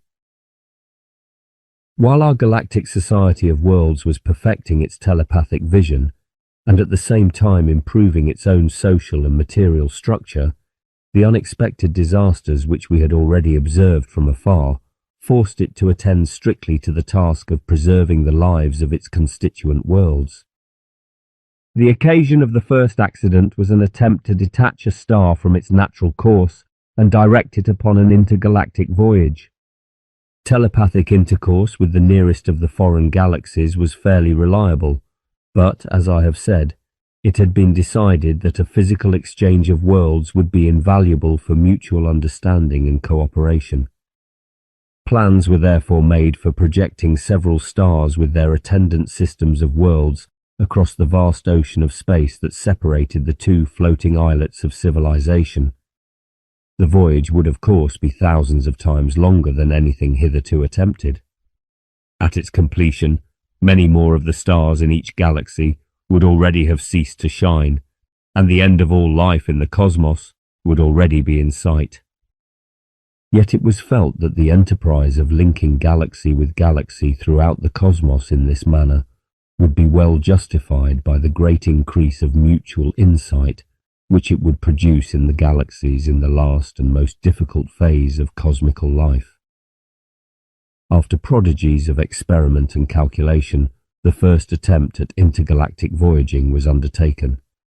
A certain star, barren of planets, was used as a reservoir of energy, both normal and subatomic.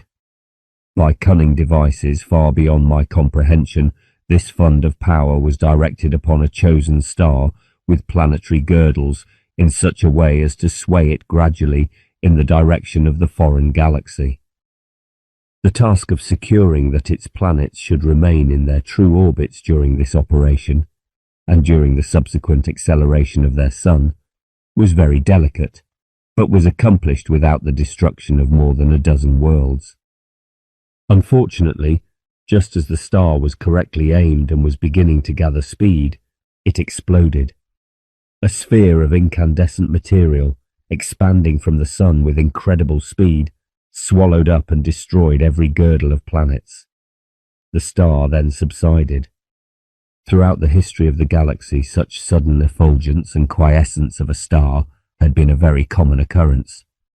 It was known to consist of an explosion of subatomic energy from the star's superficial layers. This was caused sometimes by the impact of some small wandering body, often no bigger than an asteroid, sometimes by factors in the star's own physical evolution.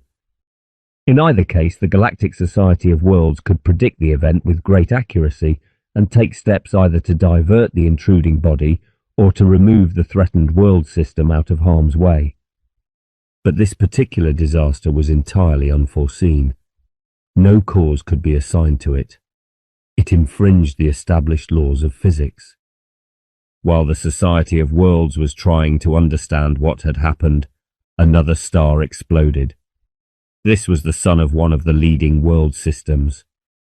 Attempts had recently been made to increase this star's output of radiation, and it was thought that the disaster must have been due to these experiments. After a while, another and yet other stars exploded, destroying all their worlds. In several cases, attempts had recently been made either to alter the star's course or tap its stored energy. The trouble spread. System after system of worlds was destroyed. All tampering with stars had now been abandoned, yet the epidemic of novae continued, even increased. In every case, the exploding star was a sun with a planetary system.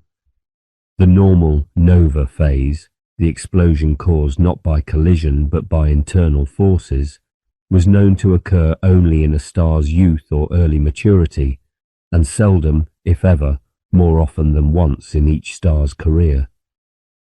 In this late phase of the galaxy, far more stars had passed the natural nova stage than not.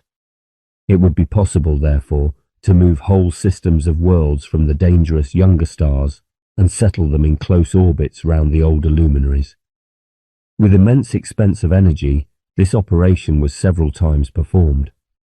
Heroic plans were made for the transformation of the whole galactic society by migration to the safe stars, and the euthanasia of the excess population of worlds that could not be thus accommodated. While this plan was being carried out, it was defeated by a new series of disasters. Stars that had already exploded developed a power of exploding again and again whenever they were girdled with planets. Moreover, yet another kind of disaster now began to occur. Very aged stars, which had long since passed the period when explosion was possible, began to behave in an astounding manner. A plume of incandescent substance would issue from the photosphere, and this, as the star revolved, would sweep outwards as a trailing whirl. Sometimes this fiery proboscis calcined the surface of every planet in every orbit, killing all its life. Sometimes, if the sweep of the proboscis was not quite in the plane of the planetary orbits, a number of planets escaped. But in many cases in which the destruction was not at first complete, the proboscis gradually brought itself more accurately into the planetary plane and destroyed the remaining worlds. It soon became clear that, if the two kinds of stellar activity remained unchecked, civilization would be undermined and perhaps life exterminated throughout the galaxy. Astronomical knowledge provided no clue whatever to the problem. The theory of stellar evolution had seemed perfect, but it had no place for these singular events.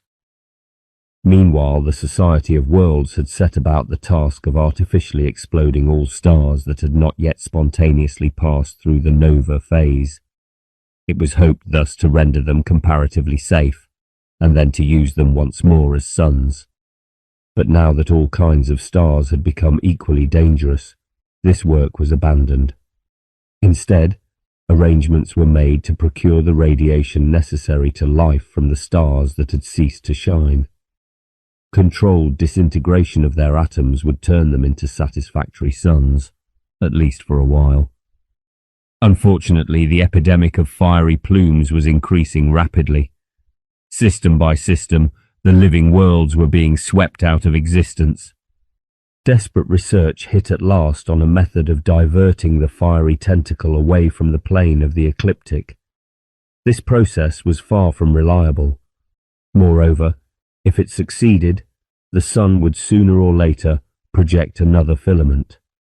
The state of the galaxy was being very rapidly changed. Hitherto there had been an incalculable wealth of stellar energy, but this energy was now being shed like rain from a thundercloud.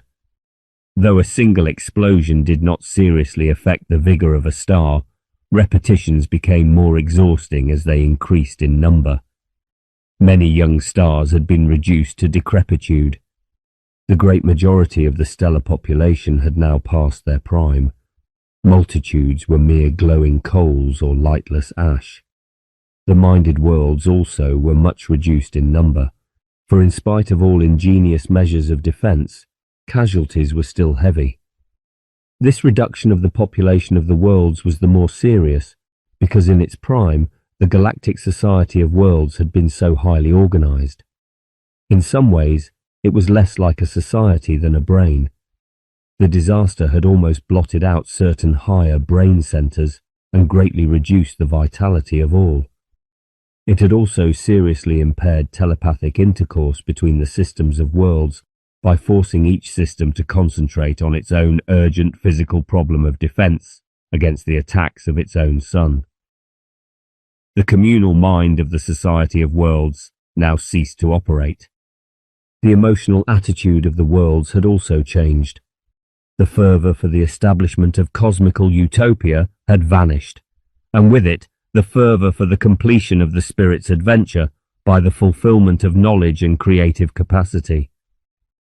Now that extermination seemed inevitable within a comparatively short time, there was an increasing will to meet fate with religious peace.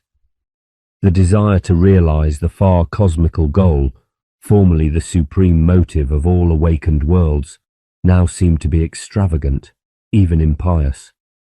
How should the little creatures, the awakened worlds, reach out to knowledge of the whole cosmos and of the divine? Instead, they must play their own part in the drama and appreciate their own tragic end with godlike detachment and relish. This mood of exultant resignation, appropriate to unavoidable disaster, quickly changed under the influence of a new discovery. In certain quarters, there had long been a suspicion that the irregular activity of the stars was not merely automatic but purposeful, in fact that the stars were alive and were striving to rid themselves of the pest of planets. This possibility had at first seemed too fantastic, but it gradually became obvious that the destruction of a star's planetary system was the end which determined the duration of the irregular action. Of course, it was possible that in some unexplained but purely mechanical way, the presence of many planetary girdles created the explosion, or the fiery limb. Astronomical physics could suggest no mechanism whatever which could have this result. Telepathic research was now undertaken in order to test the theory of stellar consciousness, and if possible to set up communication with the minded stars. This venture was at first completely barren. The worlds had not the slightest knowledge of the right method of approach to minds which, if they existed at all, must be inconceivably different from their own. It seemed all too probable that no factors in the mentality of the minded worlds were sufficiently akin to the stellar mentality to form a means of contact. Though the worlds used their imaginative powers as best they might, though they explored, so to speak, every subterranean passage and gallery of their own mentality, tapping everywhere in the hope of answer, they received none. The theory of stellar purposefulness began to seem incredible. Once more the worlds began to turn to the consolation, nay the joy, of acceptance. Nevertheless, a few world systems that had specialized in psychological technique persisted in their researches, confident that, if only they could communicate with the stars, some kind of mutual understanding and concord could be brought about between the two great orders of minds in the galaxy. At long last the desired contact with the stellar minds was effected. It came not through the unaided efforts of the minded worlds of our galaxy, but partly through the mediation of another galaxy, where already the worlds and the stars had begun to realize one another. Even to the minds of fully awakened worlds, the stellar mentality was almost too alien to be conceived at all. To me, the little human individual, all that is most distinctive in it, is now quite incomprehensible. Nevertheless, its simpler aspect I must now try to summarize as best I may, since it is essential to my story. The minded worlds made their first contact with the stars on the higher planes of stellar experience, but I shall not follow the chronological order of their discoveries. Instead, I shall begin with aspects of the stellar nature which were haltingly inferred only after intercourse of a sort had become fairly well established. It is in terms of stellar biology and physiology that the reader may most easily conceive something of the mental life of stars. 3. Stars. Stars are best regarded as living organisms, but organisms which are physiologically and psychologically of a very peculiar kind. The outer and middle layers of a mature star apparently consist of tissues woven of currents of incandescent gases. These gaseous tissues live and maintain the stellar consciousness by intercepting part of the immense flood of energy that wells from the congested and furiously active interior of the star. The innermost of the vital layers must be a kind of digestive apparatus, which transmutes the crude radiation into forms required for the maintenance of the star's life. Outside this digestive area lies some sort of coordinating layer, which may be thought of as the star's brain. The outermost layers, including the corona, respond to the excessively faint stimuli of the star's cosmical environment, to light from neighbouring stars, to cosmic rays, to the impact of meteors, to tidal stresses caused by the gravitational influence of planets or of other stars. These influences could not, of course, produce any clear impression, but for a strange tissue of gaseous sense organs, which discriminate between them in respect of quality and direction, and transmit information to the correlating brain layer. The sense experience of a star, though so foreign to us, proved after all fairly intelligible. It was not excessively difficult for us to enter telepathically into the star's perception of the gentle titillations, strokings, pluckings, and scintillations that came to it from the galactic environment. It was strange that, though the star's own body was actually in a state of extreme brilliance, none of this outward flowing light took effect upon its sense organs. Only the faint incoming light of other stars was seen. This afforded the perception of a surrounding heaven of flashing constellations, which were set not in blackness, but in blackness tinged with the humanly inconceivable colour of the cosmic rays. The stars themselves were seen coloured according to their style and age. But though the sense perception of the stars was fairly intelligible to us, the motor side of stellar life was at first quite incomprehensible. We had to accustom ourselves to an entirely new way of regarding physical events, for the normal voluntary motor activity of a star appears to be no other than the star's normal physical movement, studied by our science, movement in relation to other stars and the galaxy as a whole. A star must be thought of as vaguely aware of the gravitational influence of the whole galaxy, and more precisely aware of the pull of its near neighbours, though of course their influence would generally be far too slight to be detected by human instruments. To these influences the star responds by voluntary movement, which to the astronomers of the little-minded worlds seems purely mechanical.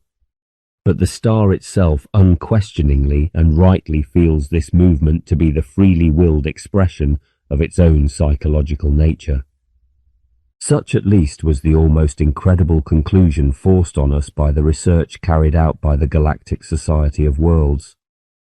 Thus the normal experience of a star appears to consist in perception of its cosmical environment, along with continuous voluntary changes within its own body and in its position in relation to other stars. This change of position consists, of course, in rotation and passage.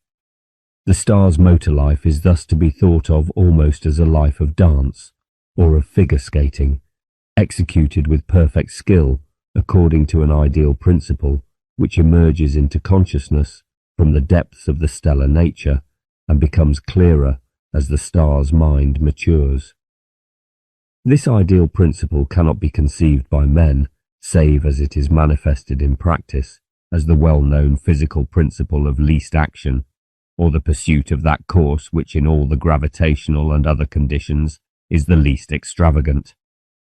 The star itself, by means of its purchase on the electromagnetic field of the cosmos, apparently wills and executes this ideal course with all the attention and delicacy of response which a motorist exercises in threading his way through traffic on a winding road, or a ballet dancer in performing the most intricate movements with the greatest economy of effort. Almost certainly the star's whole physical behaviour is normally experienced as a blissful, an ecstatic, an ever-successful pursuit of formal beauty. This the minded worlds were able to discover through their own most formalistic aesthetic experience. In fact, it was through this experience that they first made contact with stellar minds. But the actual perception of the aesthetic, or religious, rightness of the mysterious canon, which the stars so earnestly accepted, remained far beyond the mental range of the minded worlds. They had to take it, so to speak, on trust. Clearly this aesthetic canon was in some way symbolical of some spiritual intuition that remained occult to the minded worlds. The life of the individual star is not only a life of physical movement, it is also undoubtedly in some sense a cultural and a spiritual life. In some manner, each star is aware of its fellow stars as conscious beings. This mutual awareness is probably intuitive and telepathic, though presumably it is also constantly supported by inference from observation of the behavior of others.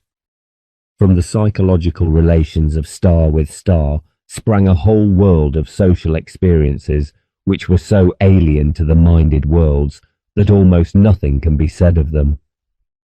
There is perhaps some reason for believing that the free behavior of the individual star is determined not only by the austere canons of the dance, but also by the social will to cooperate with others.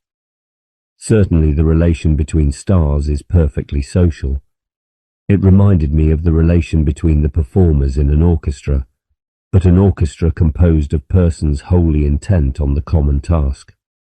Possibly, but not certainly, each star, executing its particular theme, is moved not only by the pure aesthetic or religious motive, but also by a will to afford its partners every legitimate opportunity for self-expression. If so, the life of each star is experienced not only as the perfect execution of formal beauty, but also as the perfect expression of love. It would, however, be unwise to attribute affection and comradeship to the stars in any human sense. The most that can safely be said is that it would probably be more false to deny them affection for one another than to assert that they were, indeed, capable of love. Telepathic research suggested that the experience of the stars was through and through of a different texture from that of the minded worlds. Even to attribute to them thought or desire of any kind is probably grossly anthropomorphic, but it is impossible to speak of their experience in any other terms. The mental life of a star is almost certainly a progress from an obscure infantile mentality to the discriminate consciousness of maturity. All stars, young and old, are mentally angelic, in that they all freely and joyfully will the good will, the pattern of right action so far as it is revealed to them. But the great tenuous young stars, though they perfectly execute their part in the galactic dance, would seem to be in some manner spiritually naive or childlike in comparison with their more experienced elders. Thus, though there is normally no such thing as sin among the stars, no deliberate choice of the course known to be wrong for the sake of some end known to be irrelevant, there is ignorance and consequent aberration from the pattern of the ideal as revealed to stars of somewhat maturer mentality. But this aberration on the part of the young is itself apparently accepted by the most awakened class of the stars, as itself a desirable factor in the dance pattern of the galaxy. From the point of view of natural science, as known to the minded worlds, the behavior of young stars is of course always an exact expression of their youthful nature, and the behavior of the elder stars an expression of their nature. But most surprisingly, the physical nature of a star at any stage of its growth is in part an expression of the telepathic influence of other stars. This fact can never be detected by the pure physics of any epoch. Unwittingly, scientists derive the inductive physical laws of stellar evolution from data which are themselves an expression not only of normal physical influences, but also of the unsuspected psychical influence of star on star. In early ages of the cosmos, the first generation of stars had been obliged to find their way unhelped from infancy to maturity. But later generations were in some manner guided by the experience of their elders, so that they should pass more quickly and more thoroughly from the obscure to the fully lucid consciousness of themselves as spirits, and of the spiritual universe in which they dwelt. Almost certainly, the latest stars to condense out of the primeval nebula advanced, or will advance, more rapidly than their elders had done, and throughout the stellar host it was believed that in due season the youngest stars, when they had attained maturity, would pass far beyond the loftiest spiritual insight of their seniors. There is good reason to say that the two overmastering desires of all stars are the desire to execute perfectly their part in the communal dance, and the desire to press forward to the attainment of full insight into the nature of the cosmos. The latter desire was the factor in stellar mentality, which was most comprehensible to the minded worlds. The climax of a star's life occurs when it has passed through the long period of its youth, during which it is what human astronomers call a red giant. At the close of this period, it shrinks rapidly into the dwarf state in which our sun now is. This physical cataclysm seems to be accompanied by far-reaching mental changes. Henceforth, though the star plays a less dashing part in the dance rhythms of the galaxy, it is perhaps more clearly and penetratingly conscious. It is interested less in the ritual of the stellar dance, more in its supposed spiritual significance. After this very long phase of physical maturity, there comes another crisis. The star shrinks into the minute and inconceivably dense condition in which our astronomers call it a white dwarf. Its mentality in the actual crisis proved almost impervious to the research of the minded worlds. It appeared to be a crisis of despair and of reorientated hope. Henceforth, the stellar mind presents increasingly a strain of baffling and even terrifying negativity, an icy, an almost cynical aloofness, which, we suspected, was but the obverse of some dread rapture hidden from us. However that may be, the aged star still continues meticulously to fulfill its part in the dance, but its mood is deeply changed. The aesthetic fervours of youth, the more serene but earnest will of maturity, all maturity's devotion to the active pursuit of wisdom, now fall away. Perhaps the star is henceforth content with its achievement, such as it is, and pleased simply to enjoy the surrounding universe with such detachment and insight as it has attained. Perhaps, but the minded worlds were never able to ascertain whether the aged stellar mind eluded their comprehension through sheer superiority of achievement, or through some obscure disorder of the spirit. In this state of old age, a star remains for a very long period, gradually losing energy and mentally withdrawing into itself, until it sinks into an impenetrable trance of senility. Finally, its light is extinguished and its tissues disintegrate in death. Henceforth it continues to sweep through space, but it does so unconsciously, and in a manner repugnant to its still conscious fellows. Such, very roughly stated, would seem to be the normal life of the average star. But there are many varieties within the general type. For stars vary in original size and in composition, and probably in psychological impact upon their neighbours. One of the commonest of the eccentric types is the double star, two mighty globes of fire waltzing through space together, in some cases almost in contact. Like all stellar relations, these partnerships are perfect, are angelic. Yet it is impossible to be certain whether the members experience anything which could properly be called a sentiment of personal love, or whether they regard one another solely as partners in a common task. Research undoubtedly suggested that the two beings did indeed move on their winding courses in some kind of mutual delight, and delight of close cooperation in the measures of the galaxy. But love? It is impossible to say. In due season, with the loss of momentum, the two stars come into actual contact. Then, seemingly in an agonizing blaze of joy and pain, they merge. After a period of unconsciousness, the great new star generates new living tissues and takes its place among the angelic company. The strange Cephide variables proved the most baffling of all the stellar kinds. It seems that these and other variables of much longer period alternate mentally between fervour and quietism, in harmony with their physical rhythm. More than this, it is impossible to say. One event, which happens only to a small minority of the stars in the course of their dance life, is apparently of great psychological importance.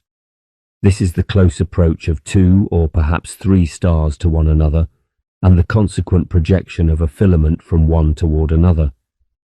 In the moment of this moth kiss, before the disintegration of the filament and the birth of planets, each star probably experiences an intense but humanly unintelligible physical ecstasy.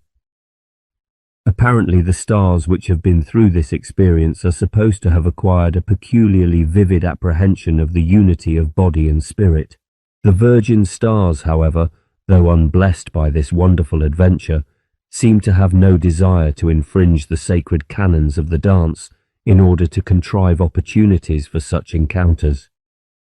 Each one of them is angelically content to play its allotted part, and to observe the ecstasy of those that fate has favoured. To describe the mentality of stars is of course to describe the unintelligible by means of intelligible but falsifying human metaphors. This tendency is particularly serious in telling of the dramatic relations between the stars and the minded worlds, for under the stress of these relations the stars seem to have experienced for the first time emotions superficially like human emotions. So long as the stellar community was immune from interference by the minded worlds, every member of it behaved with perfect rectitude and had perfect bliss in the perfect expression of its own nature and of the common spirit. Even senility and death were accepted with calm, for they were universally seen to be involved in the pattern of existence, and what every star desired was not immortality, whether for itself or for the community, but the perfect fruition of stellar nature. But when at last the minded worlds, the planets, began to interfere appreciably with stellar energy and motion, a new and terrible and incomprehensible thing presumably entered into the experiences of the stars. The stricken ones found themselves caught in a distracting mental conflict. Through some cause which they themselves could not detect, they not merely erred, but willed to err. In fact, they sinned. Even while they still adored the right, they chose the wrong. I said that the trouble was unprecedented. This is not strictly true. Something not wholly unlike this public shame seems to have occurred in the private experience of nearly every star, but each sufferer succeeded in keeping his shame secret until either with familiarity it became tolerable, or else its source was overcome. It was indeed surprising that beings whose nature was in many ways so alien and unintelligible should be in this one respect at least so startlingly human. In the outer layers of young stars, life nearly always appears not only in the normal manner, but also in the form of parasites, minute independent organisms of fire, often no bigger than a cloud in the terrestrial air, but sometimes as large as the earth itself. These salamanders either feed upon the welling energies of the star in the same manner as the star's own organic tissues feed, or simply prey upon those tissues themselves. Here, as elsewhere, the laws of biological evolution come into force, and in time there may appear races of intelligent flame-like beings. Even when the salamandrian life does not reach this level, its effect on the star's tissues may become evident to the star as a disease of its skin and sense organs, or even of its deeper tissues.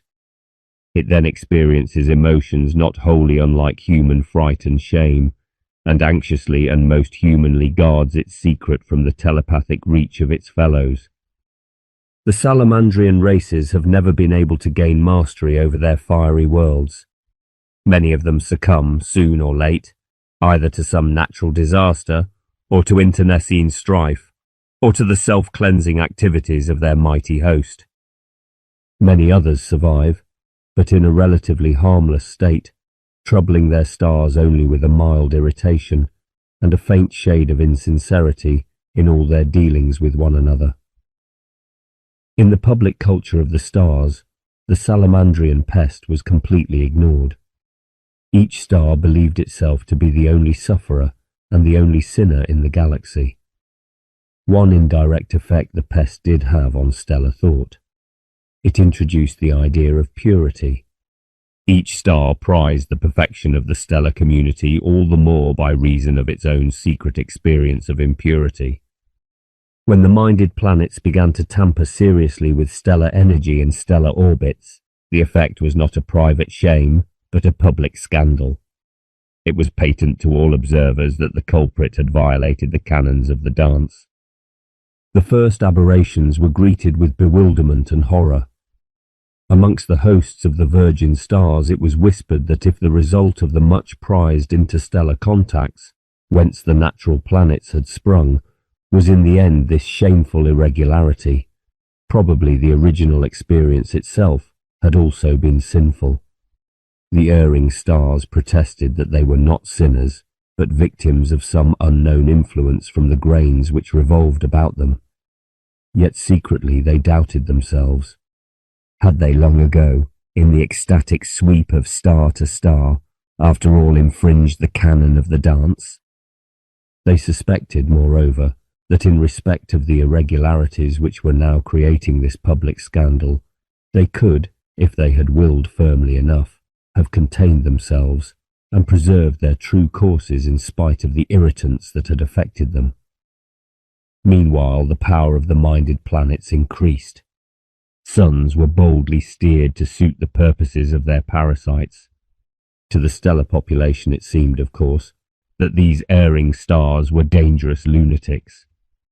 The crisis came, as I have already said, when the worlds projected their first messenger toward the neighbouring galaxy. The hurtling star, terrified at its own maniac behaviour, took the only retaliation that was known to it. It exploded into the nova state and successfully destroyed its planets. From the orthodox stellar point of view, this act was a deadly sin, for it was an impious interference with the divinely appointed order of a star's life. But it secured the desired end, and was soon copied by other desperate stars. Then followed that age of horror which I have already described from the point of view of the Society of Worlds. From the stellar point of view it was no less terrible, for the condition of the stellar society soon became desperate. Gone was the perfection and beatitude of former days.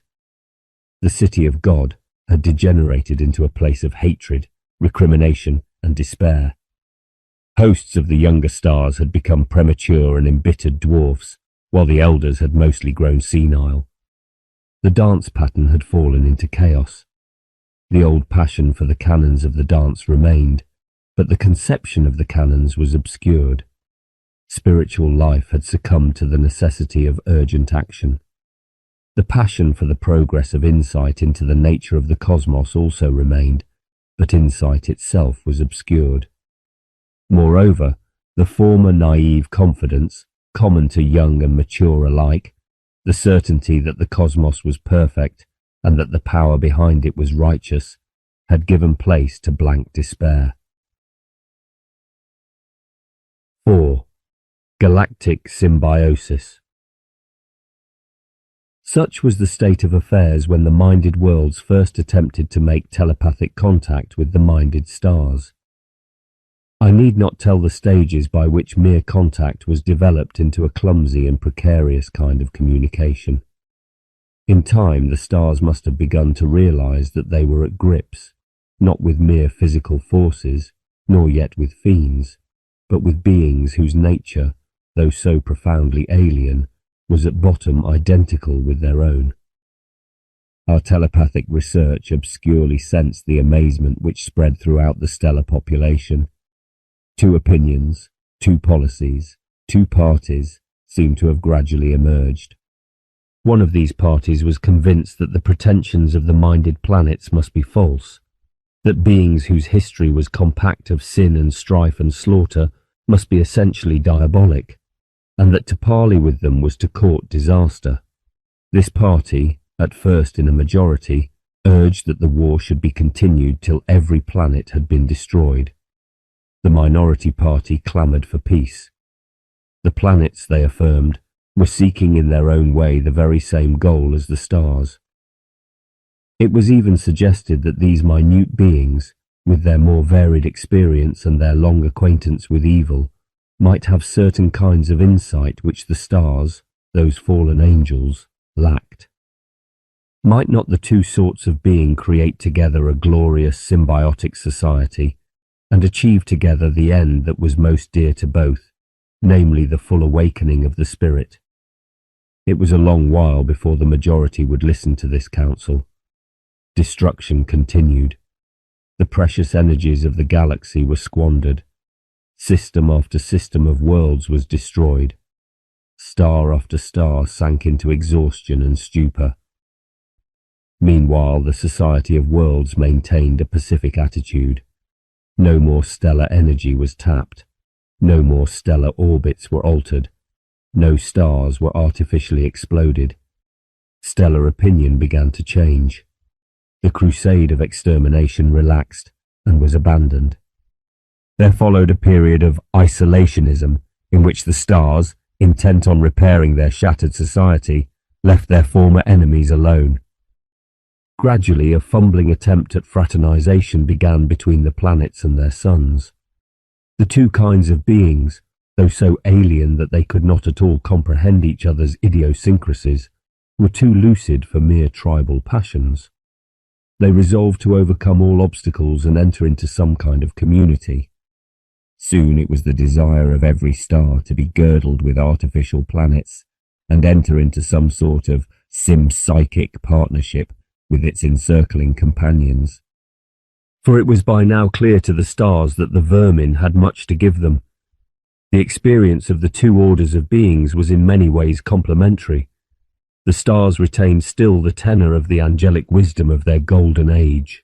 The planets excelled in the analytic, the microscopic, and in that charity which was bred in them by knowledge of their own weak and suffering forebears. To the stars, moreover, it was perplexing that their minute companions could accept, not merely with resignation, but with joy, a cosmos which evidently was seamed with evil. In due season, a symbiotic society of stars and planetary systems embraced the whole galaxy. But it was at first a wounded society, and ever after an impoverished galaxy. Few only of its million stars were still in their prime. Every possible sun was now girdled with planets. Many dead stars were stimulated to disintegrate their atoms so as to provide artificial suns. Others were used in a more economical manner.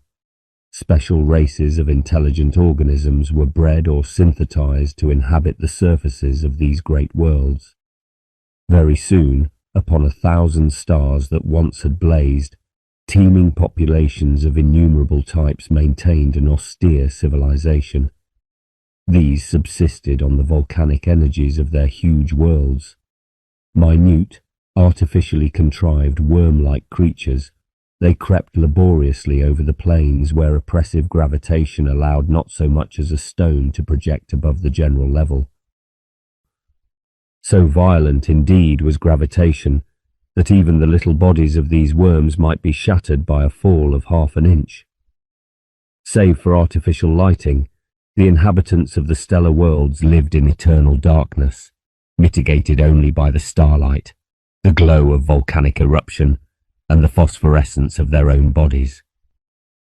Their subterranean borings led down to the vast photosynthesis stations, which converted the stars' imprisoned energy for the uses of life and of mind. Intelligence in these gigantic worlds was of course a function not of the separate individual, but of the minded swarm. Like the insectoids, these little creatures, when isolated from the swarm, were mere instinctive animals, actuated wholly by the gregarious craving to return to the swarm. The need to people, the dead stars would not have arisen, had not the war reduced the number of minded planets and the number of suns available for new planetary systems dangerously near the minimum required to maintain the communal life in full diversity. The Society of Worlds had been a delicately organized unity in which each element had a special function. It was therefore necessary, since the lost members could not be repeated, to produce new worlds to function in their places at least approximately. Gradually, the symbiotic society overcame the immense difficulties of reorganization and began to turn its attention to the pursuit of that purpose, which is the ultimate purpose of all awakened minds, the aim which they inevitably and gladly espouse because it is involved in their deepest nature. Henceforth, the symbiotic society gave all its best attention to the further awakening of the spirit. But this purpose, which formerly the angelic company of the stars and the ambitious society of worlds had each hoped to accomplish in relation not merely to the galaxy, but to the cosmos, was now regarded more humbly.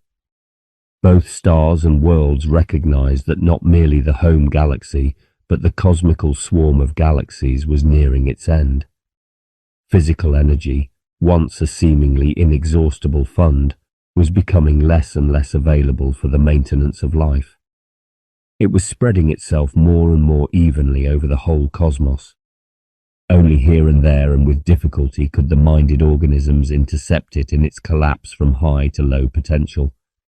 Very soon the universe would be physically senile. All ambitious plans had therefore to be abandoned. No longer was there any question of physical travel between the galaxies.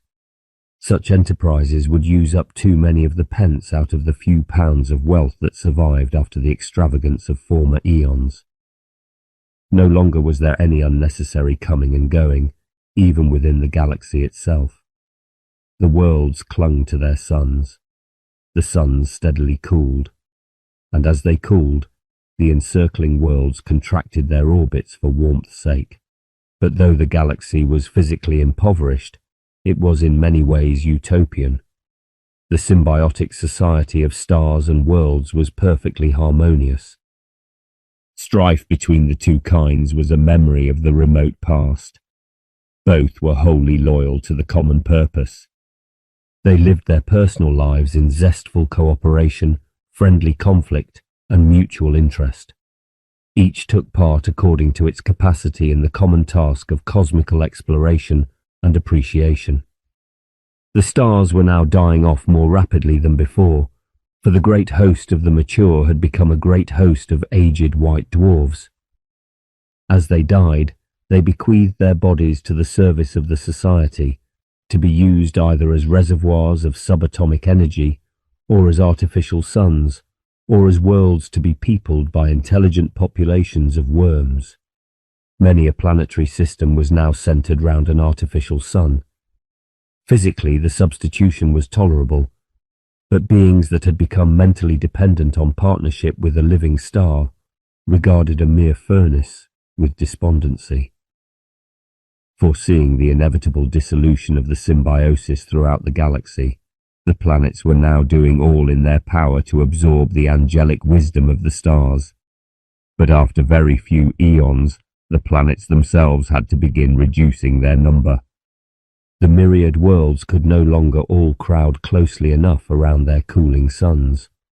Soon the mental power of the galaxy, which had hitherto been with difficulty maintained at its highest pitch, must inevitably begin to wane. Yet the temper of the galaxy was not sad but joyful. The symbiosis had greatly improved the art of telepathic communion, and now at last the many kinds of spirit which composed the galactic society were bound so closely in mutual insight that there had emerged out of their harmonious diversity a true galactic mind, whose mental reach surpassed that of the stars and of the worlds, as far as these surpassed their own individuals. The galactic mind, which was but the mind of each individual star and world and minute organism in the worlds, enriched by all its fellows and awakened to finer percipience, saw that it had but a short time to live. Looking back through the ages of galactic history, down temporal vistas crowded with teeming and diversified populations, the mind of our galaxy saw that itself was the issue of untold strife and grief and hope frustrated. It confronted all the tortured spirits of the past, not with pity or regret, but with smiling content, such as a man may feel toward his own childhood's tribulations. And it said, within the mind of each one of all its members, their suffering, which to them seemed barren evil, was the little price to be paid for my future coming. Right and sweet and beautiful is the whole in which these things happen. For I am the heaven in which all my myriad progenitors find recompense, finding their heart's desire. For in the little time that is left me, I shall press on, with all my peers throughout the cosmos, to crown the cosmos with perfect and joyful insight, and to salute the maker of galaxies and stars and worlds with fitting praise. Very few of the galaxies were now in their youth. Most were already far past their prime. Throughout the cosmos, the dead and lightless stars far outnumbered the living and luminous. In many galaxies, the strife of stars and worlds had been even more disastrous than in our own. Peace had been secured only after both sides had degenerated past hope of recovery.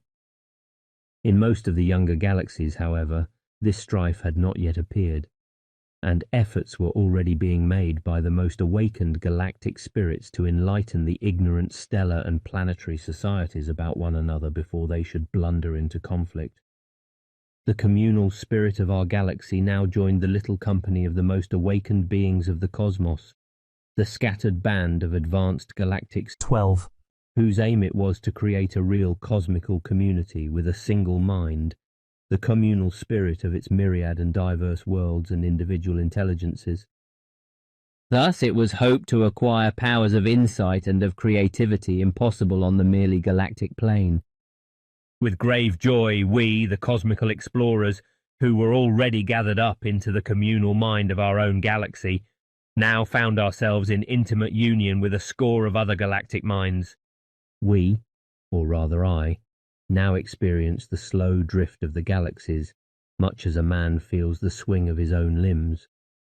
From my score of viewpoints, I observed the great snowstorm of many million galaxies, streaming and circling, and ever withdrawing farther apart from one another with the relentless expansion of space. But though the vastness of space was increasing in relation to the size of galaxies and stars and worlds, to me, with my composite scattered body, space seemed no bigger than a great vaulted hall. My experience of time also had changed.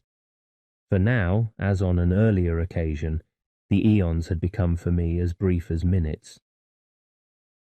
I conceived the whole life of the cosmos not as an immensely protracted and leisurely passage from a remote and shadowy source to a glorious and a still more remote eternity, but as a brief, a headlong and forlorn race against galloping time. Confronted by the many backward galaxies, I seemed to myself to be a lonely intelligence in a wilderness of barbarians and beasts. The mystery, the futility, the horror of existence now bore down upon me most cruelly, for to me, to the spirit of that little band of awakened galaxies, surrounded by unawakened and doomed hordes in the last day of the cosmos, there appeared no hope of any triumph elsewhere. For to me, the whole extent, seemingly, of existence was revealed. There could be no elsewhere. I knew with exactness the sum of cosmical matter. And though the expansion of space was already sweeping most of the galaxies apart, more swiftly than light could bridge the gulf, telepathic exploration still kept me in touch with the whole extent of the cosmos. Many of my own members were physically divided from one another by the insurmountable gulf created by the ceaseless expansion, but telepathically they were still united. I, the communal mind of a score of galaxies, seemed now to myself to be the abortive and crippled mind of the cosmos itself.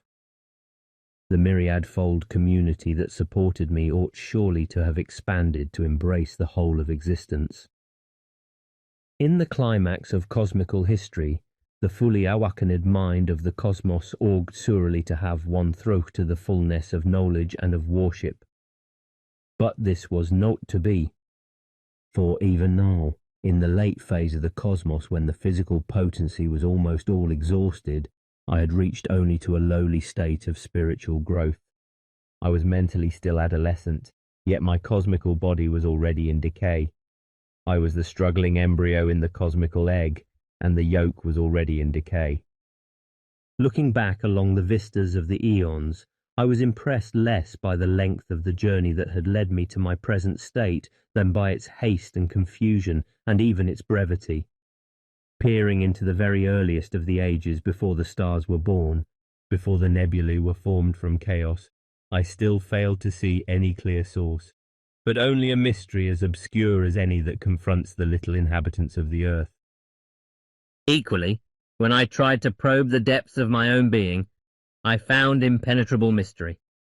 Though my self-consciousness was awakened to a degree thrice removed beyond the self-consciousness of human beings, namely from the simple individual to the world mind, and from the world mind to the galactic mind, and thence to the abortively cosmical, yet the depth of my nature was obscure. Although my mind now gathered into itself all the wisdom of all worlds in all ages, and though the life of my cosmical body was itself the life of myriads of infinitely diverse worlds, and myriads of infinitely diverse individual creatures, and though the texture of my daily life was one of joyful and creative enterprise, yet all this was as nothing. For around lay the host of the unfulfilled galaxies, and my own flesh was already grievously impoverished by the death of my stars, and the eons were slipping past with fatal speed. Soon the texture of my cosmical brain must disintegrate, and then inevitably I must fall away from my prized though imperfect state of lucidity and descend through all the stages of the mind's second childhood down to the cosmical death. It was very strange that I, who knew the whole extent of space and time, and counted the wandering stars like sheep, overlooking none, that I, who was the most awakened of all beings, I, the glory which myriads in all ages had given their lives to establish, and myriads had worshipped, should now look about me with the same overpowering awe, the same abashed and tongue-tied worship, as that which human travellers in the desert feel under the stars. 13. The Beginning and the End. 1. Back to the nebulae. While the awakened galaxies were striving to make full use of the last phase of their lucid consciousness, while I, the imperfect cosmical mind, was thus striving, I began to have a strange new experience. I seemed to be telepathically stumbling upon some being or beings of an order that was at first quite incomprehensible to me. At first I supposed that I had inadvertently come into touch with subhuman beings in the primitive age of some natural planet, perhaps with some very lowly amoeboid microorganisms floating in a primeval sea. I was aware only of crude hungers of the body, such as the lust to assimilate physical energy for the maintenance of life, the lust of movement and of contact, the lust of light and warmth. Impatiently I tried to dismiss this trivial irrelevance, but it continued to haunt me, becoming more intrusive and more lucid. Gradually it took on such an intensity of physical vigour and well-being, and such a divine confidence, as was manifested by no spirits up and down the ages since the stars began. I need not tell of the stages by which I learned at last the meaning of this experience. Gradually, I discovered that I had made contact not with microorganisms, nor yet with worlds or stars or galactic minds, but with the minds of the great nebula, before their substance had disintegrated into stars to form the galaxies. Presently, I was able to follow their history from the time when they first wakened, when they first existed as discrete clouds of gas, flying apart after the explosive act of creation, even to the time when, with the birth of the stellar hosts out of their substance, they sank into senility and death. In their earliest phase, when physically they were the most tenuous clouds, their mentality was no more than a formless craving for action and a sleepy perception of the infinitely slight congestion of their own vacuous substance. I watched them condense into close-knit balls with sharper contours, then into lentoid discs, featured with brighter streams and darker chasms. As they condensed, each gained more unity, became more organic in structure. Congestion, though so slight, brought greater mutual influence to their atoms, which still were no more closely packed in relation to their size than stars in space. Each nebula was now a single great pool of faint radiation, a single system of all-pervasive waves spreading from atom to atom. And now, mentally, these greatest of all megatheria, these amoeboid titans, began to waken into a vague unity of experience. By human standards, and even by the standards of the minded worlds and the stars, the experience of the nebula was incredibly slow-moving. For owing to their prodigious size and the slow passage of the undulations to which their consciousness was physically related, 1,000 years was for them an imperceptible instant. Periods, such as men call geological, containing the rise and fall of species after species, they experienced as we experience the hours. Each of the great nebulae was aware of its own lentoid body as a single volume compact of tingling currents. Each craved fulfillment of its organic potency, craved easement from the pressure of physical energy welling softly within it, craved at the same time free expression of all its powers of movement, craved also something more. For though, both in physique and in mentality, these primordial beings were strangely like the primeval microorganisms of planetary life, they were also remarkably different. Or at least they manifested a character which even I, the rudimentary cosmical mind, had overlooked in microorganisms. This was a will or predilection that I can only by halting metaphor suggest. Though even at their best, these creatures were physically and intellectually very simple, they were gifted with something which I am forced to describe as a primitive but intense religious consciousness. For they were ruled by two longings, both of which were essentially religious. They desired, or rather, they had a blind urge toward union with one another, and they had a blind, passionate urge to be gathered up once more into the source whence they had come. The universe that they inhabited was of course a very simple, even a poverty-stricken universe. It was also to them quite small. For each of them, the cosmos consisted of two things: the nebula's own, almost featureless body, and the bodies of the other nebula. In this early age of the cosmos, the nebula were very close to one another, for the volume of the cosmos was at this time small in relation to its parts, whether nebulae or electrons. In that age the nebulae, which in man's day are like birds at large in the sky, were confined, as it were, within a narrow aviary.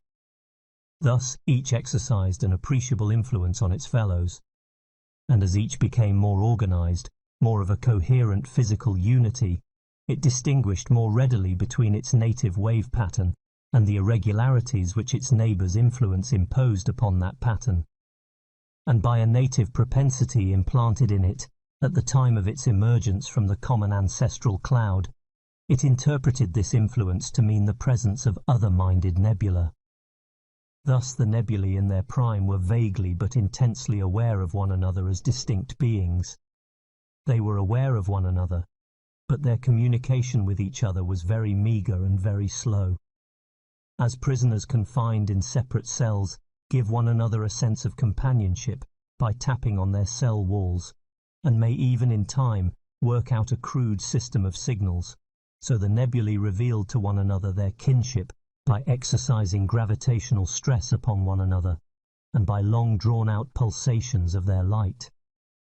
Even in the early phase of their existence, when the nebulae were very close to one another, a message would take many thousands of years to spell itself out from beginning to end, and many millions of years to reach its destination. When the nebulae were at their prime, the whole cosmos reverberated with their talk. In the earliest phase of all, when these huge creatures were still very close to one another, and also immature, their parleying was concerned wholly with the effort to reveal themselves to one another. With childlike glee, they laboriously communicated their joy in life, their hungers and pains, their whims, their idiosyncrasies, their common passion to be once more united, and to be, as men have sometimes said, at one in God. But even in early days, when few nebulae were yet mature, and most were still very unclear in their minds, it became evident to the more awakened that far from uniting, they were steadily drifting apart. As the physical influence of one on another diminished, each nebula perceived its companions shrinking into the distance. Messages took longer and longer to elicit answers. Had the nebula been able to communicate telepathically, the expansion of the universe might have been faced without despair. But these beings were apparently too simple to make direct and lucid mental contact with one another. Thus they found themselves doomed to separation. And since their life tempo was so slow, they seemed to themselves to have scarcely found one another before they must be parted. Bitterly they regretted the blindness of their infancy. For as they reached maturity they conceived, one and all, not merely the passion of mutual delight which we call love, but also the conviction that through mental union with one another lay the way to union with the source whence they had come. When it had become clear that separation was inevitable, when indeed the hard-won community of these naive beings was already failing through the increased difficulty of communication, and the most remote nebula were already receding from one another at high speed, each perforce made ready to face the mystery of existence in absolute solitude. There followed an eon, or rather for the slow-living creatures themselves a brief spell, in which they sought, by self-mastery of their own flesh and by spiritual discipline, to find the supreme illumination which all awakened beings must, in their very nature, seek. But now there appeared a new trouble. Some of the eldest of the nebulae complained of a strange sickness which greatly hampered their meditations. The outer fringes of their tenuous flesh began to concentrate into little knots. These became in time grains of intense, congested fire. In the void between, there was nothing left but a few stray atoms. At first the complaint was no more serious than some trivial rash on a man's skin, but later it spread into the deeper tissues of the nebula, and was accompanied by grave mental troubles. In vain, the doomed creatures resolved to turn the plague to an advantage by treating it as a heaven-sent test of the spirit. Though for a while they might master the plague simply by heroic contempt of it, its ravages eventually broke down their will. It now seemed clear to them that the cosmos was a place of futility and horror. Presently, the younger nebulae observed that their seniors, one by one, were falling into a state of sluggishness and confusion, which ended invariably in the sleep that men call death.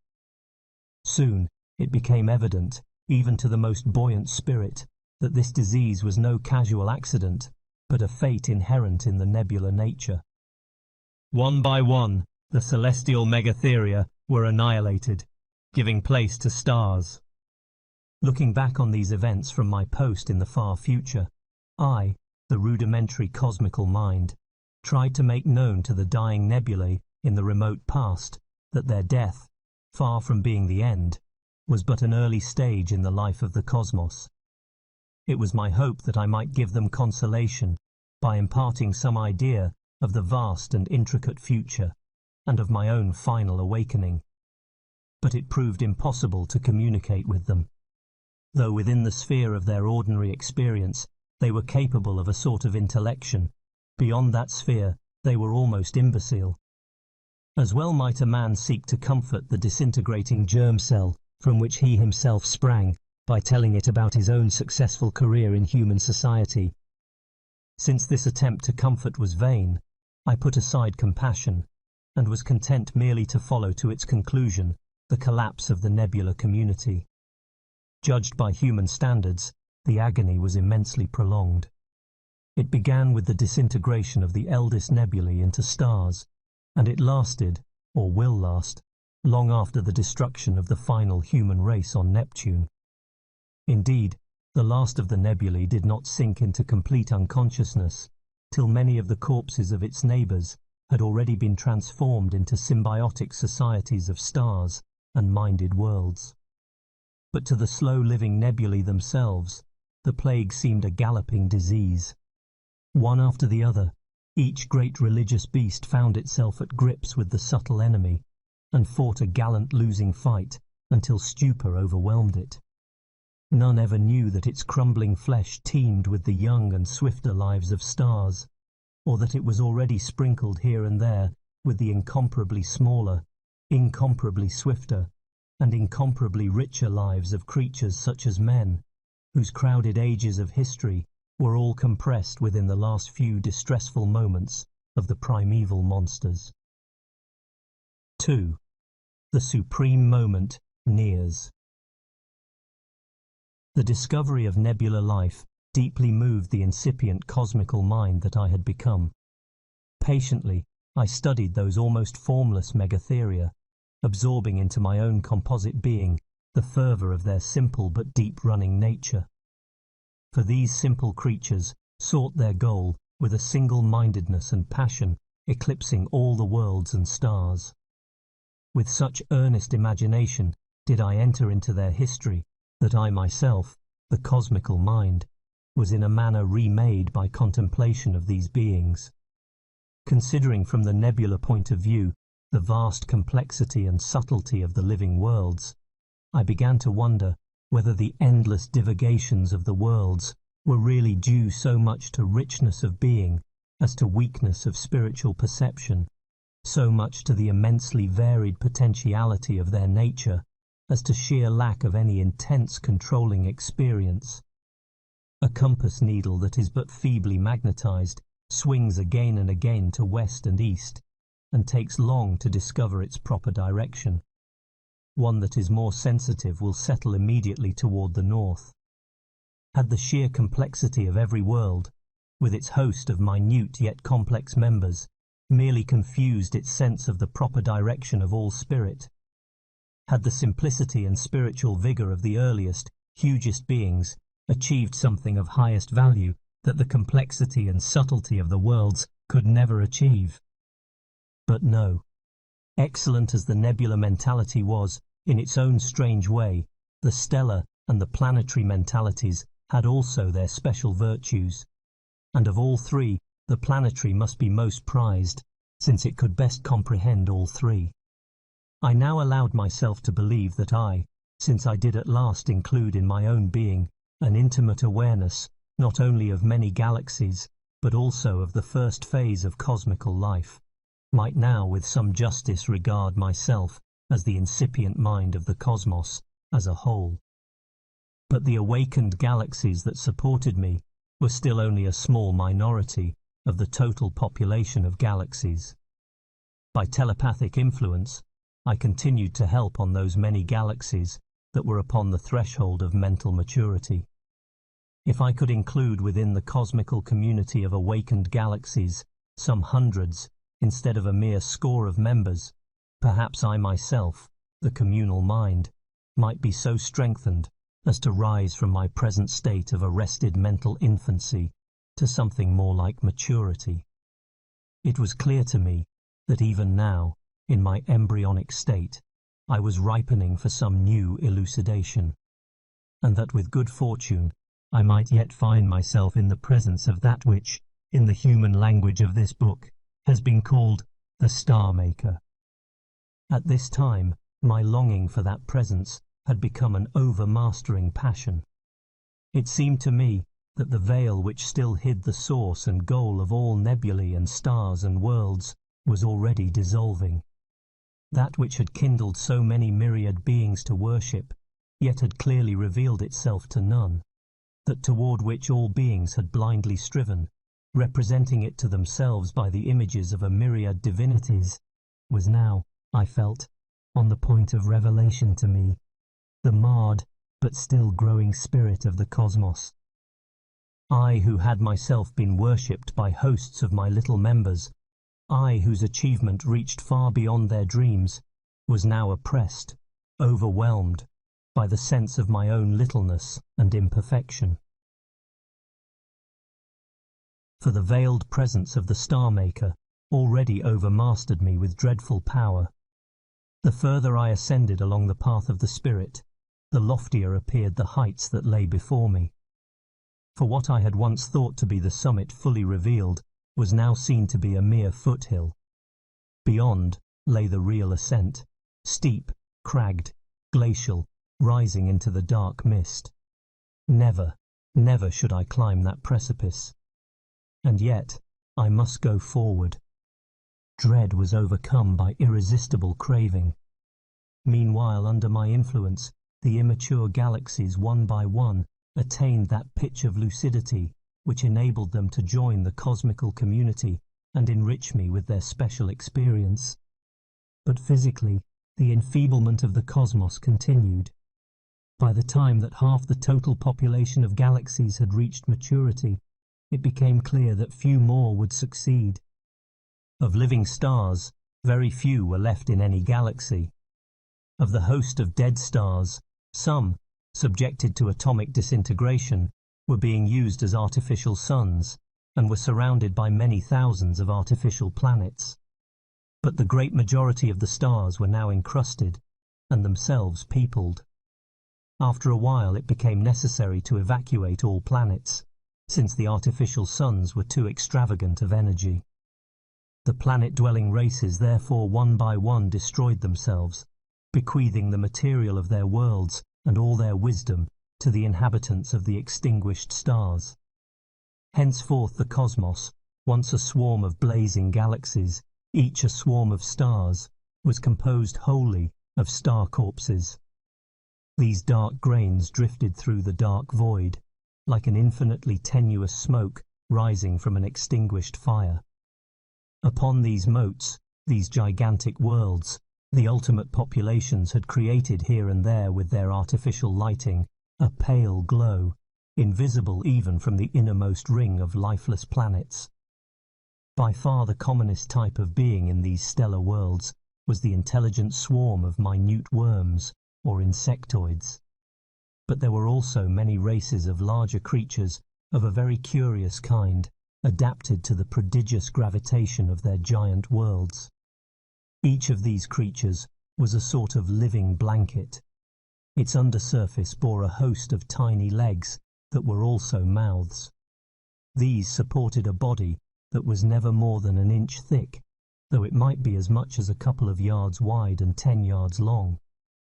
At the forward end, the manipulatory arms travelled on their own battalions of legs. The upper surface of the body contained a honeycomb of breathing pores and a great variety of sense organs. Between the two surfaces spread the organs of metabolism and the vast area of brain. Compared with the worm swarms and insect swarms, these tripe-like beings had the advantage of more secure mental unity and greater specialization of organs. But they were more cumbersome and less adapted to the subterranean life which was later to be forced on all populations. The huge dark worlds with their immense weight of atmosphere and their incredible breadths of ocean, where the waves even in the most furious storms were never more than ripples such as we know on Quicksilver, were soon congested with the honeycomb civilizations of worms and insectoids of many species, and the more precarious shelters of the tripe-like creatures. Life on these worlds was almost like life in a two-dimensional flatland. Even the most rigid of the artificial elements was too weak to allow of lofty structures. As time advanced, the internal heat of the encrusted stars was used up, and it became necessary to support civilization by atomic disintegration of the star's rocky core. Thus, in time, each stellar world became an increasingly hollow sphere, supported by a system of great internal buttresses. One by one, the populations, or rather, the new and specially adapted descendants of the former populations, retired into the interiors of the burnt-out stars, each imprisoned in its hollow world and physically isolated from the rest of the cosmos. These populations telepathically supported the cosmical mind. These were my flesh. In the inevitable expansion of the universe, the dark galaxies had already for eons been flying apart so rapidly that light itself could not have bridged the gulf between them.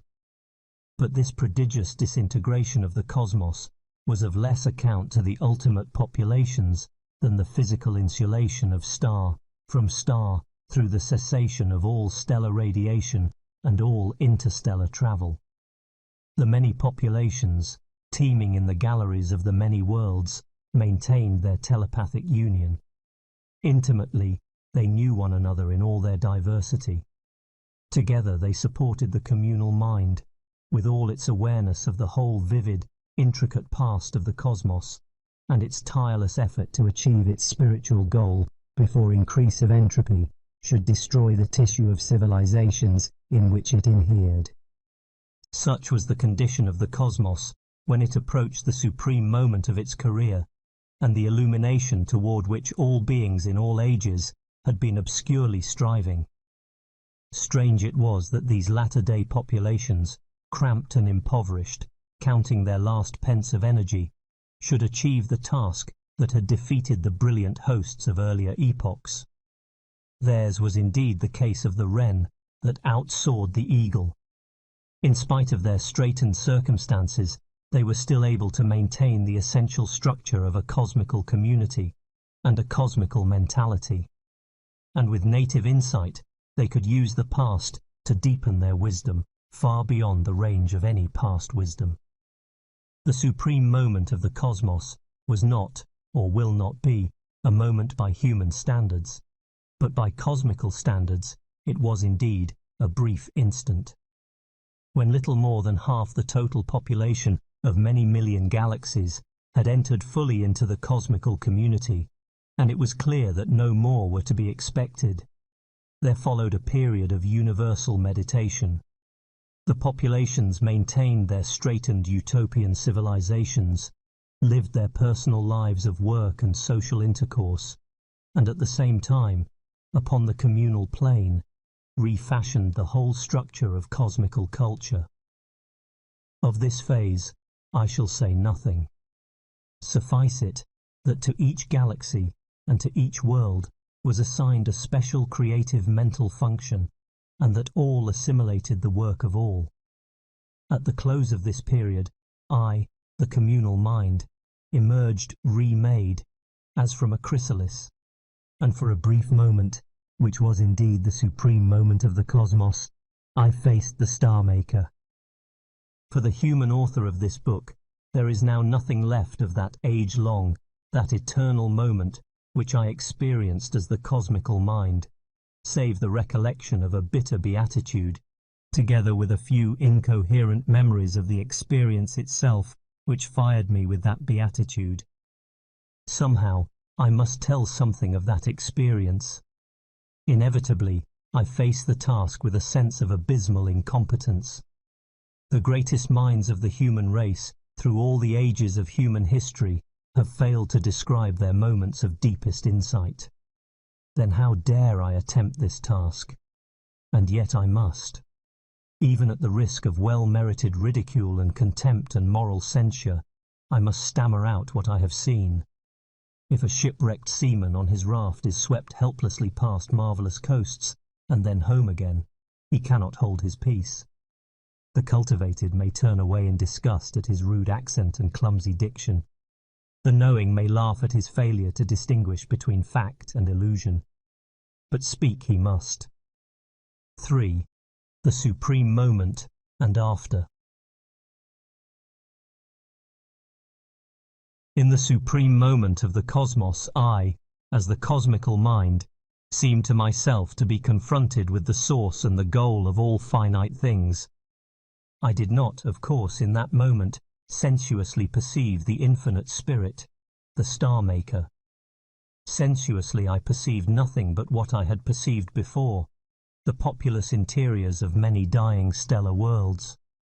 But through the medium which in this book is called telepathic, I was now given a more inward perception.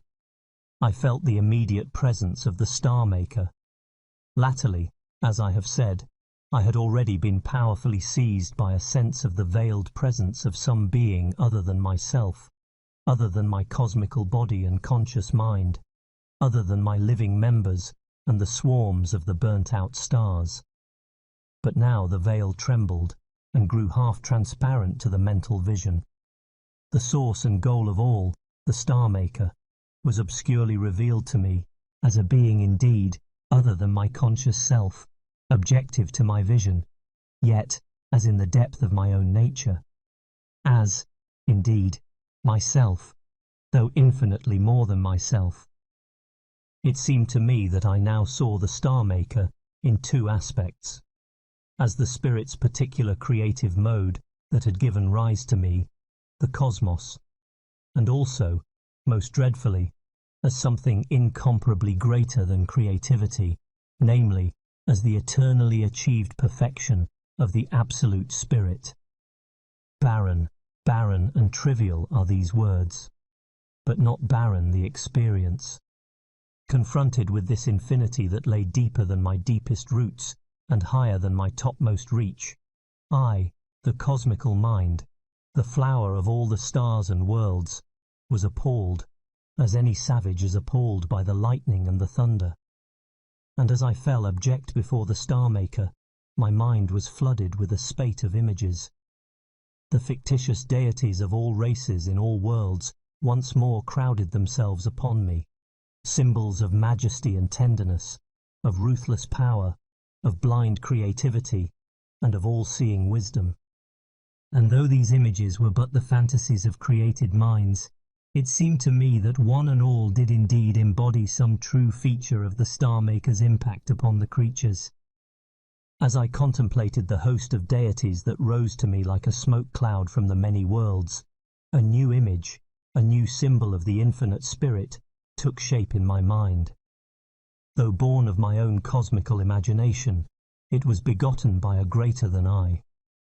To the human writer of this book, little remains of that vision which so abashed and exalted me as the cosmical mind. But I must strive to recapture it in a feeble net of words as best I may.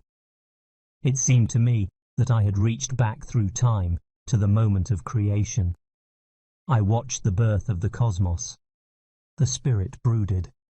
Though infinite and eternal, it had limited itself with finite and temporal being, and it brooded on a past that pleased it not. It was dissatisfied with some past creation, hidden from me, and it was dissatisfied also with its own passing nature. Discontent goaded the spirit into fresh creation. But now, according to the fantasy that my cosmical mind conceived, the Absolute Spirit, self-limited for creativity, objectified from itself an atom of its infinite potentiality. This microcosm was pregnant with the germ of a proper time and space, and all the kinds of cosmical beings. Within this punctual cosmos, the myriad but not unnumbered physical centres of power, which men conceive vaguely as electrons, protons, and the rest, were at first coincident with one another. And they were dormant. The matter of 10 million galaxies lay dormant in a point. Then the Star-Maker said, "Let there be light." And there was light. From all the coincident and punctual centres of power, light leapt and blazed. The cosmos exploded, actualizing its potentiality of space and time. The centres of power, like fragments of a bursting bomb, were hurled apart. But each one retained in itself, as a memory and a longing, the single spirit of the whole. And each mirrored in itself aspects of all others throughout all the cosmical space and time. No longer punctual, the cosmos was now a volume of inconceivably dense matter and inconceivably violent radiation, constantly expanding. And it was a sleeping and infinitely dissociated spirit. But to say that the cosmos was expanding is equally to say that its members were contracting. The ultimate centres of power, each at first coincident with the punctual cosmos, themselves generated the cosmical space by their disengagement from each other. The expansion of the whole cosmos was but the shrinkage of all its physical units and of the wavelengths of its light. Though the cosmos was ever of finite bulk, in relation to its minutiae of light waves, it was boundless and centreless. As the surface of a swelling sphere lacks boundary and centre, so the swelling volume of the cosmos was boundless and centreless. But as the spherical surface is centered on a point foreign to it, in a third dimension, so the volume of the cosmos was centered in a point foreign to it, in a fourth dimension. The congested and exploding cloud of fire swelled till it was of a planet's size, a star's size, the size of a whole galaxy, and of 10 million galaxies. And in swelling, it became more tenuous, less brilliant, less turbulent. Presently, the cosmical cloud was disrupted by the stress of its expansion in conflict with the mutual clinging of its parts, disrupted into many million cloudlets, the swarm of the great nebulae. For a while these were as close to one another in relation to their bulk as the flocculations of a mottled sky. But the channels between them widened, till they were separated as flowers on a bush, as bees in a flying swarm, as birds migrating, as ships on the sea. More and more rapidly they retreated from one another, and at the same time each cloud contracted, becoming first a ball of down, and then a spinning lens, and then a featured whirl of star streams. Still the cosmos expanded, till the galaxies that were most remote from one another were flying apart so swiftly that the creeping light of the cosmos could no longer bridge the gulf between them. But I, with imaginative vision, retained sight of them all. It was as though some hypercosmical and instantaneous light, issuing from nowhere in the cosmical space, illuminated all things inwardly. Once more, but in a new and cold and penetrating light, I watched all the lives of stars and worlds, and of the galactic communities, and of myself, up to the moment wherein now I stood, confronted by the infinity that men call God, and conceive according to their human cravings. I, too, now sought to capture the infinite spirit, the star-maker, in an image spun by my own finite though cosmical nature. For now it seemed, that I suddenly outgrew the three-dimensional vision proper to all creatures, and that I saw with physical sight the star-maker. I saw, though nowhere in cosmical space, the blazing source of the hypercosmical light, as though it were an overwhelmingly brilliant point, a star, a sun more powerful than all suns together. It seemed to me that this effulgent star was the centre of a four-dimensional sphere, whose curved surface was the three-dimensional cosmos.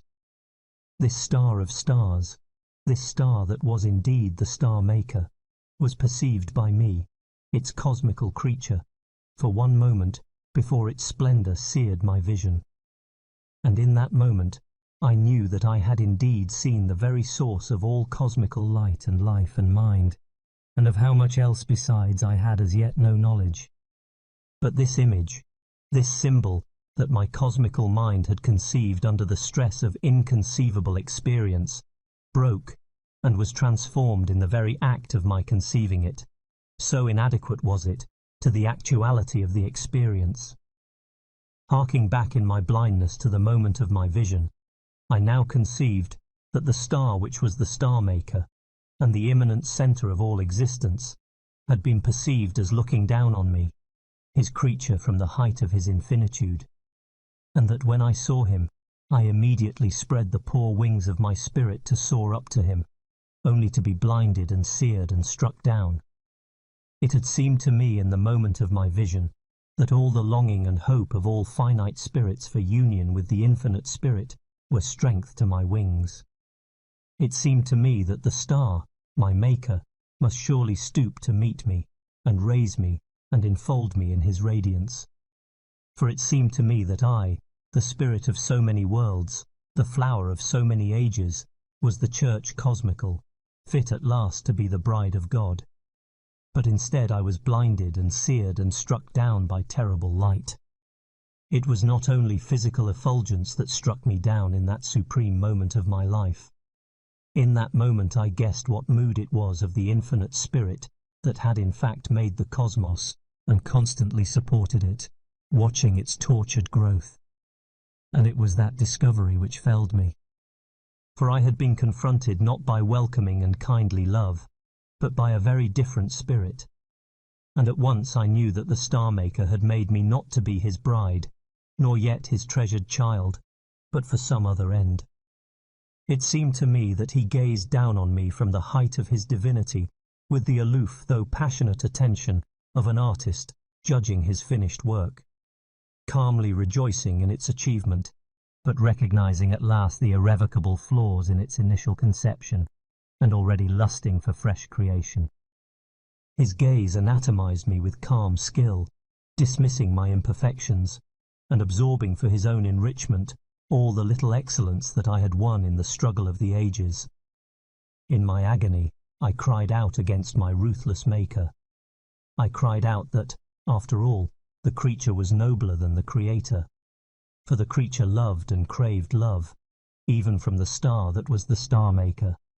But the creator, the Star-Maker, neither loved nor had need of love. But no sooner had I, in my blinded misery, cried out, than I was struck dumb with shame. For suddenly it was clear to me that virtue in the creator is not the same as virtue in the creature. For the creator, if he should love his creature, would be loving only a part of himself. But the creature, praising the creator, praises an infinity beyond himself. I saw that the virtue of the creature was to love and to worship, but the virtue of the creator was to create, and to be the infinite, the unrealizable and incomprehensible goal of worshipping creatures. Once more, but in shame and adoration, I cried out to my Maker. I said, "It is enough, and far more than enough, to be the creature of so dread and lovely a spirit, whose potency is infinite, whose nature passes the comprehension even of a minded cosmos. It is enough to have been created, to have embodied for a moment the infinite and tumultuously creative spirit. It is infinitely more than enough to have been used, to have been the rough sketch for some perfected creation." And so there came upon me a strange peace and a strange joy. Looking into the future, I saw without sorrow, rather with quiet interest, my own decline and fall. I saw the populations of the stellar worlds use up more and more of their resources for the maintenance of their frugal civilizations. So much of the interior matter of the stars did they disintegrate, that their worlds were in danger of collapse. Some worlds did indeed crash in fragments upon their hollow centers, destroying the indwelling peoples. Most, before the critical point was reached, were remade, patiently taken to pieces and rebuilt upon a smaller scale. One by one, each star was turned into a world of merely planetary size. Some were no bigger than the moon. The populations themselves were reduced to a mere millionth of their original numbers, maintaining within each little hollow grain a mere skeleton civilization in conditions that became increasingly penurious. Looking into the future eons from the supreme moment of the cosmos, I saw the populations still with all their strength maintaining the essentials of their ancient culture, still living their personal lives in zest and endless novelty of action, still practicing telepathic intercourse between worlds, still telepathically sharing all that was of value in their respective world spirits, still supporting a truly cosmical community with its single cosmical mind. I saw myself still preserving, though with increasing difficulty, my lucid consciousness, battling against the onset of drowsiness and senility, no longer in the hope of winning through to any more glorious state than that which I had already known, or of laying a less inadequate jewel of worship before the Star-Maker, but simply out of sheer hunger for experience and out of loyalty to the spirit. But inevitably, decay overtook me.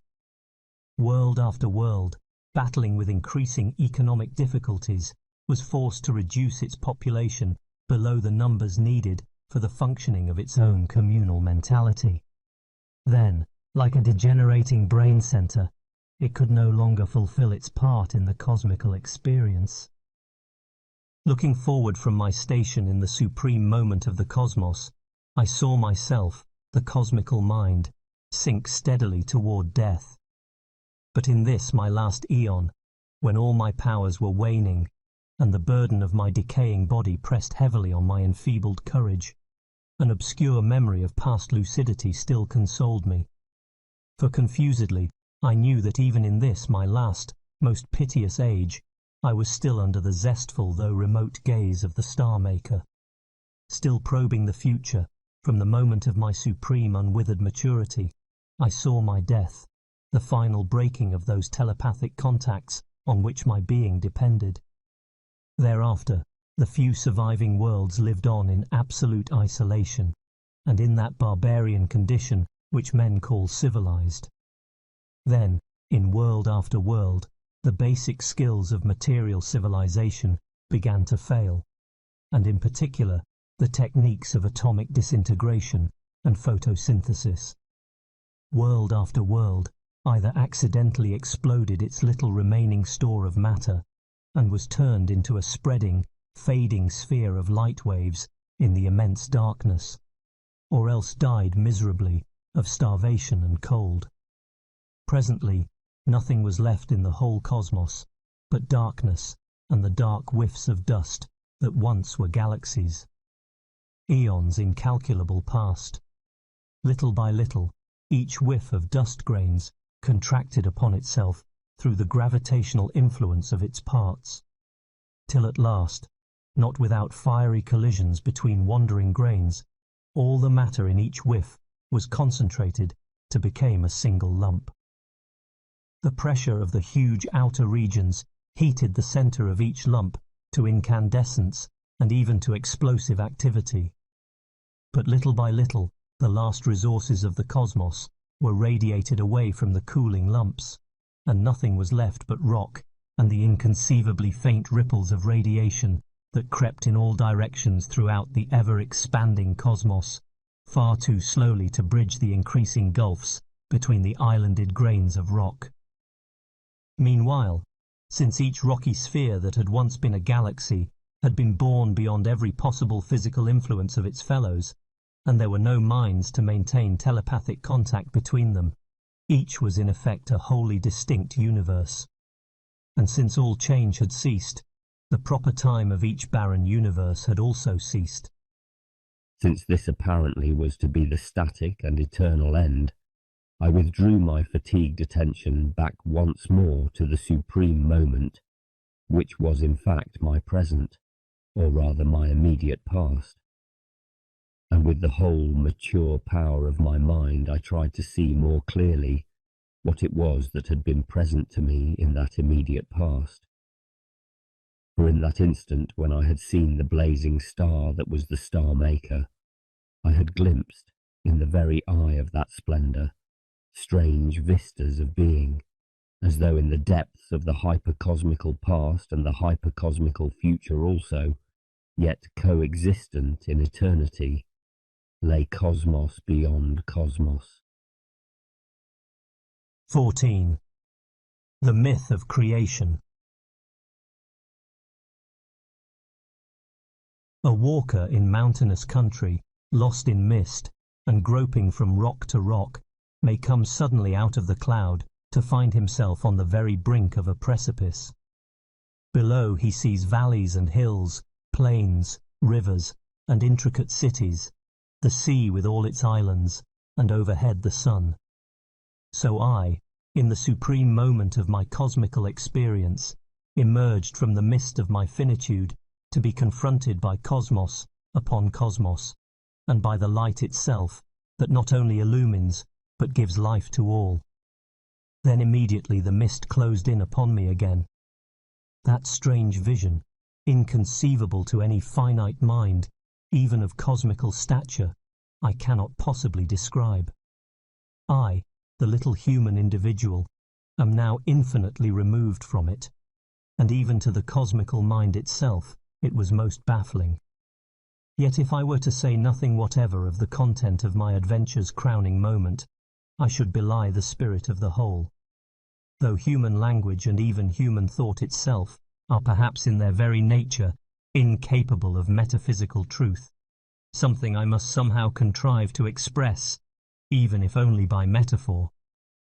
All I can do is to record, as best I may with my poor human powers, something of the vision's strange and tumultuous after-effect upon my own cosmical imagination, when the intolerable lucidity had already blinded me, and I gropingly strove to recollect what it was that had appeared. For in my blindness, the vision did evoke from my stricken mind a fantastic reflex of itself, an echo, a symbol, a myth, a crazy dream, contemptibly crude and falsifying, yet, as I believe, not wholly without significance.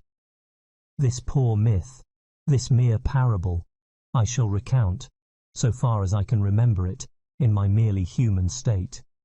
More I cannot do. But even this I cannot properly accomplish. Not once, but many times, I have written down an account of my dream, and then destroyed it, so inadequate was it. With a sense of utter failure, I stammeringly report only a few of its more intelligible characters. One feature of the actual vision my myth represented in a most perplexing and inadequate manner. It declared that the supreme moment of my experience as the cosmical mind actually comprised eternity within it, and that within eternity there lay a multiplicity of temporal sequences wholly distinct from one another. For though in eternity all times are present, and the infinite spirit, being perfect, must comprise in itself the full achievement of all possible creations, yet this could not be unless in its finite, its temporal and creative mode, the infinite and absolute spirit conceived and executed the whole vast series of creations. For creation's sake, the eternal and infinite spirit entails time within its eternity, contains the whole protracted sequence of creations. In my dream, the Star Maker himself, as eternal and absolute spirit, timelessly contemplated all his works, but also as the finite and creative mode of the absolute spirit, he bodied forth his creations, one after the other, in a time sequence proper to his own adventure and growth. And further, each of his works, each cosmos, was itself gifted with its own peculiar time, in such a manner that the whole sequence of events within any single cosmos could be viewed by the Star Maker, not only from within the cosmical time itself, but also externally, from the time proper to his own life, with all the cosmical epochs coexisting together. According to the strange dream or myth which took possession of my mind, the Star Maker, in his finite and creative mode, was actually a developing, an awakening spirit. That he should be so, and yet also eternally perfect, is of course humanly inconceivable. But my mind, overburdened with superhuman vision, found no other means of expressing to itself the mystery of creation. Eternally, so my dream declared to me, the Star Maker is perfect and absolute. Yet in the beginning of the time proper to his creative mode, he was an infant deity, restless, eager, mighty, but without clear will. He was equipped with all creative power. He could make universes with all kinds of physical and mental attributes. He was limited only by logic. Thus he could ordain the most surprising natural laws, but he could not, for instance, make twice 2 equal 5. In his early phase, he was limited also by his immaturity. He was still in the trance of infancy. Though the unconscious source of his consciously exploring and creating mentality was none other than his own eternal essence. Consciously, he was at first but the vague, blind hunger of creativity. In his beginning, he immediately set about exploring his power. He objectified from himself something of his own unconscious substance to be the medium of his art, and this he moulded with conscious purpose. Thus, again and again, he fashioned toy cosmos after toy cosmos. But the creative Star Maker's own unconscious substance was none other than the eternal spirit itself, the Star Maker in his eternal and perfect aspect. Thus it was that, in his immature phases, whenever he evoked from his own depth the crude substance of a cosmos. The substance itself turned out to be not formless, but rich in determinate potentialities, logical, physical, biological, psychological. These potentialities were sometimes recalcitrant to the conscious purpose of the young star maker. He could not always accommodate, still less fulfill them. It seemed to me that this idiosyncrasy of the medium itself often defeated his plan, but also that it suggested again and again more fertile conceptions. Again and again, according to my myth, the star maker learned from his creature, and thereby outgrew his creature, and craved to work upon an ampler plan. Again and again, he set aside a finished cosmos and evoked from himself a new creation. Many times in the early part of my dream, I felt doubt as to what the star maker was striving to accomplish in his creating. I could not but believe that his purpose was at first not clearly conceived. He himself had evidently to discover it gradually, and often, as it seemed to me, his work was tentative and his aim confused. But at the close of his maturity, he willed to create as fully as possible, to call forth the full potentiality of his medium, to fashion works of increasing subtlety and of increasingly harmonious diversity. As his purpose became clearer, it seemed also to include the will to create universes, each of which might contain some unique achievement of awareness and expression. For the creature's achievement of perception and of will was seemingly the instrument by which the star maker himself, cosmos by cosmos, woke into keener lucidity. Thus it was that, through the succession of his creatures, the star maker advanced from stage to stage in the progress from infantile to mature divinity. Thus it was that in the end he became what, in the eternal view, he already was in the beginning, the ground and crown of all things. In the typically irrational manner of dreams, this dream myth which arose in my mind represented the eternal spirit as being at once the cause and the result of the infinite host of finite existence. In some unintelligible manner, all finite things, though they were in a sense figments of the Absolute Spirit, were also essential to the very existence of the Absolute Spirit. Apart from them, it had no being. But whether this obscure relationship represented some important truth or was merely a trivial dream fiction, I cannot say. 15. The Maker and his works. 1. Immature creating.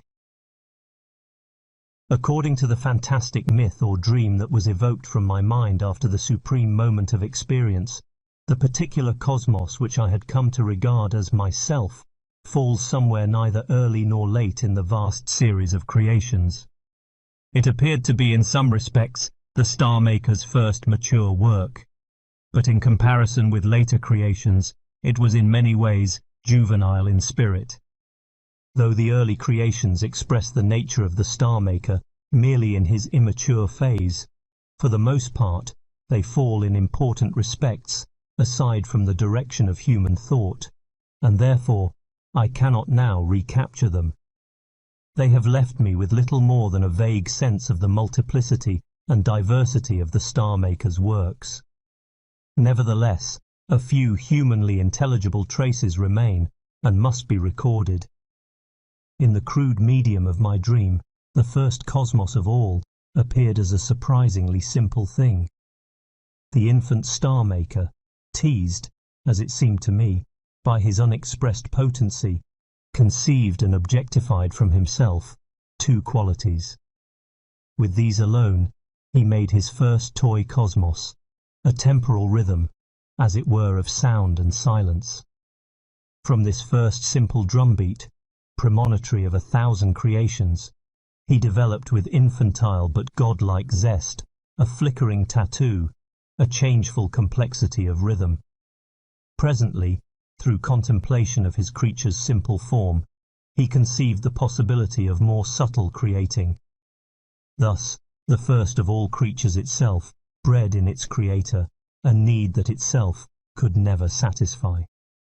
Therefore, the infant star-maker brought his first cosmos to a close. Regarding it from outside the cosmical time which it had generated, he apprehended its whole career as present, though nonetheless a flux. And when he had quietly assessed his work, he withdrew his attention from it and brooded for a second creation. Thereafter, cosmos upon cosmos, each more rich and subtle than the last, leapt from his fervent imagination. In some of his earliest creations, he seemed to be concerned only with the physical aspect of the substance which he had objectified from himself. He was blind to its psychical potentiality.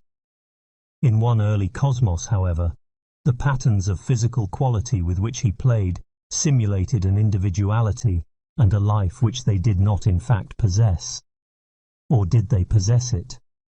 In a later creation, certainly, true life broke out most strangely. This was a cosmos which the star-maker apprehended physically, much as men apprehend music. It was a rich sequence of qualities diverse in pitch and in intensity.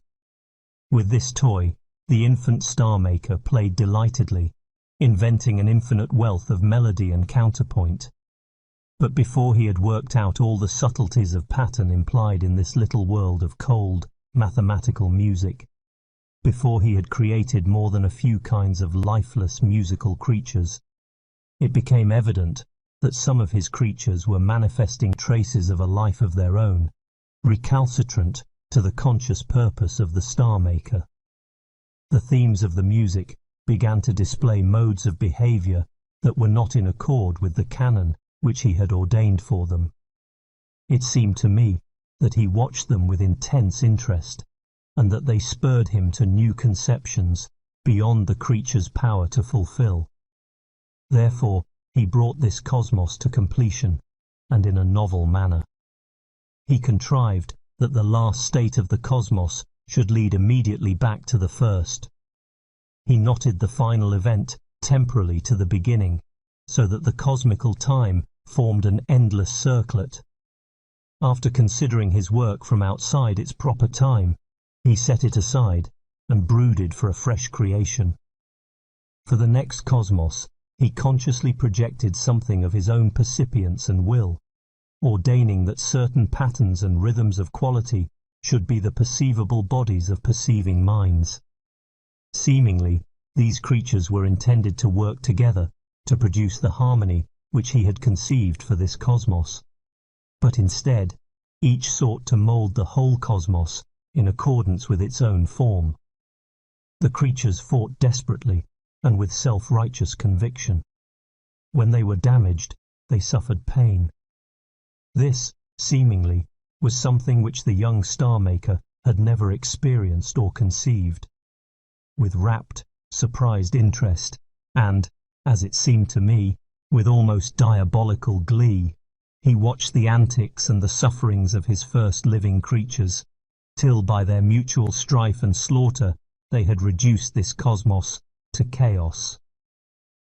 Thenceforth, the star-maker never for long ignored his creature's potentiality for intrinsic life. It seemed to me, however, that many of his early experiments in vital creation went strangely awry, and that sometimes, seemingly in disgust with the biological, he would revert for a while to purely physical fantasies. I can only briefly describe the host of the early creations. Suffice it that they issued from the divine, though still infantile imagination, one after the other, like bright but trivial bubbles, gaudy with colour, rich with all manner of physical subtleties, lyrical and often tragic with the loves and hates, the lusts and aspirations and communal enterprises of the star-maker's early experimental conscious beings. Many of these early universes were non-spatial, though nonetheless physical. And of these non-spatial universes, not a few were of the musical type, in which space was strangely represented by a dimension corresponding to musical pitch, and capacious with myriads of tonal differences. The creatures appeared to one another as complex patterns and rhythms of tonal characters. They could move their tonal bodies in the dimension of pitch, and sometimes in other dimensions, humanly inconceivable. A creature's body was a more or less constant tonal pattern, with much the same degree of flexibility and minor changefulness as a human body. Also, it could traverse other living bodies in the pitch dimension, much as wave trains on a pond may cross one another. But though these beings could glide through one another, they could also grapple and damage one another's tonal tissues. Some, indeed, lived by devouring others, for the more complex needed to integrate into their own vital patterns the simpler patterns that exfoliated throughout the cosmos directly from the creative power of the Star Maker. The intelligent creatures could manipulate for their own ends elements wrenched from the fixed tonal environment, thus constructing artifacts of tonal pattern. Some of these served as tools for the more efficient pursuit of agricultural activities, by which they enhanced the abundance of their natural food. Universes of this non-spatial kind, though incomparably simpler and more meagre than our own cosmos, were rich enough to produce societies capable not only of agriculture, but of handicrafts, and even a kind of pure art that combined the characteristics of song and dance and verse. Philosophy, generally rather Pythagorean, appeared for the first time in a cosmos of this musical kind. In nearly all the Star Maker's works, as revealed in my dream, time was a more fundamental attribute than space. Though in some of his earliest creations he excluded time, embodying merely a static design, this plan was soon abandoned. It gave little scope to his skill. Moreover, since it excluded the possibility of life and mind, it was incompatible with all but the earliest phase of his interest. Space, my dream declared, appeared first as a development of a non-spatial dimension in a musical cosmos. The tonal creatures in this cosmos could move not merely up and down the scale, but sideways. In human music, particular themes may seem to approach or retreat, owing to variations of loudness and timbre. In a rather similar manner, the creatures in this musical cosmos could approach one another, or retreat, and finally vanish out of earshot. In passing sideways, they travelled through continuously changing tonal environments. In a subsequent cosmos, this sideways motion of the creatures was enriched with true spatial experience. There followed creations with spatial characters of several dimensions, creations Euclidean and non-Euclidean, creations exemplifying a great diversity of geometrical and physical principles. Sometimes time, or space-time, was the fundamental reality of the cosmos, and the entities were but fleeting modifications of it. But more often, qualitative events were fundamental, and these were related in spatio-temporal manners. In some cases, the system of spatial relations was infinite, in others, finite, though boundless. In some, the finite extent of space was of constant magnitude in relation to the atomic material constituents of the cosmos. In some, as in our own cosmos, it was manifested as in many respects expanding.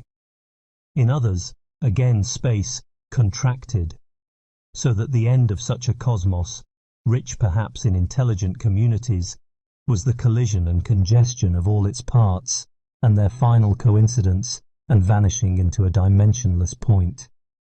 In some creations, expansion and ultimate quiescence were followed by contraction and entirely new kinds of physical activity. Sometimes, for example, gravity was replaced by anti-gravity. All large lumps of matter tended to burst asunder, and all small ones to fly apart from each other. In one such cosmos, the law of entropy also was reversed.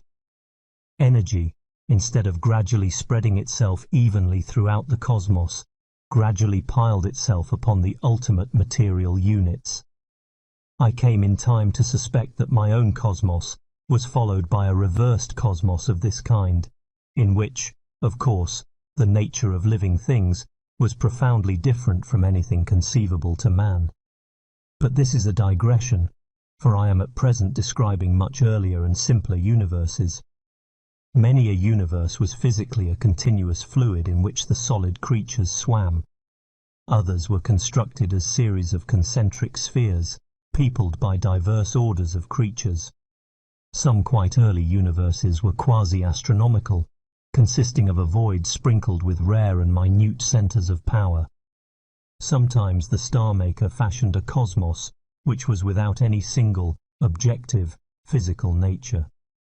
Its creatures were wholly without influence on one another. But under the direct stimulation of the Star Maker, each creature conceived an illusory, but reliable and useful physical world of its own, and peopled it with figments of its imagination. These subjective worlds, the mathematical genius of the Star Maker, correlated in a manner that was perfectly systematic. I must not say more of the immense diversity of physical form which, according to my dream, the early creations assumed. It is enough to mention that, in general, each cosmos was more complex and in a sense more voluminous than the last, for in each the ultimate physical units were smaller in relation to the whole, and more multitudinous. Also, in each the individual conscious creatures were generally more in number and more diverse in type, and the most awakened in each cosmos reached a more lucid mentality than any creatures in the previous cosmos. Biologically and psychologically, the early creations were very diverse. In some cases there was a biological evolution, such as we know. A small minority of species would precariously ascend toward greater individuation and mental clarity. In other creations, the species were biologically fixed, and progress, if it occurred, was wholly cultural. In a few most perplexing creations, the most awakened state of the cosmos was at the beginning, and the Star Maker calmly watched this lucid consciousness decay. Sometimes a cosmos started as a single lowly organism with an internal, non-organic environment. It then propagated by fission into an increasing host of increasingly small and increasingly individuated and awakened creatures. In some of these universes, evolution would continue till the creatures became too minute to accommodate the complexity of organic structure necessary for intelligent minds. The Star Maker would then watch the cosmical societies desperately striving to circumvent the fated degeneration of their race. In some creations, the crowning achievement of the cosmos was a chaos of mutually unintelligible societies, each devoted to the service of some one mode of the spirit and hostile to all others. In some, the climax was a single utopian society of distinct minds. In others, a single composite cosmical mind. Sometimes it pleased the Star Maker to ordain that each creature in a cosmos should be an inevitable, determinate expression of the environment's impact on its ancestors and itself. In other creations, each creature had some power of arbitrary choice and some modicum of the Star Maker's own creativity. So it seemed to me in my dream. But even in my dream, I suspected that to a more subtle observer, both kinds would have appeared as in fact determinate, and yet both of them also spontaneous and creative. In general, the Star Maker, once he had ordained the basic principles of a cosmos and created its initial state, was content to watch the issue. But sometimes he chose to interfere, either by infringing the natural laws that he himself had ordained, or by introducing new emergent formative principles, or by influencing the minds of the creatures by direct revelation.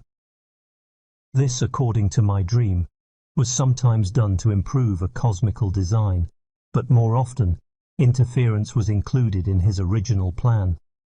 Sometimes the Star Maker flung off creations which were in effect groups of many linked universes, wholly distinct physical systems of very different kinds, yet related by the fact that the creatures lived their lives successively in universe after universe, assuming in each habitat an indigenous physical form, but bearing with them in their transmigration faint and easily misinterpreted memories of earlier existences.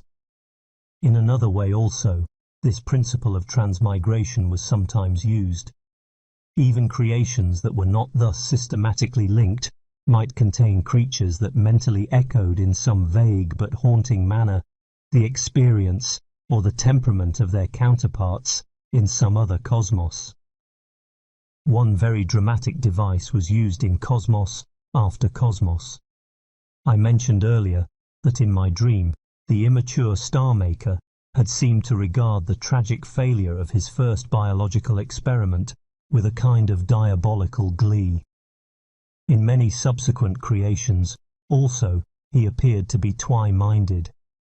Whenever his conscious creative plan was thwarted by some unsuspected potentiality of the substance which he had objectified from his unconscious depth, his mood seemed to include not only frustration, but also surprised satisfaction, as of some unrecognized hunger unexpectedly satisfied. This twi-mindedness at length gave rise to a new mode of creating. There came a stage in the star maker's growth, as my dream represented it, when he contrived to dissociate himself as two independent spirits, the one his essential self, the spirit that sought positive creation of vital and spiritual forms and ever more lucid awareness, the other, a rebellious, destructive and cynical spirit that could have no being save as a parasite upon the works of the other. Again and again he dissociated these two moods of himself, objectified them as independent spirits, and permitted them to strive within a cosmos for mastery. One such cosmos, which consisted of 3 linked universes, was somewhat reminiscent of Christian orthodoxy. The first of these linked universes was inhabited by generations of creatures gifted with varying degrees of sensibility, intelligence, and moral integrity. Here the two spirits played for the souls of the creatures. The good spirit exhorted, helped, rewarded, punished. The evil spirit deceived, tempted, and morally destroyed. At death, the creatures passed into one or other of the 2 secondary universes, which constituted a timeless heaven and a timeless hell. There they experienced an eternal moment, either of ecstatic comprehension and worship, or of the extreme torment of remorse. When my dream presented me with this crude, this barbaric figment, I was at first moved with horror and incredulity. How could the star maker, even in his immaturity, condemn his creatures to agony for the weakness that he himself had allotted to them? How could such a vindictive deity command worship? In vain I told myself that my dream must have utterly falsified the reality, for I was convinced that in this respect it was not false, but in some sense true, at least symbolically. Yet, even when I was confronted by this brutal deed, even in the revulsion of pity and horror, I saluted the star maker. To excuse my worship, I told myself that this dread mystery lay far beyond my comprehension, and that in some sense even such flagrant cruelty must, in the star maker, be right. Did barbarity perhaps belong to the star maker only in his immaturity? Later, when he was fully himself, would he finally outgrow it? No. Already I deeply knew that this ruthlessness was to be manifested even in the ultimate cosmos. Could there, then, be some key fact, overlooked by me, in virtue of which such seeming vindictiveness was justified? Was it simply that all creatures were indeed but figments of the creative power, and that in tormenting his creatures, the star maker did but torment himself in the course of his adventure of self-expression? Or was it perhaps that even the star maker himself, though mighty, was limited in all creation by certain absolute logical principles, and that one of these was the indissoluble bond between betrayal and remorse in half-awakened spirits? Had he, in this strange cosmos, simply accepted and used the ineluctable limitations of his art? Or again, was my respect given to the Star Maker only as the good spirit, not as the evil spirit? And was he in fact striving to eject evil from himself by means of this device of dissociation? Some such explanation was suggested by the strange evolution of this cosmos. Since its denizens had mostly a very low degree of intelligence and moral integrity, the hell was soon overcrowded, while the heaven remained almost empty. But the Star Maker in his good aspect loved and pitied his creatures. The good spirit therefore entered into the mundane sphere to redeem the sinners by his own suffering. And so at last the heaven was peopled, though the hell was not depopulated. Was it then only the good aspect of the Star Maker that I worshipped? No. Irrationally, yet with conviction, I gave my adoration to the Star Maker as comprising both aspects of his dual nature, both the good and the evil, both the mild and the terrible, both the humanly ideal and the incomprehensibly inhuman.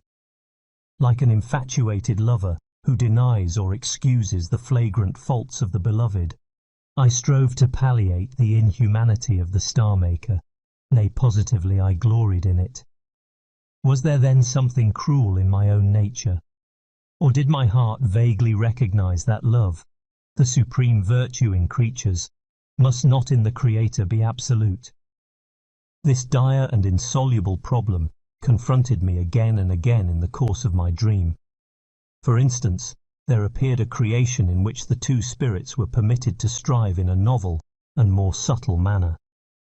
In its early phase, this cosmos manifested only physical characters, but the Star Maker provided that its vital potentiality should gradually express itself in certain kinds of living creatures which, generation by generation, should emerge from the purely physical and evolve toward intelligence and spiritual lucidity. In this cosmos, he permitted the two spirits, the good and the evil, to compete even in the very making of the creatures. In the long early ages, the spirits struggled over the evolution of the innumerable species. The good spirit worked to produce creatures more highly organized, more individual, more delicately related to the environment, more skilled in action, more comprehensively and vividly aware of their world, of themselves and of other selves. The evil spirit tried to thwart this enterprise. The organs and tissues of every species manifested throughout their structure the conflict of the two spirits. Sometimes the evil spirit contrived seemingly unimportant but insidious and lethal features for a creature's undoing. Its nature would include some special liability to harbour parasites, some weakness of digestive machinery, some instability of nervous organization. In other cases, the evil spirit would equip some lower species with special weapons for the destruction of the pioneers of evolution, so that they should succumb either to some new disease or to plagues of the vermin of this particular cosmos, or to the more brutish of their own kind. A still more ingenious plan the evil spirit sometimes used with great effect. When the good spirit had hit upon some promising device, and from small beginnings had worked up in its favoured species some new organic structure or mode of behaviour, the evil spirit would contrive that the process of evolution should continue long after it had reached perfect adjustment to the creature's needs. Teeth would grow so large that eating became excessively difficult, protective shells so heavy that they hampered locomotion, horns so curved that they pressed upon the brain, the impulse to individuality so imperious that it destroyed society, or the social impulse so obsessive that individuality was crushed. Thus, in world after world of this cosmos, which greatly surpassed all earlier creations in complexity, Almost every species came sooner or later to grief. But in some worlds, a single species reached the human level of intelligence and of spiritual sensibility. Such a combination of powers ought to have secured it from all possible attack. But both intelligence and spiritual sensibility were most skillfully perverted by the evil spirit. For though by nature they were complementary, they could be brought into conflict, or else one or both could be exaggerated so as to become as lethal as the extravagant horns and teeth of earlier kinds. Thus intelligence, which led on the one hand to the mastery of physical force and on the other to intellectual subtlety, might, if divorced from spiritual sensibility, cause disaster.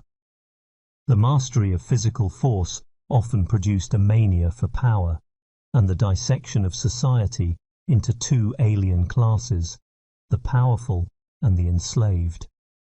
Intellectual subtlety might produce a mania for analysis and abstraction, with blindness to all that intellect could not expound.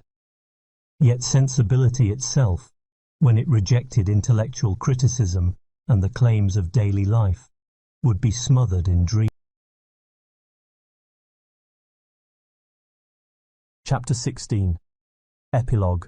Back to Earth. I woke on the hill. The street lamps of our suburb outshone the stars. The reverberation of the clock's stroke was followed by 11 strokes more. I singled out our window. A surge of joy, of wild joy, swept me like a wave. Then peace, the littleness but the intensity of earthly events.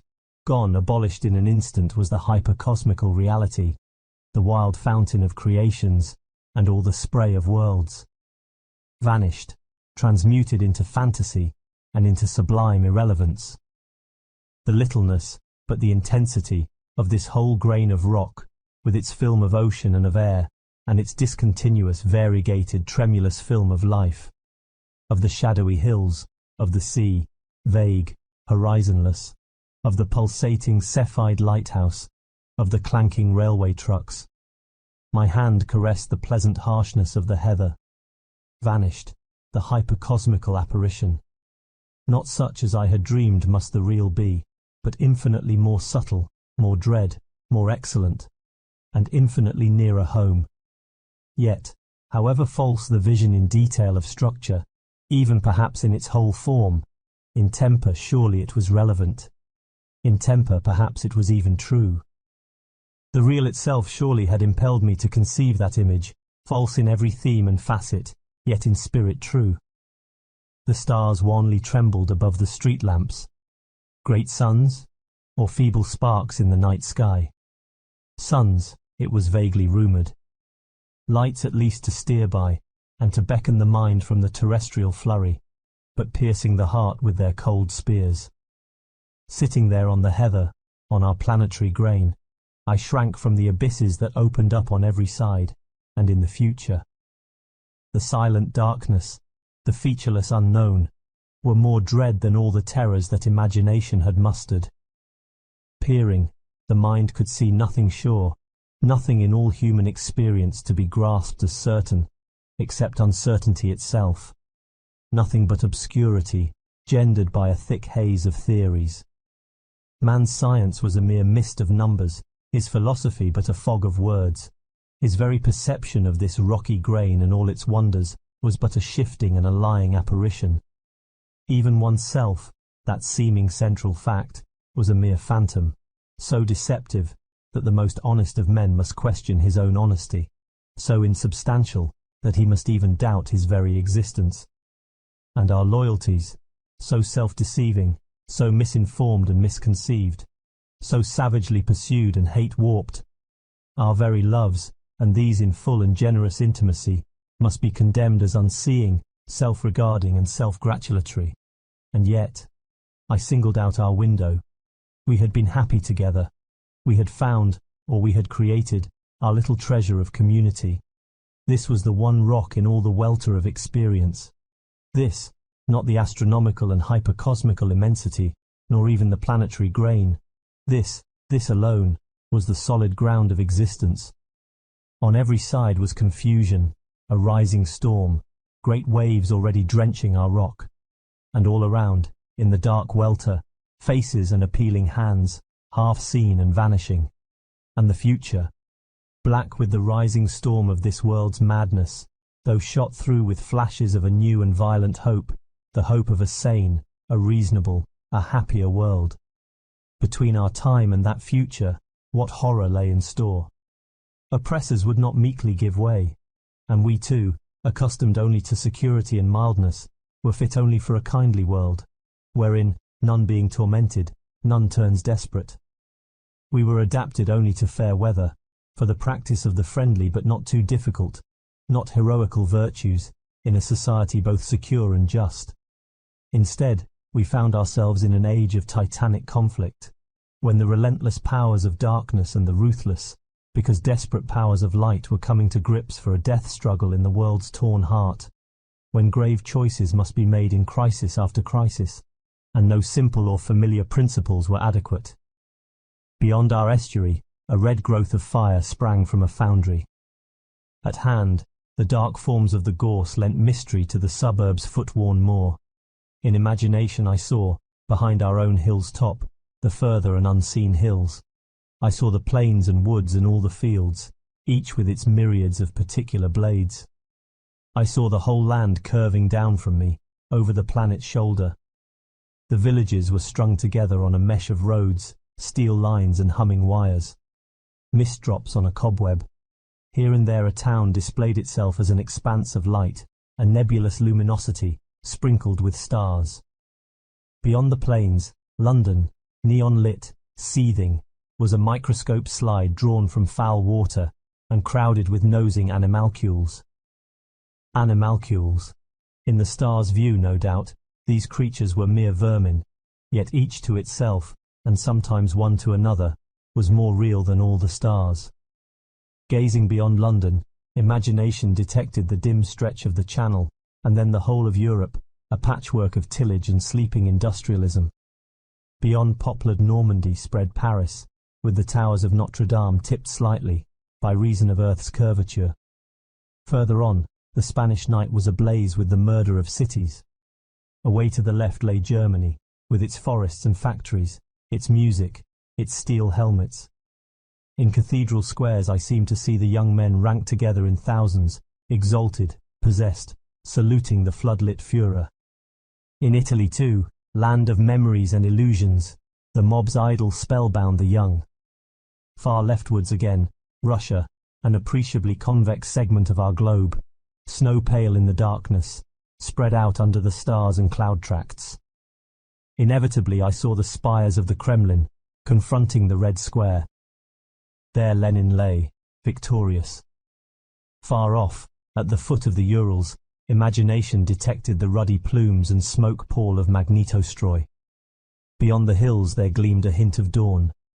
For day, at my midnight, was already pouring westward across Asia, overtaking with its advancing front of gold, and rose the tiny smoke caterpillar of the Trans-Siberian Express. To the north, the iron-hard Arctic oppressed the exiles in their camps. Far southward lay the rich valleys and plains that once cradled our species. But there I now saw railway lines ruled across the snow. In every village Asiatic children were waking to another school day, and to the legend of Lenin. South again the Himalayas, snow-clad from waist to crest, looked over the rabble of their foothills into crowded India. I saw the dancing cotton plants, and the wheat, and the sacred river that bore the waters of Kamet past rice fields and crocodile shallows, past Calcutta with its shipping and its offices, down to the sea. From my midnight I looked into China. The morning sun glanced from the flooded fields and gilded the ancestral graves. The Yangtze, a gleaming crumpled thread, rushed through its gorge. Beyond the Korean ranges and across the sea stood Fujiyama, extinct and formal. Around it a volcanic population welled and seethed in that narrow land, like lava in a crater.